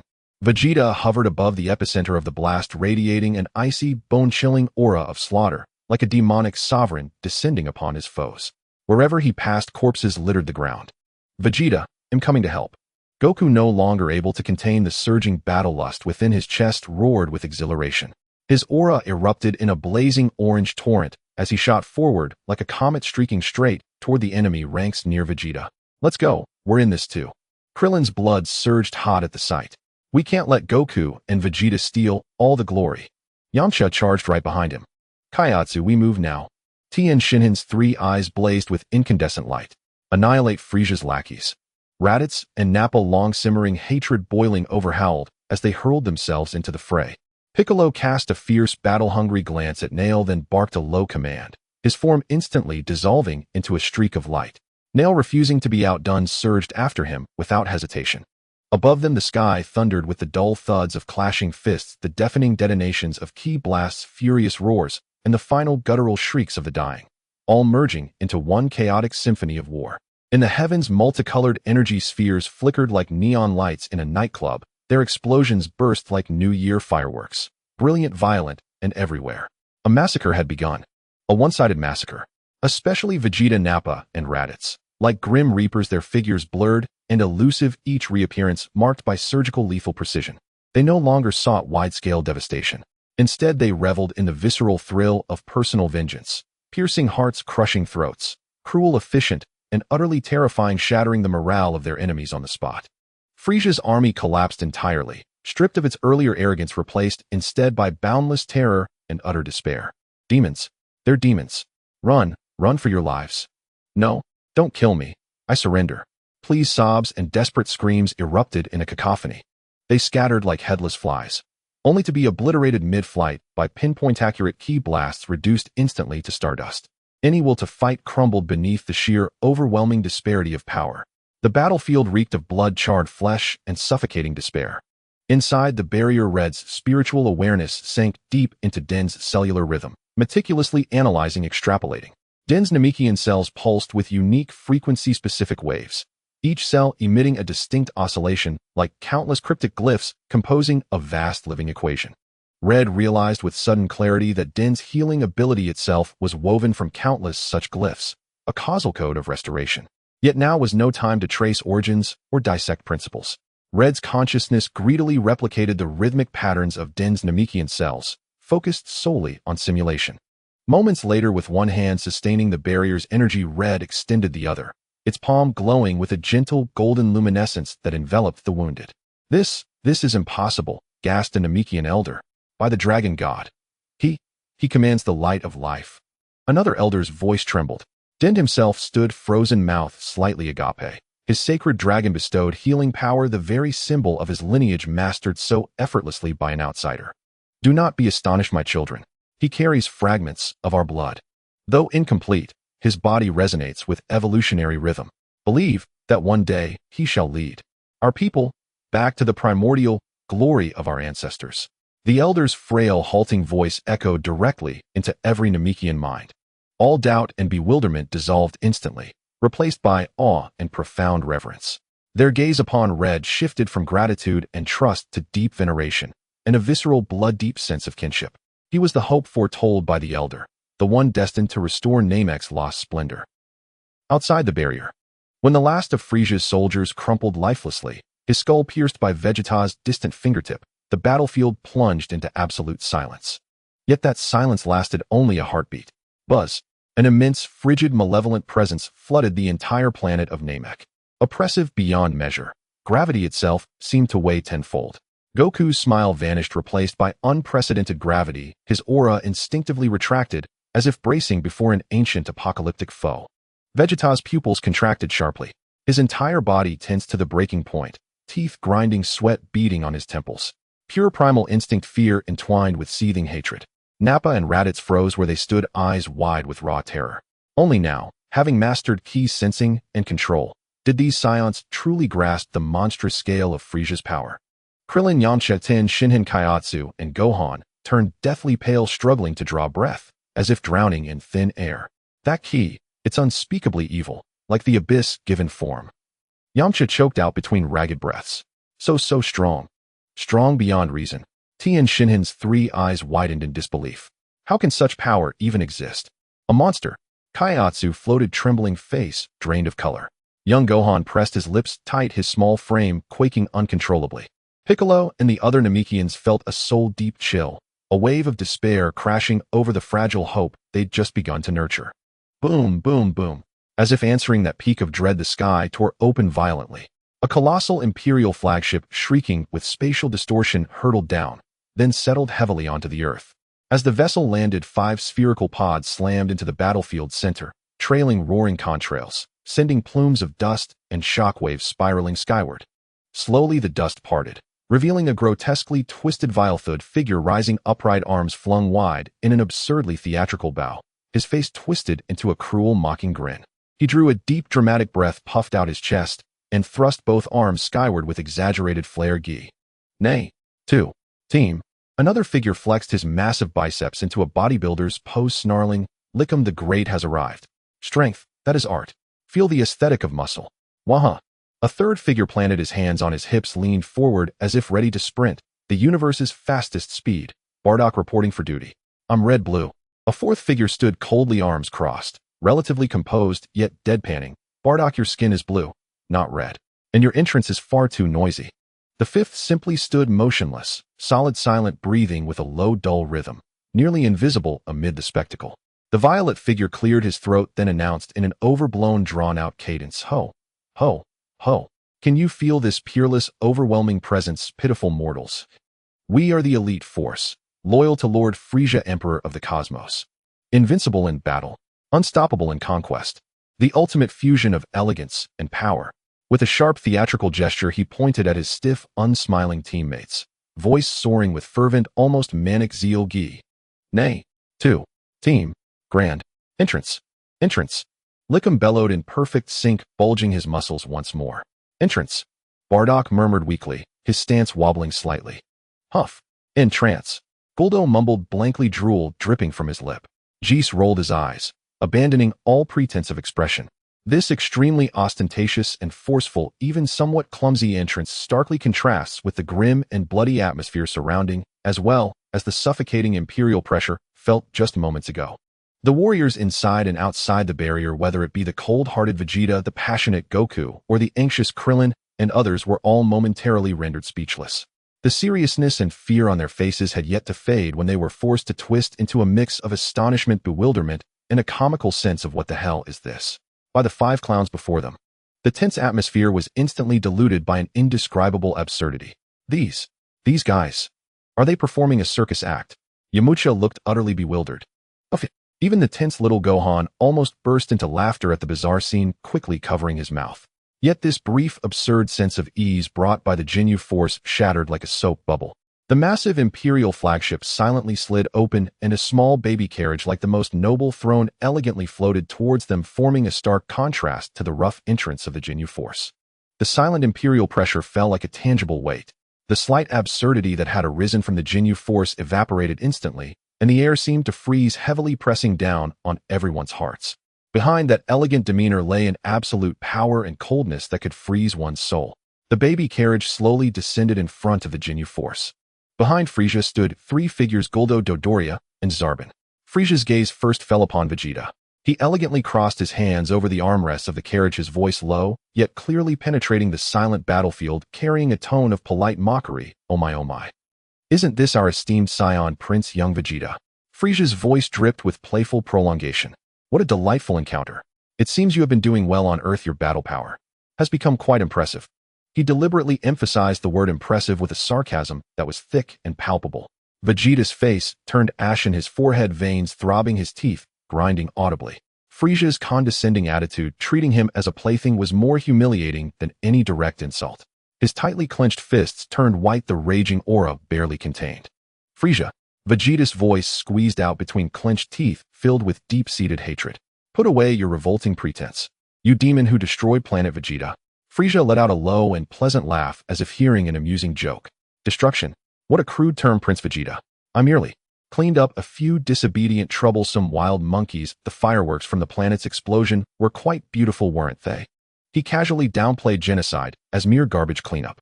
Guldo immediately jumped in to flatter, his voice sharp and malicious. Exactly. Vegeta, who do you think you are? Just a stray dog beneath the king's feet. Look at you now, mingling with these lowly beings from inferior planets. You've truly disgraced the last remnants of the Saiyan dignity.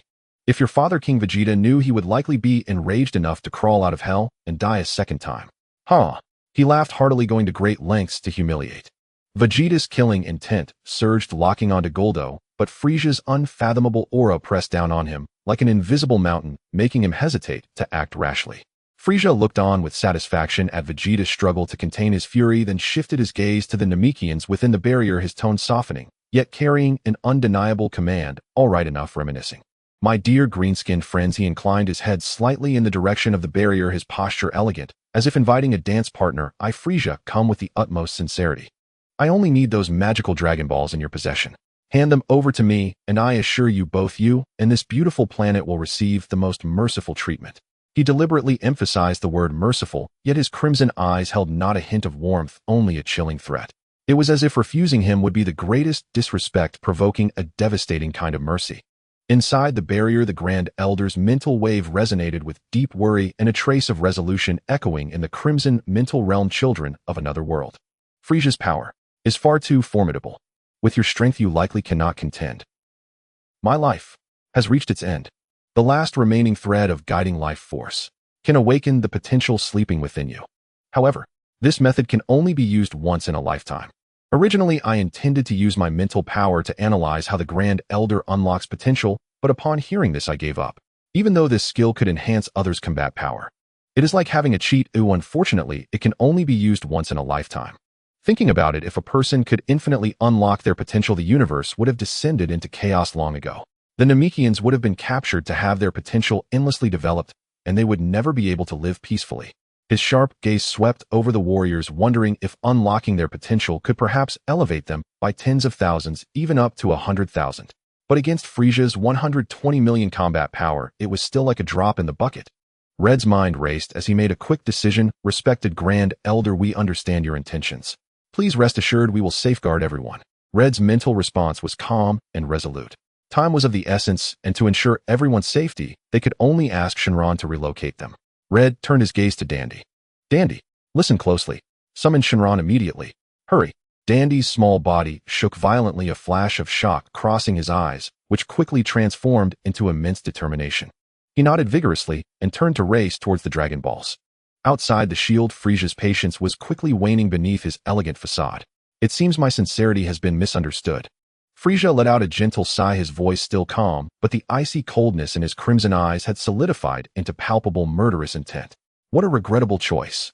Just as Frieza was about to issue the command to attack, a thunderous roar, ancient and majestic, resonated through heaven and earth.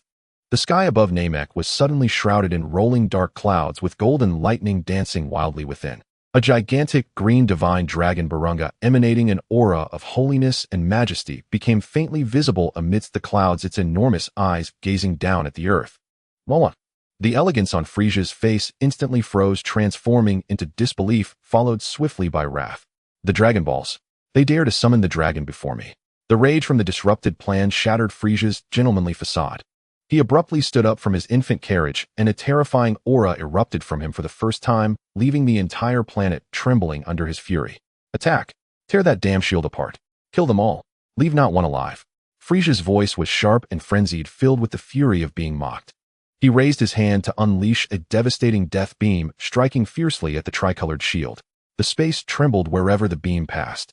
Moved. Red's voice thundered within the shield. The shield's three-layer structure was instantly activated to its maximum. The dark absorption layer spun wildly, silently, annihilating most lower-tier energy blasts. The red cutting layer vibrated at high frequency, emitting a piercing, cutting sound, weakening the energy beams. The inner white barrier shone brightly, forcibly clashing against the incoming powerful attacks, emitting a muffled roar, violently oscillating, but remaining unyielding. The battlefield instantly erupted. The first to explode was Vegeta, who had been burdened with endless humiliation and hatred. "Kuei, die for me." Vegeta's roar drowned out all the chaos on the battlefield. He did not even unleash his aura. His terrifying battle power of 2600 was completely reined and moving so fast that he left a clear afterimage in place. Kuei's mocking expression had not even transformed into fear before Vegeta's figure appeared before him like a specter. Kuei only saw a hand infinitely magnifying before his eyes. What? Kuei could only let out half a desperate scream. Bang! Vegeta's palm crashed down on Kuei's face, as if smashing a bubble, unleashing the unreserved might of 2600 battle power. Kuei's head along with his scouter was instantly smashed into a mess. The headless corpse twitched as it fell backward, blood gushing out like a fountain from the severed neck. One-hit kill. An absolute one-hit kill. In the most primal, violent, and vengeful manner, it wiped away all of Kuei's previous humiliation. Vegeta did not even glance at Kuei's corpse, his crimson gaze locking onto the horrified Dodoria and Zarbin. "It's your turn." Frieza's lapdogs. Dodoria, terrified, let out a shriek, his fat body exploding with astonishing speed as he attempted to flee. Zarbin was filled with a mix of anger and fear, his handsome face contorted as his body instantly swelled, his skin turning deep purple as he transformed into a stronger battle form. "Die?" Vegeta, transformed, Zarbin roared, launching powerful energy blasts from both hands. Vegeta curled his lips into a cruel arc, his figure vanishing once more. Bang! Uft! Two muffled sounds almost rang out simultaneously. Vegeta's figure appeared behind the fleeing Dodoria, a hand chop effortlessly piercing through Dodoria's plump back, emerging from his chest, holding a still faintly beating heart. Dodoria's eyes bulged and his massive body crashed to the ground. Almost in the same instant, Vegeta's other hand with his index and middle fingers together condensed a highly compressed death beam, striking first just as Zarbin's energy blast was about to hit. Sizzle! The beam precisely penetrated Zarbin's forehead, exiting through the back of his head. Zarbin's hideous expression froze on his face, and the gathered energy blast instantly dissipated his purple body, slumping to the ground. In the blink of an eye, Frieza's three trusted subordinates were instantly killed under Vegeta's overwhelming battle power of 2600, as if they were mere chickens. The entire process was clean and swift, filled with the brutal aesthetics of the Saiyan Prince's revenge. After eliminating the three, Vegeta's killing intent remained unquenched as he turned and charged towards Ginyu, aiming to take down Frieza's greatest right-hand man. "Huh, Vegeta, well done." Nappa laughed wildly, his massive body brimming with fighting spirit, charging straight at the hulking Requiem from the Ginyu Force. "Big guy, your opponent is Lord Nappa. Let me show you what the art of power is." "Wah, you've got guts. Lord Requiem will play with you."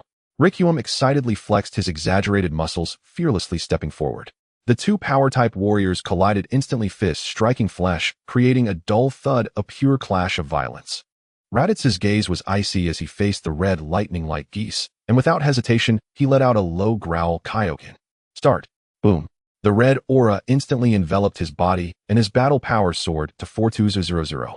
Although still slightly weaker than Geese, Raditz used the key control and combat skills learned on Earth to attack instead of defend, accurately blocking and dodging Geese fast attacks, while seeking opportunities for counterattacks. The battle between the two became two high-speed, entangled red shadows. Two green-skinned insects. Lord Buddha will let you see what the universe's fastest speed is. Drink. Buddha's figure blurred, almost simultaneously appearing before Piccolo, and Nail moving so fast that the naked eye couldn't discern. Twofold Source God Fist start. Piccolo and Nail almost simultaneously shouted, their backs against each other, their auras soaring. Piccolo unhesitatingly activated the twofold Source God Fist again, and his battle power soared to 3000. With the ultimate key control technique of the Source God Flow, they achieved an actual battle power far exceeding 4000. Their key was connected, and the Namekian's unique telepathy allowed them to cooperate seamlessly. Piccolo remained steady as a mountain, the Source God Blast charging, blocking Buddha's attack path, while Nail, like a drawn blade, combined life, energy, and combat, while his palm wind fierce and precise, intercepting Buddha's elusive assaults. The two joined forces to hold up a defensive position amidst Buddha's storm of speed. Krillin, Tien, Shinhan, Gohan, and two others encircled Guldo. Though their current combat strength struggled against the rest of the Ginyu Force, Guldo, whose aura was comparatively the weakest, was precisely the opponent they could handle. Kaiatsu, Krillin, Yamcha, Tien, Shinhan, Gohan. This alien possesses a unique ability. Do not kill him, yet force him to use it. Red's voice pierced through the roaring cacophony within the barrier, clear and commanding in Guldo's ears. Understood. The team responded in unison, bewildered yet unwavering in their absolute trust in Red's orders. Kaiatsu, psychic interference. Krillin, prepare solar flare. Yamcha, harass with spirit ball barrage. Gohan and I will flank and suppress his counterattacks. Tien Shinhan's three eyes blazed with piercing light, instantly establishing him as the tactical core of the squad. Kaiatsu hovered midair, his small face taut with concentration, his formidable psychic energy coalescing into an invisible shackle that enveloped Guldo in an instant. Guldo felt his body suddenly weighed down, his movements slowed to a torturous crawl, his fleshy face contorting in shock and agony. Krillin raised both hands above his head where blinding white light gathered fiercely in his palms. Yamcha's fingers danced with lightning speed, launching several spirit balls, each pulsing with incandescent white radiance that spiraled at breakneck velocity around Guldo, sealing off every possible avenue of escape. Tien Shinhan's three eyes locked onto Guldo with unblinking intensity. The energy of his Dodon ray coalesced at his fingertips, seeking the slightest opening to provoke Guldo into unleashing the very special ability Red had warned of. Gohan clenched his fists at his sides, his gaze sharp and unyielding upon Guldo. Meanwhile, on the other side of the battlefield, Vegeta had already eliminated Zarbon, Dodoria, and Berserk in an instant, and now fixed his eyes upon Ginyu. In a blur of near-instantaneous movement, he appeared directly before Ginyu. Humph. Ginyu, Vegeta said, arms crossed, chin lifted with innate regal arrogance. His gaze swept over Ginyu like an appraisal of mere property. Your turn. Jinyu's habitual smirk vanished, entirely replaced by a rare sober gravity. Vegeta's swift, flawless annihilation of Guldo, Dodoria, and Berserk had revealed a level of power and speed far exceeding Jinyu's calculations. Ho ho ho. Ginyu laughed with his signature cadence, but this time the bravado was muted, edged with genuine seriousness. Vegeta, truly you've surpassed all expectations. It seems your journey to Earth has transformed this little Saiyan monkey into something formidable. With practiced elegance, he struck a theatrical pose of invitation. Your strength merits my recognition. Join the Ginyu Force. I shall personally petition Lord Frieza on your behalf. With your might and my grace, we shall usher in a new era, more splendid than any before. A gleam of genuine fascination lit Jinyu's eyes. He truly admired power, especially such meteoric, paradigm-shattering growth. Petition for me. Petition.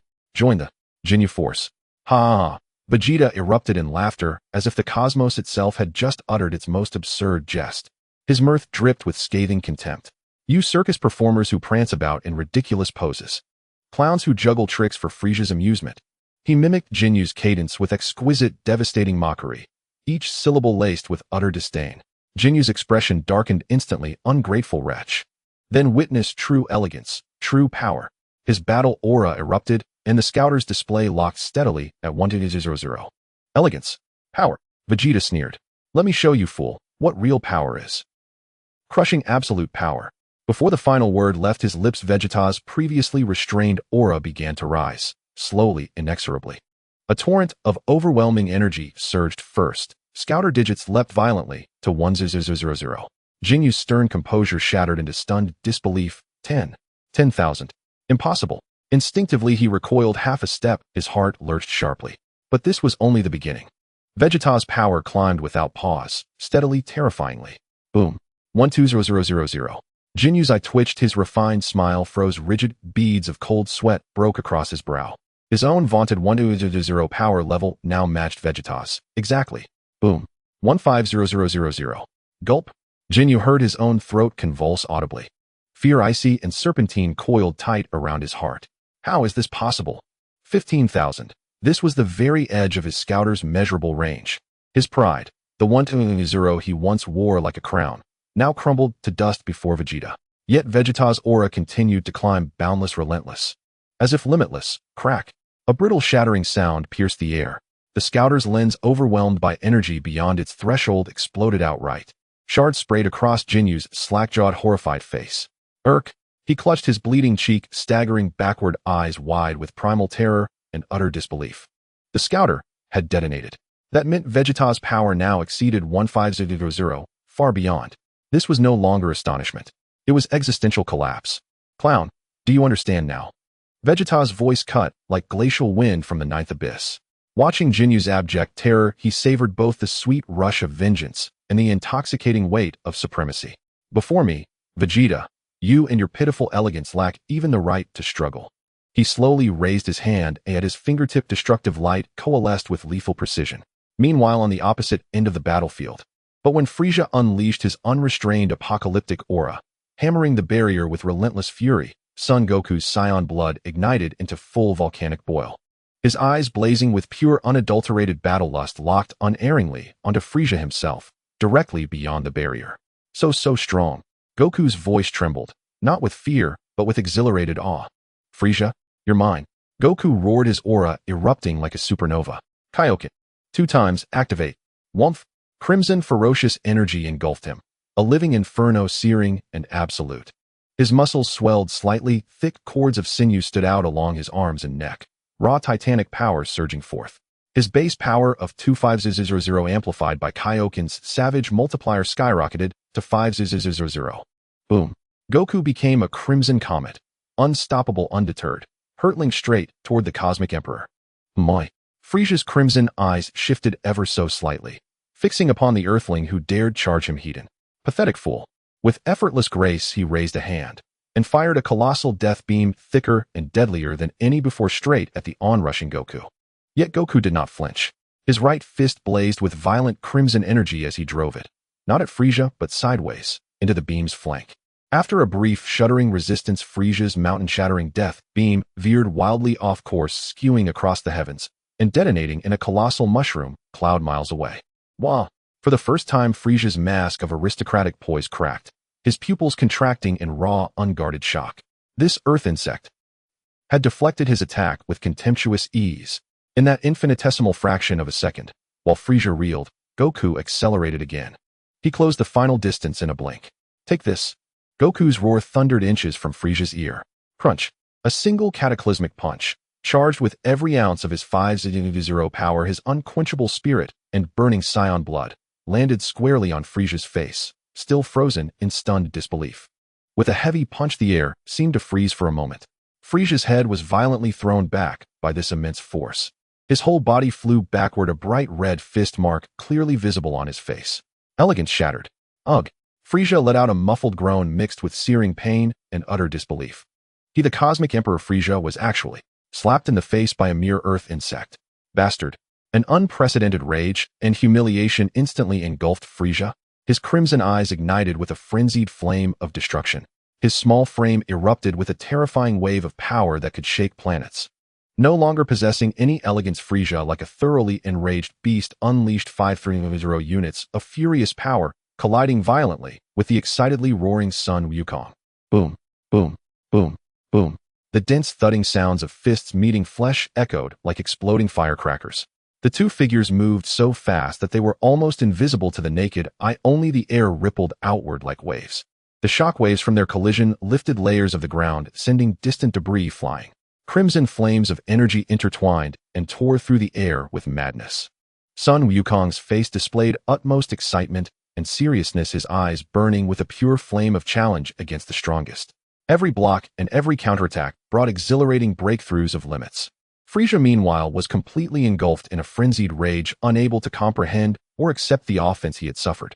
Each strike was laced with a murderous intent to turn this insect before him into cosmic dust. The fierce battle between the two top-tier powerhouses instantly became the most violent eye of the storm on the battlefield. Inside, the Shield Hong exerted all his strength to maintain it, blocking the aftermath of the battle and protecting the Namekian. When Dandy successfully summoned the dragon, Purunga, Hong immediately sent instructions to Dandy. Dandy, listen well. Wish upon the dragon immediately. The first wish to instantly transport all warriors fighting against Frieza except for me and Sun Wukong back to Bulma's home on Earth when they receive a lethal attack far beyond their limits. The second wish to transfer the 7 Dragon Balls of Namek to Bulma's home on Earth after the wish is granted. The third wish to instantly transfer all non-combatants on Namek except for Frieza and his forces to Bulma's home on Earth. Dandy nodded vigorously. As a member of the Dragon Clan, he naturally knew that Purunga had 3 wishes. He immediately looked up and loudly declared his 3 wishes to Purunga in clear Namekian. Understood. Purunga's enormous dragon eyes flashed red light, and its vast form radiated an overwhelming wave of divine power as the invisible rules of causality began to take effect. Several invisible forces of rules entered the bodies of the warriors, and then a group of Namekians instantly vanished, as if they had never existed. Finally, a sacred glow enveloped Purunga, and its massive body coalesced into 7 Dragon Balls, instantly disappearing in a mysterious manner. Only the faint echo of Purunga's voice lingered in the air, wish granted. Ah! A shrill scream filled with panic suddenly pierced through the rumble of the battlefield. Hong turned to follow the sound, and saw Bulma covering her face, jumping in place like a frightened rabbit, her right hand tightly gripping a standard-issue laser gun from Frieza's army. Wait. I'm still here. I haven't gone back yet. Dragon, you missed someone. She yelled futilely towards the already vanished Dragon Balls, her face filled with the despair of, why is it always me who is unlucky? Hong instantly understood, his lips twitching involuntarily as he said helplessly, hey Bulma. Bulma turned abruptly, seeing Hong, as if she had found a lifeline. Hong, what's going on? Why am I still here? They've all gone back. Hong pointed at the weapon in Bulma's hand and sighed. You're holding a weapon, so you've been classified as a warrior. Bulma was taken aback, updating her status. Readers all went to see it on the Bukeo novel website. She looked at the laser gun in her hand and said helplessly, this was picked up by the Namekian and then given to me for self-defense. She only wanted a sense of security with the weapon. She was just curious to study some alien technology. Who wants to be a warrior fighting against Frieza? This misunderstanding is simply ridiculous. Bulma was on the verge of tears. Hong shook his head helplessly. You need to get away from here quickly and don't get caught up in the battle. Originally, Hong wanted to take Bulma away, but he sensed the sacred dragon pulse within her, indicating that Purunga's first wish should also apply to Bulma. Oh, right. Hi. Bulma seemed to wake from a dream, no longer caring about her appearance, clutching this source of trouble, laser gun, and ran towards a section of thick rock. At the moment Bulma hit, Hong's keen spiritual sense caught a wave of extremely unique and obscure energy fluctuations coming from the direction of Tianjin Fan and his group, who were surrounding Goldo. Here it comes. Hong's eyes flashed with brilliance, and in an instant he vanished from his spot. The next second he appeared near Krillin, Tianjin Fan, Gohan, Yamcha, and Chaozu. The scene before him made his gaze focus intently. Tianjin Fan was maintaining a stance for his Dodon Ray. Krillin had his hands on his head. Yamcha was still gesturing to maneuver his spirit ball. Kaz's face was taut with his palms facing forward, and Gohan was in a takeoff position, all 5 of them frozen in place, as if pressed on a pause button. Time paused. Even though Hong had anticipated this, witnessing this ability that transcended physical laws still stirred intense shock and desire within him. Imprinted. This thought arose instinctively as Hong unleashed his spiritual power, replicating the rhythm of this space. Moments later, the frozen time began to flow again. The few people only felt a flash in front of their eyes, and the Goldo, who had just been struggling like a trapped beast, had mysteriously vanished. Where is he? Krillin exclaimed. Did he disappear? Is it instant transmission? Yamcha scanned the surroundings with caution. Be careful. He might launch a sneak attack. Tianjin Fan's 3 eyes quickly scanned the area. Chaozu and Gohan floated in the air, their faces puzzled. Hong, who had interrupted the replication, frowned lightly, flicked his finger, and sent a thin beam of light towards a small mound nearby. Bang! The small mound exploded, revealing Goldo, who was gasping for air. He was startled by the sudden explosion and, driven by his survival instincts, activated his ability again without hesitation. Buzz! The strange wave that froze time and space surged once more. This scene had long been calculated by Hong. As the mound exploded, he swiftly moved away from his original position. At the same time, he unleashed his full spiritual power, entering Goldo's body. Frequency path energy nodes resonance pattern. Hong's mind operated like a supercomputer, his spiritual power greedily replicating this incomprehensible rhythm. Every cellular vibration and every energy circuit's flow was forcibly imprinted in his spiritual depths. Whoosh! As Goldo struggled to catch his breath, that rhythm vanished, but the entire process had already been perfectly captured and replicated by Hong's spiritual power. All right, you are no longer useful. A slight smile curved at the corners of Hong's mouth as he made a slight gesture, releasing a torrent of pure life force thunder flames. The thunder flames, trailing a long tail, transformed into irregular lightning rushing towards Goldo, who was hiding behind another boulder. Zing! The thunder flames pierced through the boulder, striking Goldo without any explosive sound. He instantly turned to dust. clean and swift, radiating a cold beauty that thoroughly purified the essence of life. Krillin, Tianjin, Fan, and the others watched in astonishment.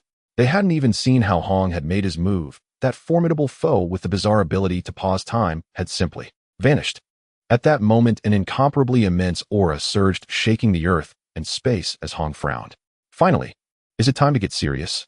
Frieza, Longmax, Com RWXSWW, Com Apoxo, Com Paposhu, Com Riziox, Com. The immense and unparalleled aura of Frieza caused the earth and space to tremble. Tianjin, Fan, and the others were drenched in sweat, their bodies unable to stop shaking from the overwhelming pressure. Hong glanced at the few who were trying to remain calm and said in a deep voice, "The upcoming battle is beyond your capacity to intervene." He directed his gaze towards the increasingly violent center of the raging aura storm in the distance. "Stay here and observe from a distance, feeling the energy, manipulation, and combat will of top-tier fighters. This will provide immeasurable benefits for your future breakthroughs. Remember, observe with your heart, not just your eyes." "Yes, teacher. Yes, uncle." The group replied in unison, their faces filled with reverence and a hint of excitement.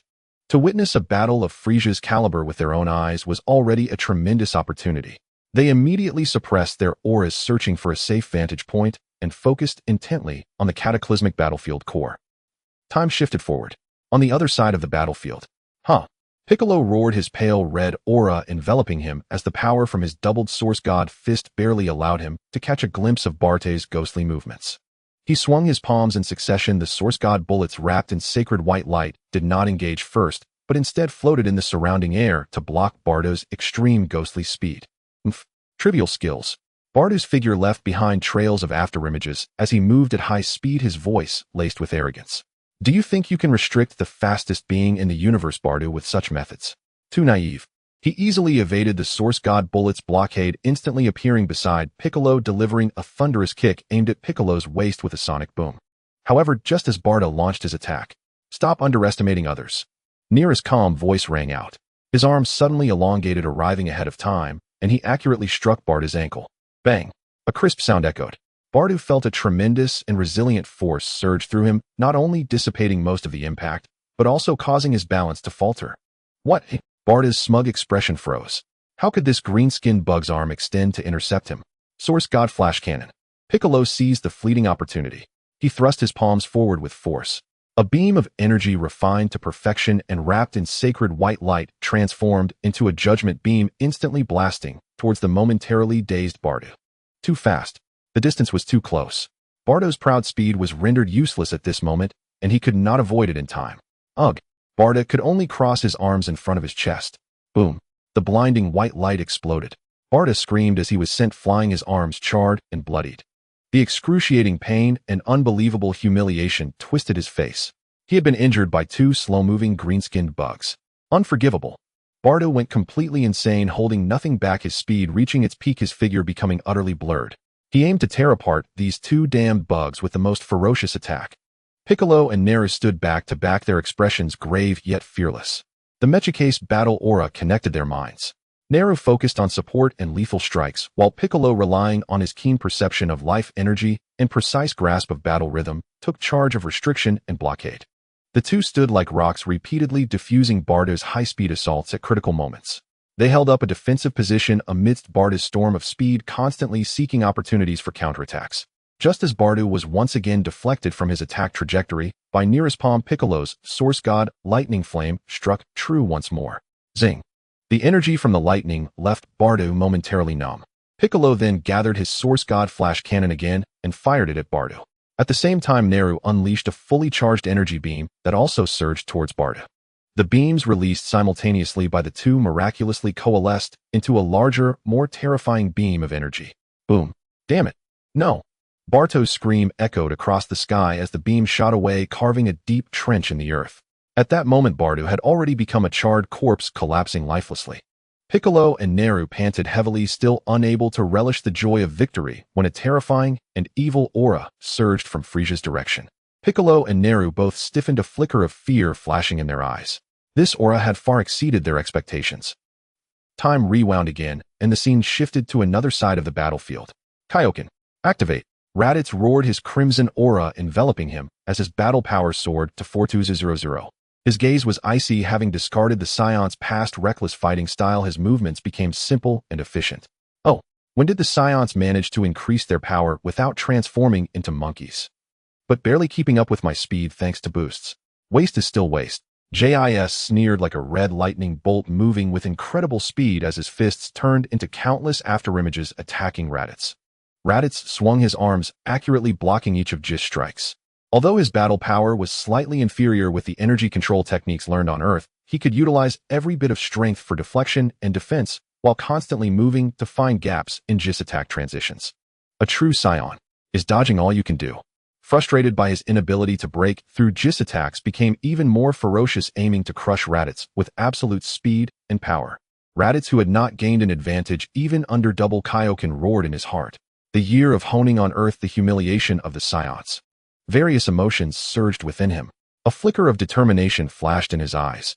Triple Kaioken. Activate for me. Buzz. Raditz's crimson aura surged violently. The aura expanded outward, deepening in color. The raging power filled his body in an instant, bringing a tearing pain, but his aura also broke through its limits.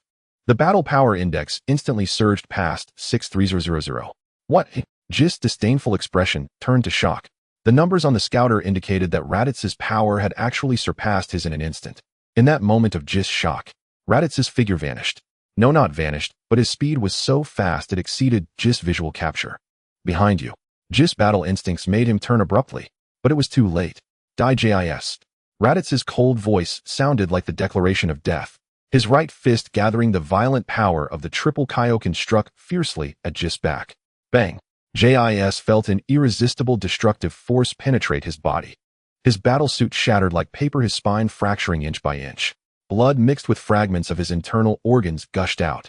His horrified expression froze on his face. His body was sent flying like a football, crashing heavily to the ground, lifeless.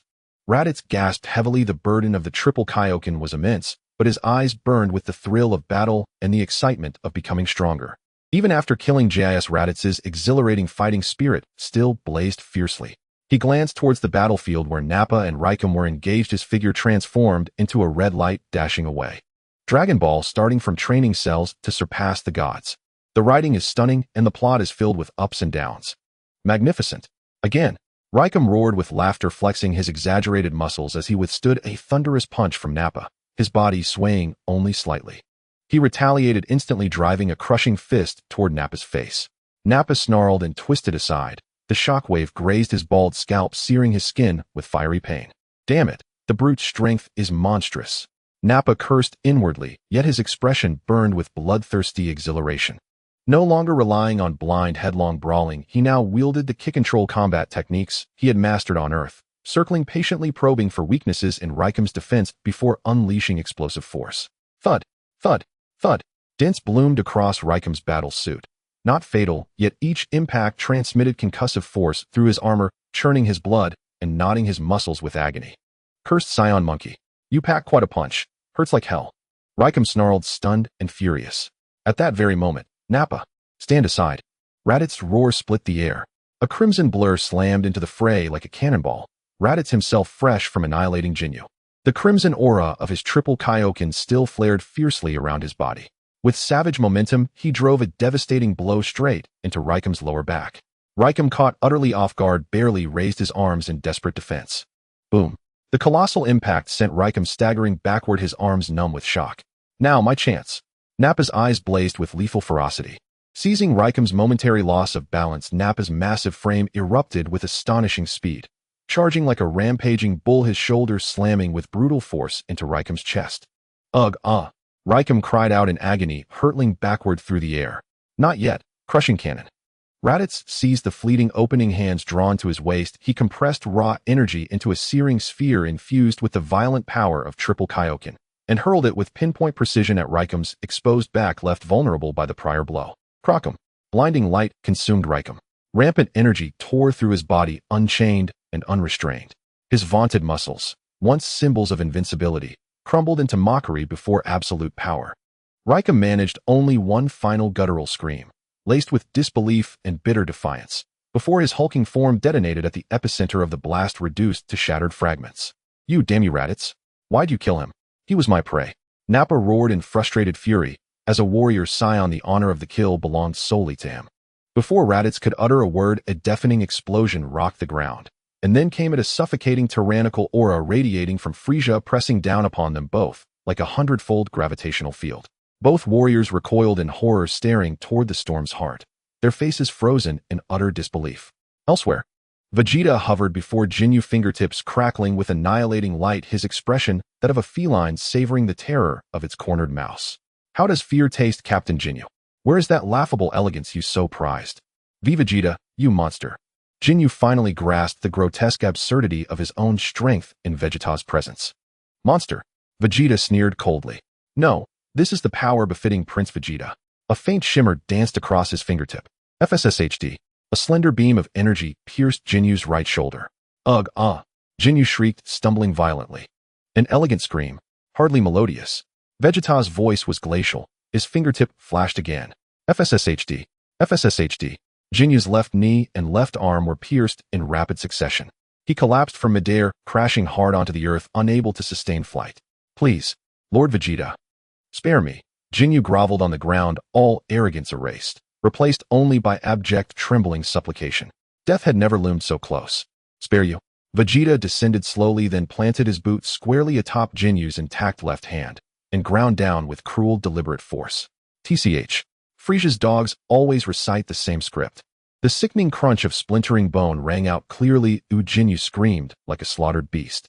Just as Vegeta relished this sweet vengeance, preparing the final blow, Jinyu's lips twisted into a grotesque, knowing smile. You fell for it, Vegeta.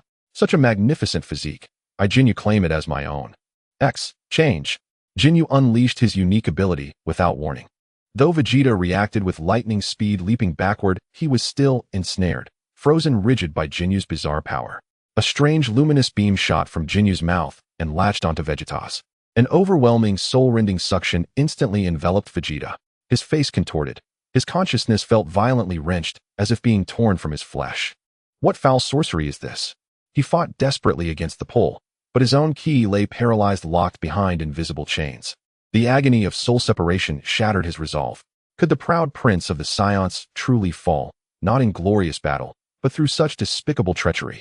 At that razor's edge of annihilation, Bulma, somehow having crept nearby, peered out from behind a boulder, her brow furrowed in confusion at the two motionless figures. Fwip, fwip, fwip, fwip. Laser bolts rained upon Ginyu like hail. Huff, huff. Bulma emptied her blaster's charge, smoke curling from its overheated barrel. Yet the purple alien remained upright. Panic surged. She spotted scattered stones on the ground, abandoned all pretense of grace, and snatched up a handful, hurling them wildly at Ginyu. Die? Smash you. Damn you. I'm a warrior too. As if venting her outrage at being mistaken for a fighter, she pelted Jinyu's face and body with stones, inflicting no real harm, yet delivering profound, humiliating indignity. Mid-throw, something soft slipped from her grip and let out a startled rib-bit midair. A frog. Bulma froze, revulsion instantly overriding courage. She shrieked, shaking her hand frantically, and bolted behind the rocky outcrop. The Namekian frog arced gracefully through the air, a vivid green parabola, its wide, bewildered eyes blinking as if silently questioning reality itself. Plop! It landed, uncannily precise, squarely inside Jinyu's open mouth. Chaos erupted. Jinyu's pupils dilated to their absolute limit, flooded with primal terror and incredulous horror. He watched helpless as the frog expanded rapidly within the beam, swelling until it filled his entire vision, becoming the sole center of existence. An irresistible cosmic law activated instantly. No! A final soul-deep shriek tore from Jinyu's core. Vroom! The frog erupted in blinding radiance, then imploded, vanishing without a trace. Thump! Vegeta jolted back into motion, collapsing to his knees, gasping raggedly. His back was drenched in icy sweat. In that instant, he had stood on the precipice of irreversible oblivion. And across from him, the very Namekian frog Bulma had thrown now lay sprawled on the ground, bulging eyes wide, gaze saturated with human-like panic, disorientation, and deep, humiliating shame. It kicked feebly, emitting faint, broken croaks. Ribbit, ribbit, each sound steeped in utter despair. Only the broken shell of the tortured body of Ginyu remained at the spot where he once stood. The air fell into a moment of silence. A flash of bright light crossed her vision, and Bulma instinctively looked back, glancing at the expressive frog, then at Jinyu's limp body on the ground, and finally at Vegeta, who was gasping heavily against the ground, causing her mind to momentarily stall. Did she just? Use a frog. To kill that purple monster. Did she just help that arrogant Vegeta with a frog? Bulma's eyes widened in disbelief until they settled on a mix of shock, incredulity, and the pride of thinking him such a genius. Breathing heavily, Vegeta finally steadied himself and looked up just in time to meet Bulma's eyes filled with shock and a hint of pride. Filled with pride. Instantly, an overwhelming sense of shame, fear, embarrassment, and the absurdity of being saved by a woman he considered a boring Earth girl washed over him, causing his face to turn a myriad of colors. TCH, that damn Ginyu using such despicable tactics. Vegeta was saved by a boring Earth woman. This is so shameful. Bulma watched Vegeta's expression of survival, mixed with a desire to find a hole to hide in, and her temper and sense of heroism soared to new heights.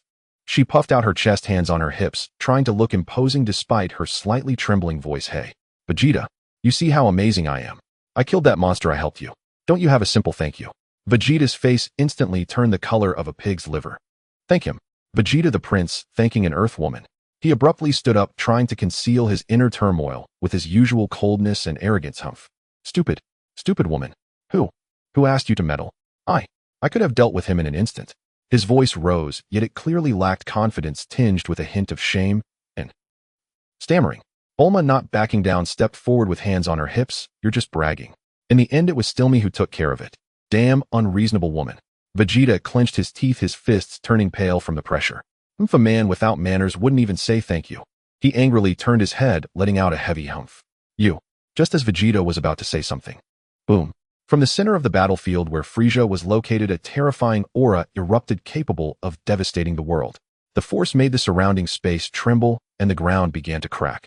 The argument between Vegeta and Bulma was instantly cut off by this world-ending aura.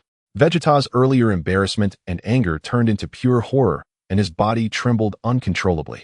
Feeling this aura, Vegeta's heart was filled with an unprecedented despair and a mad unwillingness. He racked his brain. The Saiyan's ability to explode in power when on the brink of death became his only glimmer of hope.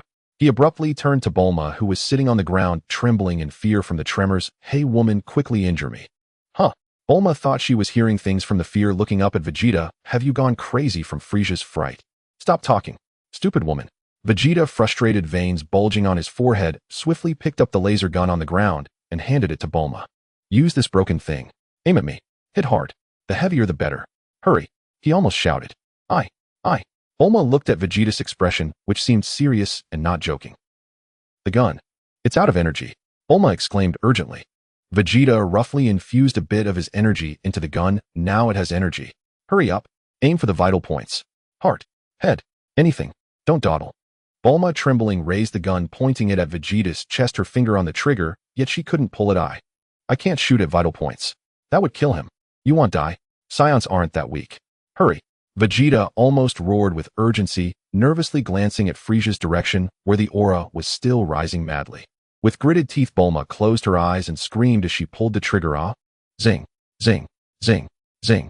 Vegeta let out a muffled groan as several charred, smoking wounds appeared on his chest, blood trickling from the corner of his mouth. Go. Find Hong. Vegeta commanded weakly. Bulma, feeling helpless, could only support Vegeta's arm as they staggered towards Hong, crying out, Hong. Hong, help. Vegeta has gone crazy. He forced me to shoot him. You need to check on him. At this moment, Hong was watching from a distance with Gohan and others preparing to head towards Frieza. Upon hearing Bulma's shout, he turned to see Bulma supporting Vegeta and immediately understood. Hong looked at Vegeta, his gaze calm, yet filled with a hint of helplessness. Vegeta, this self-harm is meaningless. You underestimate Frieza's power. Even if you enhance in this way, the gap remains insurmountable. Moreover, intentionally creating such severe injuries cannot effectively awaken the dormant Saiyan potential within you. Because your subconscious tells you that you won't die. True power arises from the struggle and breakthrough at the edge of life and death, not from shortcuts. Hong. Bulma grew anxious, remembering that she was indeed the one who fired the gun, and a sense of inexplicable responsibility surged within her. Just help him. No matter if it works or not, treat him. What if he really dies? If he dies, who will share the firepower against Frieza? Her latter statement at least carried some strategic significance. Hong sighed silently. The Senzu beans are gone. My life energy is depleted, and the healing technique I learned from Dandy can only be used once more. I exhausted too much Namekian cell energy treating that Namekian. However, Hong paused and said again, Vegeta, for Bulma's sake, this time I will help you. Listen, what you need to do now is to use your will to deceive yourself. Let your subconscious believe that you are truly about to die, filled with unwillingness and a desire for battle. This might stimulate your potential to its fullest. Upon hearing this, Vegeta nodded solemnly. Hong raised his hand, and healing light enveloped Vegeta. At that moment, Hong suddenly looked up, his gaze directed towards another direction. He clearly sensed a vast and vibrant aura erupting suddenly. Is that Piccolo's aura? How did it surge so much all of a sudden? A glimmer of doubt flashed in Hong's eyes. Nail's aura has disappeared. Time rewound. After being struck by a devastating punch from Son Goku, Frieza flew backward. D-damn. You. Where was his elegance? His composure? The sovereign majesty of the Galactic Emperor shattered utterly beneath Goku's thunderous blow. Frieza had descended into absolute madness. His diminutive frame erupted with apocalyptic fury, unleashing a torrent of savage power.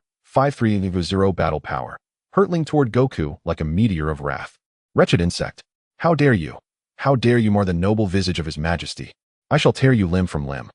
Roaring Frieza unleashed a blinding storm of fists and kicks. Countless afterimages tearing through the air, each strike detonating with sonic booms saturated with a feral, all-consuming intent to grind this insect into cosmic dust. Thud, thud, thud, thud, thud. A rapid, deafening barrage of impacts echoed across the wasteland as two figures blurred, collided, and twisted midair in frenzied combat. Each collision radiated visible shockwaves, carving fresh gashes into an already ravaged earth. Yet before this tempest of assault, Goku's face bore no trace of fear, only blazing, unadulterated battle lust and exhilaration. Frieza, you truly are formidable. Ha ha! Goku bellowed, exultant as crimson aura, fueled by the double Kaioken, roared around him, elevating his base battle power to its zenith. 5-0. His form weaved and evaded Frieza's onslaught with impossible fluidity. Frieza possessed greater raw strength and astonishing speed, but Goku's combat instinct was forged in countless life-or-death struggles and grueling gravity training. It was pure, honed instinct. Far beyond the reach of Frieza, pampered, arrogant, and now consumed by blind rage. Thud! Goku dropped low, evading Frieza's sweeping tail with surgical precision, and drove a crushing elbow strike into Frieza's ribs. Ugh! Frieza gasped in pain. Whoosh! A lethal death beam fired from Frieza's furious gaze sliced through the air, only to be effortlessly dodged by Goku's uncanny midair twist. Simultaneously, Goku lashed out with a whip-like kick, charged with 5-0 battle power, slamming squarely into Frieza's raised forearm and sending him hurtling backward. Snarling in agony, Frieza whirled about and instantly loosed a colossal energy beam toward Goku. But Goku reacted with lightning reflexes, sidestepping the blast before surging forward in pursuit. Yet the beam had been a feint. Frieza had already repositioned himself and met Goku's advance with a brutal knee strike directly to his abdomen. Wah! Goku cried out, blasted backward. At once, Frieza roared, unleashing a barrage of energy spheres toward the retreating Saiyan. Goku stabilized his flight and darted away at blinding speed. Cursed insect, don't think you can escape. Frieza bellowed again and again, his assault growing ever more frenzied, energy blasts raining down like a merciless hailstorm. Yet each one grazed only empty air, or was deflected with uncanny finesse. Weaving in a wide arc, Goku calculated the distance, then accelerated sharply, vanishing and reappearing before Frieza in an instant, unleashing a hurricane of blows upon him. Only the sickening thud of flesh meeting flesh echoed in the sky, alongside Frieza's muffled grunts of pain. Through this fierce exchange, Goku, through peerless technique and burning resolve, gained subtle but undeniable dominance over the raging tyrant. He exploited microscopic openings between Frieza's attacks, countering with ruthless precision. Frieza grew increasingly frustrated. The very strength he prided himself on proved utterly ineffective against Goku. His imperial dignity repeatedly trampled reached breaking point, just as Goku landed another vicious sidekick to his flank, sending him staggering back with a stifled groan. Then, his eyes caught at the Namekians vanishing inexplicably into thin air. Wow, what? How could the Namekians all vanish? In an instant. Even that colossal dragon god had disappeared. Frieza froze, bewildered. What had just occurred? Had he been deceived? Frieza halted his retreat, hovering motionless in midair. The grotesque fury twisting his features abruptly smoothed into eerie calm. Goku mid-pursuit instantly tensed, instinctively halting his advance. Ho ho ho. A low chilling chuckle escaped Frieza's lips, not born of rage but of sudden ice-cold revelation. So that's it. While I fought, they used their wish to spirit those green-skinned vermin away. A bold, dare I say brazen, move by a pack of insolent, insignificant ants. At the peak of fury, Frieza had been jolted into perfect, terrifying clarity. His blood-red eyes locked onto Goku, unblinking predatory. Goku's face, the defiant glint in his eyes, the wild, battle-hungry grin of a Saiyan warrior, suddenly summoned a long-buried image of figure crushed beneath his heel, erased from memory, reduced to dust. Ho ho ho. Fascinating. Truly fascinating. With deliberate grace, Frieza brushed dust from his armor, reclaiming the serene, regal poise of the galactic sovereign. I remember now. Your face. Those revolting eyes. They're identical to that reckless low-class Saiyan warrior. The one who dared challenge me as I prepared to obliterate planet Vegeta. All the Saiyan monkeys still groveled before me then, deluded, dreaming of conquest across the stars. Only he, a savage, untamed Saiyan, rushed forward, foolishly believing he could defy my authority. Frieza's voice carried a cruel, nostalgic malice, as if recounting a trivial anecdote. His crimson eyes narrowed, fixed upon Goku like a hunter sighting prey. That stubborn, suicidal expression is carved from the same mold. Ho ho ho. Ha ha ha. His smile widened, venomous, triumphant. Ah, it all makes sense now. Saiyans are indeed like cosmic cockroaches, disgustingly resilient. Beyond the pathetic remnants, Vegeta and his pitiful entourage, there remained you, a stray minnow swimming in the same polluted waters. You must be that fool's bastard child, yes. Yes, it is him. I recall clearly, he died. Utterly meaningless. Not even worth remembering by name. Now your turn, little mongrel. Father. Goku's heart clenched violently. The word felt alien, yet the image Frieza conjured, a lone warrior charging headlong into planetary annihilation, struck Goku's mind like lightning. An indescribable surge rose within him, anger, grief. No, it coalesced into something fiercer, purer, unquenchable, incandescent battle spirit. He lifted his head sharply, flames blazing brighter than ever in his eyes, his voice calm, yet resonating with crystalline clarity in Frieza's ears. Whether I am Saiyan or Earthling, whether I am anyone's son, is irrelevant. Frieza, you are a demon. Goku paused, fists clenching, crimson aura erupting skyward. I, Son Goku, will defeat you here today. Defeat me. Ho ho ho ho ho. Frieza laughed as though hearing the most absurd jest in cosmic history, his mirth dripping with supreme contempt. How pathetically ignorant. Do you believe banishing those green pests alters fate?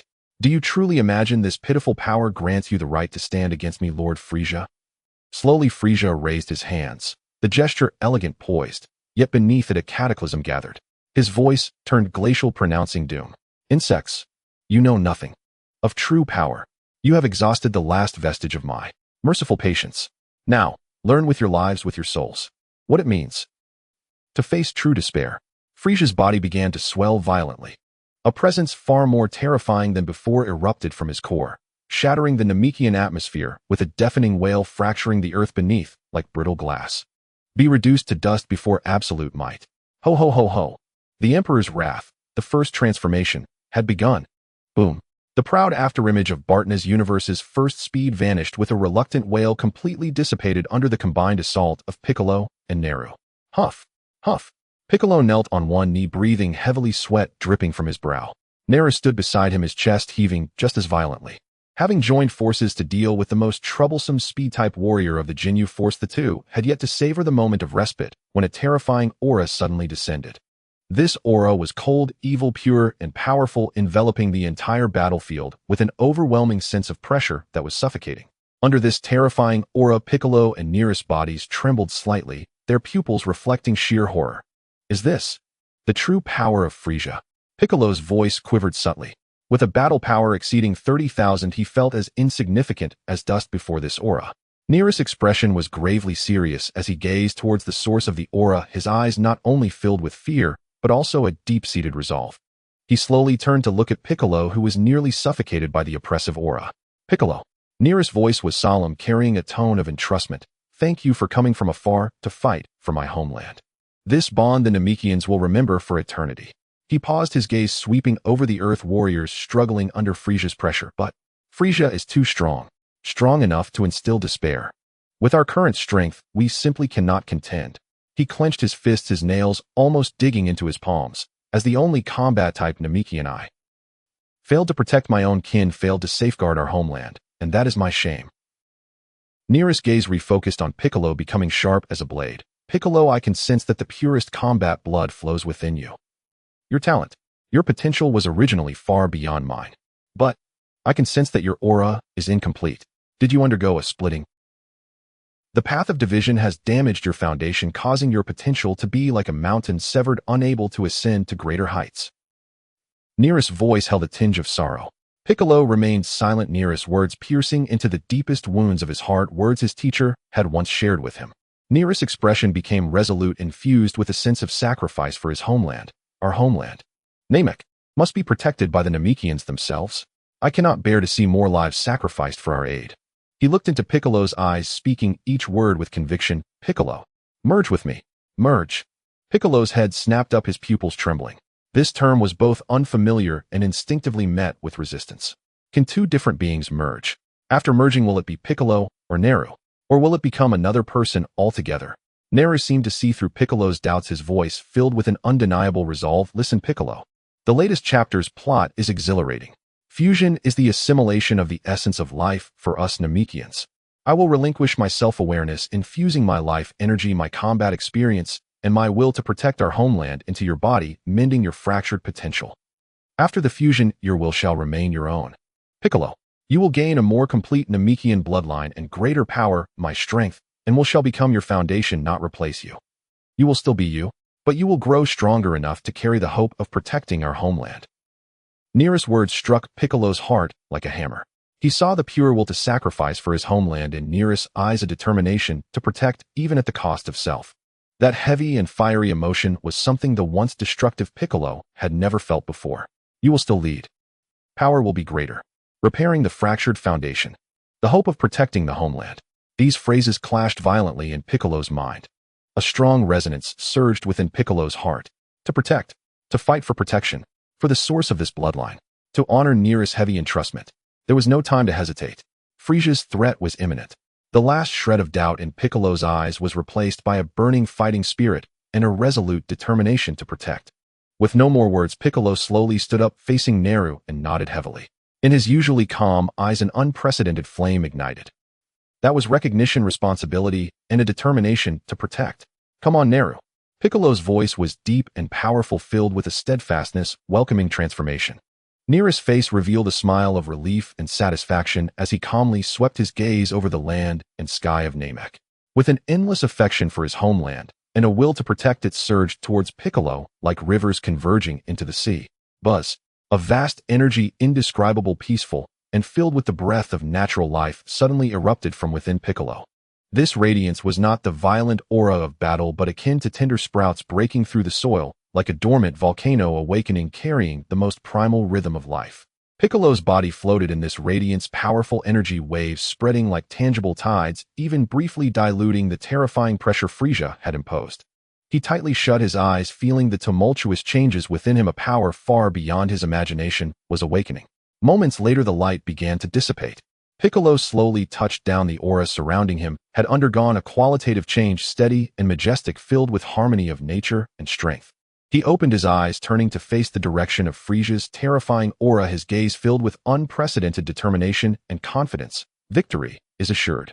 Frieza, no matter how strong you are now before my absolute strength, are you ready to repent? After transforming, Frieza's once delicate physique had vanished, replaced by a robust and muscular form, with two horns jutting up like those of a bull. He hovered in the air, his massive tail swaying casually, his gaze fixed on Sun Wukong, with contempt, a confident smirk playing on his lips. A cold snort echoed as Frieza vanished from sight. Bang! A colossal fist struck Sun Wukong's chest without warning. Sun Wukong's figure was sent flying like a baseball, crashing violently into a distant mountain.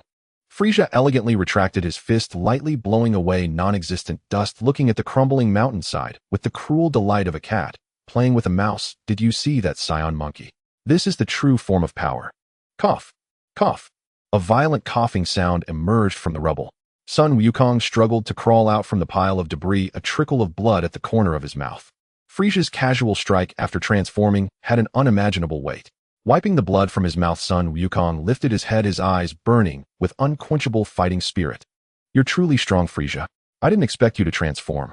Sun Wukong's voice brimmed with manic excitement. He straightened, his back fists clenched, and an even greater aura erupted. Kaioken, ×6. Go. Boom. A crimson aura erupted from every pore of Sun Wukong, enveloping him in a blazing red fireball.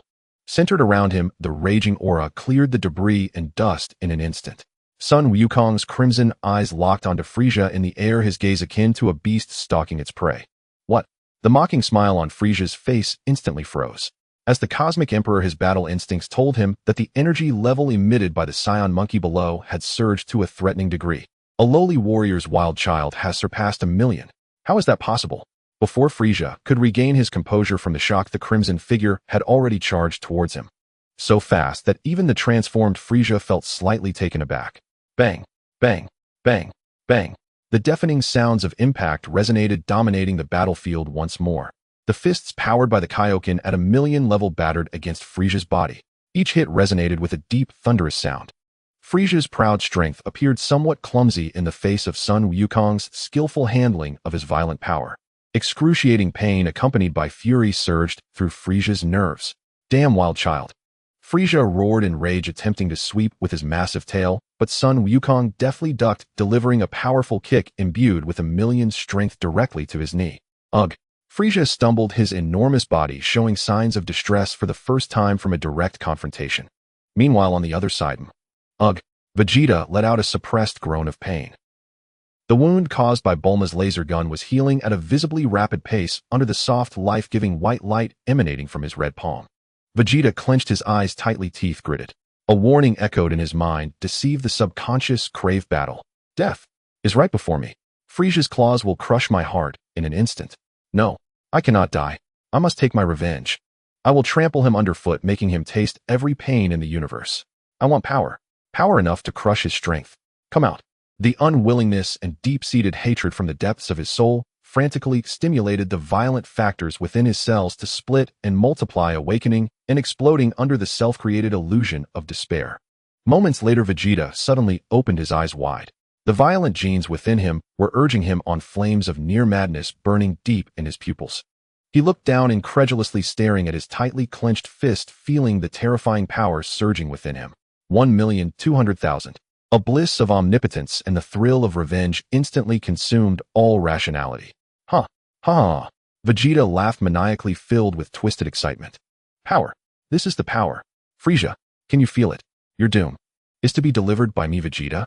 Without even a glance at the red being who just healed him or Bulma beside him, he stomped violently on the ground.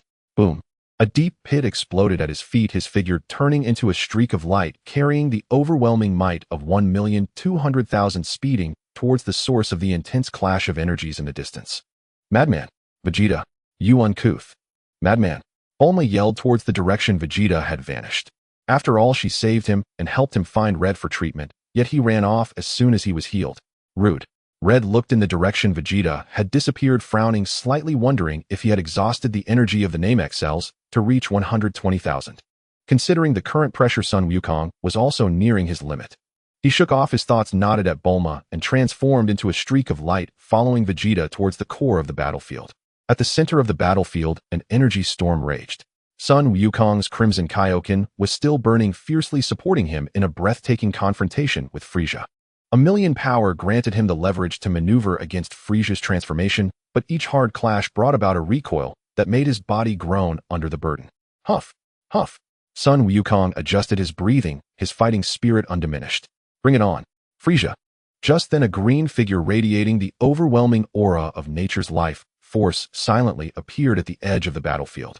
It was Piccolo fused with Nail. He crossed his arms, his gaze fixed on Frieza's massive form. Almost simultaneously, a domineering presence filled with violence fiercely descended onto the battlefield. Vegeta was enveloped in a raging aura, not even glancing at Sun Wukong, his gaze locked onto Frieza, wearing a twisted smile that mixed excitement with deep-seated hatred. Kakarot, get lost. Frieza's life is mine. Make way for this prince. Vegeta's tone was filled with undeniable dominance. He was eager to prove himself with Frieza's blood to wash away the humiliation of the past. Sun Wukong's crimson aura surged defiantly, glancing at the unfathomable Piccolo, then sweeping over the imposing yet power-wrought Vegeta, finally fixing his gaze on Frieza's massive, menacing form, radiating a terrifying pressure. An even more intense and purer fighting spirit erupted, shattering the limits of his body. My battle is not over yet. Don't interfere. Sun Wukong let out a roar that resonated across the battlefield, his eyes bursting with unprecedented brilliance. Kaioken, ×6. Go. Boom. The crimson aura of the sixfold King Kai fist erupted from every pore of Sun Wukong, a raging storm of energy swirling violently around him. What? The arrogant expression on Vegeta's face instantly froze. The ecstasy of just breaking through 2 million in power was doused like cold water, a surge of intense unwillingness and jealousy flooding his heart. 5 million. Why does Kakarot, this lowly warrior, have such power? He instinctively wanted to rush forward and reclaim the glory and satisfaction of revenge that belonged to the prince. The furious energy condensed at his fingertips. Stop, Vegeta. The voice of Hong was calm, yet carried an undeniable weight, clearly resonating in Vegeta's ears. Vegeta suddenly turned, his gaze fixed fiercely on Hong, who had appeared behind him at some point, his eyes ablaze with fury. Hong, are you trying to stop me? Hong slightly shook his head, his gaze unwavering from the center of the battlefield. Frieza is not at his limit yet. And Wukong's body can't hold out for much longer. Going in now would be meaningless aside from getting caught in Frieza's wrath. Humph, so that's how it is. Vegeta squeezed out a scoff through clenched teeth, forcibly suppressing his urge to act. Then I will wait for him to fall to Frieza, and then I will strike personally, taking Frieza's head. Let you see clearly who the true strongest Saiyan is. He crossed his arms fiercely over his chest, chin held high, his tone filled with arrogance, the aura of 2 million still burning defiantly around him. On the other side, the fused Piccolo merely cast a questioning glance at Hong. Hong's mental signal subtly moved, conveying the instruction not to intervene. Piccolo nodded slightly, his emerald eyes locking onto Frieza, his muscles taut and ready to spring. He had absolute confidence in his own strength. Since his master forbade it, he would not act. If Sun Wukong falls, he would strike with thunder. Dad. In the distance, the observing little Gohan felt his heart tighten as he saw the terrifying crimson flame enveloping his father, sensing the rage and exhaustion within. Gohan, trust in Wukong. Krillin's voice trembled, even he was unaware of it, his eyes fixed on the battlefield, sweat soaking the edges of his bald head. Tianjin Fan closed his eyes, sensing the battlefield, trying to capture every detail of the ultra-high-speed battle, analyzing the application of the divine flow technique under extreme pressure. Yamcha and Chaos' faces turned pale, the dissipating energy waves making it hard for them to breathe.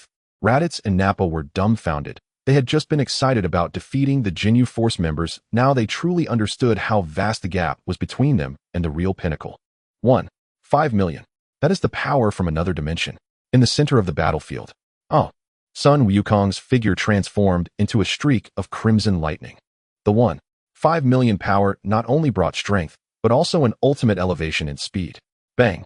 A heavy punch infused with crimson aura slammed into Frieza's blocked arms. The immense force sent Frieza's large body sliding back a considerable distance, leaving 2 deep gouges on the ground. After throwing the punch, Sun Wukong immediately surged forward. Swish! Frieza's massive tail swung in anger, swept towards him. Sun Wukong surprisingly did not dodge. His body followed the direction of the tail's swing, performing an incredible spin to dissipate the force, while his left leg struck fiercely at the side of Frieza's thick neck. Ugh! Frieza groaned in pain, his head knocked to the side by the tremendous force. Kamehameha! Sun Wukong seized the moment when Frieza's center of gravity was unstable, his palms gathered at his waist, a highly condensed azure energy sphere forming instantly. No longer a robust energy wave, but instead condensed into an extremely compressed beam. It shot out at close range. Hiss! The beam grazed past Frieza's narrowly dodged head, slicing off one of his sharp horns. Damn! My! Frieza was filled with rage and humiliation, driving him mad. Bang! Before Frieza could finish his words, Sun Wukong's uppercut struck hard against Frieza's chest. Crack! The sound of broken ribs. The palm strike, accompanied by the crimson aura, slashed across Frieza's chest, tearing through his tough skin and sending blood splattering. Wild monkey. Insect. Despicable bug. I will tear you apart. Frieza's roar was mixed with incredible anger and deep humiliation. His once proud imperial body now became the target for his opponent's relentless attacks. Bruises, cuts, broken horns. Each strike felt like a resounding slap on his proud face. However, Wukong's assault did not cease. After a deftly executed evasion to dissipate the force, he slipped behind Frieza. His left hand accurately grabbed the end of Frieza's massive tail. Huh! Sun Wukong roared as his right hand became a blade infused with the aura of the sixfold King Kai fist and struck down. Swish! Frieza's massive tail was actually severed by Sun Wukong's strike, blood gushing out like a fountain. Ugh! Frieza's scream became a high pitch of despair. His enormous body shook violently from the intense pain and overwhelming rage, his crimson gaze locking onto Sun Wukong, within it burning not just anger, but madness and hatred. Despicable. Saiyan monkey. How dare you? How dare you? Frieza's voice was hoarse, every word laced with endless resentment. At this moment Sun Wukong staggered back after executing the severing strike. The burden from the six-fold King Kai fist had finally reached a critical point. The repercussions of forcibly squeezing out his potential struck back violently. His body bent over, every muscle uncontrollably spasming, countless small blood spots bursting on the surface of his skin, panting heavily. Humph. Hee hee.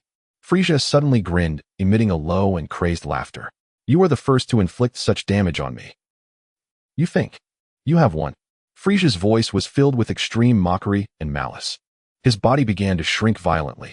A power far more terrifying, more violent, and more pure than his previous transformation surged from deep within every cell of his being. This energy did not violently erupt outward, but was instead intensely contained, coalescing into a suffocating pressure. Feel the pain. Feel the true despair, Saiyan wild monkey. Feel the tremors from your soul. Two sharp spikes burst from Frieza's back, piercing through his shell, suddenly extending outward. His head began to elongate and deform, strangely replaced by a more grotesque alien skull. Second transformation. Piccolo's arms, which were previously crossed, had unknowingly dropped, fists clenched tightly, beads of sweat starting to form on his forehead. He had initially thought that the fused form granted him sufficient strength to combat Frieza, but now feeling Frieza's aura, he realized just how arrogant he had been. The arrogance on Vegeta's face was instantly replaced by shock and disbelief.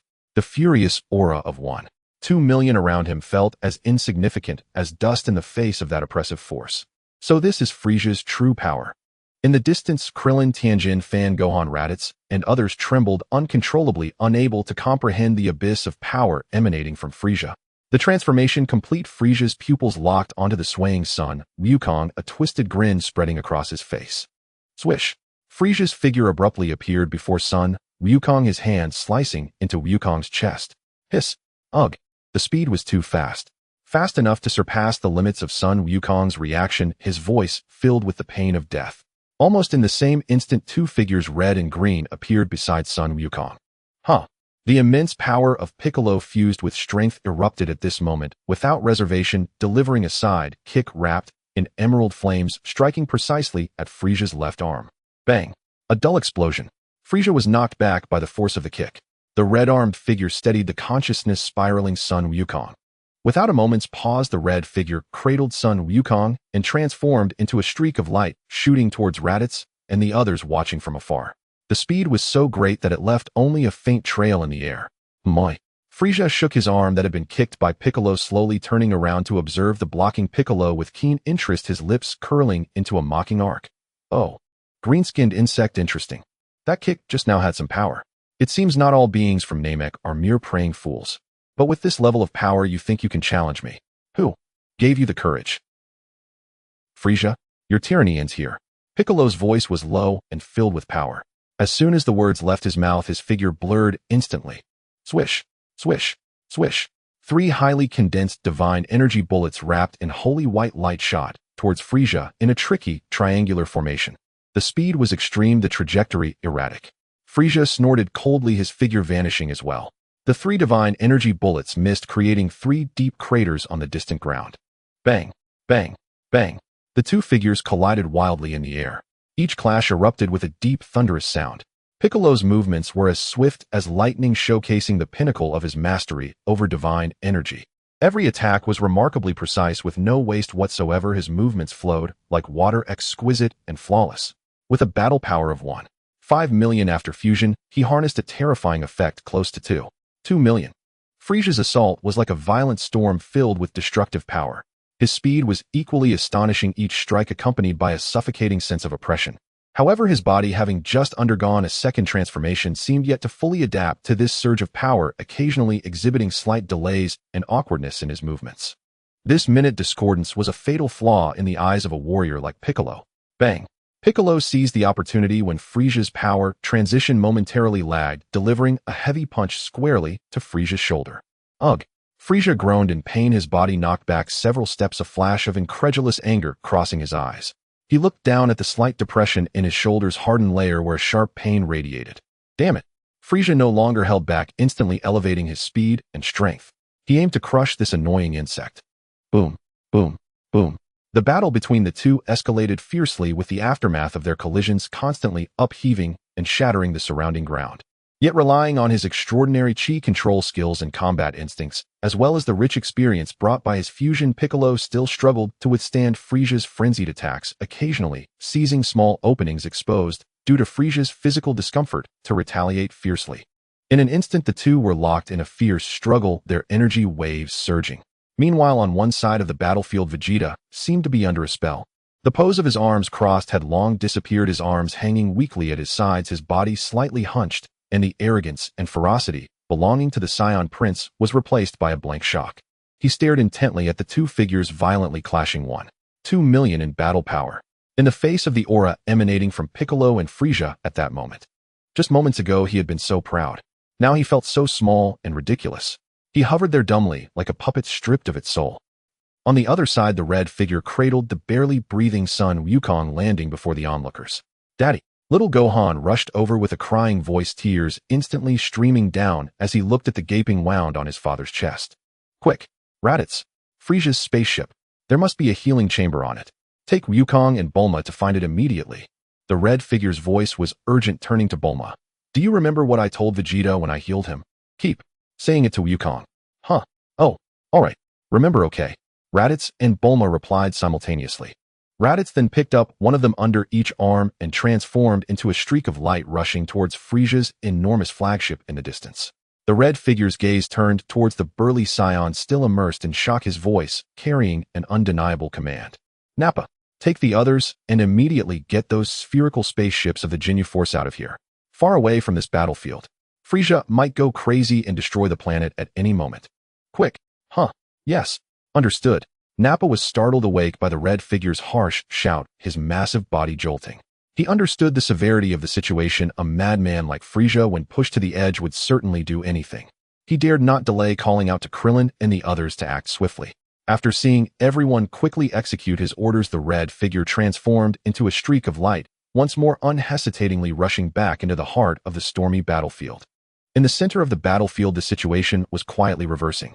Frieza's movements became increasingly fluid, increasingly fast. The initial awkwardness was rapidly vanishing, and his control over this new body was approaching perfection at an astonishing rate. Each attack became more precise, more lethal. In contrast, Piccolo felt the pressure mounting. Beads of sweat formed on his forehead, and his breathing became rapid. Although his divine energy control skills remained exquisite, each evasion and block was textbook level against Frieza, who overwhelmed him in absolute power and speed. Opportunities for counterattacks grew fewer, and the space for dodging was continuously compressed. Boom. Frieza delivered a cunning knee strike hard against Piccolo's crossed arms in defense. The immense force made Piccolo grunt involuntarily, uncontrollably flying backwards. Roar, roar, roar. Frieza hovered in place, not pursuing, simply emitting a low and pleasurable laugh. "What's wrong? Green-skinned insect. Where's the momentum from before? My body has fully adapted to this power. The game is about to end." He slowly raised his clawed hand, dark energy wildly gathering in his palm, a ball of energy, radiating destructive fluctuations rapidly taking shape, locking onto Piccolo. At this critical moment, a voice calm to the point of indifference clearly reached Frieza's ears. "Frieza." The red figure silently appeared not far in front of Piccolo, just in the way between Frieza and Piccolo. He looked at Frieza with calm eyes, as if stating a fact that could not be simpler. "You transform now." The destructive energy coalescing in Frieza's palm abruptly vanished as he lowered his arm, his gaze settling upon that calm, untroubled face. Crimson pupils churned with scrutiny and cruel amusement. "I recall you, the barrier. Endured my repeated assaults without faltering. I have granted you a measure of respect." He tilted, his grotesque skull voice laced with probing curiosity. "Who precisely are you? And whence springs this near foolhardy confidence?" "I am merely an earthling," Red replied, evenly, eyes unwavering before Frieza's burning gaze. "An earthling? Kukuku. What I relish most is watching vermin like you plummet from arrogant certainty into the abyss of utter despair. That razor-thin threshold between life and death never fails to stir exhilaration." His stare locked onto Red, searching desperately for even the faintest tremor, fear, doubt, hesitation in those placid, depthless eyes. He found nothing. Red remained silent, gazing at Frieza with unbroken stillness. Frieza's patience eroded steadily beneath Red's unyielding silence, and genuine bewilderment surfaced. "With your power, you could have intervened far earlier to prevent me from slaying that Saiyan monkey. Why wait until that final fatal blow?" His voice turned glacial. "What are you calculating? What are you waiting for? Scions, when gravely wounded and resurrected, experience a dramatic surge in combat power. Red's tone was steady, declarative, like stating an immutable law of nature. Frieza, you have already felt it firsthand. He spoke of Vegeta, yet his words cast a subtle, knowing shadow over Goku, who now teetered on the precipice of life and death. Oh, a grotesquely exaggerated, sardonic smirk twisted Frieza's lips, as if he had just heard the most absurd jest in the cosmos. Goku, do you truly believe saving him with such primate theatrics will let you defeat me, or alter your preordained fate to crumble into cosmic dust? How pathetically naive. Correct. A ragged, ecstatic roar tore from nearby, raw, unhinged, trembling with manic triumph. Vegeta hovered at a distance, body quivering with volatile intensity, face a storm of terror, humiliation, and feverish elation. He pointed a shaking finger at Frieza. Tremble, Frieza. Kakarot. He is the one who will erase your existence. He is the nightmare haunting your deepest fears, the legendary Super Saiyan. Your end has arrived. Super Saiyan. The mockery froze on Frieza's face, his crimson pupils contracted violently, as though pierced by those 5 syllables. A long-buried, scorned legend, ancient, half-forgotten, coiled coldly around his heart. Yet the shock lasted only a breath. In the next instant, derisive laughter erupted, louder, sharper, more contemptuous than before. Ha! Prince Vegeta, it seems I've terrified you quite thoroughly. You resort to nursery rhymes to soothe infants. Super Saiyan. A fairy tale spun by a failed race to console its own inadequacy. Before my absolute power, all legends shatter into dust. Fool. Vegeta, stung by the mockery of Saiyan lore, thrust his arm upward, pointing fiercely at Red, who stood motionless before Piccolo, and cried, voice cracking with fervor, "Open your eyes and see clearly, Frieza. The Super Saiyan, he is him." Wow, what? Frieza's laughter died mid-breath. He whirled sharply, his alien head contorted in sheer disbelief and disorientation. His eyes raked over Red, calm, centered, utterly devoid of Saiyan aura. An Earthling, a Super Saiyan. This impossible confluence left Frieza's mind momentarily blank. As Frieza reeled under the cognitive shock, Red's voice cut through the stunned silence. Clear, unruffled, answering the unspoken question, Vegeta speaks truth. His tone held no inflection, no triumph, merely the quiet weight of fact. I can transform into a Super Saiyan. Or more precisely, I mimic it. For, he paused, meeting Frieza's wide, astonished eyes directly, I am in truth an Earthling. Mimic. An Earthling. A Super Saiyan. Frieza echoed the terms instinctively, his thoughts snarled by the sheer, overwhelming impossibility. Absurdity flooded the tyrant's consciousness. An Earthling, wielding the legendary power of the Saiyans. His entire understanding of power hierarchies shattered in that instant. A heavy, eerie silence fell across the battlefield. Red broke it, gaze returning to Frieza, his voice now edged with quiet, unassailable urgency. So, Frieza, you should transform. Red knew Frieza's ultimate transformation would not only unleash devastating power, but also heal his wounds, and last only 10 minutes. He intended to wait for that transformation, then activate his own Super Saiyan state, maximizing every second to buy time for Goku's recovery. Elsewhere aboard Frieza's Imperial flagship within the medical chamber, Goku's battered, scarred body floated submerged in healing fluid. The life support system hummed its monotonous, persistent drone. His eyes were shut tight, face ashen.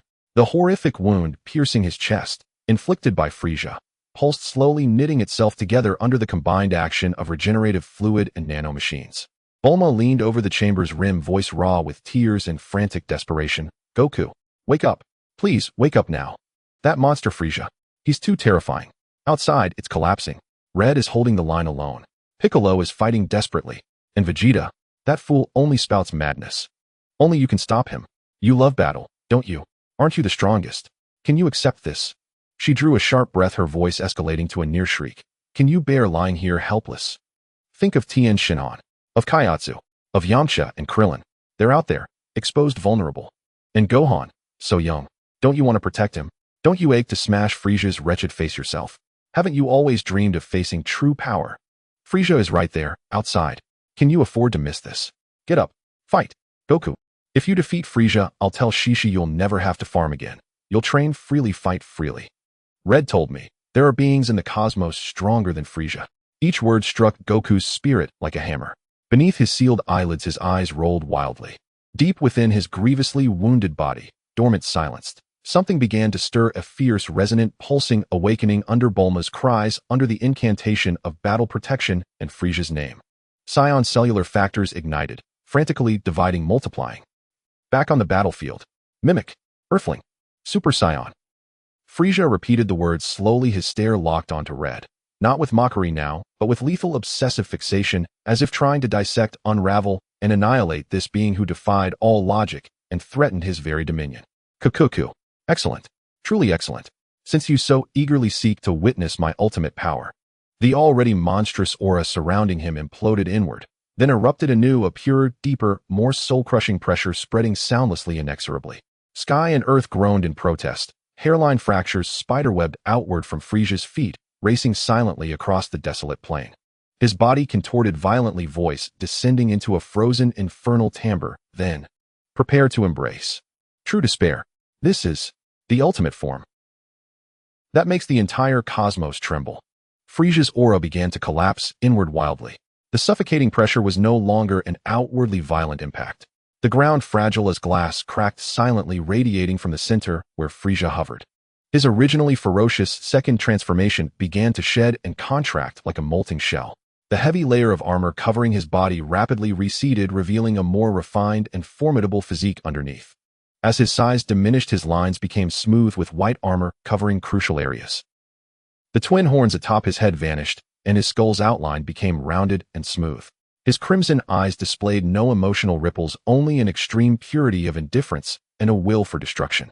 His tail became more slender and agile, instantly recovering from its injuries. At the same time, the overwhelming mental energy of Red tightly locked onto him, probing towards the cells that were reorganizing and evolving. The feedback information stirred up a storm within Red's heart, and even with his ice-cold calmness, he felt unprecedented shock. Frieza's cells were utterly different from any life forms he had analyzed. They were not as close to nature and harmonious with the rhythm of life as the Namekian cells. Nor did they resonate with the universe's frequency like the King Kai's divine symbols carrying a sacred rhythm. They were more like a ultimate composite evolved from the most fundamental rhythms of the universe's myriad beings under certain extreme conditions. Cold, efficient, and highly adaptive, it seemed as if they were inherently meant to conquer the starry seas. This was the essence of the frozen demon clan's rampage across the universe, ignoring the environment. Even more terrifying was that these cells resembled an abyss of dead silence. So deep it seemed endless, exuding a chilling aura that froze the soul. At this moment, Frieza's terrifying aura, exceeding 100 million, was merely a ripple emanating from the surface of this abyss of cells, not even touching its edges. This race was born to stand at the pinnacle of power, and it could be said they were the children of the universe. Cells evolved from the rhythms of all things, were inherently the perfect seeds of powerful deities. However, ironically, such a gifted racial talent was completely wasted by internal strife, lust for power, and inherent arrogance. They never cultivated, burying the potential granted by the universe deep beneath the abyss of silence. Perhaps this was a balance inherent to the universe itself. Red suddenly understood why Frieza could contend against the ultra-blue realm with just a month of cultivation in the original timeline. It wasn't all about painstaking cultivation. He simply found the key that opened a corner of the power treasury that already existed within him, but had never truly been touched. Unfortunately, his impatient nature prevented him from perfectly controlling this new power, ultimately leading to his defeat due to immense physical exhaustion. Red's consciousness silently exhaled a breath of non-existent turbid air. The so-called warrior race, the Cosmic Emperor, was indeed not without reason. Red did not replicate Frieza's cellular rhythms, for these rhythms were in essence the principles of the universe. He calmed his mind, and his gaze regained tranquility. This is... At this moment, Piccolo's determination to guard was brutally trampled by the cold reality. In the face of this ultimate pressure, his face was filled with disbelief and horror. Even a battle power of millions felt pitifully small against this force. Vegeta too felt as if struck by lightning. His hovering body trembled violently. The changes in Frieza's power brought a series of ironic blows. He felt so insignificant that he was even less than dust. The pride of a Saiyan prince, the ambition for revenge, was crushed by this pure power. Frieza slowly stretched his newly formed body, every subtle movement carrying a suffocating sense of oppression. His crimson gaze swept across the battlefield, shrouded in silence. Do you see it, insects? This is the true form of this king. Let the entire universe tremble before the essence of power. His gaze finally fell upon Red, filled with a lofty mockery, and he slowly raised a finger to point at Red. Come, let this king witness. The Super Saiyan. No words wasted. Red's body suddenly jolted. Boom. A dazzling golden aura erupted explosively from within him. His black hair stood upright, transforming entirely into burning gold. His calm pupils were replaced by golden light muscles bulging and rippling with explosive power. A condensed, violent, yet strangely peaceful aura radiated outward from Red. 15 million. The golden aura blazed fiercely, creating a strong visual impact against Frieza's cold and silent white form. Frieza's pupils slightly constricted. Is this the mimicry? Transformation? Earthling? Oomph. Frieza snorted coldly, and his figure instantly vanished. Red with golden pupils suddenly focused his body, almost instantly transforming into a golden lightning bolt. Bang. No probing, no feints. The white fist and the golden fist collided fiercely in the center of the battlefield without any embellishments. The terrifying shockwave erupted, instantly tearing apart, shattering, and vaporizing the already cracked ground below, forming a massive circular pit. A collision of pure power. Red's figure was sent flying back upon impact, his feet carving two deep gouges into the ground. The disparity. A huge fundamental disparity. Frieza remained motionless, hovering in place, his white tail gently swaying, a glimmer of understanding flashing in his crimson eyes, soon replaced by deeper disdain. Ho ho ho. So this is your so-called mimicry, Super Saiyan. In the face of absolute power, it is merely a futile struggle. Frieza's voice was cold. Before his words ended, Frieza's figure vanished again. Red's golden pupils flickered wildly. The ultimate mastery of the source chi was pushed to its pinnacle, predicting. Dodge. Block. Bang. Sizzle. Boom. Frieza's attacks were like a specter, moving faster than visual limits, heavy enough to crush mountains and earth.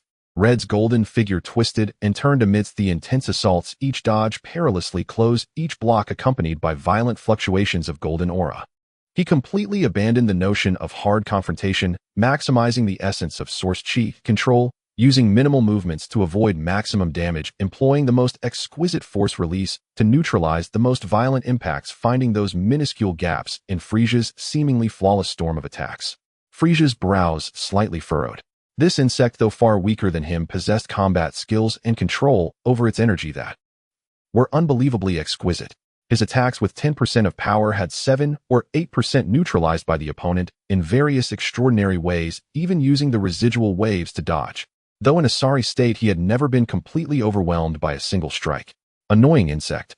Frieza's killing intent surged, and the frequency and power of his attacks suddenly escalated. Frieza's fury was ignited completely by Hong's incomprehensible evasion. Die! He let out a beast-like roar from his throat, unleashing speed and power without reservation. The white figure became utterly blurred with fists, feet, elbows, knees, and tail. Each attack carried the force to shatter mountains. The entire battlefield was completely submerged by a violent torrent of energy, the ground fissured, lava gushing forth, the terrain gradually changing under Frieza's ferocious onslaught. However, at the core of this storm, that golden figure remained like a rock amidst the raging waves. Hong's movements were minimal, with every sidestep, head tilt, and rotation precise to the millimeter. Frieza's fists, capable of splitting mountains and seas, grazed past the tips of his hair. Whip-like legs swept through the gaps at his waist, and a deadly death beam was narrowly avoided by an incredible sidestep, striking the mountains in the distance that had long since been reduced to ruins, sending up a plume of dust. There was no hard confrontation, only absolute control and evasion. Hong's gaze was terrifyingly calm, his golden pupils clearly reflecting every trajectory of Frieza's movements. Frieza's pride in his speed and strength appeared as slow motion before him. The raging energy was guided and diverted by invisible techniques, unable to touch him in the slightest. The warm-up is over. A calm voice clearly reached Frieza's ears. Frieza's violent attack suddenly faltered, his face displaying incredulous shock, even mixed with a hint of absurdity. Warm-up. His attacks as the mighty Frieza were merely a warm-up in the eyes of this earth insect. In that 09 million moment of disbelief for Frieza, Hong's figure vanished. No, it did not disappear. If his speed had suddenly surged to a level beyond Frieza's visual capacity. It was not an explosive force, but a mastery of chi flow, bodily precision, and timing, achieving an incredible peak in Super Saiyan form. Swish! A golden hand strike condensed to the extreme landed precisely on Frieza's face, which was marked by shock. The crisp sound was exceptionally piercing on the battlefield. Frieza's head was violently turned aside with a clear red handprint emblazoned on his face. Ugh! Frieza let out a muffled groan mixed with excruciating pain and humiliation. Damn it! Frieza went completely mad, swinging a fist in retaliation, yet only hitting air. Hong's golden figure had already appeared beside him. Bang! A knee strike wrapped in golden energy slammed hard into Frieza's ribs. The angle was exceptionally tricky, instantly dispersing the energy Frieza had gathered. Frieza's petite body staggered. Hong's attacks were like a torrential storm, so precise they were shocking. Each appearance was accompanied by seemingly light, but extremely humiliating strikes. Slaps, face smacks, backhanded hits, even tugging at the tail to kick the backside back and forth.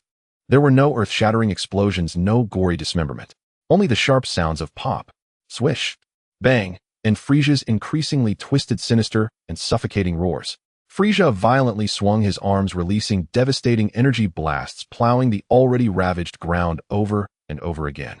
However, Hong's golden figure was like a ghost, always able to evade the energy by mere millimeters, even using the shockwaves of explosions to accelerate, appearing at the most unexpected angles to inflict deeper humiliation.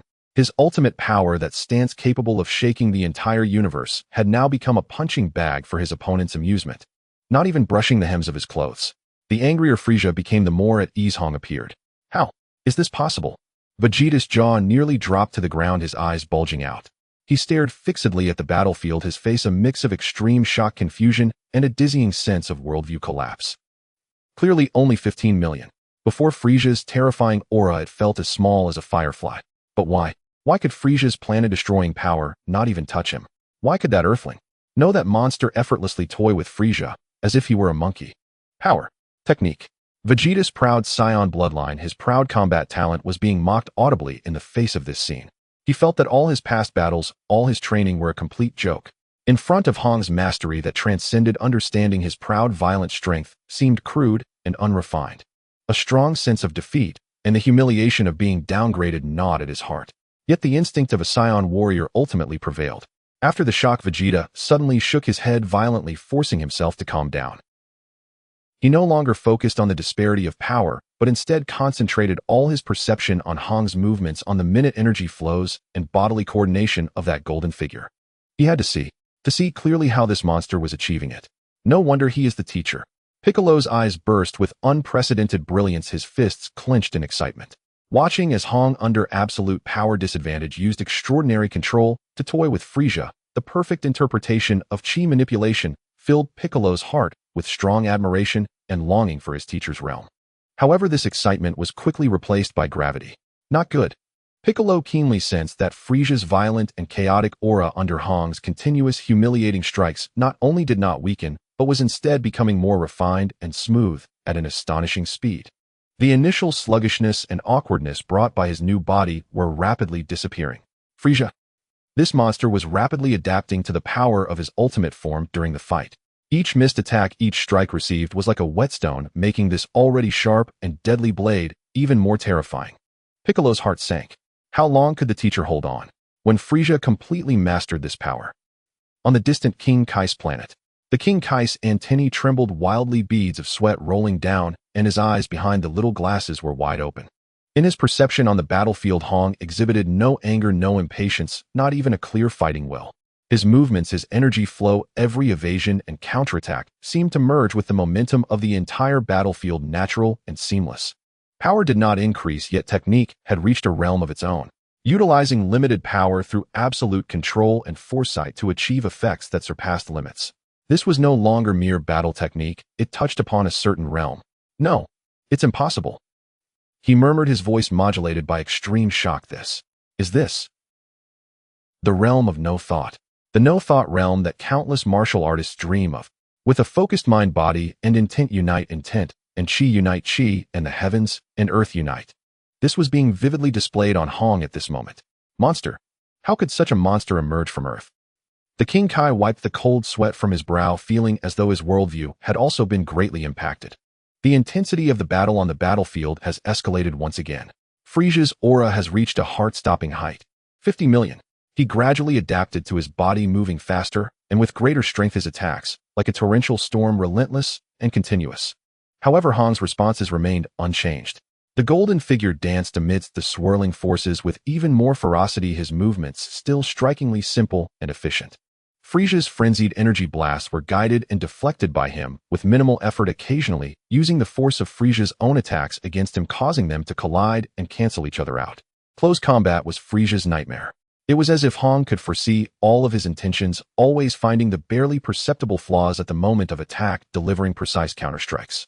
Although unable to inflict substantial damage, the feeling of being completely seen through and toyed with nearly drove Frieza to the brink of explosion. In the medical room, the healing liquid bubbled away. The aftermath of the battle caused the entire flagship to tremble, and the alarm lights blinked on, emitting urgent beeping sounds. Bulma clung to the treatment capsules, her face pale, her voice trembling with tension and effort. Goku, wake up quickly. It's chaos outside. This broken ship is about to fall apart. She pounded on the hatch as if that would rouse the person inside. The whole planet is going to be torn apart by them. God knows how much longer Han can hold on. That madman Vegeta is unreliable, and Piccolo is in trouble. Bulma took a deep breath, trying to make her words more motivating. Think about it. What if Han loses? If that little green melon Frieza finds out we've stolen his spaceship, what will he do to us? Turn us into specimens? Or crush us into cosmic dust? I haven't lived enough yet. My life is just beginning.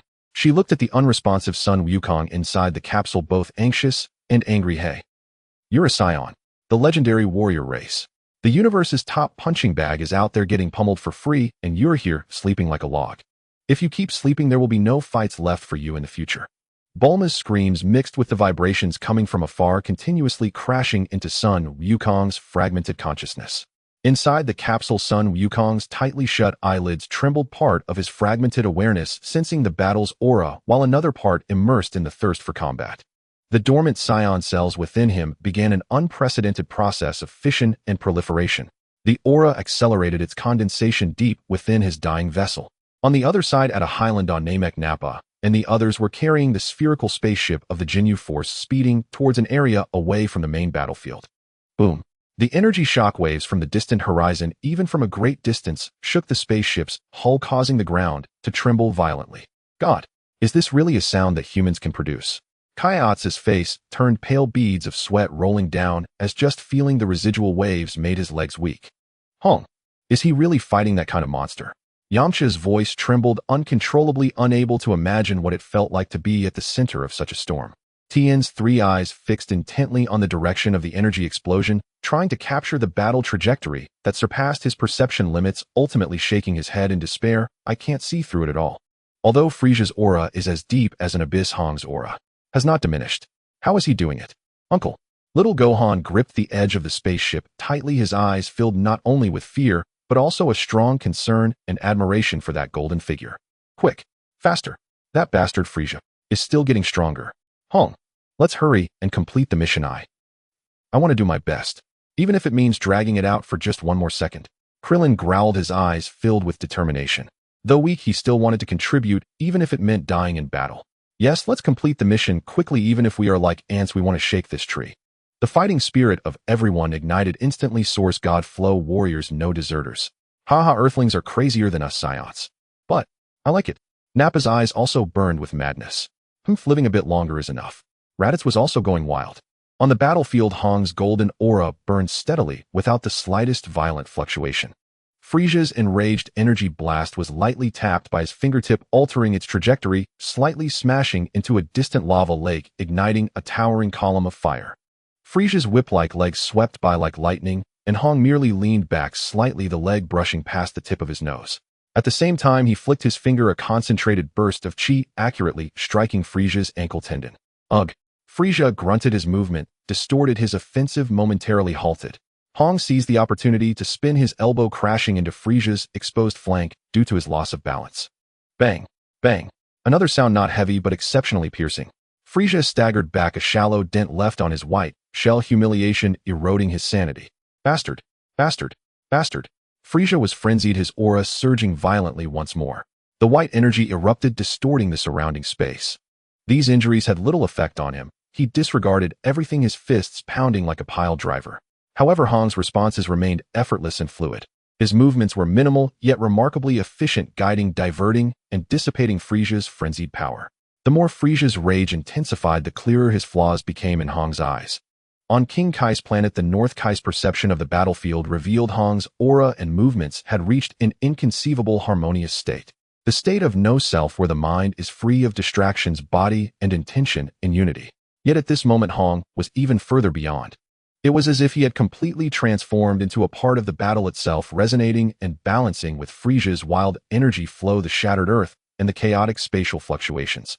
Frieza's attacks capable of destroying planets were no longer mere destruction in his eyes, but a force to be utilized. Every dodge, every guidance, every counterattack precisely embedded into the weakest nodes of the energy flow with no excess energy, wasted no superfluous movements. Maximizing limited power through absolute control and environmental integration, achieving a combat effect that transcended limits truly in art. The corpulent figure of King Kai had already slumped to the ground, his small sunglasses askew on his nose, his antennae twitching, as if electrified. No, it's not mindless. He muttered absently, beads of sweat soaking his clothing. It's the realm of perfect mindlessness. I want you dead. Frieza's roar changed tone. The ultimate humiliation ignited his instinct for destruction completely. Only madness remained as all the energy in his body converged unreservedly at the tip of his right finger.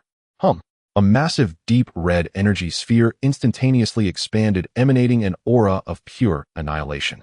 Planet Destroyer. Frieza had gone completely insane. With this planet-destroying technique, he intended to force Hong to confront him with absolute, overwhelming power. Any thoughts of planets or Dragon Balls were cast aside.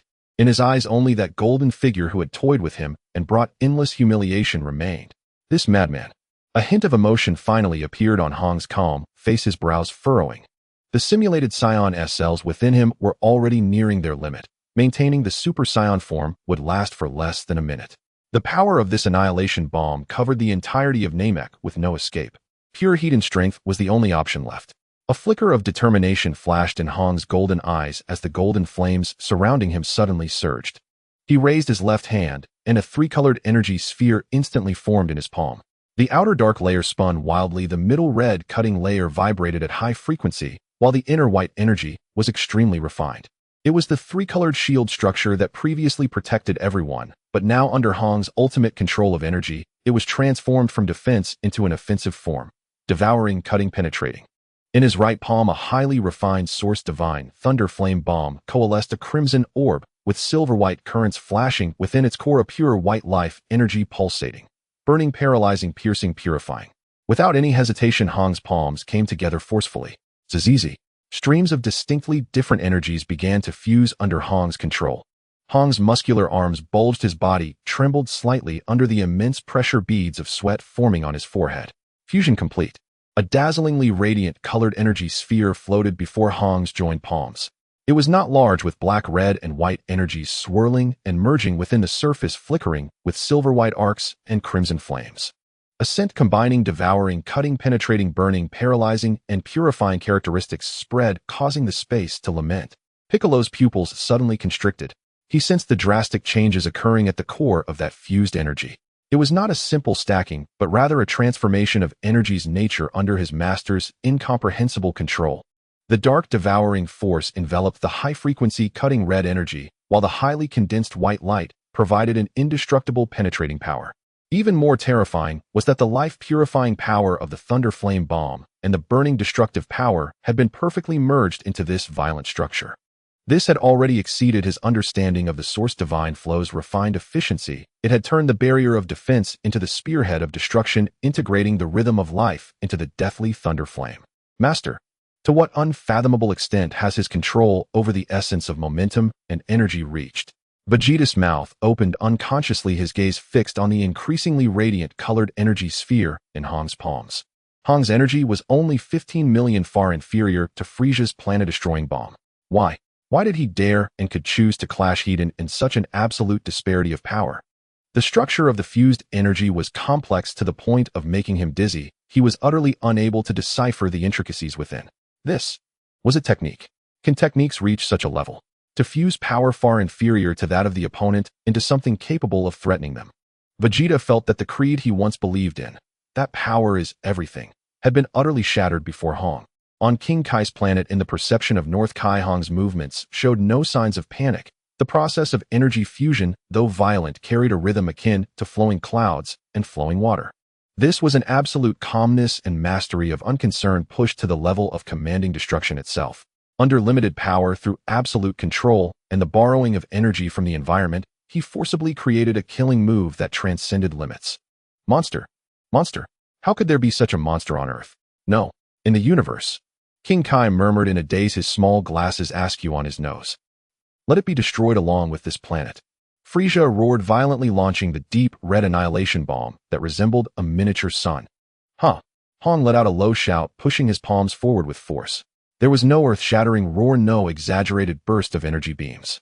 That brilliant colored energy sphere shot out at a terrifying speed beyond visual capture.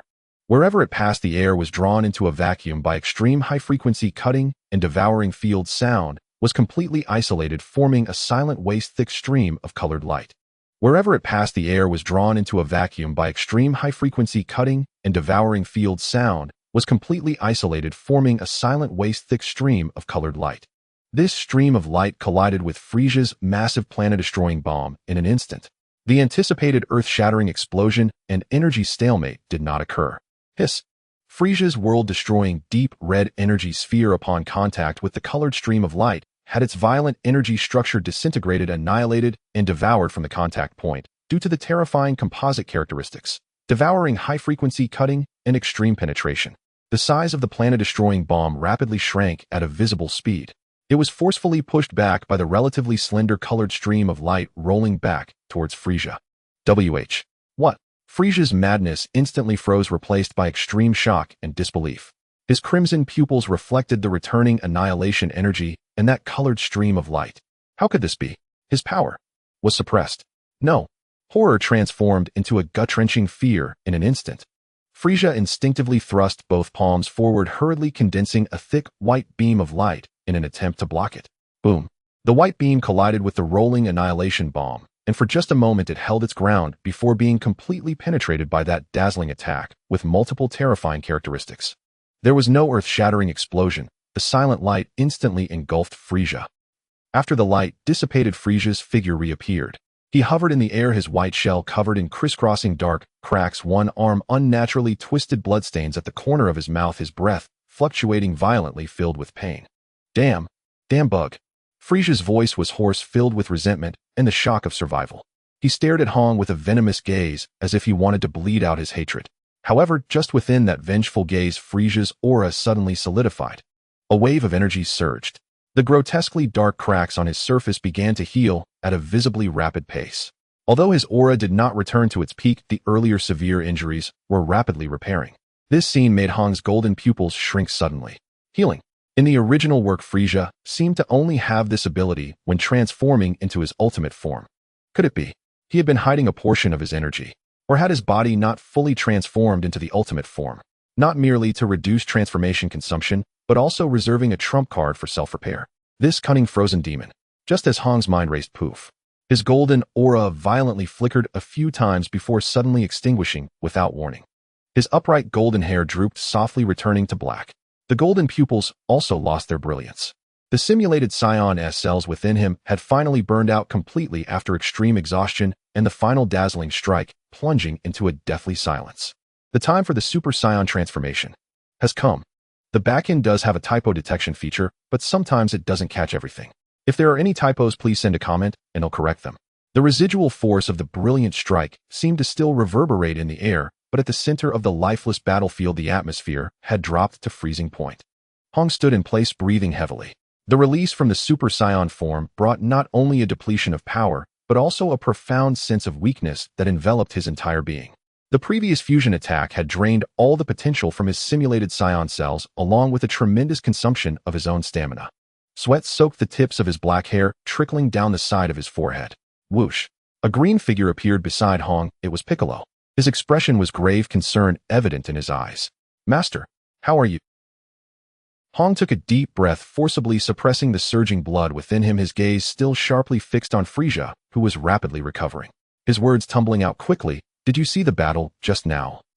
A hint of shame crossed Piccolo's face as he replied solemnly, "Only the surface, integrating the environment into one's aura and the essence of energy fusion was too difficult." He had indeed been astonished by the intricacies of that fusion attack, but the rhythm of energy and structural changes involved were far too complex for him to grasp. "It's fine, remember that feeling." Hong's voice carried a strange calmness. "Now activate the Source God Fist and hold him off." Piccolo's eyes sharpened, instantly understanding his master's intent. Time. What they needed most now was time. Understood. Without hesitation, the power fused within Piccolo erupted with a thunderous roar. The pale red aura instantly transformed into a deep crimson. 5 times Source God Fist. Activate. Buzz. A wild force surged within Piccolo, his muscles swelling slightly, 9 million battle power. This was the limit of forcibly unleashing potential after his fusion. The cost was the intense wailing of his cells within as his foundation was forcibly torn apart and consumed. Yet there was no hesitation in Piccolo's gaze. For the sake of protection and buying time, what was this little cost? At worst, he would just have to use the nurturing method to recover later. Hong's gaze turned to the petrified Vegeta beside him. Vegeta, you've been watching for so long, how much have you learned? Vegeta snapped back to reality, his momentary confusion replaced by embarrassment and anger. As a proud prince of the Saiyans, he was stunned by a mere earthling's technique and confronted with such a nearly accusatory tone. Oomph.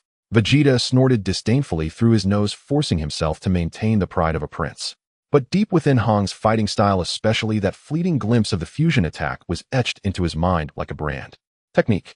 Could it really bridge the gap of power? This thought made him restless yet subtly excited. Transform into a great ape. Use the control of the chi you just felt, cooperate with Piccolo, and hold him off. Don't clash, Eden. Hong's command brooked no argument. TCH. Don't order me around. Vegeta's facial muscles twitched. Yet he still gathered a special white energy sphere and hurled it into the sky. The energy sphere exploded, resembling a bright moon hanging in the sky, emitting a special frequency of rhythm. Roar. Vegeta's tail absorbed these rhythms, his body swelling violently, hair growing uncontrollably, transforming into a great ape that soared into the air. A wild aura of 12 million battle power swept forth. Damn wild monkeys. And you green-skinned bug. You're seeking death. Frieza's injuries had mostly healed, and seeing the two figures before him, especially the great ape, new grudges and old hatreds erupted in an instant. He flickered, enveloped in killing intent, launching himself at the newly transformed Vegeta great ape. He aimed to tear apart this annoying being first. Not so fast. Piccolo's deep voice resonated. The dark crimson figure surged forward. He did not choose to directly confront Frieza's attack route, but instead appeared beside the trajectory of Frieza's attack. Source God Flash Cannon. Piccolo thrust out both palms, launching a highly condensed energy beam entwined with pure white light, not aimed at Frieza directly, but striking at the space node where Frieza was about to land. Boom. The energy detonated early. The violent shockwave and chaotic energy disrupted Frieza's advancing rhythm, forcing him to hesitate momentarily. Roar. A hint of ferocity flashed in the crimson eyes of the great ape Vegeta, but Hong's earlier voice echoed in his mind. Hold him off. Don't clash, Eden. Use the chi you felt. The massive ape's paw did not come crashing down mindlessly as before, but instead concentrated the controlled chi in its paw, fiercely sweeping towards Frieza's exposed flank as he dodged Piccolo's attack. This strike only sought to interfere and obstruct. Annoying flies. Frieza cursed, his tail striking out to clash with the great ape's paw. Boom. The energy wave exploded. The giant body of the great ape Vegeta was knocked back, and just as Frieza was about to pursue, Piccolo's attack arrived again. This time it was several Source God bullets. They did not directly attack Frieza's core, but instead, like they possessed life, blocked several paths he could take to pursue Vegeta. Frieza's eyes flashed with impatience, weaving through the gaps of Piccolo and Vegeta's assaults. However, Piccolo had pushed the control of the Source God flow to its limits. Utilizing the rich experience and heightened perception brought by his fusion, he anticipated Frieza's movements. Every movement was perfectly timed, every attack precisely struck the nodes of Frieza's power shifts or the paths he had to take to evade. The actions were concise and efficient, vividly interpreting the concepts of Source God flow and delay. Though the great ape Vegeta moved relatively clumsily, he no longer attacked blindly, due to the faint understanding he had gained from observing Hong's movements of chi and the trajectories of the enemy's actions. Instead, he consciously applied pressure and blockage, using condensed chi blasts for long-range interference, forcing Frieza to divide his focus. Though still perilous with several near misses from Frieza's death beams, he managed to barely keep up with Piccolo's rhythm. In a moment, a strange situation formed on the battlefield. Frieza, with absolute power, was being gradually held back by a Namekian with 9 million battle power and a great ape with 12 million battle power, relying on exquisite cooperation and tricky tactics. At the edge of the battlefield, Hong was already sitting cross-legged, suspended in midair. His eyes were slightly closed, his aura reined in to the utmost degree. The chi within his body flowed gently according to the core nurturing method of the Source God flow, soothing his body and rapidly restoring his stamina. His mental energy focused on the delayed battle between Piccolo and Vegeta while extending towards the direction of Frieza's flagship. There, a long silent aura began to tremble and awaken violently under the intense pain and strong will's stimulus. A force more pure and powerful than before was accelerating its condensation deep within that near-death shell. Sun Wukong is almost ready. In Frieza's flagship within the medical pod, Bulma's shrill cries mixed with the monotonous hum of the healing chamber battering against the silent consciousness of Sun Wukong. Within the healing liquid beneath Sun Wukong's tightly closed eyelids, his eyeballs occasionally rolled. Bulma's words and the distant terrifying aura were striking at the chaos of darkness deep within his consciousness. On the battlefield's edge, Hong Pan floated on his knees, fully utilizing the Source God nourishing technique to recover his strength. The dormant S cells within him, after a period of stillness, finally began to surge back to life with great difficulty, bringing a faint flicker of vitality. Yet his brow remained tightly furrowed, his mental energy firmly locked onto the fierce battle ahead. Piccolo and Vegeta's giant apes delaying tactics had indeed proven effective at first. Piccolo pushed the control of the Source God flow to the extreme, predicting, interfering, and blocking with simple and efficient movements. Vegeta's giant ape also ceased to fight, mindlessly learning to use refined energy for defense and evasion. However, the good times didn't last long. Frieza kept his eyes fixed on Vegeta, clearly treating him as the primary target for his amusement. Ho ho ho. Saiyan monkey, your giant ape form still looks so ugly and clumsy. Frieza elegantly dodged the Source God blast shot by Piccolo, appearing like a specter beside the giant ape Vegeta, delivering a punch imbued with terrifying power to Vegeta's chest. Roar. The giant ape Vegeta let out a pained roar. Frieza's crimson pupils were filled with mockery, savoring this cat-and-mouse game.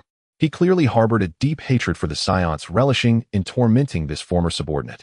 As time passed, new wounds continuously appeared on the giant ape's body, blood staining its fur, and its movements became increasingly sluggish due to the pain. It seems the fun you can bring me has come to an end, Prince Vegeta. Frieza's voice carried a hint of boredom. His crimson pupils scanned the battlefield above, catching sight of the artificial moon that maintained the giant ape form. Without fun, it's useless. Frieza casually flicked his finger. Whoosh. A small energy beam pierced through the artificial moon. Ugh.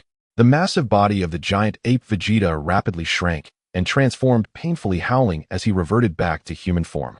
The sudden drop in power and accumulated injuries caused him to spit out a mouthful of blood, staggering to kneel on one knee, his breath dwindling to the utmost.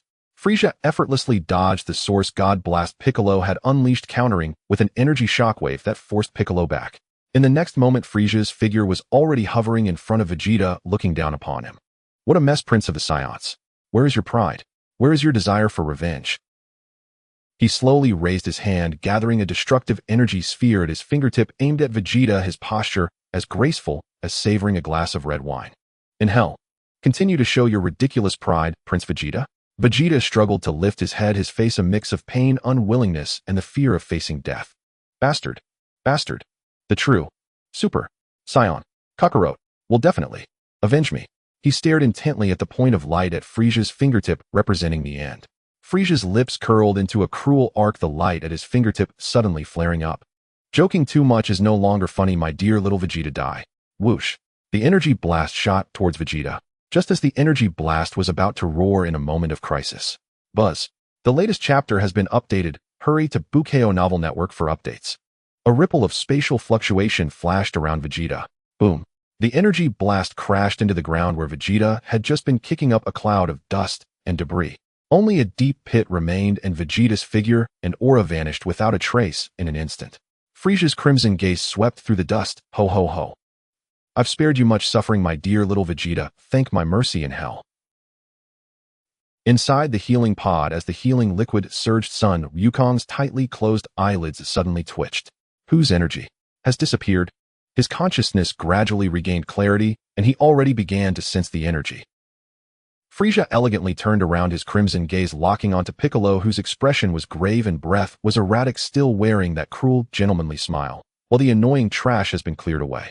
Green-skinned bug, it's your turn. He slowly raised his hand, destructive energy gathering once more in his palm. Just as the energy at Frieza's fingertip was about to burst forth. Boom, boom, boom. Several energy blasts of different colors exploded without warning beside Frieza. The rising dust and smoke obscured the vision. Frieza's movement was interrupted, and his brow furrowed slightly. The cause of this scene was the group who had rushed back after moving the spaceship. Vegeta. Nappa's massive body stood rigid in the air, his eyes filled with shock and a sense of confusion akin to a rabbit mourning a fox. That prince he had followed is gone. Raditz clenched his teeth tightly, his nails embedded deep into his palm, blood seeping out. Vegeta's death brought not sadness, but a bone-deep humiliation and sense of powerlessness. The Saiyans, before their former king, remained mere ants. Bastard Frieza. Krillin shouted angrily, the energy blade in his hand spinning rapidly. Let's fight him. Yamcha roared, the energy blast already coalescing in his hand. Frieza, you still have us as opponents. I won't let you touch Uncle Piccolo. Little Gohan also clenched his fists tightly, his face full of anger. They wore expressions of determination, their auras far weaker than Frieza's, yet showed no signs of retreat. Frieza's crimson eyes scanned these suddenly appeared ants, his lips curling into an extremely bored sneer. Oh, I thought you had fled, but you didn't know your own death, and came to deliver yourselves. Good, just right to send you all to hell, so my dear Prince Vegeta won't be too lonely. On Earth at Bulma's house, Vegeta coughed violently, blood gushing out in large amounts, a heart-wrenching pain gripping his chest. He struggled to prop himself up, looking around in horror. This place isn't the battlefield from earlier. A garden, a pool, and the still air. And those Namekians. Vegeta's sudden appearance drew the curious attention of several Namekians nearby. What's going on? Wasn't I supposed to be killed by Frieza? He looked down at his blood-stained battle uniform, and the searing pain in his chest, his face filled with utter confusion and disbelief. Hell, doesn't seem like it. A hallucination. The pain feels so real. What? Exactly. Vegeta clutched his painfully throbbing chest, his head filled with questions. At the edge of the battlefield, his red eyes snapped open, a glimmer of brilliance flashing through. The activity of those S-cells within him was rapidly rising. Only a little more time until the critical point. Just hold on a bit longer. It will be soon. Frieza's crimson eyes no longer burned with frenzied rage, instead a rare sense of ease settled over him. That insufferable waste, Vegeta, had finally vanished. His scarlet gaze swept across Krillin, Tien Shinhan, and the others, then lingered upon the green-skinned Piccolo before finally fixing on the distant figure of Gohan seated cross-legged in quiet recovery. Frieza's voice dripped with mockery. One by one you rush here to die, just to buy time. For that red-clad insect. Ho ho ho. You can't even maintain your transformation. How utterly pathetic. A flash of sudden recollection crossed his face. Ah, I remember now. Before his demise, Vegeta muttered something about a Super Saiyan Kakarot. So it was for him you delayed me. Ha ha ha. What a ludicrous farce. That monkey named Kakarot is even weaker than that red-clad wretch. I'll tell you freely, it's not even half my true power. Your hope is nothing but futile struggle. You are nothing but ignorant insects. What? This was less than half his strength. The warriors swallowed hard, their faces pale with terror. Frieza's gaze glided over their stricken expressions. Let us see then. What tricks does this Kakarot, your last hope, still have up his sleeve? But first, I shall crush each of you insects one by one. And Kakarot will rot in hell, weeping for the day he was born. All Saiyans must die. Before the final syllable left his lips, Frieza vanished, his target Raditz. Tien Shinhan's third eye snapped wide open. Left, he bellowed, a split-second warning born from perceiving the subtle surge of energy within Frieza's body. Solar flare.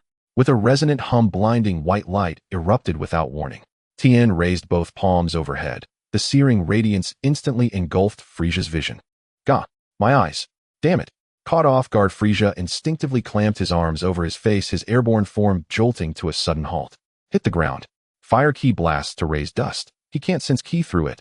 Piccolo roared, and in that same instant every warrior grasped the plan. They dropped swiftly, without hesitation, hands flashing in rapid succession. Boom, boom, boom, boom. Dozens of ki blasts, large and small, rained down upon the barren earth and jagged boulders surrounding Frieza. Dust and thick acrid smoke billowed violently, swallowing the entire area where Frieza stood. TCH, annoying little flies, do you think raising dust makes you clever? Frieza's voice echoed from the heart of the haze, thick with fury. Once his vision cleared, his crimson eyes flickered like embers amid the swirling gloom. He chose a direction at random and charged forth from the smoke, swift as a blade drawn from its sheath. His luck ironically held. Emerging just beyond the smoke's edge, he spotted the hulking Nappa nearby, firing barrage after barrage of dense energy blasts toward the smokescreen. Oomph! Frieza flicked his wrist. Whoosh! A blazing orange energy sphere shot forward, striking Nappa with cataclysmic force. A blinding flash erupted, then faded. Where Nappa had stood, only empty air remained.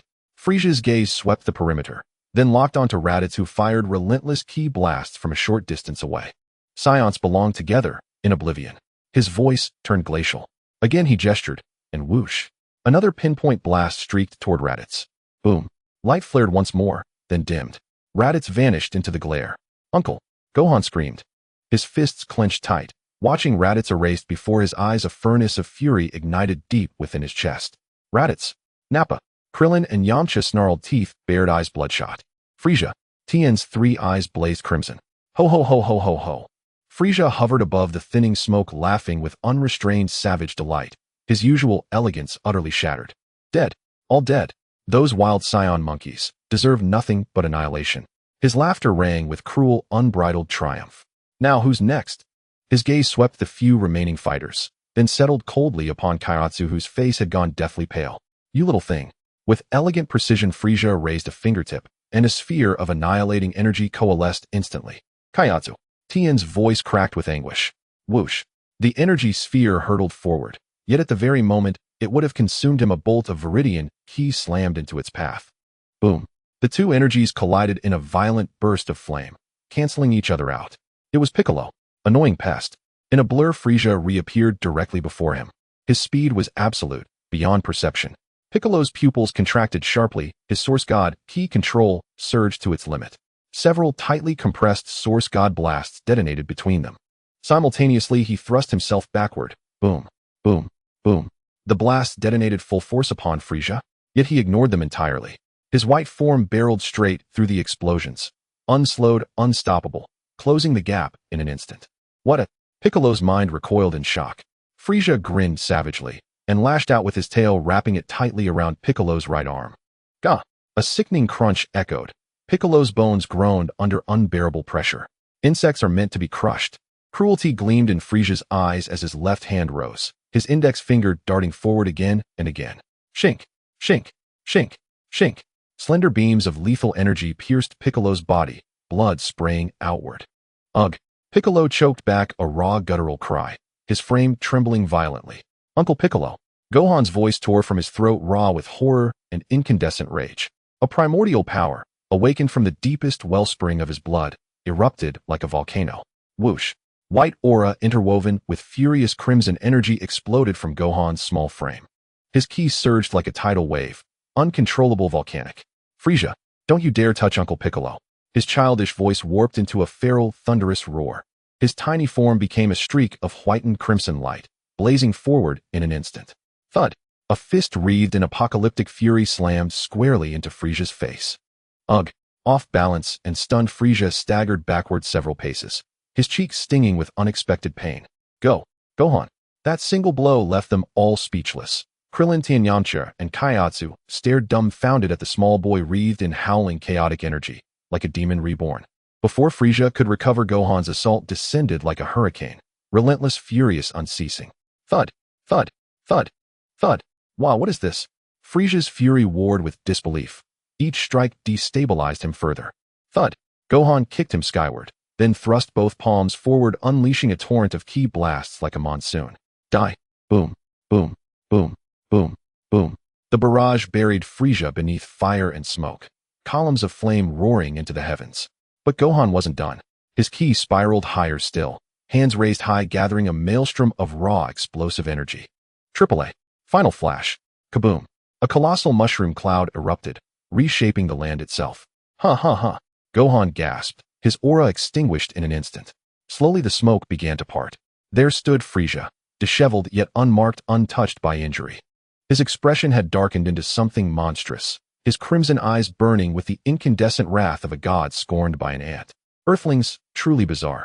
His gaze locked onto Gohan, weak, trembling, barely clinging to consciousness. A most peculiar child. To dare defy me, I shall make you beg for the mercy of non-existence. With a sonic crack, Frieza shot forward, too fast for Krillin or any of them to react. At the very instant his fingers neared Gohan, golden-tinged ki flared. A hand wrapped in shimmering golden aura shot in from the side, gripping Frieza's wrist with unbreakable certainty. Frieza's forward momentum halted midair, jolted to absolute stillness. He twisted his head in stunned disbelief, and met a pair of calm golden eyes gazing back at him. Gohan floated serenely beside him, wreathed in golden aura, voice tranquil, yet resonant. You wish to lay a hand on my nephew. Did you ask me first? On Earth at Bulma's house, a faint ripple in space appeared, and as the light faded, the burly Nappa appeared in an extremely comical pose. He raised 1 foot high, leaning back with his arms crossed tightly in front of his face, as if still defending against something. Moi. Nappa lowered his arms in confusion, subconsciously touching his perfectly intact chest, then feeling his bald head. Am I dead? He looked around in bewilderment, seeing green trees, a swimming pool, and unfamiliar buildings. Is this heaven? A cold snort came from not far away. Nappa turned to look, only to see Vegeta with his arms crossed leaning against a large tree, his expression dark. He had clearly been here for a while. Vegeta. Nappa's eyes brightened, but then he showed a hint of despair and walked over. To think I could still meet you, huh? Huh. You also made it to heaven. Vegeta merely shot him a cold glance filled with disdain and impatience, too lazy to explain. No, you guys are not dead. A gentle voice interjected. It was Dandy, standing not far from Vegeta, explaining, this is Miss Bulma's house on Earth. Earth? Nappa was even more confused. How did I end up on Earth? Wasn't I? Before he could finish, another ripple in space occurred. Amidst the light, Raditz's figure appeared, still maintaining the pose of pushing out an energy blast with both hands, his face frozen in a fierce expression from battle. As the light faded, Raditz's movements froze, and he stared blankly at the completely unfamiliar scene before him, then saw Vegeta, Nappa, and Dandy. Vegeta? Nappa? We are all dead. I don't even know how we died. Raditz's expression instantly turned extremely grim. You useless fools. Vegeta finally exploded, standing up suddenly and glaring at the two Saiyan subordinates. How could all the ones sent back from Frieza's death be Saiyans? What a great humiliation for the Saiyans. A disgrace that reached the ends of the universe. Dandy quickly spoke up. No, it was Mr. Red. He made a wish to the Dragon Ball Purunga on Namek. One of the wishes was all warriors who fought against Frieza's army, when subjected to lethal attacks far exceeding their limits, would be instantly transported back to Bulma's house on Earth. You were protected by the power of the dragon. Raditz and Nappa were stunned, looking at each other in disbelief. It turned out they were not dead, the dragon had saved them. Raditz let out a sigh of relief, then furrowed his brow. So that's how it is. What about things on Namek now? What about Frieza, Mr. Red, and Kakarot? Dandy smiled slightly. If you want to know, you can go find Elder Mulin. His ability can project onto the battlefield. Vegeta's eyes suddenly sparkled with intensity. Wait, you said Elder Mulin can project the battlefield over there. Why didn't you say so earlier? What he cared about most now was the battle on Namek. He wanted to know how that damned Red was doing. He was even more eager to find out whether Kakarot, that low-level warrior, had transformed into a Super Saiyan. Yes, Elder Mulin has the ability to communicate with the planet's will. Dandy nodded. Lead the way. Vegeta commanded authoritatively. Raditz and Nappa immediately followed, equally eager to know the outcome over there. The battlefield on Namek. Red shook off Frieza's wrist, stepping back to maintain distance from him. He glanced over at Piccolo to confirm he was unharmed, then calmly swept his gaze over Krillin and the others, finally landing on Gohan, giving him a slight nod. Well done, Gohan. Red patted Gohan's head, commending him. Now take your time to contemplate. His voice clearly reached everyone's ears. Gohan and the others' eyes brightened, nodding vigorously. Frieza, shaken off, was both astonished and furious. Although he had better control over his ultimate form than before, Red's peculiar fighting style still made him wary. His crimson pupils locked onto Red, and his aura suddenly surged. Boom. His battle power skyrocketed to 70 million. But this immense power again brought a burden, causing a slight delay in his movements. Come on. Red's voice remained calm, his golden aura steadily burning. Whoosh. Whoosh. The two figures collided in an instant. Red's figure darted and dodged amidst Frieza's 70 million battle power attacks. In the face of Frieza's heavy punches, he did not always dodge. Sometimes he chose to take the blows heat in. At the moment of impact with fists or elbows, a massive amount of chi was instantaneously compressed, condensed, and erupted at the point of contact. Bang! The golden fist collided with the white fist, creating a visible shockwave. Red used the momentum to float back, dissipating the immense force, his movements flowing like water. Frieza's whip-like leg swept in. Red condensed chi in his forearm, precisely blocking the side of the leg whip. Using the force, Red spun around his hand, slicing through the highly condensed golden flame, striking at the opening exposed by Frieza's attack. Frieza realized, hurriedly defending. Yet Red's hand slice shifted from a cut to a point, a sliver of chi piercing at the node where Frieza's energy flowed. Ugh! Frieza grunted, his movements momentarily stalling. Red did not pursue, drifting away just in time to avoid Frieza's swinging tail. His offense was like thunder, his defense as solid as stone. The flow of chi around him reached an incredible level of harmony. Every ounce of power was used precisely where needed, with no waste whatsoever. Rather than a battle, it was an ultimate interpretation of controlling chi. After the initial shock and anger, Frieza's attention was fully immersed in adapting to this body with 70 million battle power. With each collision, each flow of power, he accelerated his mastery over the new strength, and his movements began to smooth out more and more. At the center of the battlefield, the fierce entanglement of gold and white continued with an unending roar. Red maintained the situation purely through his absolute control in a state of perfect detachment despite the overwhelming difference in power, while Frieza rapidly transformed during the fight, adapting to even greater power. On Frieza's flagship in the medical chamber, Son Goku's tightly shut eyes trembled violently. He had long awakened his consciousness, clearly sensing everything happening outside. The sudden disappearance of Raditz and Nappa struck his heart like two heavy hammers. Anxious emotions filled his chest, but his severely injured body had yet to fully recover the heavy sense of restraint preventing him from moving freely. His consciousness clearly perceived the battle outside, sensing Red's combat rhythm that seemed to merge with the heavens and earth. That absolute calm and control, that state of unwavering stability amidst Frieza's raging power. Red. Son Goku's heart was filled with shock and emotion. He recalled when he was in the Divine Temple, Mr. Popo taught him the state of calmer than the sky, faster than lightning. At that time, he thought it was the pinnacle of martial arts. Now, sensing Red's battle, he understood that Red had long surpassed that realm, reaching a height he could only look up to at present. As a Saiyan possessing legendary potential, yet repeatedly outpaced by Red, a mere earthling. This realization did not discourage Son Goku. Instead, it ignited the purest and fiercest fighting spirit within him, the desire to challenge stronger foes and climb higher peaks. Body, hurry up and heal. Son Goku shouted deep within his consciousness, every cell longing for battle. It'll be better soon. Frieza, wait for me.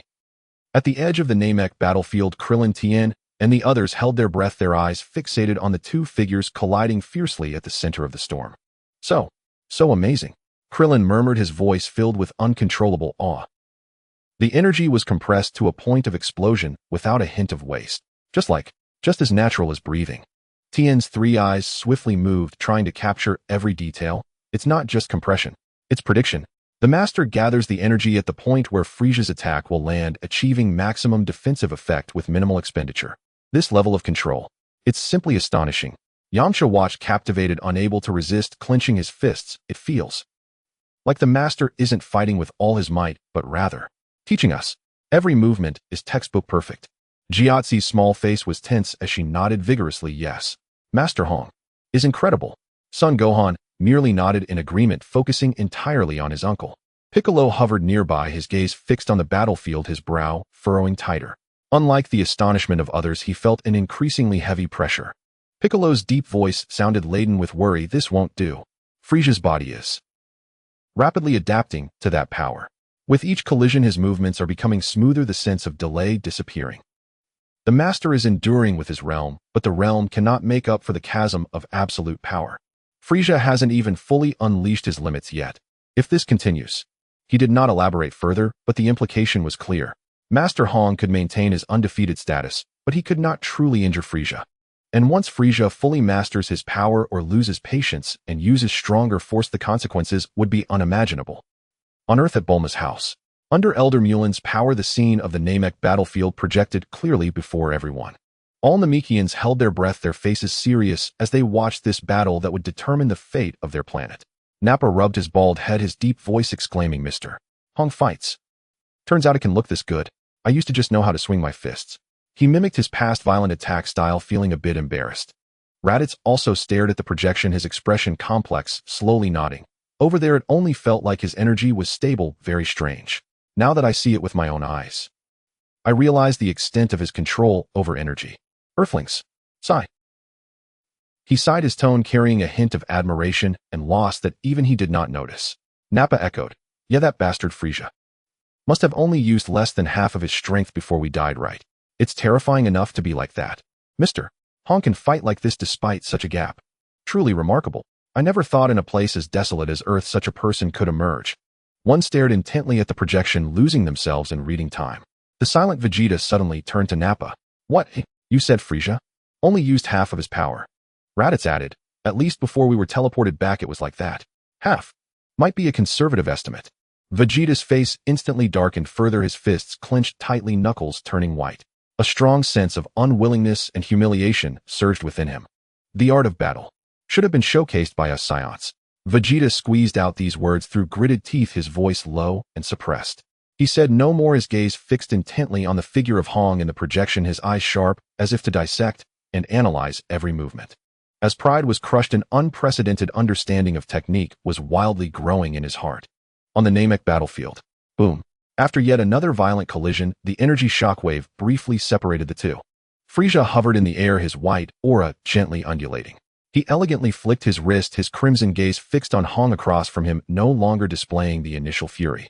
Frieza's elegant devilish laughter rang out again. Ho ho ho. I must admit, Earth Insect, you indeed have some skill, slippery as an eel. He paused, his tone carrying a cold, murderous intent. However, in the face of absolute power, these tricks of yours are utterly meaningless. When this king is completely accustomed to this power that looks down upon the universe, at that time this king will listen very seriously to your wails before death. No wonder it's Frieza, elegant, cruel, and powerful. Hong interrupted Frieza, an unexpectedly slight smile appearing on his otherwise serene face. In this unique villain charm besides Aizen, I can't think of anyone else who can compare to you. Hong smiled, his eyes sincere, actually quite fond of Frieza. Frieza's cute expression was momentarily stunned, confused about how this opponent suddenly seemed to be praising him. Frieza, our battle ends here. Hong's voice regained its calm. Moi? Frieza questioned. Hong raised his finger, pointing to a distant direction behind Frieza. Next, your opponent is him. Everyone was momentarily stunned, instinctively looking in the direction Hong pointed. Krillin's eyes widened, mouth agape. Tien's three eyes instantly focused. Yamcha and Jiatzi's expressions were filled with surprise. Even Piccolo abruptly lifted his head, only to see an orange figure dashing toward them at an astonishing speed behind Frieza. That fierce, pure battlefield aura swept across the entire battlefield. It's Dad. Little Gohan trembled with excitement, tightly clenching his small fists. Son Goku. He's here. Frieza turned around and scanned the figure that had broken through the air, momentarily taken aback. TCH. Saiyans truly are indestructible bugs. He elegantly placed one hand behind his back, while the other lightly covered his mouth. Heh. Surely you don't actually think that this lucky defeated foe is my opponent, do you? How naive. Sun Wukong hovered between the crowd, and Krillin immediately shouted at him. Wukong. That monster Frieza has killed the others. Little Gohan added, he killed Uncle and the others. Sun Wukong nodded, his gaze sweeping across the battlefield, his expression unusually calm, carrying a hint of earnestness. Hong, let me fight him. This time I will definitely defeat him. Sun Wukong's voice was resolute and unyielding. Hong slightly nodded, his spiritual sense clearly perceiving that the dormant S-cells within Wukong had already surpassed the critical point, only waiting for a trigger to ignite them. Wukong to defeat Frieza, remember the word anger. Seeing Hong nod, Wukong turned around. Without hesitation, his burning fighting spirit firmly locked onto Frieza. Heh, another one rushing to their death. Saiyan monkey, you should be grateful I didn't kill you just now. Frieza maintained his graceful demeanor. Sun Wukong wasted no words, he clenched his fists tightly, and an explosive aura surged forth. King. Kai. Fist. 20 times. Go. Boom. A crimson and violent aura erupted violently from every pore of Sun Wukong. Centered around him, a ferocious shockwave blasted outward. Krillin, Tien, and the others were pushed back repeatedly by this terrifying aura, their faces filled with shock. What? This aura actually can stand against Frieza. Piccolo couldn't help but exclaim. Sun Wukong positioned himself for battle, his crimson pupils locked onto Frieza. Frieza, this time, I will definitely defeat you. Frieza's elegant expression gradually faded, a cold, killing intent slowly consolidating. Another one of these moves. Few insects from Earth are truly bizarre. As soon as the words left his mouth, his white figure transformed into a streak of light, rushing towards Sun Wukong. Boom. Bang. Dong. The two figures collided in an instant. No probing, no tricks, only the most primal and violent clash of power. The sound of fist meeting flesh was like a barrage of firecrackers, with each impact erupting invisible shockwaves plowing the already shattered ground anew. Hong had already retreated to the vantage point with Krillin, Tien, Piccolo, and the others. Yamcha looked at the apocalyptic battle scene, swallowing hard. Old Master, will Wukong win? Tien's tone was equally grave. 20 times King Kai fist. This burden is too great. Can his body handle it? Everyone's faces were filled with worry, their gazes collectively turning to Hong. Hong looked at the two engaged in fierce combat, and calmly spoke, the King Kai fist cannot defeat Frieza. Everyone felt a heaviness in their hearts. Unless... Hong paused, transform into a Super Saiyan. Krillin immediately reacted, transformations require extreme anger, don't they? Given Wukong's nature. He didn't finish his sentence, but everyone understood his meaning. Wukong's pure-hearted nature meant he enjoyed fighting. How could he truly get angry? A slight smile curved at the corner of Hong's mouth. It's fine with Wukong's character, even if he transforms he won't take it seriously. He will only relish the joy of battling a strong opponent. Let him enjoy himself for now. His gaze swept over the crowd, lowering his voice a bit. Moreover, Vegeta and the others are not dead. Off. Everyone was taken aback. Hong explained, one of the wishes of the dragon is that when everyone suffers a lethal attack far beyond their capacity, they will be instantly transported back to Bulma's house on Earth. Looking at the suddenly brightened eyes of the crowd, he continued, so to truly anger Wukong. Let everyone cooperate and act out a scene later. He quickly whispered the core points of the plan. After listening, the heaviness and worries on everyone's faces were replaced by expressions of realization and admiration for the clever idea. Yamcha almost laughed out loud, quickly covering his mouth. Krillin and Tien exchanged a bemused glance. Indeed, given Wukong's character, unless his beloved friends were utterly destroyed right before his eyes, ordinary matters really wouldn't provoke that kind of destructive rage in him. Piccolo and Gohan exchanged glances, their eyes blinking in surprise, realizing that the uncle actually had such a sly side. In the center of the battlefield, the fight had reached a fever pitch. Just as Hong had predicted, the battle style of Sun Wukong and Frieza was filled with the primal wildness of the Saiyans. There was none of Hong's exquisite skill in deflecting attacks and evading, no calmness or strategy. They were completely immersed in the raw thrill of the clash of power. Fist met fist, kick met kick. Bang! Sun Wukong delivered a heavy punch that slammed into Frieza's crossed arms, causing his figure to sway from the immense force. Frieza's knee struck Wukong's waist, sending him flying backwards and smashing into a massive rock. Yet almost the moment he touched the ground, Wukong sprang back up, his crimson eyes filled only with burning fighting spirit and exhilarating excitement, as if he felt no pain, charging at Frieza once more. Frieza, you are indeed powerful. Sun Wukong laughed heartily, but his movements became increasingly frenzied, completely immersed in the thrill of this peak showdown. In contrast, within Frieza's pupils, the initial astonishment had long transformed into warm anger and irritation.